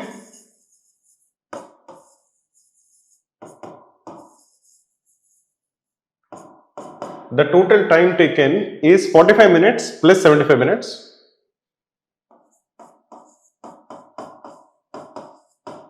Which is equal to 120 minutes. 120 minutes is 2 hours. So the total time taken is 2 hours. Total distance traveled is 104 kilometers. So the speed or the average speed will be equal to 104 divided by 2, which is equal to 52 kilometers per hour. So the answer for this question is option C, which is 52 kilometers per hour.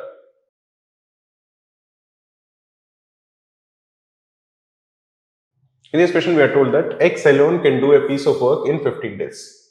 So X can do a piece of work in 15 days. Y alone can do the same work in 30 days.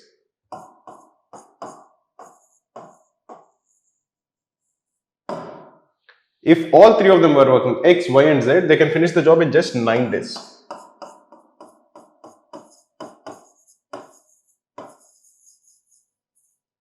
In how many days can Z alone complete the same work? So let us assume that the total work that needs to be done is the least common multiple, that is LCM of 15, 30 and 9. We can assume this to be any number. If you assume this to be the LCM, many of the fractions will get cancelled. What is the LCM of 15, 30 and 9? This is 90 units. So let us assume that the total work that needs to be done is 90 units. X takes 15 days to finish 90 units of work. So in one day, work done by X will be 90 divided by 15, because it's taking 15 days to do 90 units of work. This is 6 units. Similarly, work done in one day by Y is 90 divided by 30, because it's taking 30 days to do 90 units of work, which is 3 units. Now if all of them are working together, X plus Y plus Z, they do 90 units of work in 9 days. So the work done will be 90 divided by 9, which is equal to 10 units. X does x units of work, y does 3 units of work, x plus y plus z is 10 units. So the work done by z will be 10 minus 6 minus 3, which is 1 unit. The total work that needs to be done is 90 units. So the number of days z alone will take to do the job is 90 units divided by 1, which is 90 days. So the answer for this particular question is option A, which is 90 days.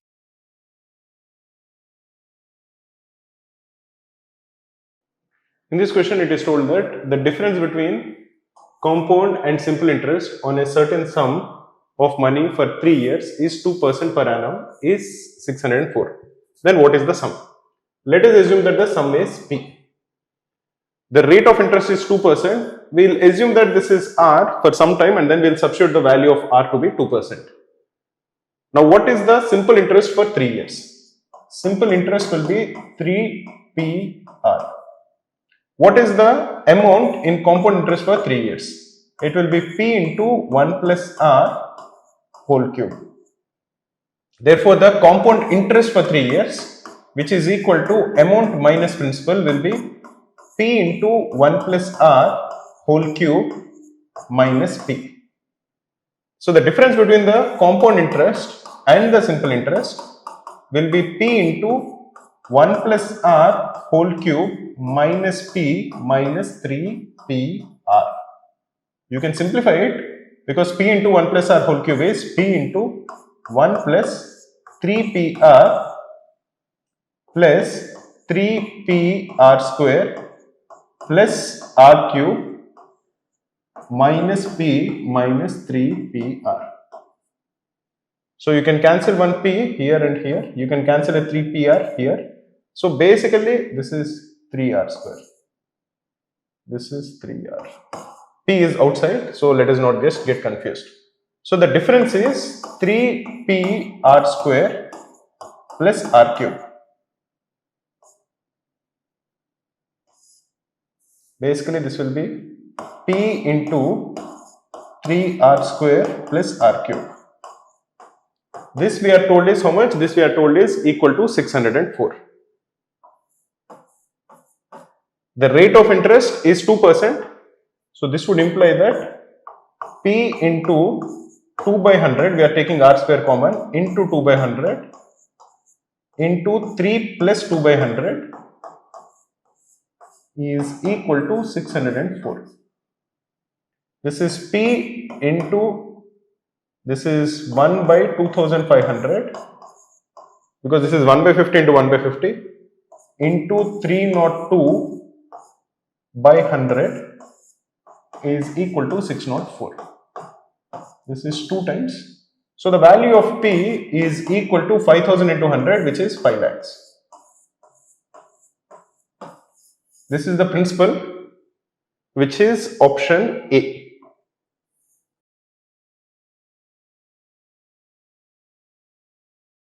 In this question, we are told that one of the two inlet pipes works twice as efficiently as the other. So if you're looking at the inlet pipe 1 and inlet pipe 2, one of them is working twice as efficiently as the other. So let us assume that in 1 hour, this fills 2A liters and this fills A liters. They are working alongside a drain pipe that can empty a cistern entirely by itself in 8 hours. So we have a drain pipe. Let us assume that the drain pipe empties minus V liters every hour. The drain pipe itself can empty this tank in 8 hours. So volume of tank or volume of that cistern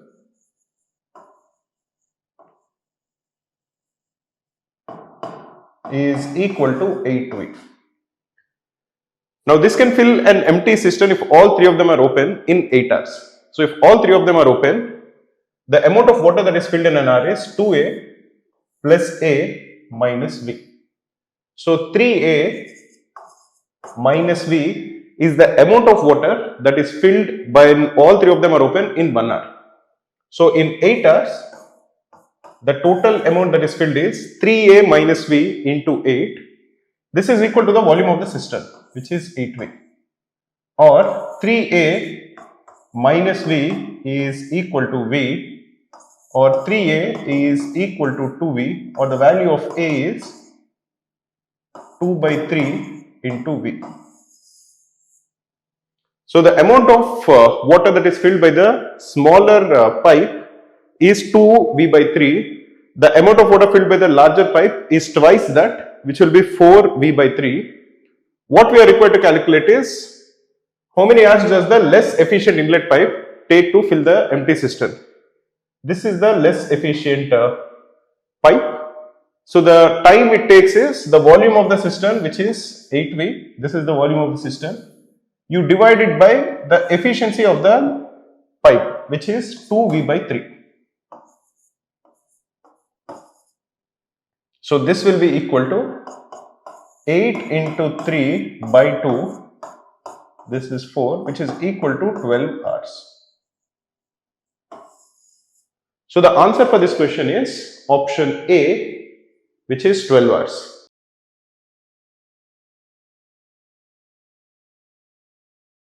Okay, in this question we are told that there is a train X which is running at 84 kilometers per hour. It crosses another train Y which is going at 52 kilometers per hour in the opposite direction in 12 seconds. If the length of Y is 2/3 that of X, what is the length of X? So here we have two trains. This is train X, this is going like this, and this is train Y.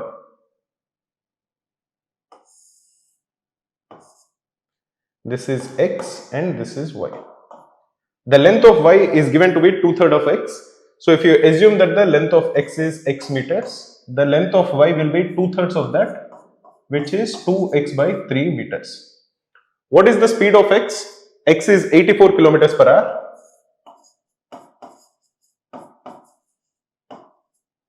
And Y is 52 kilometers per hour.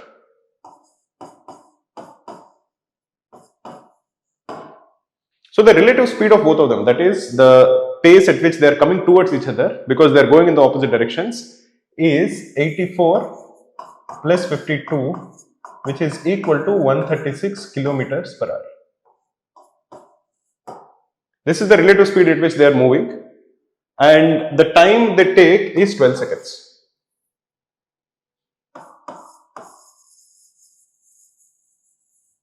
So the lengths of both of them, that is the length of X plus the length of Y, which is X plus 2x by 3, is equal to the relative speed into the time taken. But this speed is given in kilometers per hour. We know that if you want to convert kilometers per hour into meter per second, you have to multiply it with 5 by 18. So this is 136 into 5 by 18. This is not a multiple of 3. This is equal to 68 and this is 9. This is 340 by 9 meter per second. So the sum of both of their lengths is their relative speed, which is 340 by 9, into the time taken by them to cross each other. This is 4 and this is 3. That is 5x by 3 is equal to 340 into 4 by 3. Or the value of x is 340 by 5, which is 68, into 4. This is equal to 272 meters. So the length of X is option C, which is 272 meters. Hi friends, my name is Maruti and I'm the co-founder of Cracku. Cracku is a leading online test preparation platform for students who are preparing for MBA exams like CAT, ZAT, SNAP and all the other MBA exams in India. We are also providing online coaching for IPMAT. We have launched an excellent course. This includes detailed concept videos, a lot of topic tests which are part of the study room. It also involves weekly live class. The course is entirely designed by me and Saili. Saili is also a co-founder of Cracku and an alumna of IIM Ahmedabad. Definitely do check out the online coaching for IPMAT provided by Cracku. The link to check out the course is given in the description of this video.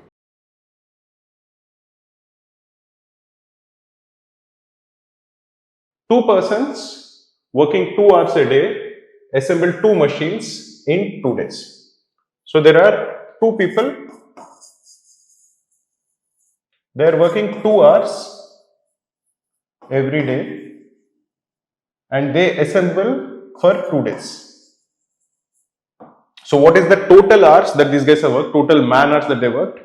There are two people, they're working 2 hours a day for 2 days. So the total hours that were worked is equal to 8 hours, which is 2 into 2 into 2, which is 8 hours. And how many machines were done? They were able to assemble 2 machines. So in this time, 2 machines were assembled. So the time taken to assemble one machine will be 4 hours. This is the time taken to assemble one machine. Now we have a new situation. We have 6 persons. They are working 6 hours a day and they work for 6 days. So what is the total hours that they worked? Total hours that they worked is 6 into 6 into 6, which is equal to 216 hours. So they work for 216 hours. Every machine takes 4 hours to build. Therefore, the number of machines built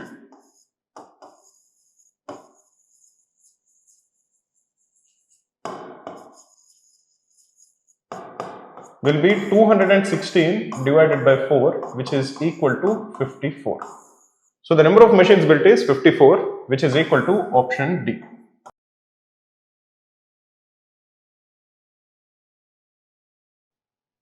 So in this question, we are told that Kavya secured 19 marks more than Nikhila. So let us assume that the marks secured by Kavya is K and marks secured by Nikhila is N. Now what we know is that K is equal to N plus 19. Now Kavya secured 55%, 55.55% of the marks secured by both of them. What does this mean? What is 55.55 percentage? This is equal to 0.5555. This is equal to 5 by 9. So what we are told is that the mark secured by Kavya, which is K, is equal to 5 by 9 times the mark secured by both of them. What is the mark secured by both of them? The mark secured by both of them will be K plus N. Or you can multiply both sides with 9. 9K is equal to 5 times K plus N. This is equal to 5K plus 5N. This is equal to 9K. Or the value of 4K is equal to 5N. Or the value of N is equal to 4 by 5K.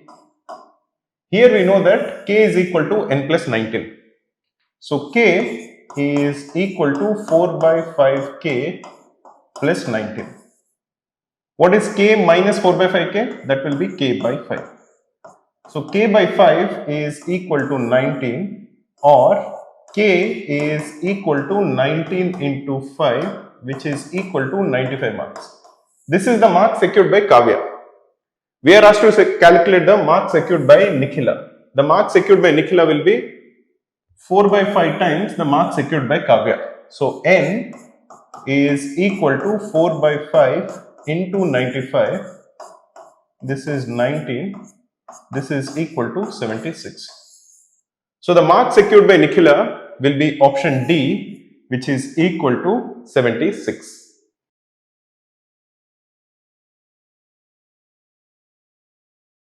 In this question, we are told that there are two people, A and B.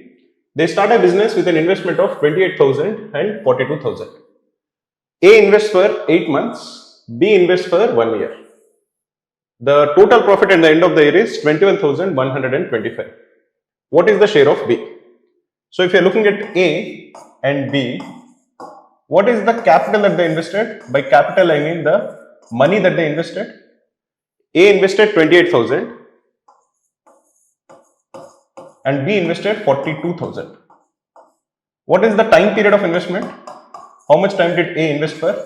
A invested it for 8 months and B invested it for 12 months, that is 1 year. So, if you are calculating the proportion of their investment, like I mentioned, the proportion of their investment is basically money that they invested, that is capital, into the time for which they invested. So, this investment is 28,000 into 8 for A, and for B it is 42,000 into 12. So, the ratio of the investment of A by the investment of B is 28,000 into 8 divided by 42,000 into 12. This is 2, this is 3, this is 2, this is 3, which is equal to 4 by 9. Or the investment of A is equal to 4 by 9 times the investment of B. That is the ratio of their investment. So the ratio of profits will also be in the same ratio of their investment. So profit of A is equal to 4 by 9 into profit of B. Now profit of A plus profit of B is the total profit that is given to us, that is equal to 21,125. Profit of A is 4 by 9 times the profit of B. So 4 by 9 into profit of B plus profit of B is equal to 21,125. What is the sum of both of them? 4 by 9 plus 1 is 13 by 9. So 13 by 9 into profit of B is equal to 21,125. Or the profit of B is 21,125 divided by 13 into 9. This is 1, 81 is 6, 32 is 2, 65 is 5. This is 1625 into 9. This is 16250 minus 1625. This is 25. This is 6. So this will equal 14625. That is the profit share of B, which is option A.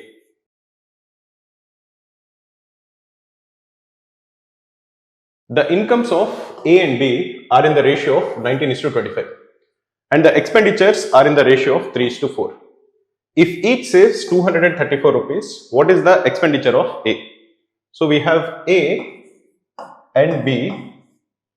Now the incomes are in the ratio of 19:25. So the income of A we can assume is 19I and that of B is 25I. These are the incomes. The expenditures are in the ratio of 3:4.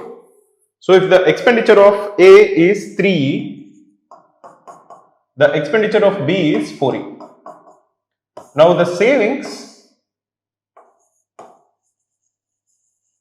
is income minus expenditure. So savings will be 19I minus 3E. This is the saving of A.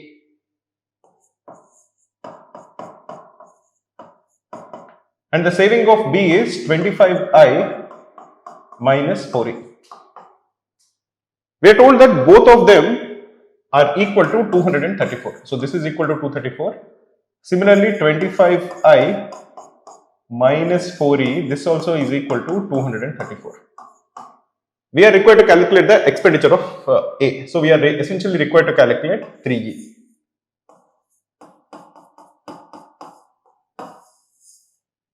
Now one thing you should notice is that both of them are equal to 234. That is 19I minus 3E is equal to 25I minus 4E.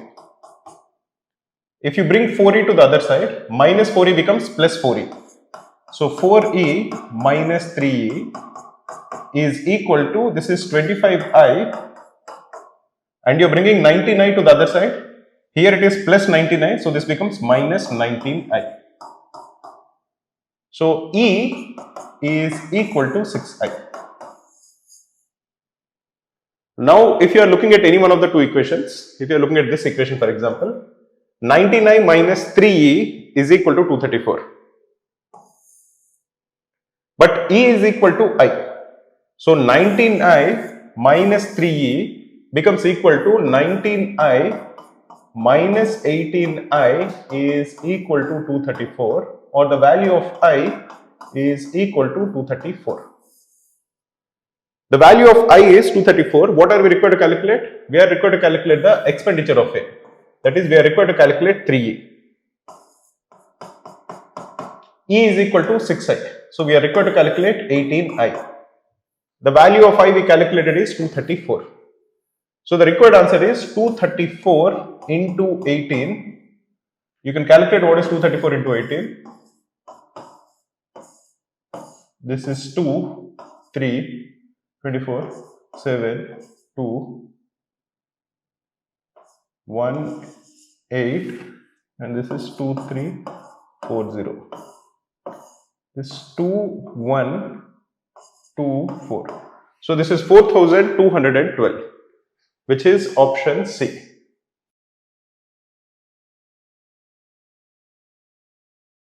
In this question, we are told that A is thrice as good a workman as B and is therefore able to finish a piece of work in 60 days less than B. How much time will they both take to finish together? So A does, let us assume that B does X units per day. A is thrice as efficient. So A does 3x units per day.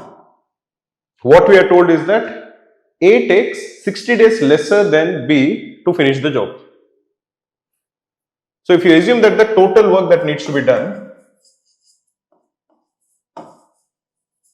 is, say, T units, the time taken by A is T by 3x. The time taken by B is T by x. Now B takes 60 days more than A to finish the job. So T divided by 3x plus 60 is equal to T by x, or 60 is equal to T by x minus T by 3x, which is equal to 2T by 3x. This is equal to 60. Or the value of T by x is equal to 60 into 3 by 2, which is equal to 90. Or the value of T, which is the total work that needs to be done, is 90x. Now what are we required to calculate? We are required to calculate how much time will they both take to finish the job together. If both of them are working together, B does x units in a day, A does 3x units in a day. If both of them are working together, they do 4x units per day. The total work that needs to be done is 90x. So the time needed, if they are working together, is 90x divided by 4x, which is equal to 45 by 2, which is equal to 22 1 by 2 days. So they will take 22 and a half days. So the answer for this question is option B.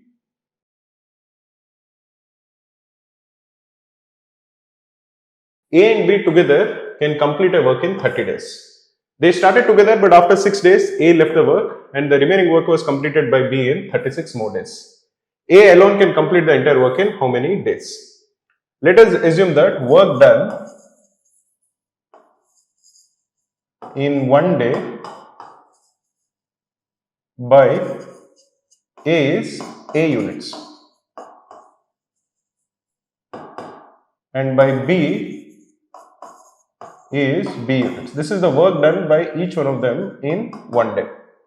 So both of them together will do A plus B units. Now what we are told is they finish the job if they are working together in 30 days. So total work that needs to be done is 30 into A plus B. Because if both of them are working together, they can finish A plus B units in 1 day. They take 30 days to finish the job. So total work that needs to be done is 30 times A plus B. Now we are given another scenario. We are told that both of them start working together. They work together for 6 days. That is, A works and B works. So when both of them are working, again they do A plus B units of work in a day. After that, A leaves. And B finishes the remaining job after 36 more days. So B takes another 36 days. But for these 36 days, B is working alone. So now what is the total work that is done? The total work that is done is, for the first 6 days, it is 6 into A plus B. And B does 36B. This is the total work that is done. This has to equal 30 times A plus B. This is the total work that needs to be done, which is 30 times A plus B. Solving this equation will give us a understanding of what is the relationship between A and B. This is 6 times A plus B. This is 30 times A plus B.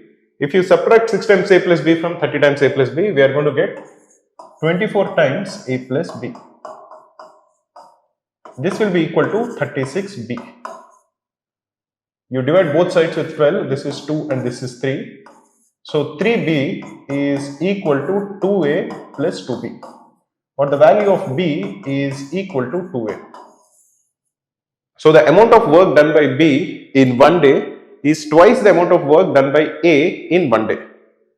What are we required to calculate? We are required to calculate how many days A alone will take to finish the job. So what is the total work that needs to be done? It is 30 times A plus B. This is the total work that needs to be done. B itself is 2A. So this is 30 times A plus 2A, which is equal to 90A. This is the total work that needs to be done. If A alone is doing it, he will divide it by A. So the work will be finished in 90 days if A alone is working on the job. So the answer is option B, which is 90 days.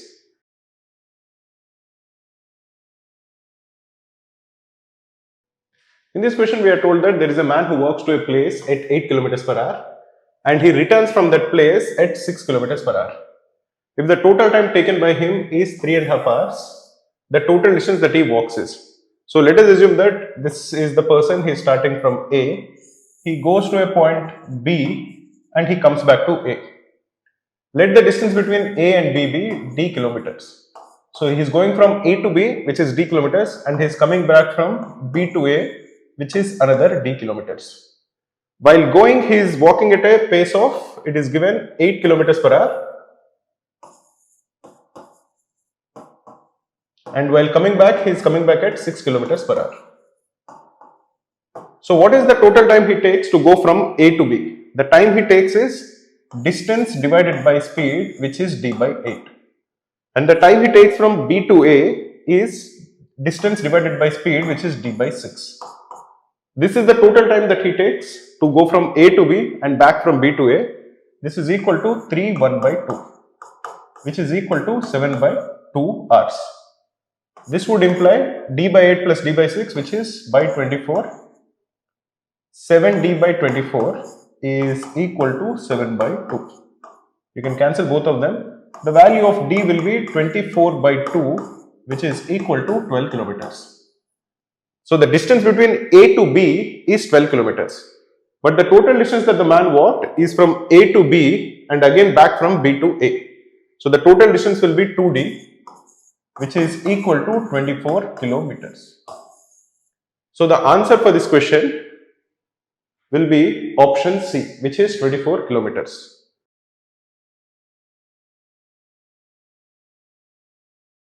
There are two athletes, Sukrita and Saloni. Sukrita covers 1 minute in 1 kilometer in 5 minutes and 50 seconds. So Sukriti, covers 1 kilometer in 5 minutes and 50 seconds. This is 5 by 6 minutes. which is equal to 35 by 6 minutes. In 35 by 6 minutes, she covers 1 kilometer. What about the other one, which is Saloni? Saloni covers the same distance in 6 minutes and 4 seconds.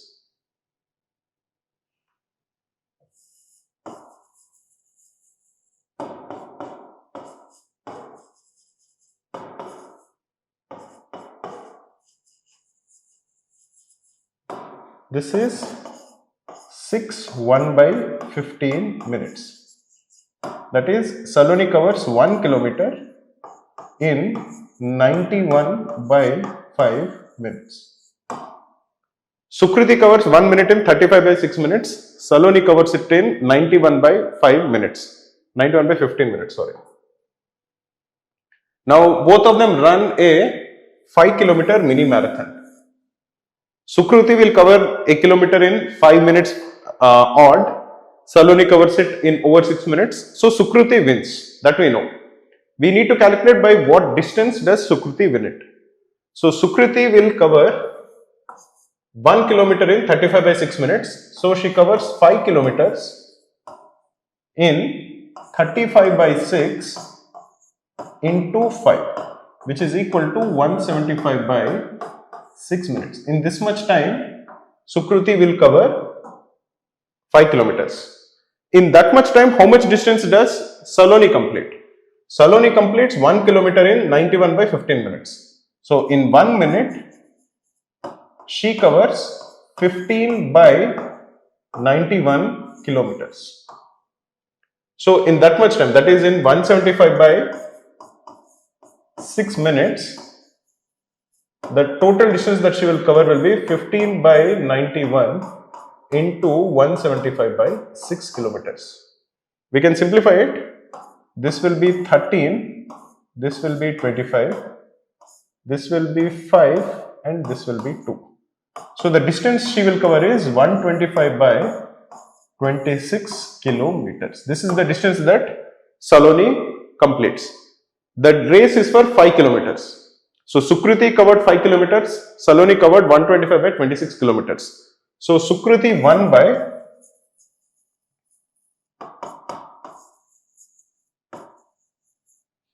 5 minus 125 by 26, which is equal to 26 into 5 is 130.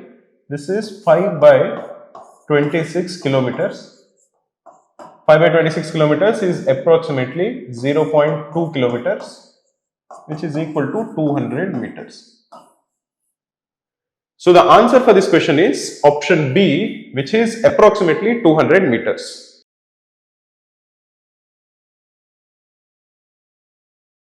In this question, we are told that Anand traveled 300 kilometers by train and 200 kilometers by taxi.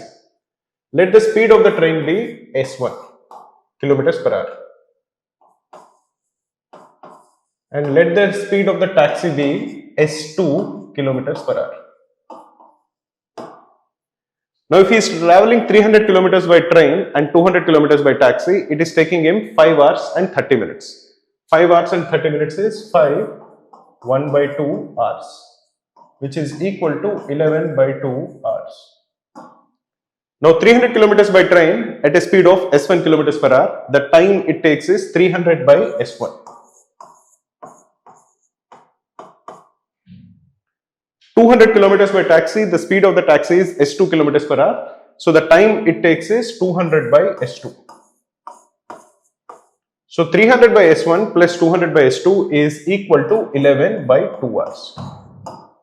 This is one equation. We can multiply both sides with 2 so that the fraction will not remain. So, 600 by S1 plus 400 by S2 is equal to 11. This is one equation in S1 and S2. If he had, however, travelled only 260 kilometers by train and 240 kilometers by taxi, then the time it would have taken him is 260 divided by S1 plus 240 divided by S2, and it would have taken him how much time? It would have taken him 6 minutes more. 6 minutes more than 5 hours and 30 minutes. So, it would have taken him 5 hours and 36 minutes. What is 5 hours and 36 minutes? It is 5 36 by 60 hours, which is equal to 5 3 by 5 hours. This is equal to 28 by 5 hours. So this will be equal to 28 by 5. Again, let us multiply both sides with 5 to avoid the fraction. So this will be 1300 divided by S1 plus 1200 divided by S2 is equal to 28. This is the second equation. This is the first equation. We are required to calculate the value of S1 and S2. So we can multiply this equation with 3. So we are going to get 1800 by S1 plus 1200 by S2 is equal to 33. Now if you subtract one equation from the other, we are going to get 500 by S1 is equal to 5. Or the value of S1 is 100 kilometers per hour.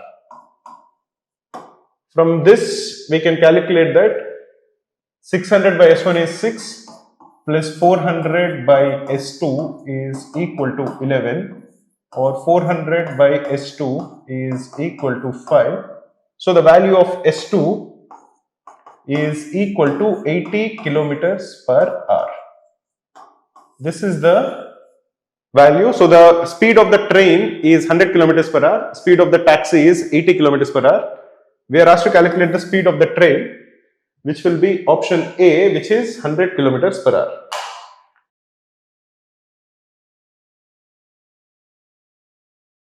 In this question, we are told that a sum of money becomes 13,380 after 3 years and 20,070 after 6 years in compound interest. Find the sum. Now, in compound interest, we know that the amount becomes principal into 1 plus rate of interest whole to the power n.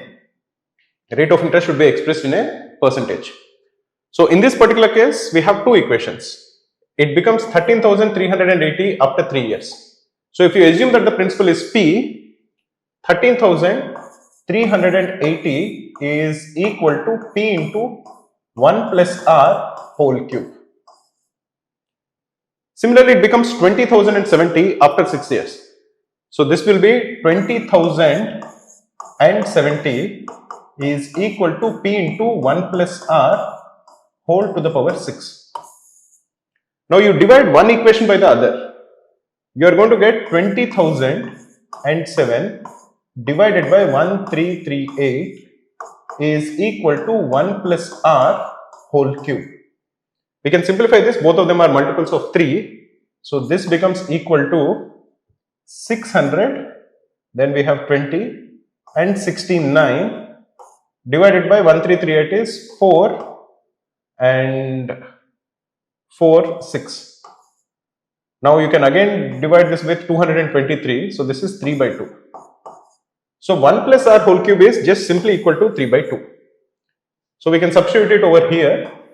P into 3 by 2 is equal to 13380, or the value of P is equal to 2 by 3 into 13380. This is 400 and 4460. So the value of P is 8920. This is the principal amount, which is 8,920, which is option D.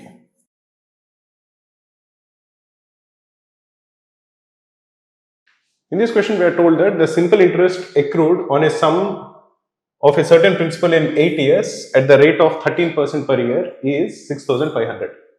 So if you assume that the simple interest rate is R%, the total interest over 8 years will be 8PR is equal to 6,500. We are given the rate of interest, it is 13%. So we can calculate the value of P. So 8 into P into 13 by 100 is equal to 6,500. This is 50.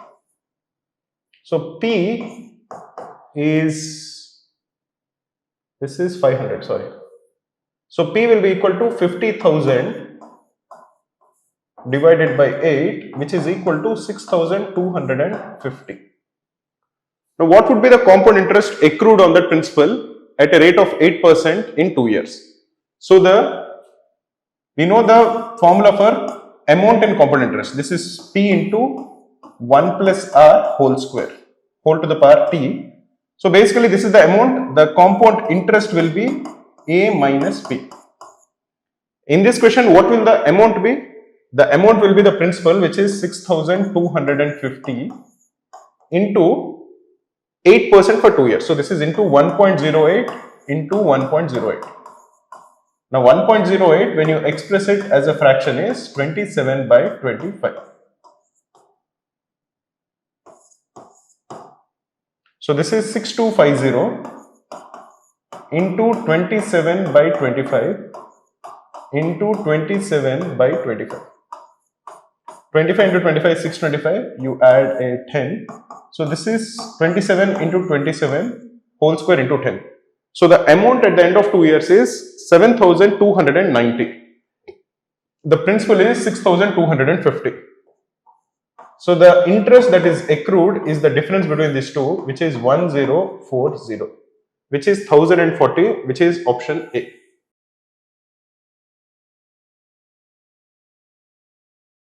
In this question, there is a boat which is running downstream and covers a distance of 16 kilometers in 2 hours, while it covers the same distance upstream in 4 hours. What is the speed of the boat in still water? So in downstream,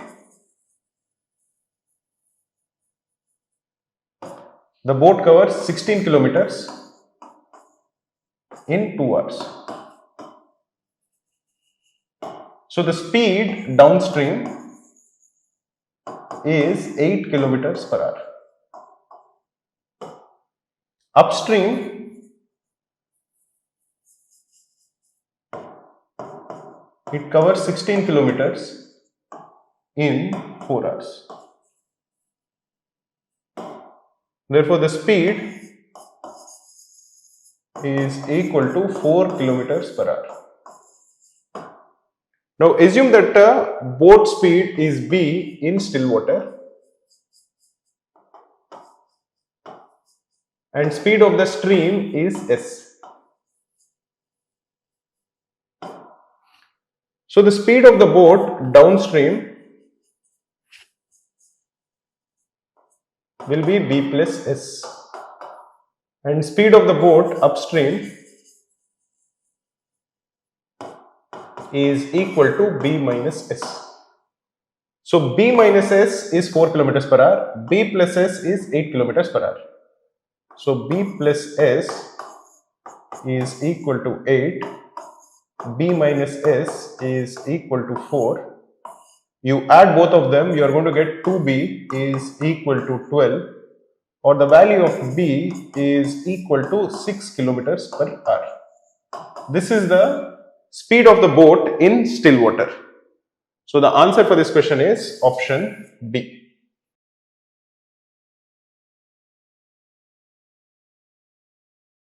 In this question, we are told that there is a building construction work that can be completed by two masons, A and B together. And if both of them are working together, they take 22.5 days to complete it. A alone will take 24 days less than B to complete it. So if you assume that time taken by A is A days, time taken by B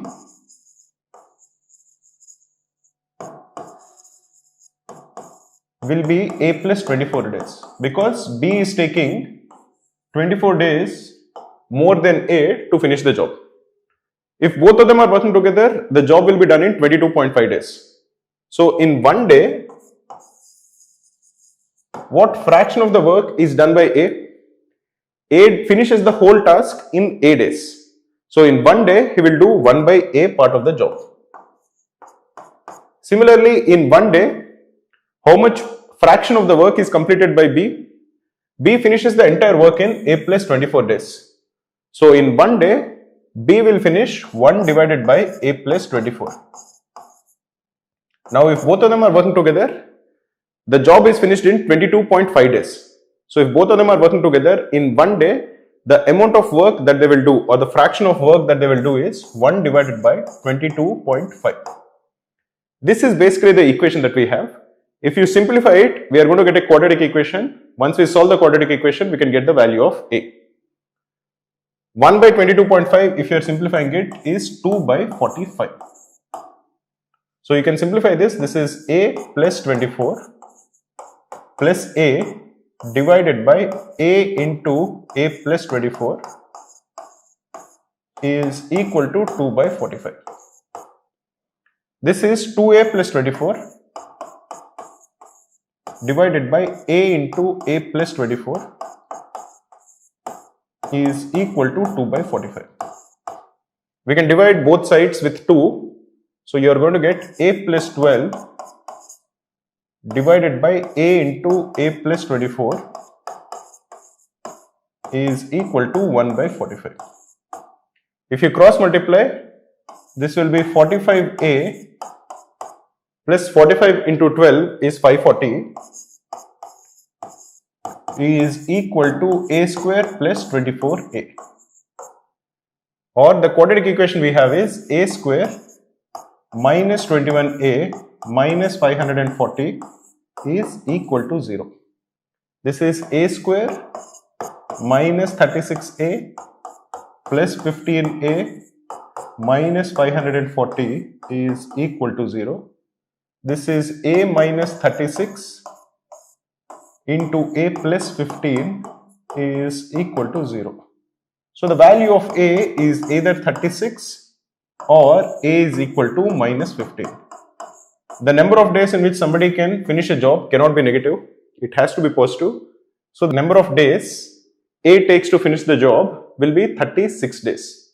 So the correct answer for this question is option A.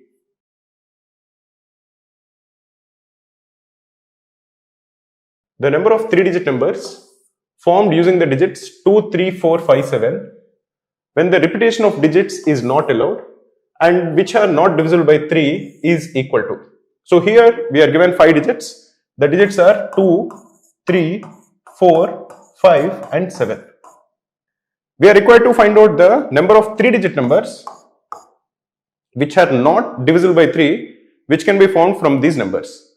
To do that, we are basically looking for number of not 3 multiples. This is a very odd way of phrasing it. This is what we are looking to calculate. Number of numbers which are not multiples of 3.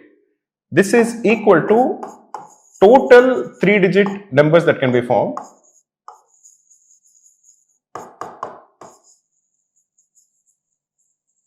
and from this subtract the number of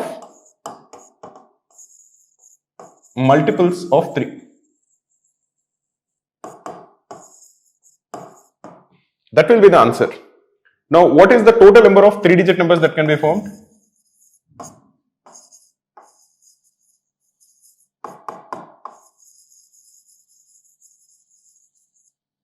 The total 3-digit numbers that can be formed is we have 5 digits 2, 3, 4, 5 and 7.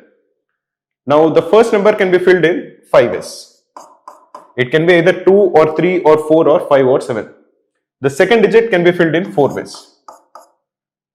The second digit will be any one of the remaining numbers and the third digit can be filled in 3 ways. So the total number of ways is 5 into 4 into 3 which is equal to 60. So the total 3-digit numbers that can be formed is 60. Now how many of them are actually multiples of 3? If you can figure out the number of numbers which are multiples of 3, we will just deduct that number from 60 and that will be the answer. If you are looking at the numbers that are formed, these are the 5 digits that are being used to form the number.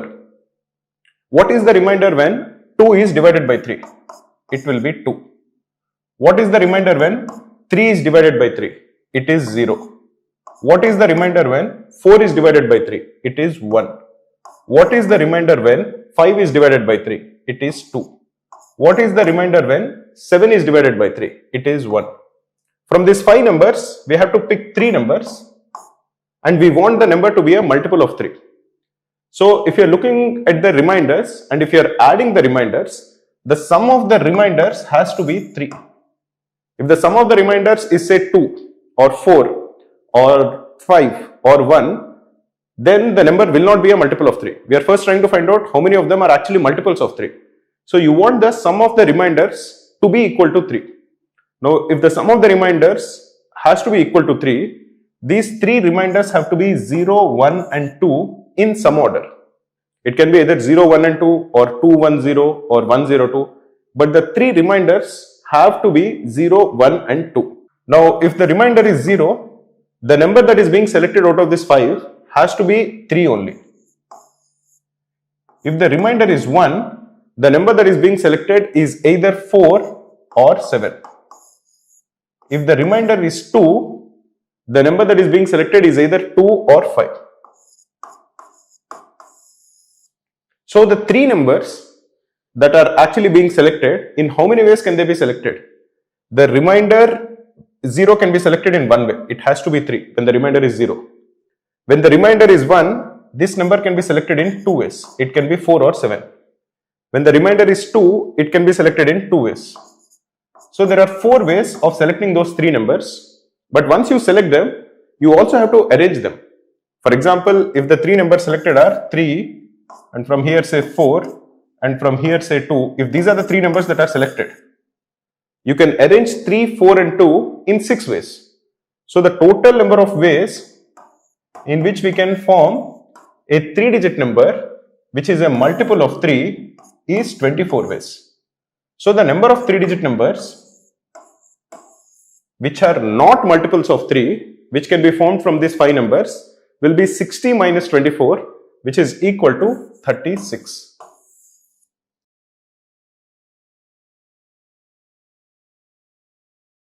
So here we are given a determinant. We are told that this determinant is equal to 0 and we are required to calculate the values of alpha for which this is true. If you are looking at this given determinant and if you are looking at the second column, we have 3 by 2 over here and this is alpha plus 3 by 2. We have 1 by 3 here, this is alpha plus 1 by 3. Immediately the thought that should come to your mind is, I will replace the second column with second column minus third column. Then what am I going to get as the matrix? The determinant will look something like this. This is 1, 1, 2 alpha plus 3. This will be 3 by 2 minus alpha plus 3 by 2, which is minus alpha. This is 1 by 3 minus alpha plus 1 by 3, which is again minus alpha. This is 3 alpha plus 1 minus 0, which is 3 alpha plus 1. And the third column will be alpha plus 3 by 2, alpha plus 1 by 3 and 0. Now if you are subtracting the second row from the first row, if you are replacing the first row with first row minus second row, you will notice that the first two numbers will become 0 and 0. The third number will become 3 by 2 minus 1 by 3. What is 3 by 2 minus 1 by 3? 3 by 2 minus 1 by 3 is equal to 7 by 6. So this is 7 by 6 and the remaining terms will remain the same. This is 1 minus alpha, alpha plus 1 by 3. This is 2 alpha plus 3, 3 alpha plus 1 and 0. This determinant we are told is equal to 0. Now we have the first two terms of the first row to be 0. So we can easily calculate the value of this determinant. This will be 7 by 6 into 1 into 3 alpha plus 1, which is 3 alpha plus 1, minus 2 alpha plus 3 into minus alpha, which is basically plus 2 alpha square plus 3 alpha. This we are told is equal to 0. Or what we essentially have is 2 alpha square plus 6 alpha plus 1 is equal to 0. So the values alpha can take is minus 6 plus or minus square root of 6 square, which is 36, minus 8 divided by 2 into 2, which is 4. This is, you can divide the numerator and denominator with 2. So this is minus 3 plus or minus square root of 7 divided by 2. We can approximate square root of 7 for this particular question to be equal to 2.6. So the two roots are either minus 5.6 by 2 or minus 0.4 by 2. So this is either minus 2.8 or minus 0.2. These are the two roots. Now which interval is used to encompass both of these roots? The only answer for this will be minus 3 to 0. Minus 2 to 1 will not encompass minus 2.8. Minus 3 by 2 to 3 by 2 also will not encompass minus 2.8. 0 to 3 will not encompass both the roots. So the only interval which contains both the roots is option B.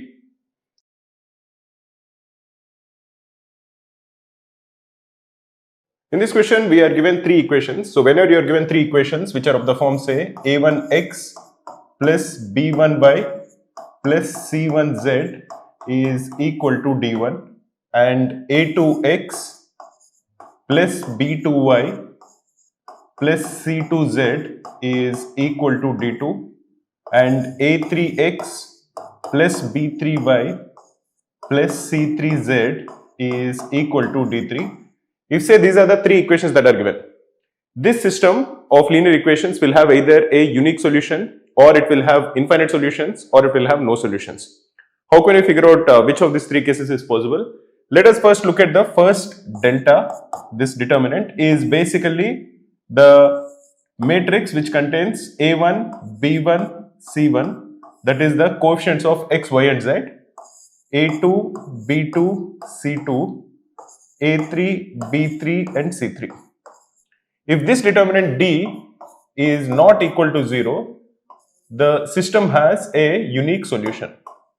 There will be exactly one value of x, y and z for which this system is actually satisfied. What will happen if d is 0? If d is 0, there are two cases possible. Either the system has infinite solutions, or the system has no solution. When the system has no solution, it is called an inconsistent system.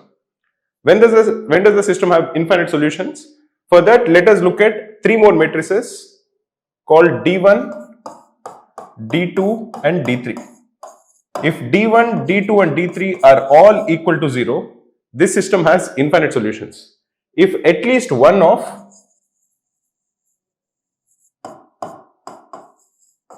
d1, d2 or d3 is not equal to 0, then this system has no solution. It is an inconsistent solution. Now what is d1? For d1, instead of a1, a2, a3 in this matrix, you just substitute d1, d2 and d3. For example, d1 will be small d1, small d2, small d3, b1, c1. The remaining two columns will be the same, b2, c2 and b3, c3. These two are the same. This is the determinant d1. What about d2? d2 is exactly the same as the original matrix D, except that other than b1, b2, b3, we'll be substituting d1, d2, d3. That is, it will look something like this. It will be a1, a2, a3.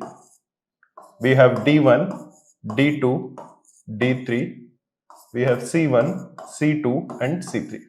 This is the second matrix d2. And what about d3? d3 is exactly the same as d. We have a1, b1. At least the first two columns will be the same, a3, b3. And the third column will be, instead of c1, c2 and c3, it will be d1, d2 and d3. So again, coming back to it, once you are given this system of linear equations, first calculate the value of d. D is the determinant of the 3 by 3 matrix, which consists of the coefficients of x, y and z. So that is a1, a2, a3, b1, b2, b3, c1, c2, c3. If this determinant is not equal to 0, this system will have a unique solution. If this determinant is equal to 0, there are two cases possible. Either the system has infinite solutions or no solution. When does the system have infinite solutions? It will have infinite solutions if all the three determinants d1, d2 and d3 are all equal to 0. If at least one of d1, d2 and d3 is not equal to 0, the system will have no solution. And these are the values of D1, D2 and D3. Now coming to this particular question, we are told that this system has no solution. If this system has no solution, the first condition that should be followed is that the determinant D has to be equal to 0. What is D? D will be, this is 3, 1, 4. Then we have 2, alpha, minus 1, and 1, 2, and 1. This determinant has to be equal to 0. This is equal to 3 times alpha plus 2 minus 1 into 2 into 1 plus 1, 3, plus 4 into 4 minus alpha. This has to be equal to 0. This is the first condition that is needed for the system to have no solution. If you are simplifying it, this is 3 alpha plus 6 minus 3 plus 16 minus 4 alpha is equal to 0. This is alpha is equal to 19. So the value of alpha has to be equal to 19.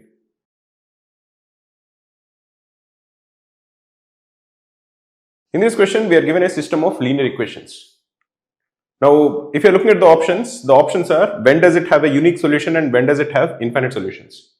Once you are given this system of linear equations, calculate the determinant of the coefficient matrix. What is the determinant of the coefficient matrix? If you are looking at the coefficient matrix, it is the columns will be the coefficient of x, which is 1, 2 and 1. Then the second column will be the coefficient of y, which is 1, 5 and 2. And the third column will be the coefficient of z, which is 1, a and 3. Now, if this determinant is not equal to 0, then this will have a unique solution. If this determinant is equal to 0, there are two cases possible. Either it has infinite solutions or it has no solution. So let us first calculate the value of the determinant. If this is not equal to 0, this has a unique solution.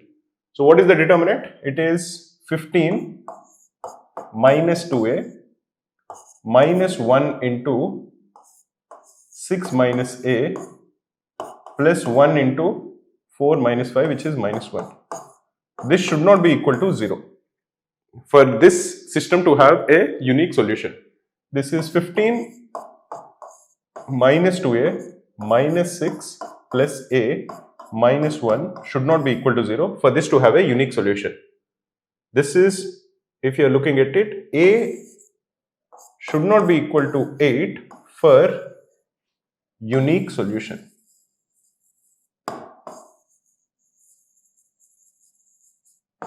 Now if you are looking at the options, the first option is it will have a unique solution when a is equal to 8.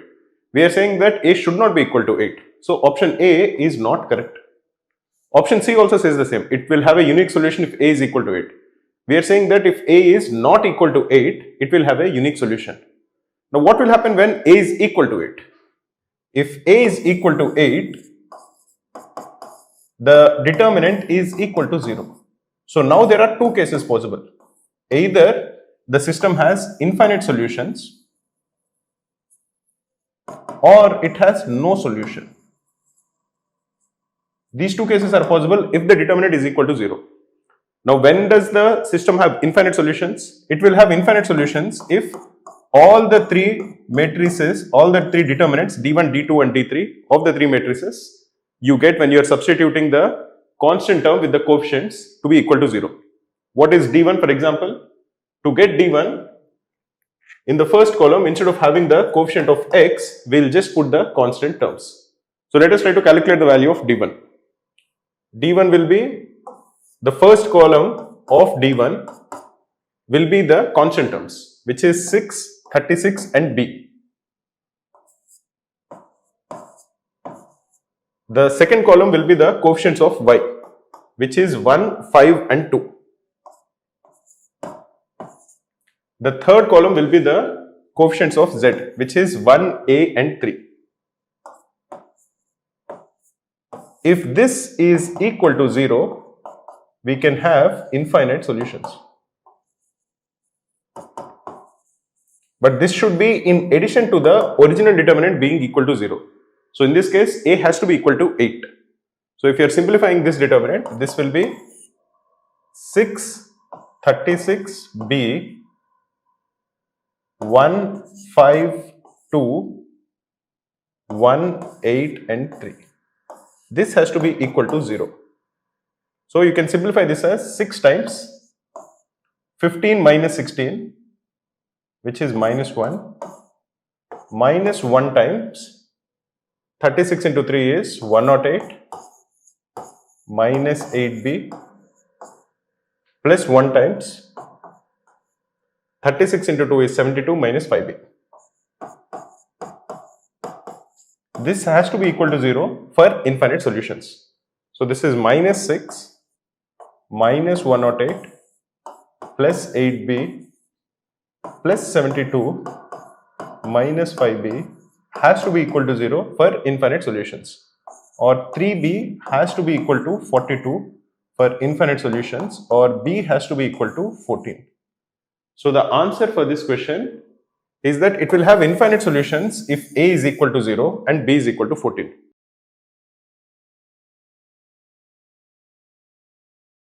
In this question, we are given a system of equations.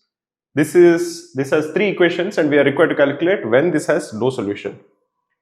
First, write down the determinant of the coefficient matrix. That is, write down all the 3 coefficients, the coefficient of x in the first column, coefficients of y in the second column, and coefficients of z in the third column.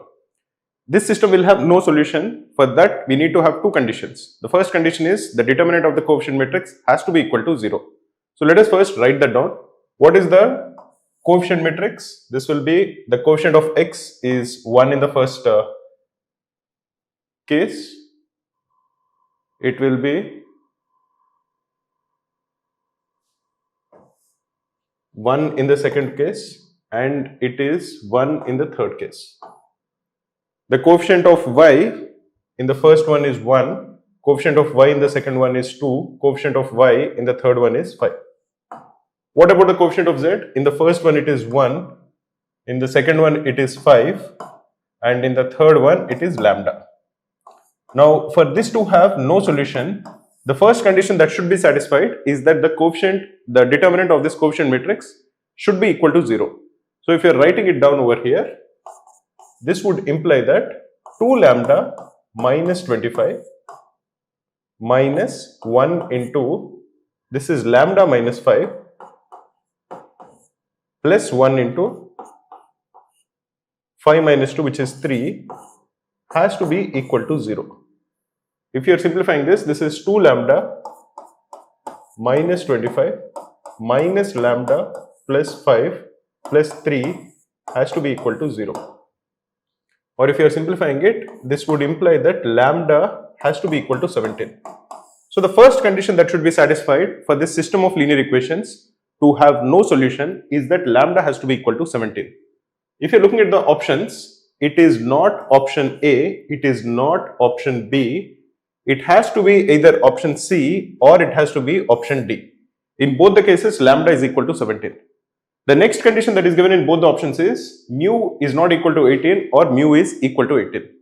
Now once you know that the determinant of the coefficient matrix is equal to 0, there are 2 cases that are possible. Either the system of linear equations has no solution or the system of linear equations has infinite solution. When does the system of linear equations have no solution? It will have no solution if one of d1, d2 or d3 is not equal to 0. What is d1? In the coefficient matrix, you just substitute one column with the constant terms. That is, for example, if you are looking at d1, you substitute the first column of the coefficient matrix. The second column and the third column will remain the same. What is the second column? It is 1, 2, 5. And what is the third column? It is 1, 5 lambda, which is 1, 5, and the value of lambda is 17. And instead of the coefficients of x, which are in the first column, in d1, you substitute the constant terms. What are the constant terms? It is 6, 9, and mu.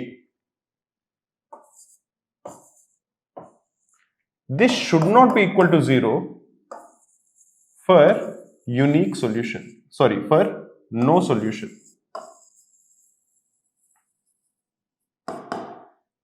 If you are now simplifying it, you are going to get 6 times.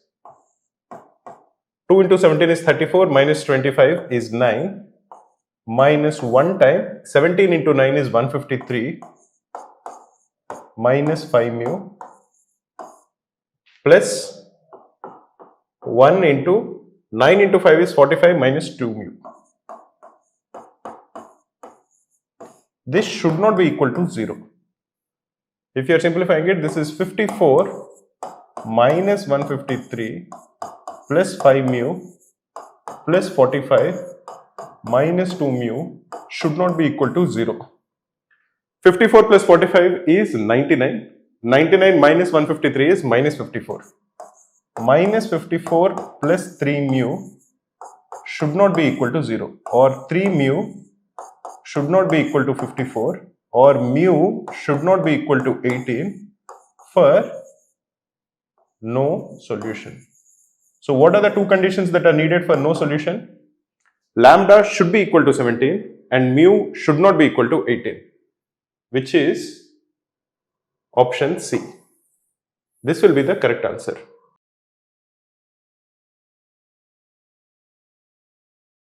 In this question, we are asked to calculate the remainder when 3 to the power 2002 is divided by 5. Now 3 to the power 2022 is 9 to the power 1011. Now what is the remainder when 9 is divided by 5? When 9 is divided by 5, the remainder is 4. Another way of writing 4 is that when 9 is divided by 5, the remainder is minus 1, because 4 minus 5 is equal to minus 1. So the remainder when 9 to the power 1011 is divided by 5 will be the same as minus 1 to the power 1011 divided by 5. Now what is minus 1 to the power 1011? It is minus 1. So the remainder when 9 to the power 1011 is divided by 5 is equal to minus 1, which is essentially equal to 4. So the answer for this question is option D.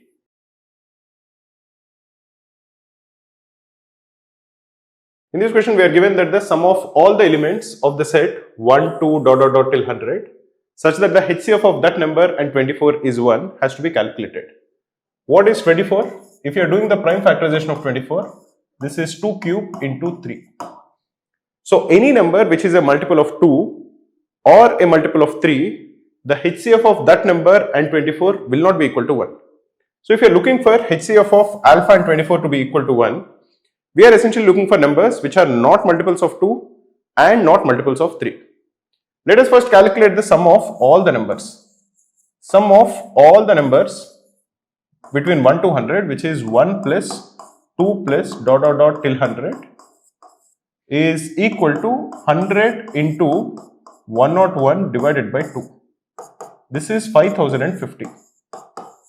We know the formula for the sum of the first n natural numbers, that is 1 plus 2 plus dot dot dot till n is equal to n into n plus 1 divided by 2. Here the value of n is equal to 100. So the sum of the first 100 natural numbers will be 100 into 101 divided by 2, which is 5050. Out of this, what is the sum of two multiples? That is all the multiples of 2. That will be 2 plus 4 plus 6 plus dot dot dot till 100. This is equal to 2 times 1 plus 2 plus 3 plus dot dot dot till 50.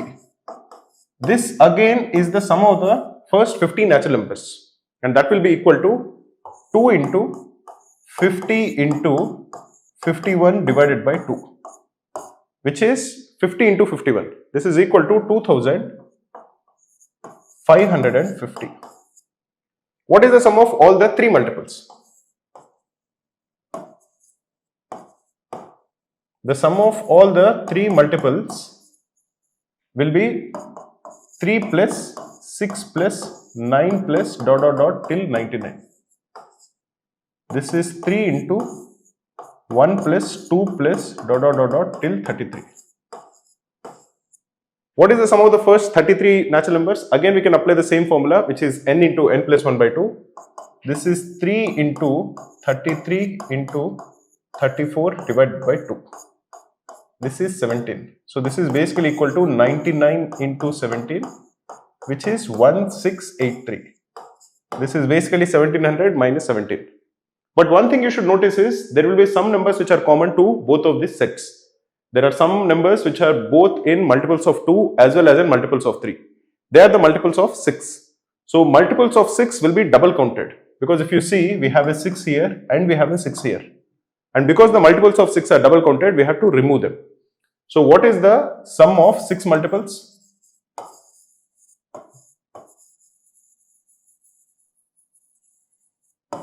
Sum of 6 multiples will be 6 plus 12 plus 18 plus dot dot dot dot till 96. Which if you take 6 common, it will be 1 plus 2 plus dot dot dot till 16. This is equal to 6 into 16 into 17 divided by 2. This is 18. Sorry, this is 8. This is equal to 48 into 17. What is 48 into 17? This is 850 minus 34, which is equal to 816. This has to be subtracted. So if you are looking for only the numbers which are multiples of either 2 or 3, that will be 2550, which is multiples of 2, plus 1683, which is multiples of 3, minus 816, which is multiples of both. If you are adding these two, it will be 331 to 4233 minus 816. This will be 7 and this is 1 and 4 and 3. So 3417 will be the sum of all the numbers which are either multiples of 2 or that of 3. So the the sum of all the numbers which are neither multiples of 2 or 3 between 1 to 100 is 5050 minus 3417. This will be equal to 1633. That will be the answer. Hi friends, my name is Maruti and I am the co-founder of Cracku. Cracku is a leading online test preparation platform for students who are preparing for MBA exams like CAT, ZAT, SNAP and all the other MBA exams in India. We are also providing online coaching for IPMAT. I wanted to tell you that we are also providing 3 free mocks for IPMAT. The link to take the IPMAT free mock is given in the description of this video. Definitely do check it out. All of these mocks are in the latest pattern and have detailed video solutions.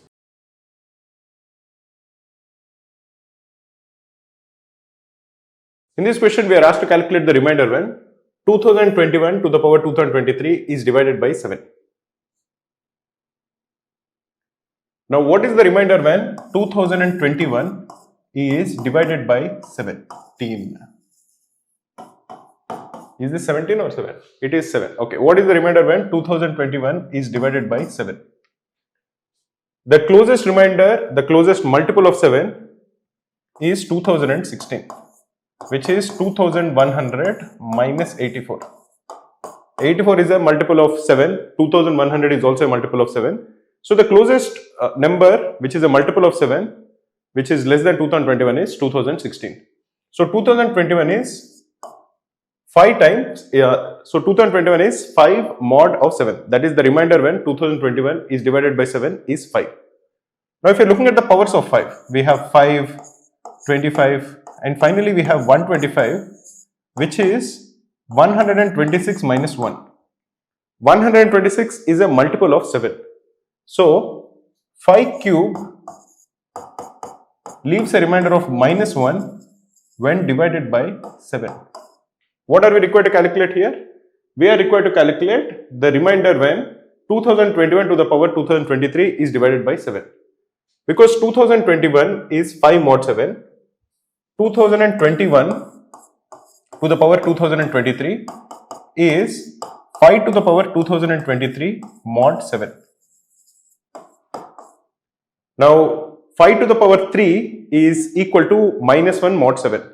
So if you are writing 5 to the power 2023 as 5 to the power 2022 into 5, 2022 basically is 5 to the power 3 whole to the power 674 into 5, because 3 into 674 is 2022.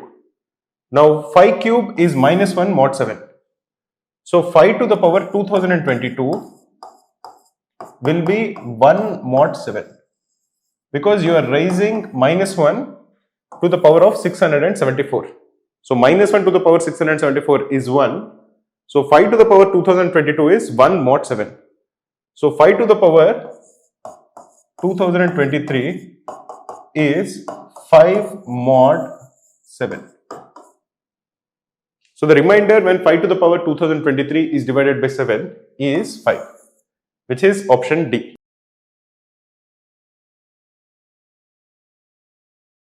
In this question, we are asked to calculate when 2021 to the power 3762 is divided by 17, what is the remainder? Let us first calculate the remainder when 2021 is divided by 17. 2021 is 1700 plus 321. This is 1700 plus 289 plus 32, which is 1700 plus 289 plus 17 plus 15. This is a multiple of 17, this is a multiple of 17, this is a multiple of 17. This is the only number which is not a multiple of 17. So when 2021 is divided by 17, the remainder is 15. Another way to write it is, this is minus 2 mod 17, because 15 minus 17 is minus 2. We are required to calculate the remainder when 2021 to the power 3762 is divided by 17. Now 2021 is minus 2 mod 17. When you are raising it to 3762, the remainder will be minus 2 to the power 3762 when divided by 17. This is minus 2 to the power 3762, which is an even number. So that will be the same as the remainder when 2 to the power 3762 is divided by 17. Now we know that 2 to the power 4 is 16, which is minus 1 mod 17. So this 2 to the power 3762, we'll just write it as 2 to the power 3760 into 2 square. Why are we writing it? Because 3760 is a multiple of 4. So this is 2 to the power 4 whole to the power 940 into 2 square. Now 2 to the power 4 when divided by 17, the remainder is minus 1. So the whole remainder is equal to minus 1 to the power 940 into 2 square. This will be equal to 1 and 2 square is equal to 4. So the overall remainder when 2021 to the power 3762 is divided by 17 will be equal to 4.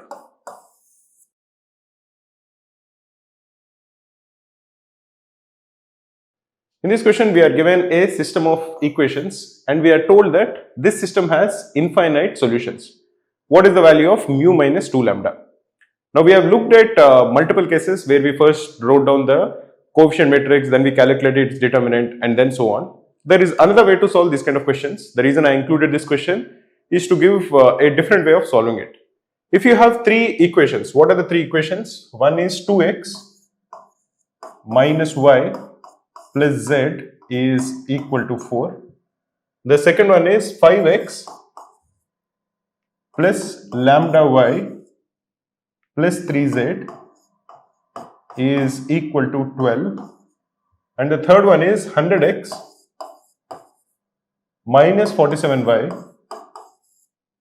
plus mu z is equal to 212. When does this system have infinite solutions? This system of linear equations has infinite solutions if you multiply the first linear equation with some number and you multiply the second linear equation with some number, you add both of them and you're getting the third number. In that kind of a situation, this system of linear equations will have infinite solutions. Because we are essentially saying that the third equation is redundant. Whatever information is there in the third equation, we can get it by just transforming the first and the second equations. If you are combining them by multiplying them with some constants, we are getting the third equation. Then we are essentially saying that the third equation is redundant. We essentially have only two equations and three variables. So this system has infinite solutions. Let us try to calculate the value of a and b. If you are multiplying the first equation with a and the second equation with b, what is the coefficient of x? The coefficient of x will be 2a plus 5b. 2a plus 5b will be equal to 100. What is the constant term? The constant term will be 4a plus 12b, that will be equal to 212.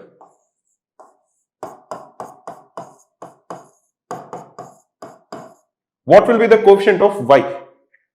In the first equation, the coefficient of y is minus 1.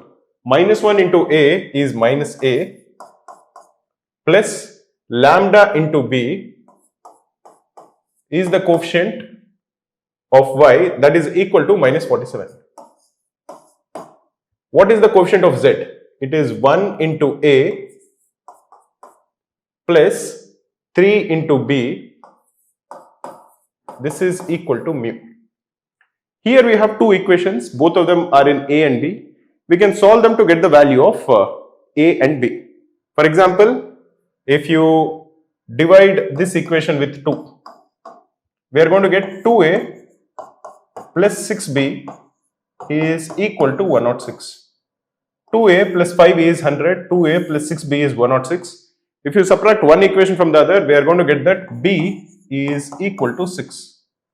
If b is equal to 6 and we substitute it in one of the two equations, 2a plus 30 is 100, or the value of a is 35. If b is 6 and a is 35, a plus 3b will be equal to 53. So mu is equal to 53. In the first equation, minus a is minus 35 plus 6 lambda is equal to minus 47, or the value of lambda is equal to minus 2. So the value of mu minus 2 lambda will be 53 plus 4, which is equal to 57. So the answer for this particular question is option A, which is 57.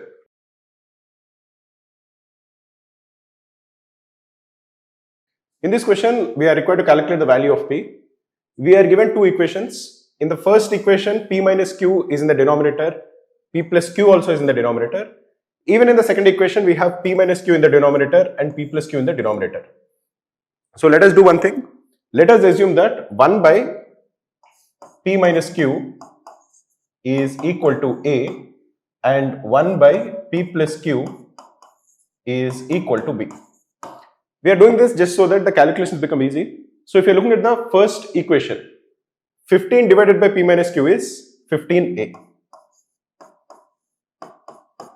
plus 18 divided by p plus q is 18b.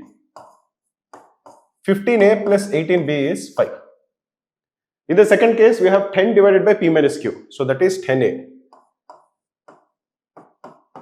plus 36 divided by p plus q is 36b. This is equal to 6. So now we have a simple linear equations in two variables a and b. We want to equate the coefficients, we want the coefficients to become the same. In this case we have 18 and here we have 36. So let us multiply the first equation with 2. What are you going to get? You are going to get 30a plus 36b is equal to 10. Now if you subtract one equation from the other, you are going to get 20a is equal to 4. So the value of a is equal to 1 by 5. If a is equal to 1 by 5, 15a is equal to 3. We can substitute it in any one of the equations. 15a will be 3. So 3 plus 18b is equal to 5. Or the value of 18b is equal to 2. So the value of b is 1 by 9. If a is 1 by 5, 1 by p minus q is 1 by 5. So p minus q will be equal to 5. B is 1 by 9. That is 1 by p plus q is 1 by 9. So p plus q is equal to 9. If you are adding both of them, what are you going to get? You are going to get 2p is equal to 14, or the value of p is equal to 7. So the answer for this question is that the value of p is what we are required to calculate. It is equal to 7, which is option A.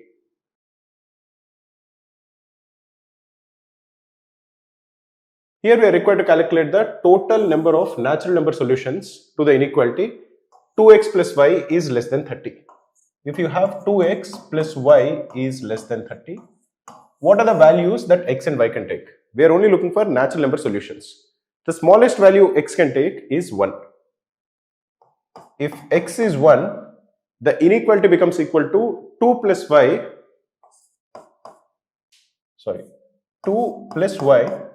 is less than 30 or y is less than 28. If y is less than 28, how many values can y take? It is 1, 2, 3, 4, dot, dot, dot till 27. So there are 27 values. If x is equal to 2, 2x plus y is 4 plus y. So we have 4 plus y is less than 30 or y is less than 26. So how many values can y take? Y can take 25 values. Similarly, if you continue to extend it, if x is 3, we have 6 plus y is less than 30 or y is less than 24. So we will have 23 values. So if you notice a pattern, it is 27, 25, 23, dot, dot, dot, dot, it will come to 1. It will actually come to 1 when x is equal to 14.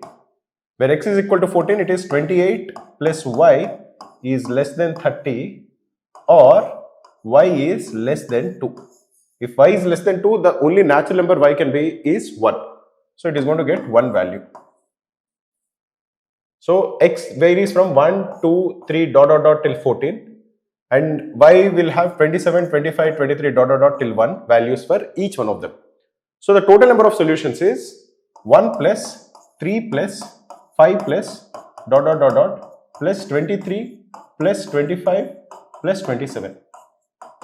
These are the first 14 odd numbers. What is the sum of the first 14 odd numbers? It is 14 square, which is equal to 196. Now this is something that I want you to remember. The sum of the first n odd numbers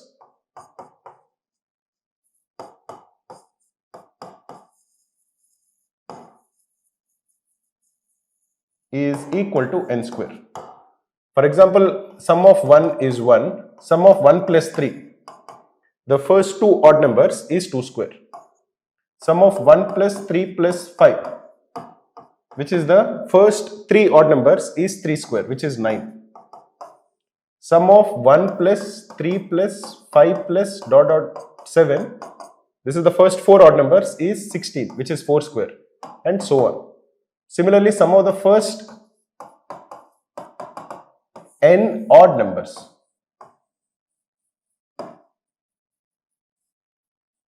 the last term will be 2n minus 1.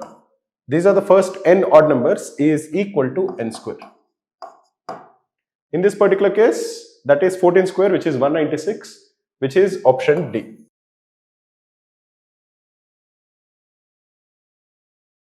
The difference between two numbers is 2.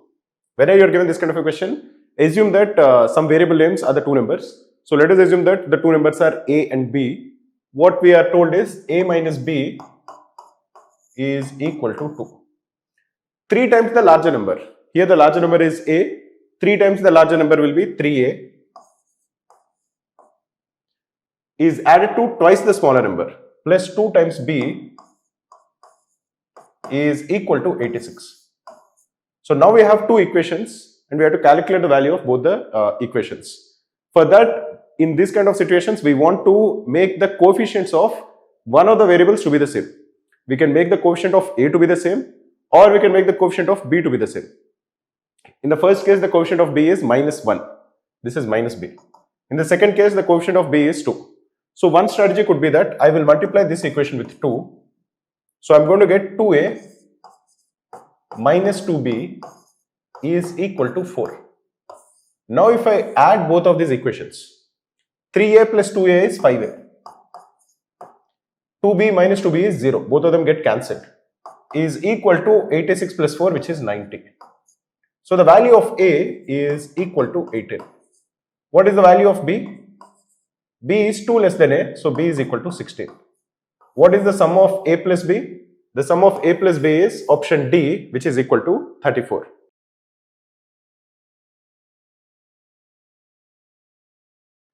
Here we are told that there are 495 rupees in a bag and they are in the denominations of 1 rupee, 50 paise and 25 paise coins. So we have 1 rupee, 50 paise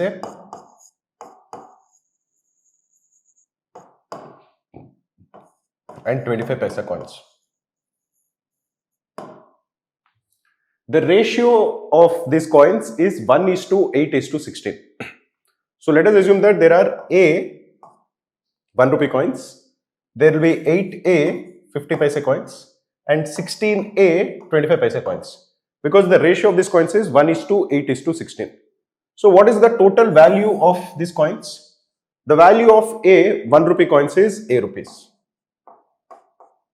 The value of 8A 50 paise coins, each 50 paise coin is worth 1/2 rupees. We have 8A such coins, so they will be worth 4A rupees. And each 25 paise coin is worth 1/4 of a rupee. We have 16A such coins. So the total value of these coins will be again 4A. This is 495. That is A plus 4A plus 4A is 495. 9A is equal to 495. Or the value of A is 495 divided by 9, which is equal to 55.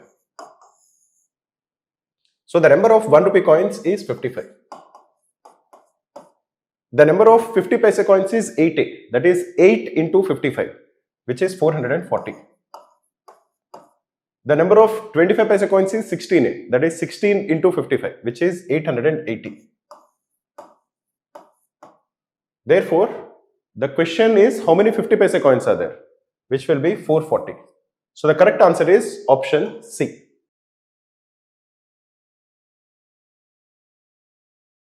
So in this question, we are told that there is a library fee which has 3 components.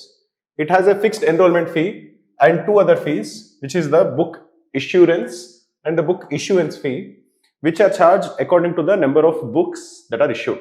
So the fee basically is like this. The fee has a fixed part. This is not dependent on the number of books that are being issued. In addition to the fixed part, we have a variable part. And this variable part has 2 components. One is an issuance fee and one is an insurance fee. Both of them are dependent on the number of books that are being issued. So basically, for every book that is being issued, you will have an issuance fee. Let us assume that this is say I1 and this is say I2. And irrespective of the number of books that are being issued, there is a fixed cost. Let us assume that the fixed cost is F. So what you are essentially going to pay, the fees for say n books will be F plus n times I1. This is the issuance fee plus n times I2. Or this is basically F plus n times I1 plus I2. That is, if you are assuming that the total of the issuance fee plus the insurance fee, which is I1 plus I2, say just for the ease of this explanation, is equal to I. This is the total variable fee per book that is being issued. the total fee will be f plus n times I. Now what we are told is that this fee is 554 if he borrows 4 books. So it would imply that 554 is equal to f plus 4I. Similarly, if he borrows 8 books, the fees is 1094. So 1094 is f plus 8I. Now if you subtract one equation from the other, what is 1094 minus 554? It will be, this is 0, this is 4 and this is 5. 540 is equal to 4I, or the value of I is equal to 135. Similarly, 4I is 540, 554 is equal to f plus 4I, so the value of f is equal to 14. So what we know is that this fixed fee is 14 rupees. The value of the variable fee, that is issuance plus insurance, is 135 per book. The sum of both of them is 135 per book. Now what are we asked to calculate? We are asked to calculate how much will the student need to pay if they borrow 6 books. So if the student is borrowing 6 books, he has to pay f plus 6 times I. F is 14, I is 135, so this is 6 times 135. This will be 6 times 135 is 810. 14 plus 810 is 824. So the total amount of money that the student has to pay if they borrow 6 books is 824, which is option C.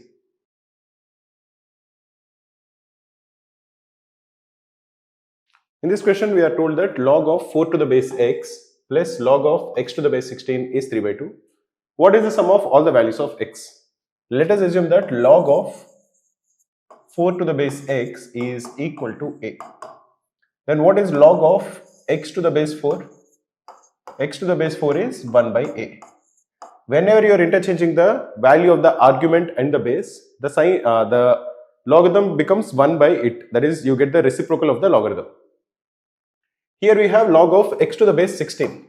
16 is 4 square. So log of x to the base 16 is log of x to the base 4 square, which is equal to 1 by 2 into log of x to the base 4. So the given equation is log of 4 to the base x, which is a, plus 1 by 2 log of x to the base 4, which is 1 by 2 into 1 by a. This is equal to 3 by 2. Now you are going to get 2a square plus 1 divided by 2a is equal to 3 by 2, or 2a square minus 3a plus 1 is equal to 0. So what you are going to get is 2a square minus 2a minus a plus 1 is equal to 0. This is 2a minus 1 into a minus 1 is equal to 0. So the value of a is either equal to 1 by 2 or the value of a is equal to 1. But what is a? A is log of 4 to the base x.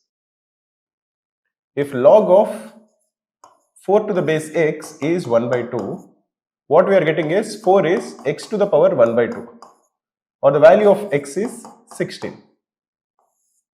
If a is 1, log of 4 to the base x is equal to 1, or the value of x is equal to 4. So either x is 4 or x is 16. The sum of both the roots of x therefore will be equal to 20, which is option D.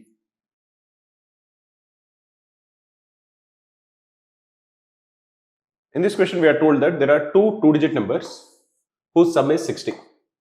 The unit digit of both the numbers are prime and distinct. Okay. The difference between the two two-digit numbers is less than 10.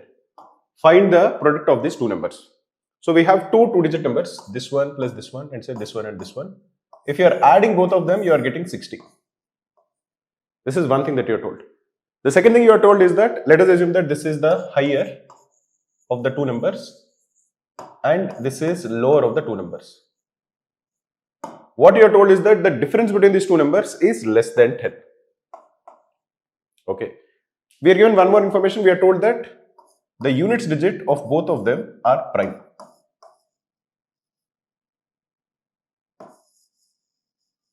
And distinct. With this, you are asked to calculate the value of both the numbers. Now, one thing you should know is that the sum of these two primes is equal to 10.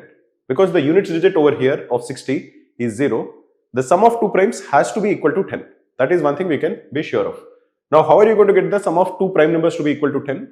Let us calculate all the possibilities. The two numbers can be 1 plus 9 because the sum has to be 10, or 2 plus 8 has to be 10, or 3 plus 7 has to be 10, or 4 plus 6 has to be 10, or 5 plus 5 has to be 10. If the sum of the two units digit is 10, these are the only possibilities. But we want both of them to be prime also. 9 is not a prime, 1 is not a prime. 2 is a prime, but 8 is not a prime. 3 and 7 are primes, so this is allowed. 4 and 6 are not primes, this is not allowed. 5 and 5 are primes, this is allowed. But we want both of them to be also distinct. They cannot be equal to each other. So it is not 5 and 5. So these two numbers have to be 3 and 7. Now what else are we told? We are assuming that the higher number is, the number at the top is higher and the number at the bottom is lower. The difference between these two is less than 10. So the only possibility is this is 33 and this is 27. The other possibilities, if you are looking at, of 43 and 17 or 53 and 07, because you want the total to be equal to 60, the difference between these two numbers will be greater than 10.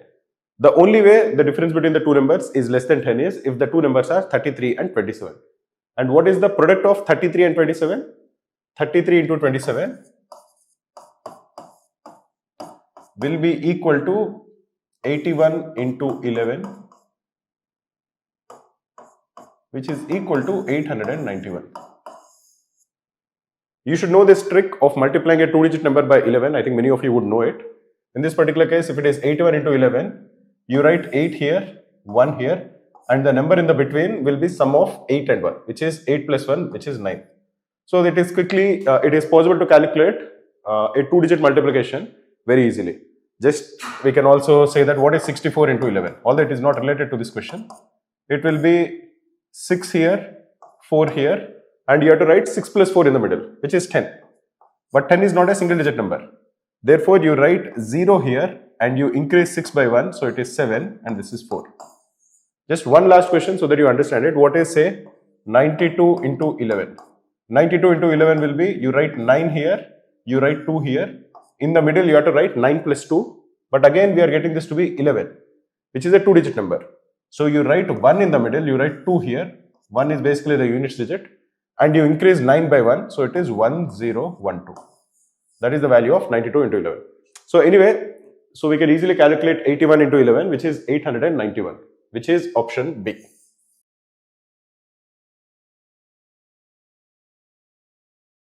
In this question, we are asked to calculate the range of values of x which satisfy the condition x divided by x square plus x minus 56 is greater than 0. So here we are given x divided by x square plus x minus 56 is greater than 0.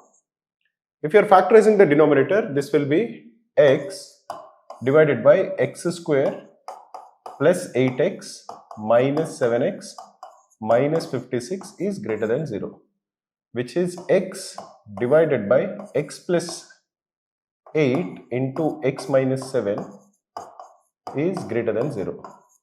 For the denominator to be defined, first of all, it should not be equal to 0. So x cannot be equal to minus 8 or x cannot be equal to 7. This is the first thing. The second thing is, when you want this to be greater than 0, it is easy to solve this question when all of these terms are in the numerator and not some in the numerator and some in the denominator, because it becomes more intuitive. So we'll multiply the right hand side with x plus 8 whole square into x minus 7 whole square, and we'll do the same for even the left hand side. But 0 into anything will be just the same, it will be 0. So basically what we are going to get is x into x plus 8 into x minus 7, this has to be greater than 0. We are basically bringing all the terms in the denominator to the numerator because the right hand side is 0, it doesn't matter. When everything is in the numerator, it becomes easy to look at it, think about it, and solve it intuitively. Now, if you're looking at it, there are three terms which involve x. One is x plus 8, one is x minus 7. The root for x equal to 0 is 0. The root for x plus 8 is equal to 0 is minus 8. The root for x minus 7 is equal to 0 is 7. So, if you're drawing the number line like this, if you have minus 8 over here, you have 0 over here, and you have 7 over here. If the value of x is less than minus 8, x will be negative, x plus 8 will be negative, x minus 7 will be negative. The product of three negative terms will be negative. If x lies between minus 8 and 0, x will be negative, x plus 8 will be positive, x minus 7 will be negative. So you will have two negative terms and a positive term. The overall product will be positive. If x lies between 0 and 7, x will be positive, x plus 8 will be positive, x minus 7 will be negative. So the overall product will be negative. If x is greater than 7, all the three terms are positive. So the overall product is positive. We want the overall product to be positive. So it is either this interval or this interval.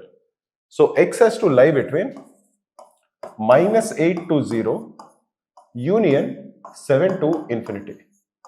So the answer for this question is option A.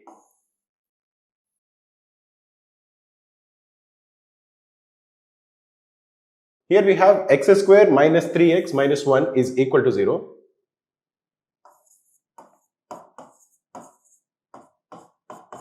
So basically we have x square is equal to 3x plus 1. We are asked to calculate x square plus 8x minus 1 into x cube plus x to the power minus 1, this to the power minus 1. Let us first look at the second term. What is x cube plus x to the power minus 1 whole to the power minus 1? This is x cube plus 1 by x whole to the power minus 1. This is, if you are simplifying, x to the power 4 plus 1 by x whole to the power minus 1. If you are simplifying it, or to the power minus 1 is just taking the reciprocal of it, which is x divided by x to the power 4 plus 1. So the given expression is equal to x square plus 8x minus 1 into x divided by x to the power 4 plus 1.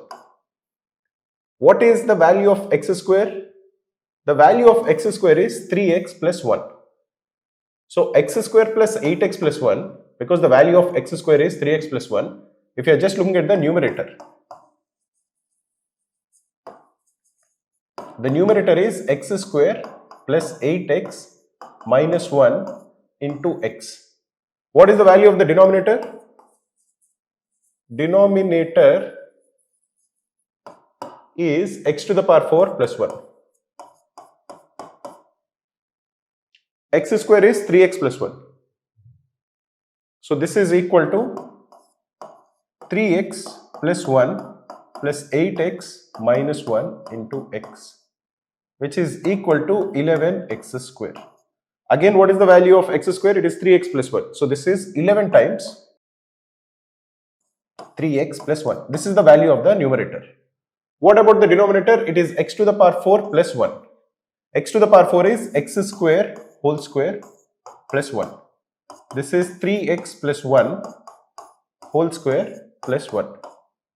This is 9x square plus 6x plus 1 plus 1. Again, what is 9x square? X square is 3x plus 1. So this is 9 times 3x plus 1 plus 6x plus 2. This is 27x plus 9 plus 6x plus 2, which is 33x plus 11, which is 11 times 3x plus 1. The denominator is 11 times 3x plus 1. The numerator is 11 times 3x plus 1. The numerator is equal to the denominator. So the answer for this particular question is option C, which is equal to 1.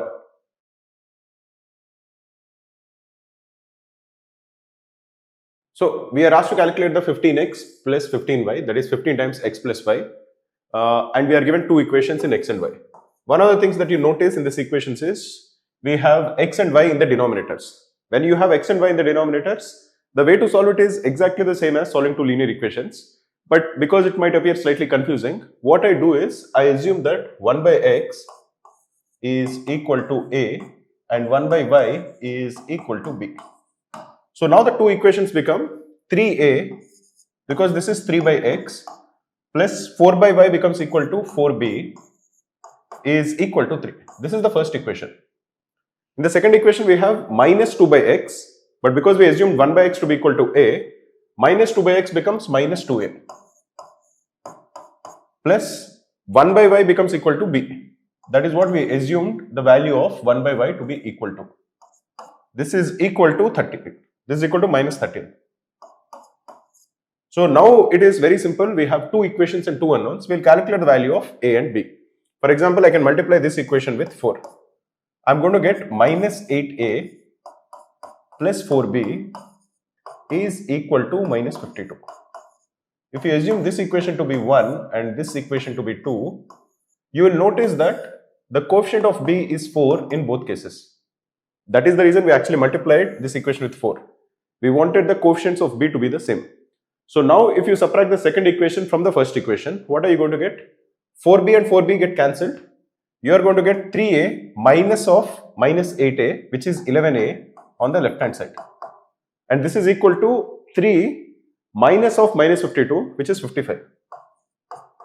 Or the value of a is equal to 1 by 5. Sorry, a is equal to 5. Don't get confused and make this kind of silly mistakes. A is equal to 5. If 11a is 55, a is equal to 5. Now substitute it in any one of the two equations. Minus 2a is minus 10 plus b is equal to minus 13, or the value of b will be equal to minus 3. Why is this important? What did we gain by calculating the value of a and b? A is 1 by x. So now we know that 1 by x is equal to 5, or the value of x is 1 by 5. Similarly, we know that 1 by y is b. So if b is equal to minus 3, 1 by y is equal to minus 3, or the value of y is minus 1 by 3. Now we know the value of x, we know the value of y. What are we required to calculate? We are required to calculate 15x plus 15y. 15 times x will be 3. 15 times y will be minus 5. So 3 minus 5 is minus 2. Or the answer for this question is option C, which is minus 2.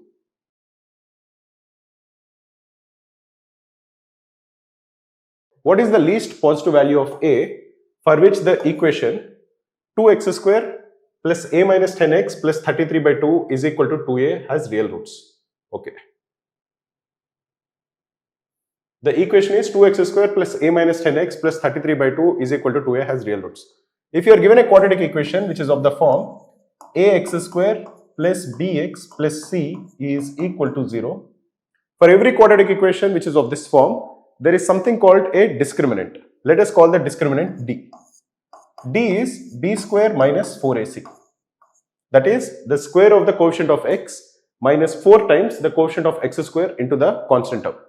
If d is greater than 0, this equation has two real roots. That is, both the roots are real and they are not equal to each other.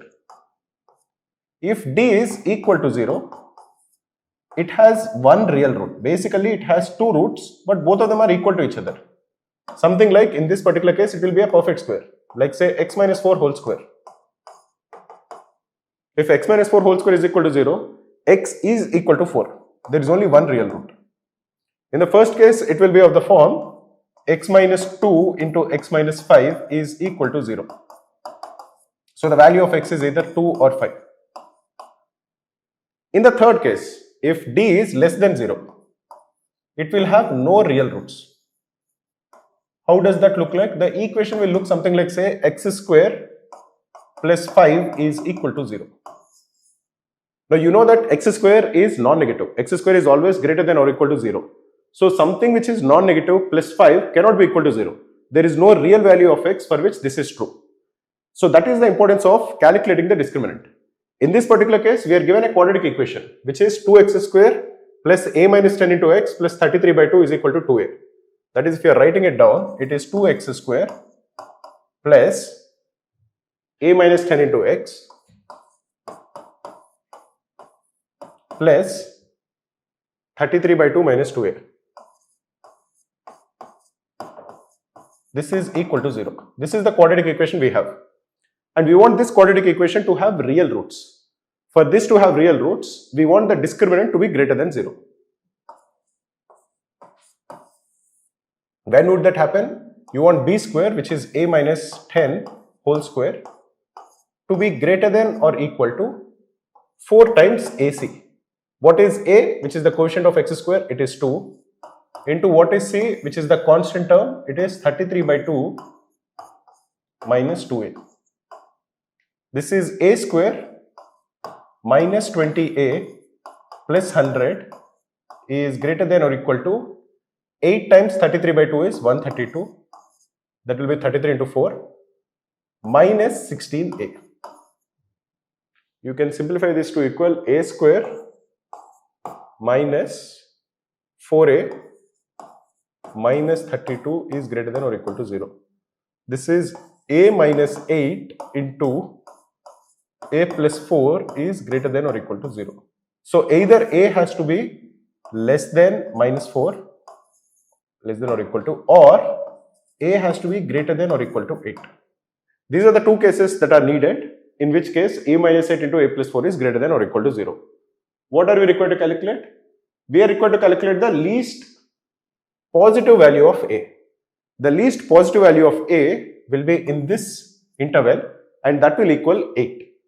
So the answer for this question is, the smallest positive value that a can take is 8.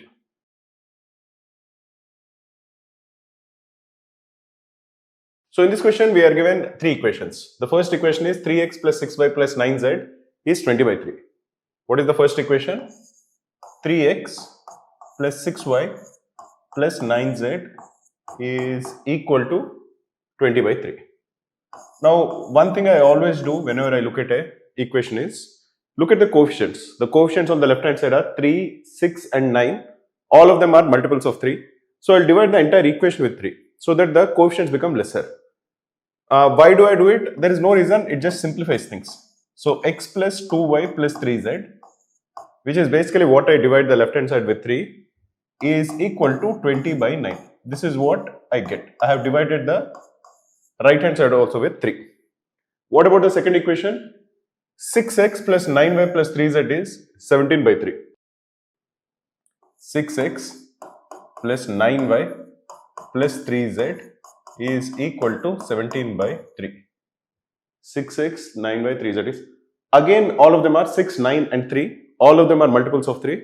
Just as a habit, I divide everything with the highest common factor so that the equation looks simpler. This is 17 by 9. This is the second equation. And what is the third equation? The third equation we have is 18x plus 27y minus z is 113 by 9. 18x plus 27y minus z is equal to how much? Is equal to 113 by 9. Now, one thing you will immediately notice is here we have 2x plus 3y, here we have 18x plus 27y. So there are multiple ways in which you can solve this. Suppose I just add these two equations, this equation and this equation. I can eliminate the value of z because you have plus z here and minus z here. So this will be 20x plus 30y is equal to 130 by 9. Now I divide the entire equation with 10. So I'm going to get 2x plus 3y is equal to 13 by 9. Now 2x plus 3y plus z is equal to 17 by 9. 2x plus 3y is equal to 13 by 9. So immediately I figure out that z is equal to 4 by 9. This is one equation. So I solved for one variable, I need to solve for the remaining two variables, and I have one equation in x and y. 2x plus 3y is 13 by 9.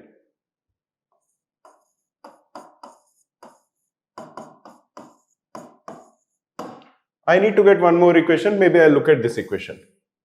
Because I know z is 4 by 9, x plus 2y plus 3 times z is 20 by 9. But z itself is 4 by 9. So 3z will be 12 by 9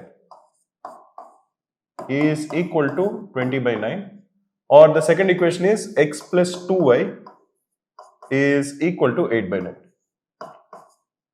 Here I have two equations and two unknowns. I can solve for them and calculate the value of x and y. How do I solve it? I will multiply this equation with 2. So I'm going to get 2x plus 4y is equal to 16 by 9. 2x plus 3y is 13 by 9. 2x plus 4y is 16 by 9. So the value of y is equal to 3 by 9.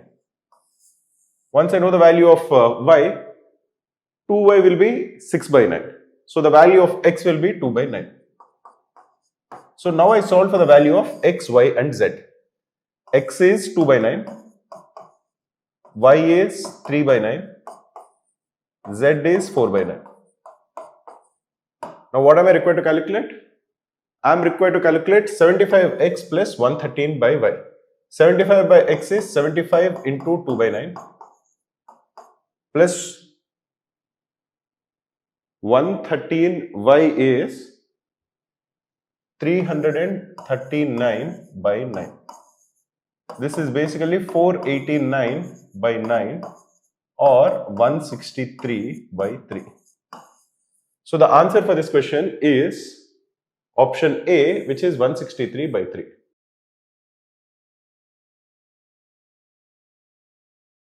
Minimum integral value for which the following inequality holds true. X square minus 10x plus 21 is less than 0. When you have x square minus 10x plus 21 is less than 0. This is a quadratic equation. This is x square minus 3x minus 7x plus 21 is less than 0. This is x minus 3 into x minus 7 is less than 0. So if you are having x minus 3 into x minus 7 is less than 0, because it is less than 0, the value of x has to lie between the two roots, which is 3 and 7. If you are looking only at integer roots, the values that x can take are either 4 or 5 or 6. So this inequality is true for three integral values of x, which is 4, 5 and 6. The smallest of them is 4. So the answer for this particular question is option B, which is 4.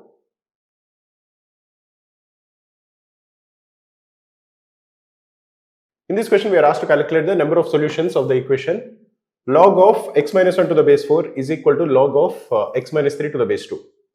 First thing we should know is, when is a logarithm log of a to the base b defined? For this logarithm to be defined, we want a to be greater than 0, we want b to be greater than 0, and we want b to be not equal to 1. These are the conditions needed for the logarithm to be defined. In this case, for this equation to be defined, we want the arguments to be greater than 0. So we want x minus 1 to be greater than 0 and x minus 3 to be greater than 0. Or we want x to be greater than 1 and x to be greater than 3. Both of them happen when x is greater than 3. So the condition that is needed is that x has to be definitely greater than 3. What is the second thing that is needed?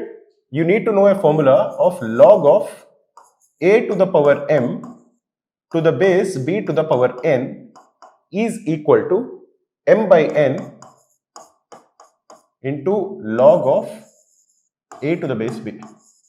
So the power of the argument, when it is brought outside the logarithm, comes in the numerator, and the power of the base, when it comes outside the logarithm, it comes in the denominator. Why is this important? Because now if you are looking at the equation that is given to us, this is log of x minus 1 to the base 4 is equal to log of x minus 3 to the base 2. Log of x minus 1 to the base 4 is equal to 1 by 2 into log of x minus 1 to the base 2 is equal to log of x minus 3 to the base 2. Now you send this to the other side of the equation. You are going to get log of x minus 1 to the base 2 is equal to 2 times log of x minus 3 to the base 2. If you are taking this 2 inside the logarithm, that will become equal to log of x minus 1 to the base 2 is equal to log of x minus 3 whole square to the base 2. Now you see that on both sides of the equation, the base of the logarithm is the same. So we can cancel this and we can cancel this. So you are going to get x minus 1 is equal to x square minus 6x plus 9, which is x minus 3 whole square. So you are going to get the equation as x square minus 7x plus 10 is equal to 0. This is x minus 5 into x minus 2 is equal to 0. So the two values that x can take are either 5 or x is equal to 2. But remember that for the logarithm to be defined, we needed x to be greater than 3. If x is less than 3, the logarithm is not defined and so the equation will not hold.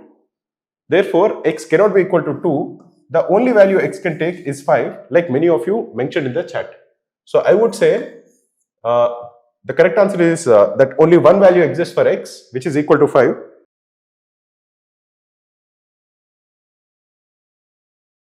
In this question, the sum of all the solutions of the equation 8 to the power 2x minus 16 times 8 to the power x plus 48 is equal to 0 is asked.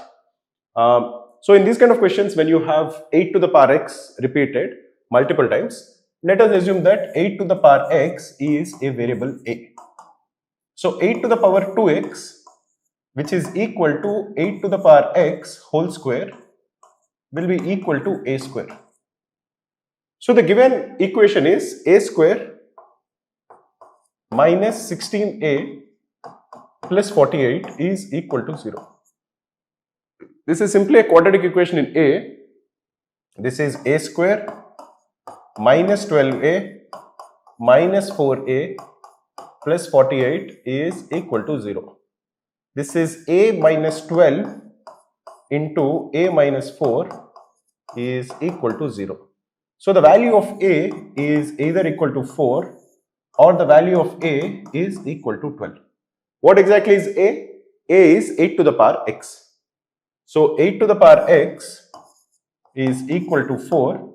So the value of x is log of 4 to the base 8. In this case, a is equal to 12. So 8 to the power x is equal to 12, or x is equal to log of 12 to the base 8. So what is the sum of both the roots of x? It is log 4 to the base 8 plus log of 12 to the base 8, which is log of 48 to the base 8. Because remember that log of a plus log of b is log of a into b. So 12 into 4 is 48. 48 is log of 8 into 6 to the base 8. So this is 1 plus log of 6 to the base 8. So the answer for this question is 1 plus log of 6 to the base 8.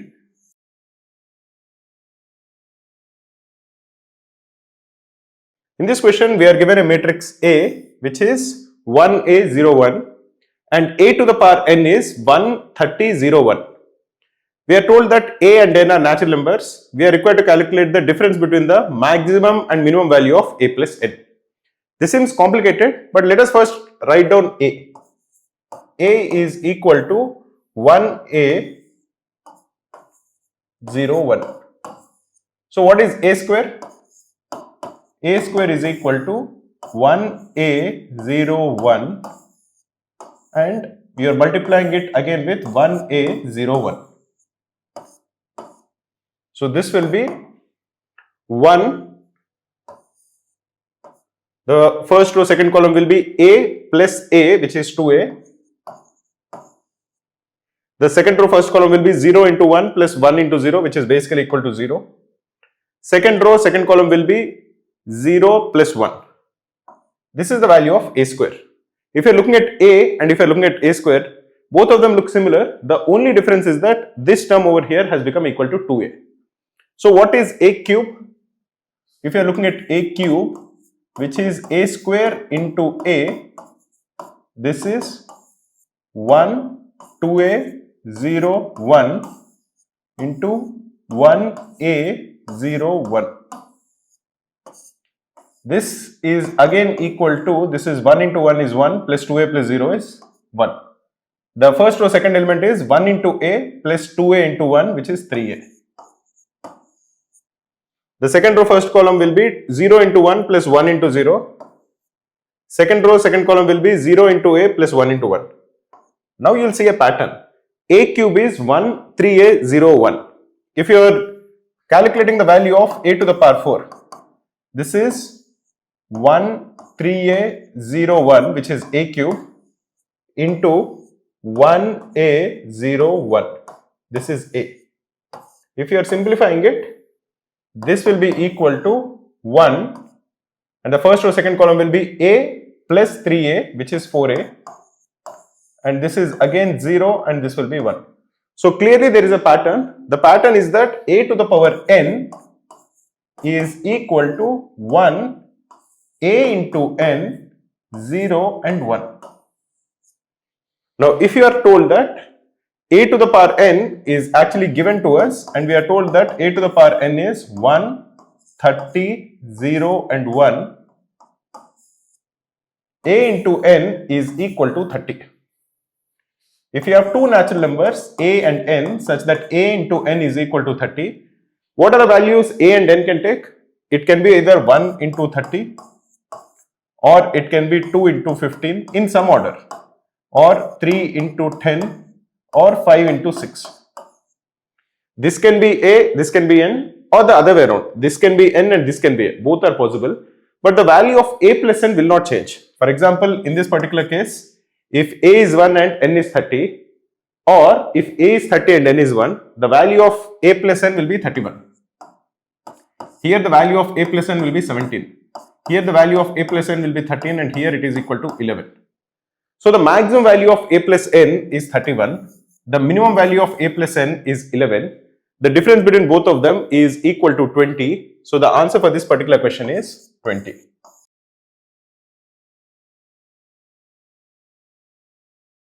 In this question, we are given two matrices. We are actually given three matrices, A, B and C. And we are told that a plus b whole square is 11 times this particular matrix. We are required to calculate the value of modulus of alpha minus beta. Let us first calculate the value of a plus b plus c. Then we will calculate the value of a plus b plus c whole square. And after that we can calculate the value of alpha and beta. What is a plus b plus c? The order of the matrix will be still 2, 2. A plus b plus c, the first row, first column will be 1 plus beta plus 0, which is 1 plus beta. The first row second column will be minus 1 plus 1 plus 1, which is equal to 1. The second row first column will be 2 plus 1 minus 1, which is 2. And the second row second column will be alpha plus 0 plus 2, which is alpha plus 2. This is the value of a plus b plus c. Now let us try to calculate what is the value of a plus b plus c whole square. That will be 1 plus beta into 1, and this is 2, and this is alpha plus 2, into 1 plus beta into 1, and this is 2, and this is alpha plus 2. You are multiplying these two matrices. So the first term will be 1 plus beta whole square plus 2.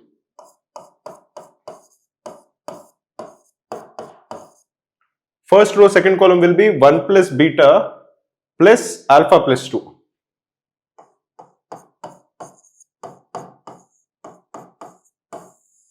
This is simply alpha plus beta plus 3. We will simplify it later. What is the second row first column? It is 2 times 1 plus beta plus 2 times alpha plus 2. So this is 2 times 1 plus beta plus 2 times alpha plus 2. This, if you are simplifying, is just 2 times alpha plus beta plus 3, which is basically 2 times this, but again we'll simplify it later. And the second row, second column will be 2 times 1 plus alpha plus 2 whole square. This we are told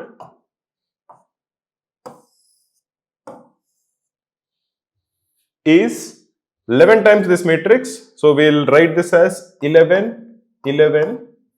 This is 11 times 2, which is 22, and this is 66. So now we have to just equate the corresponding elements. For example, 1 plus beta whole square plus 2 is equal to 11.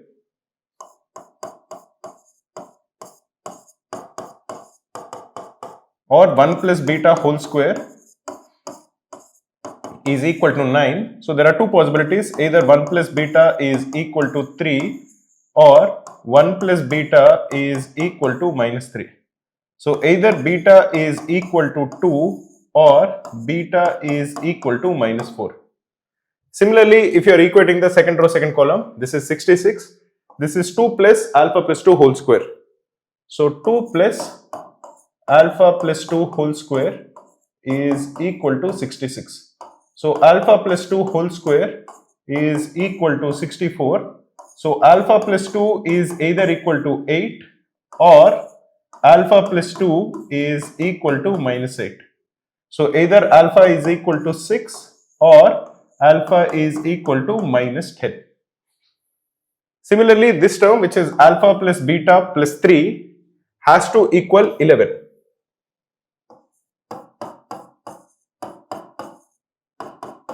Or alpha plus beta has to equal 8.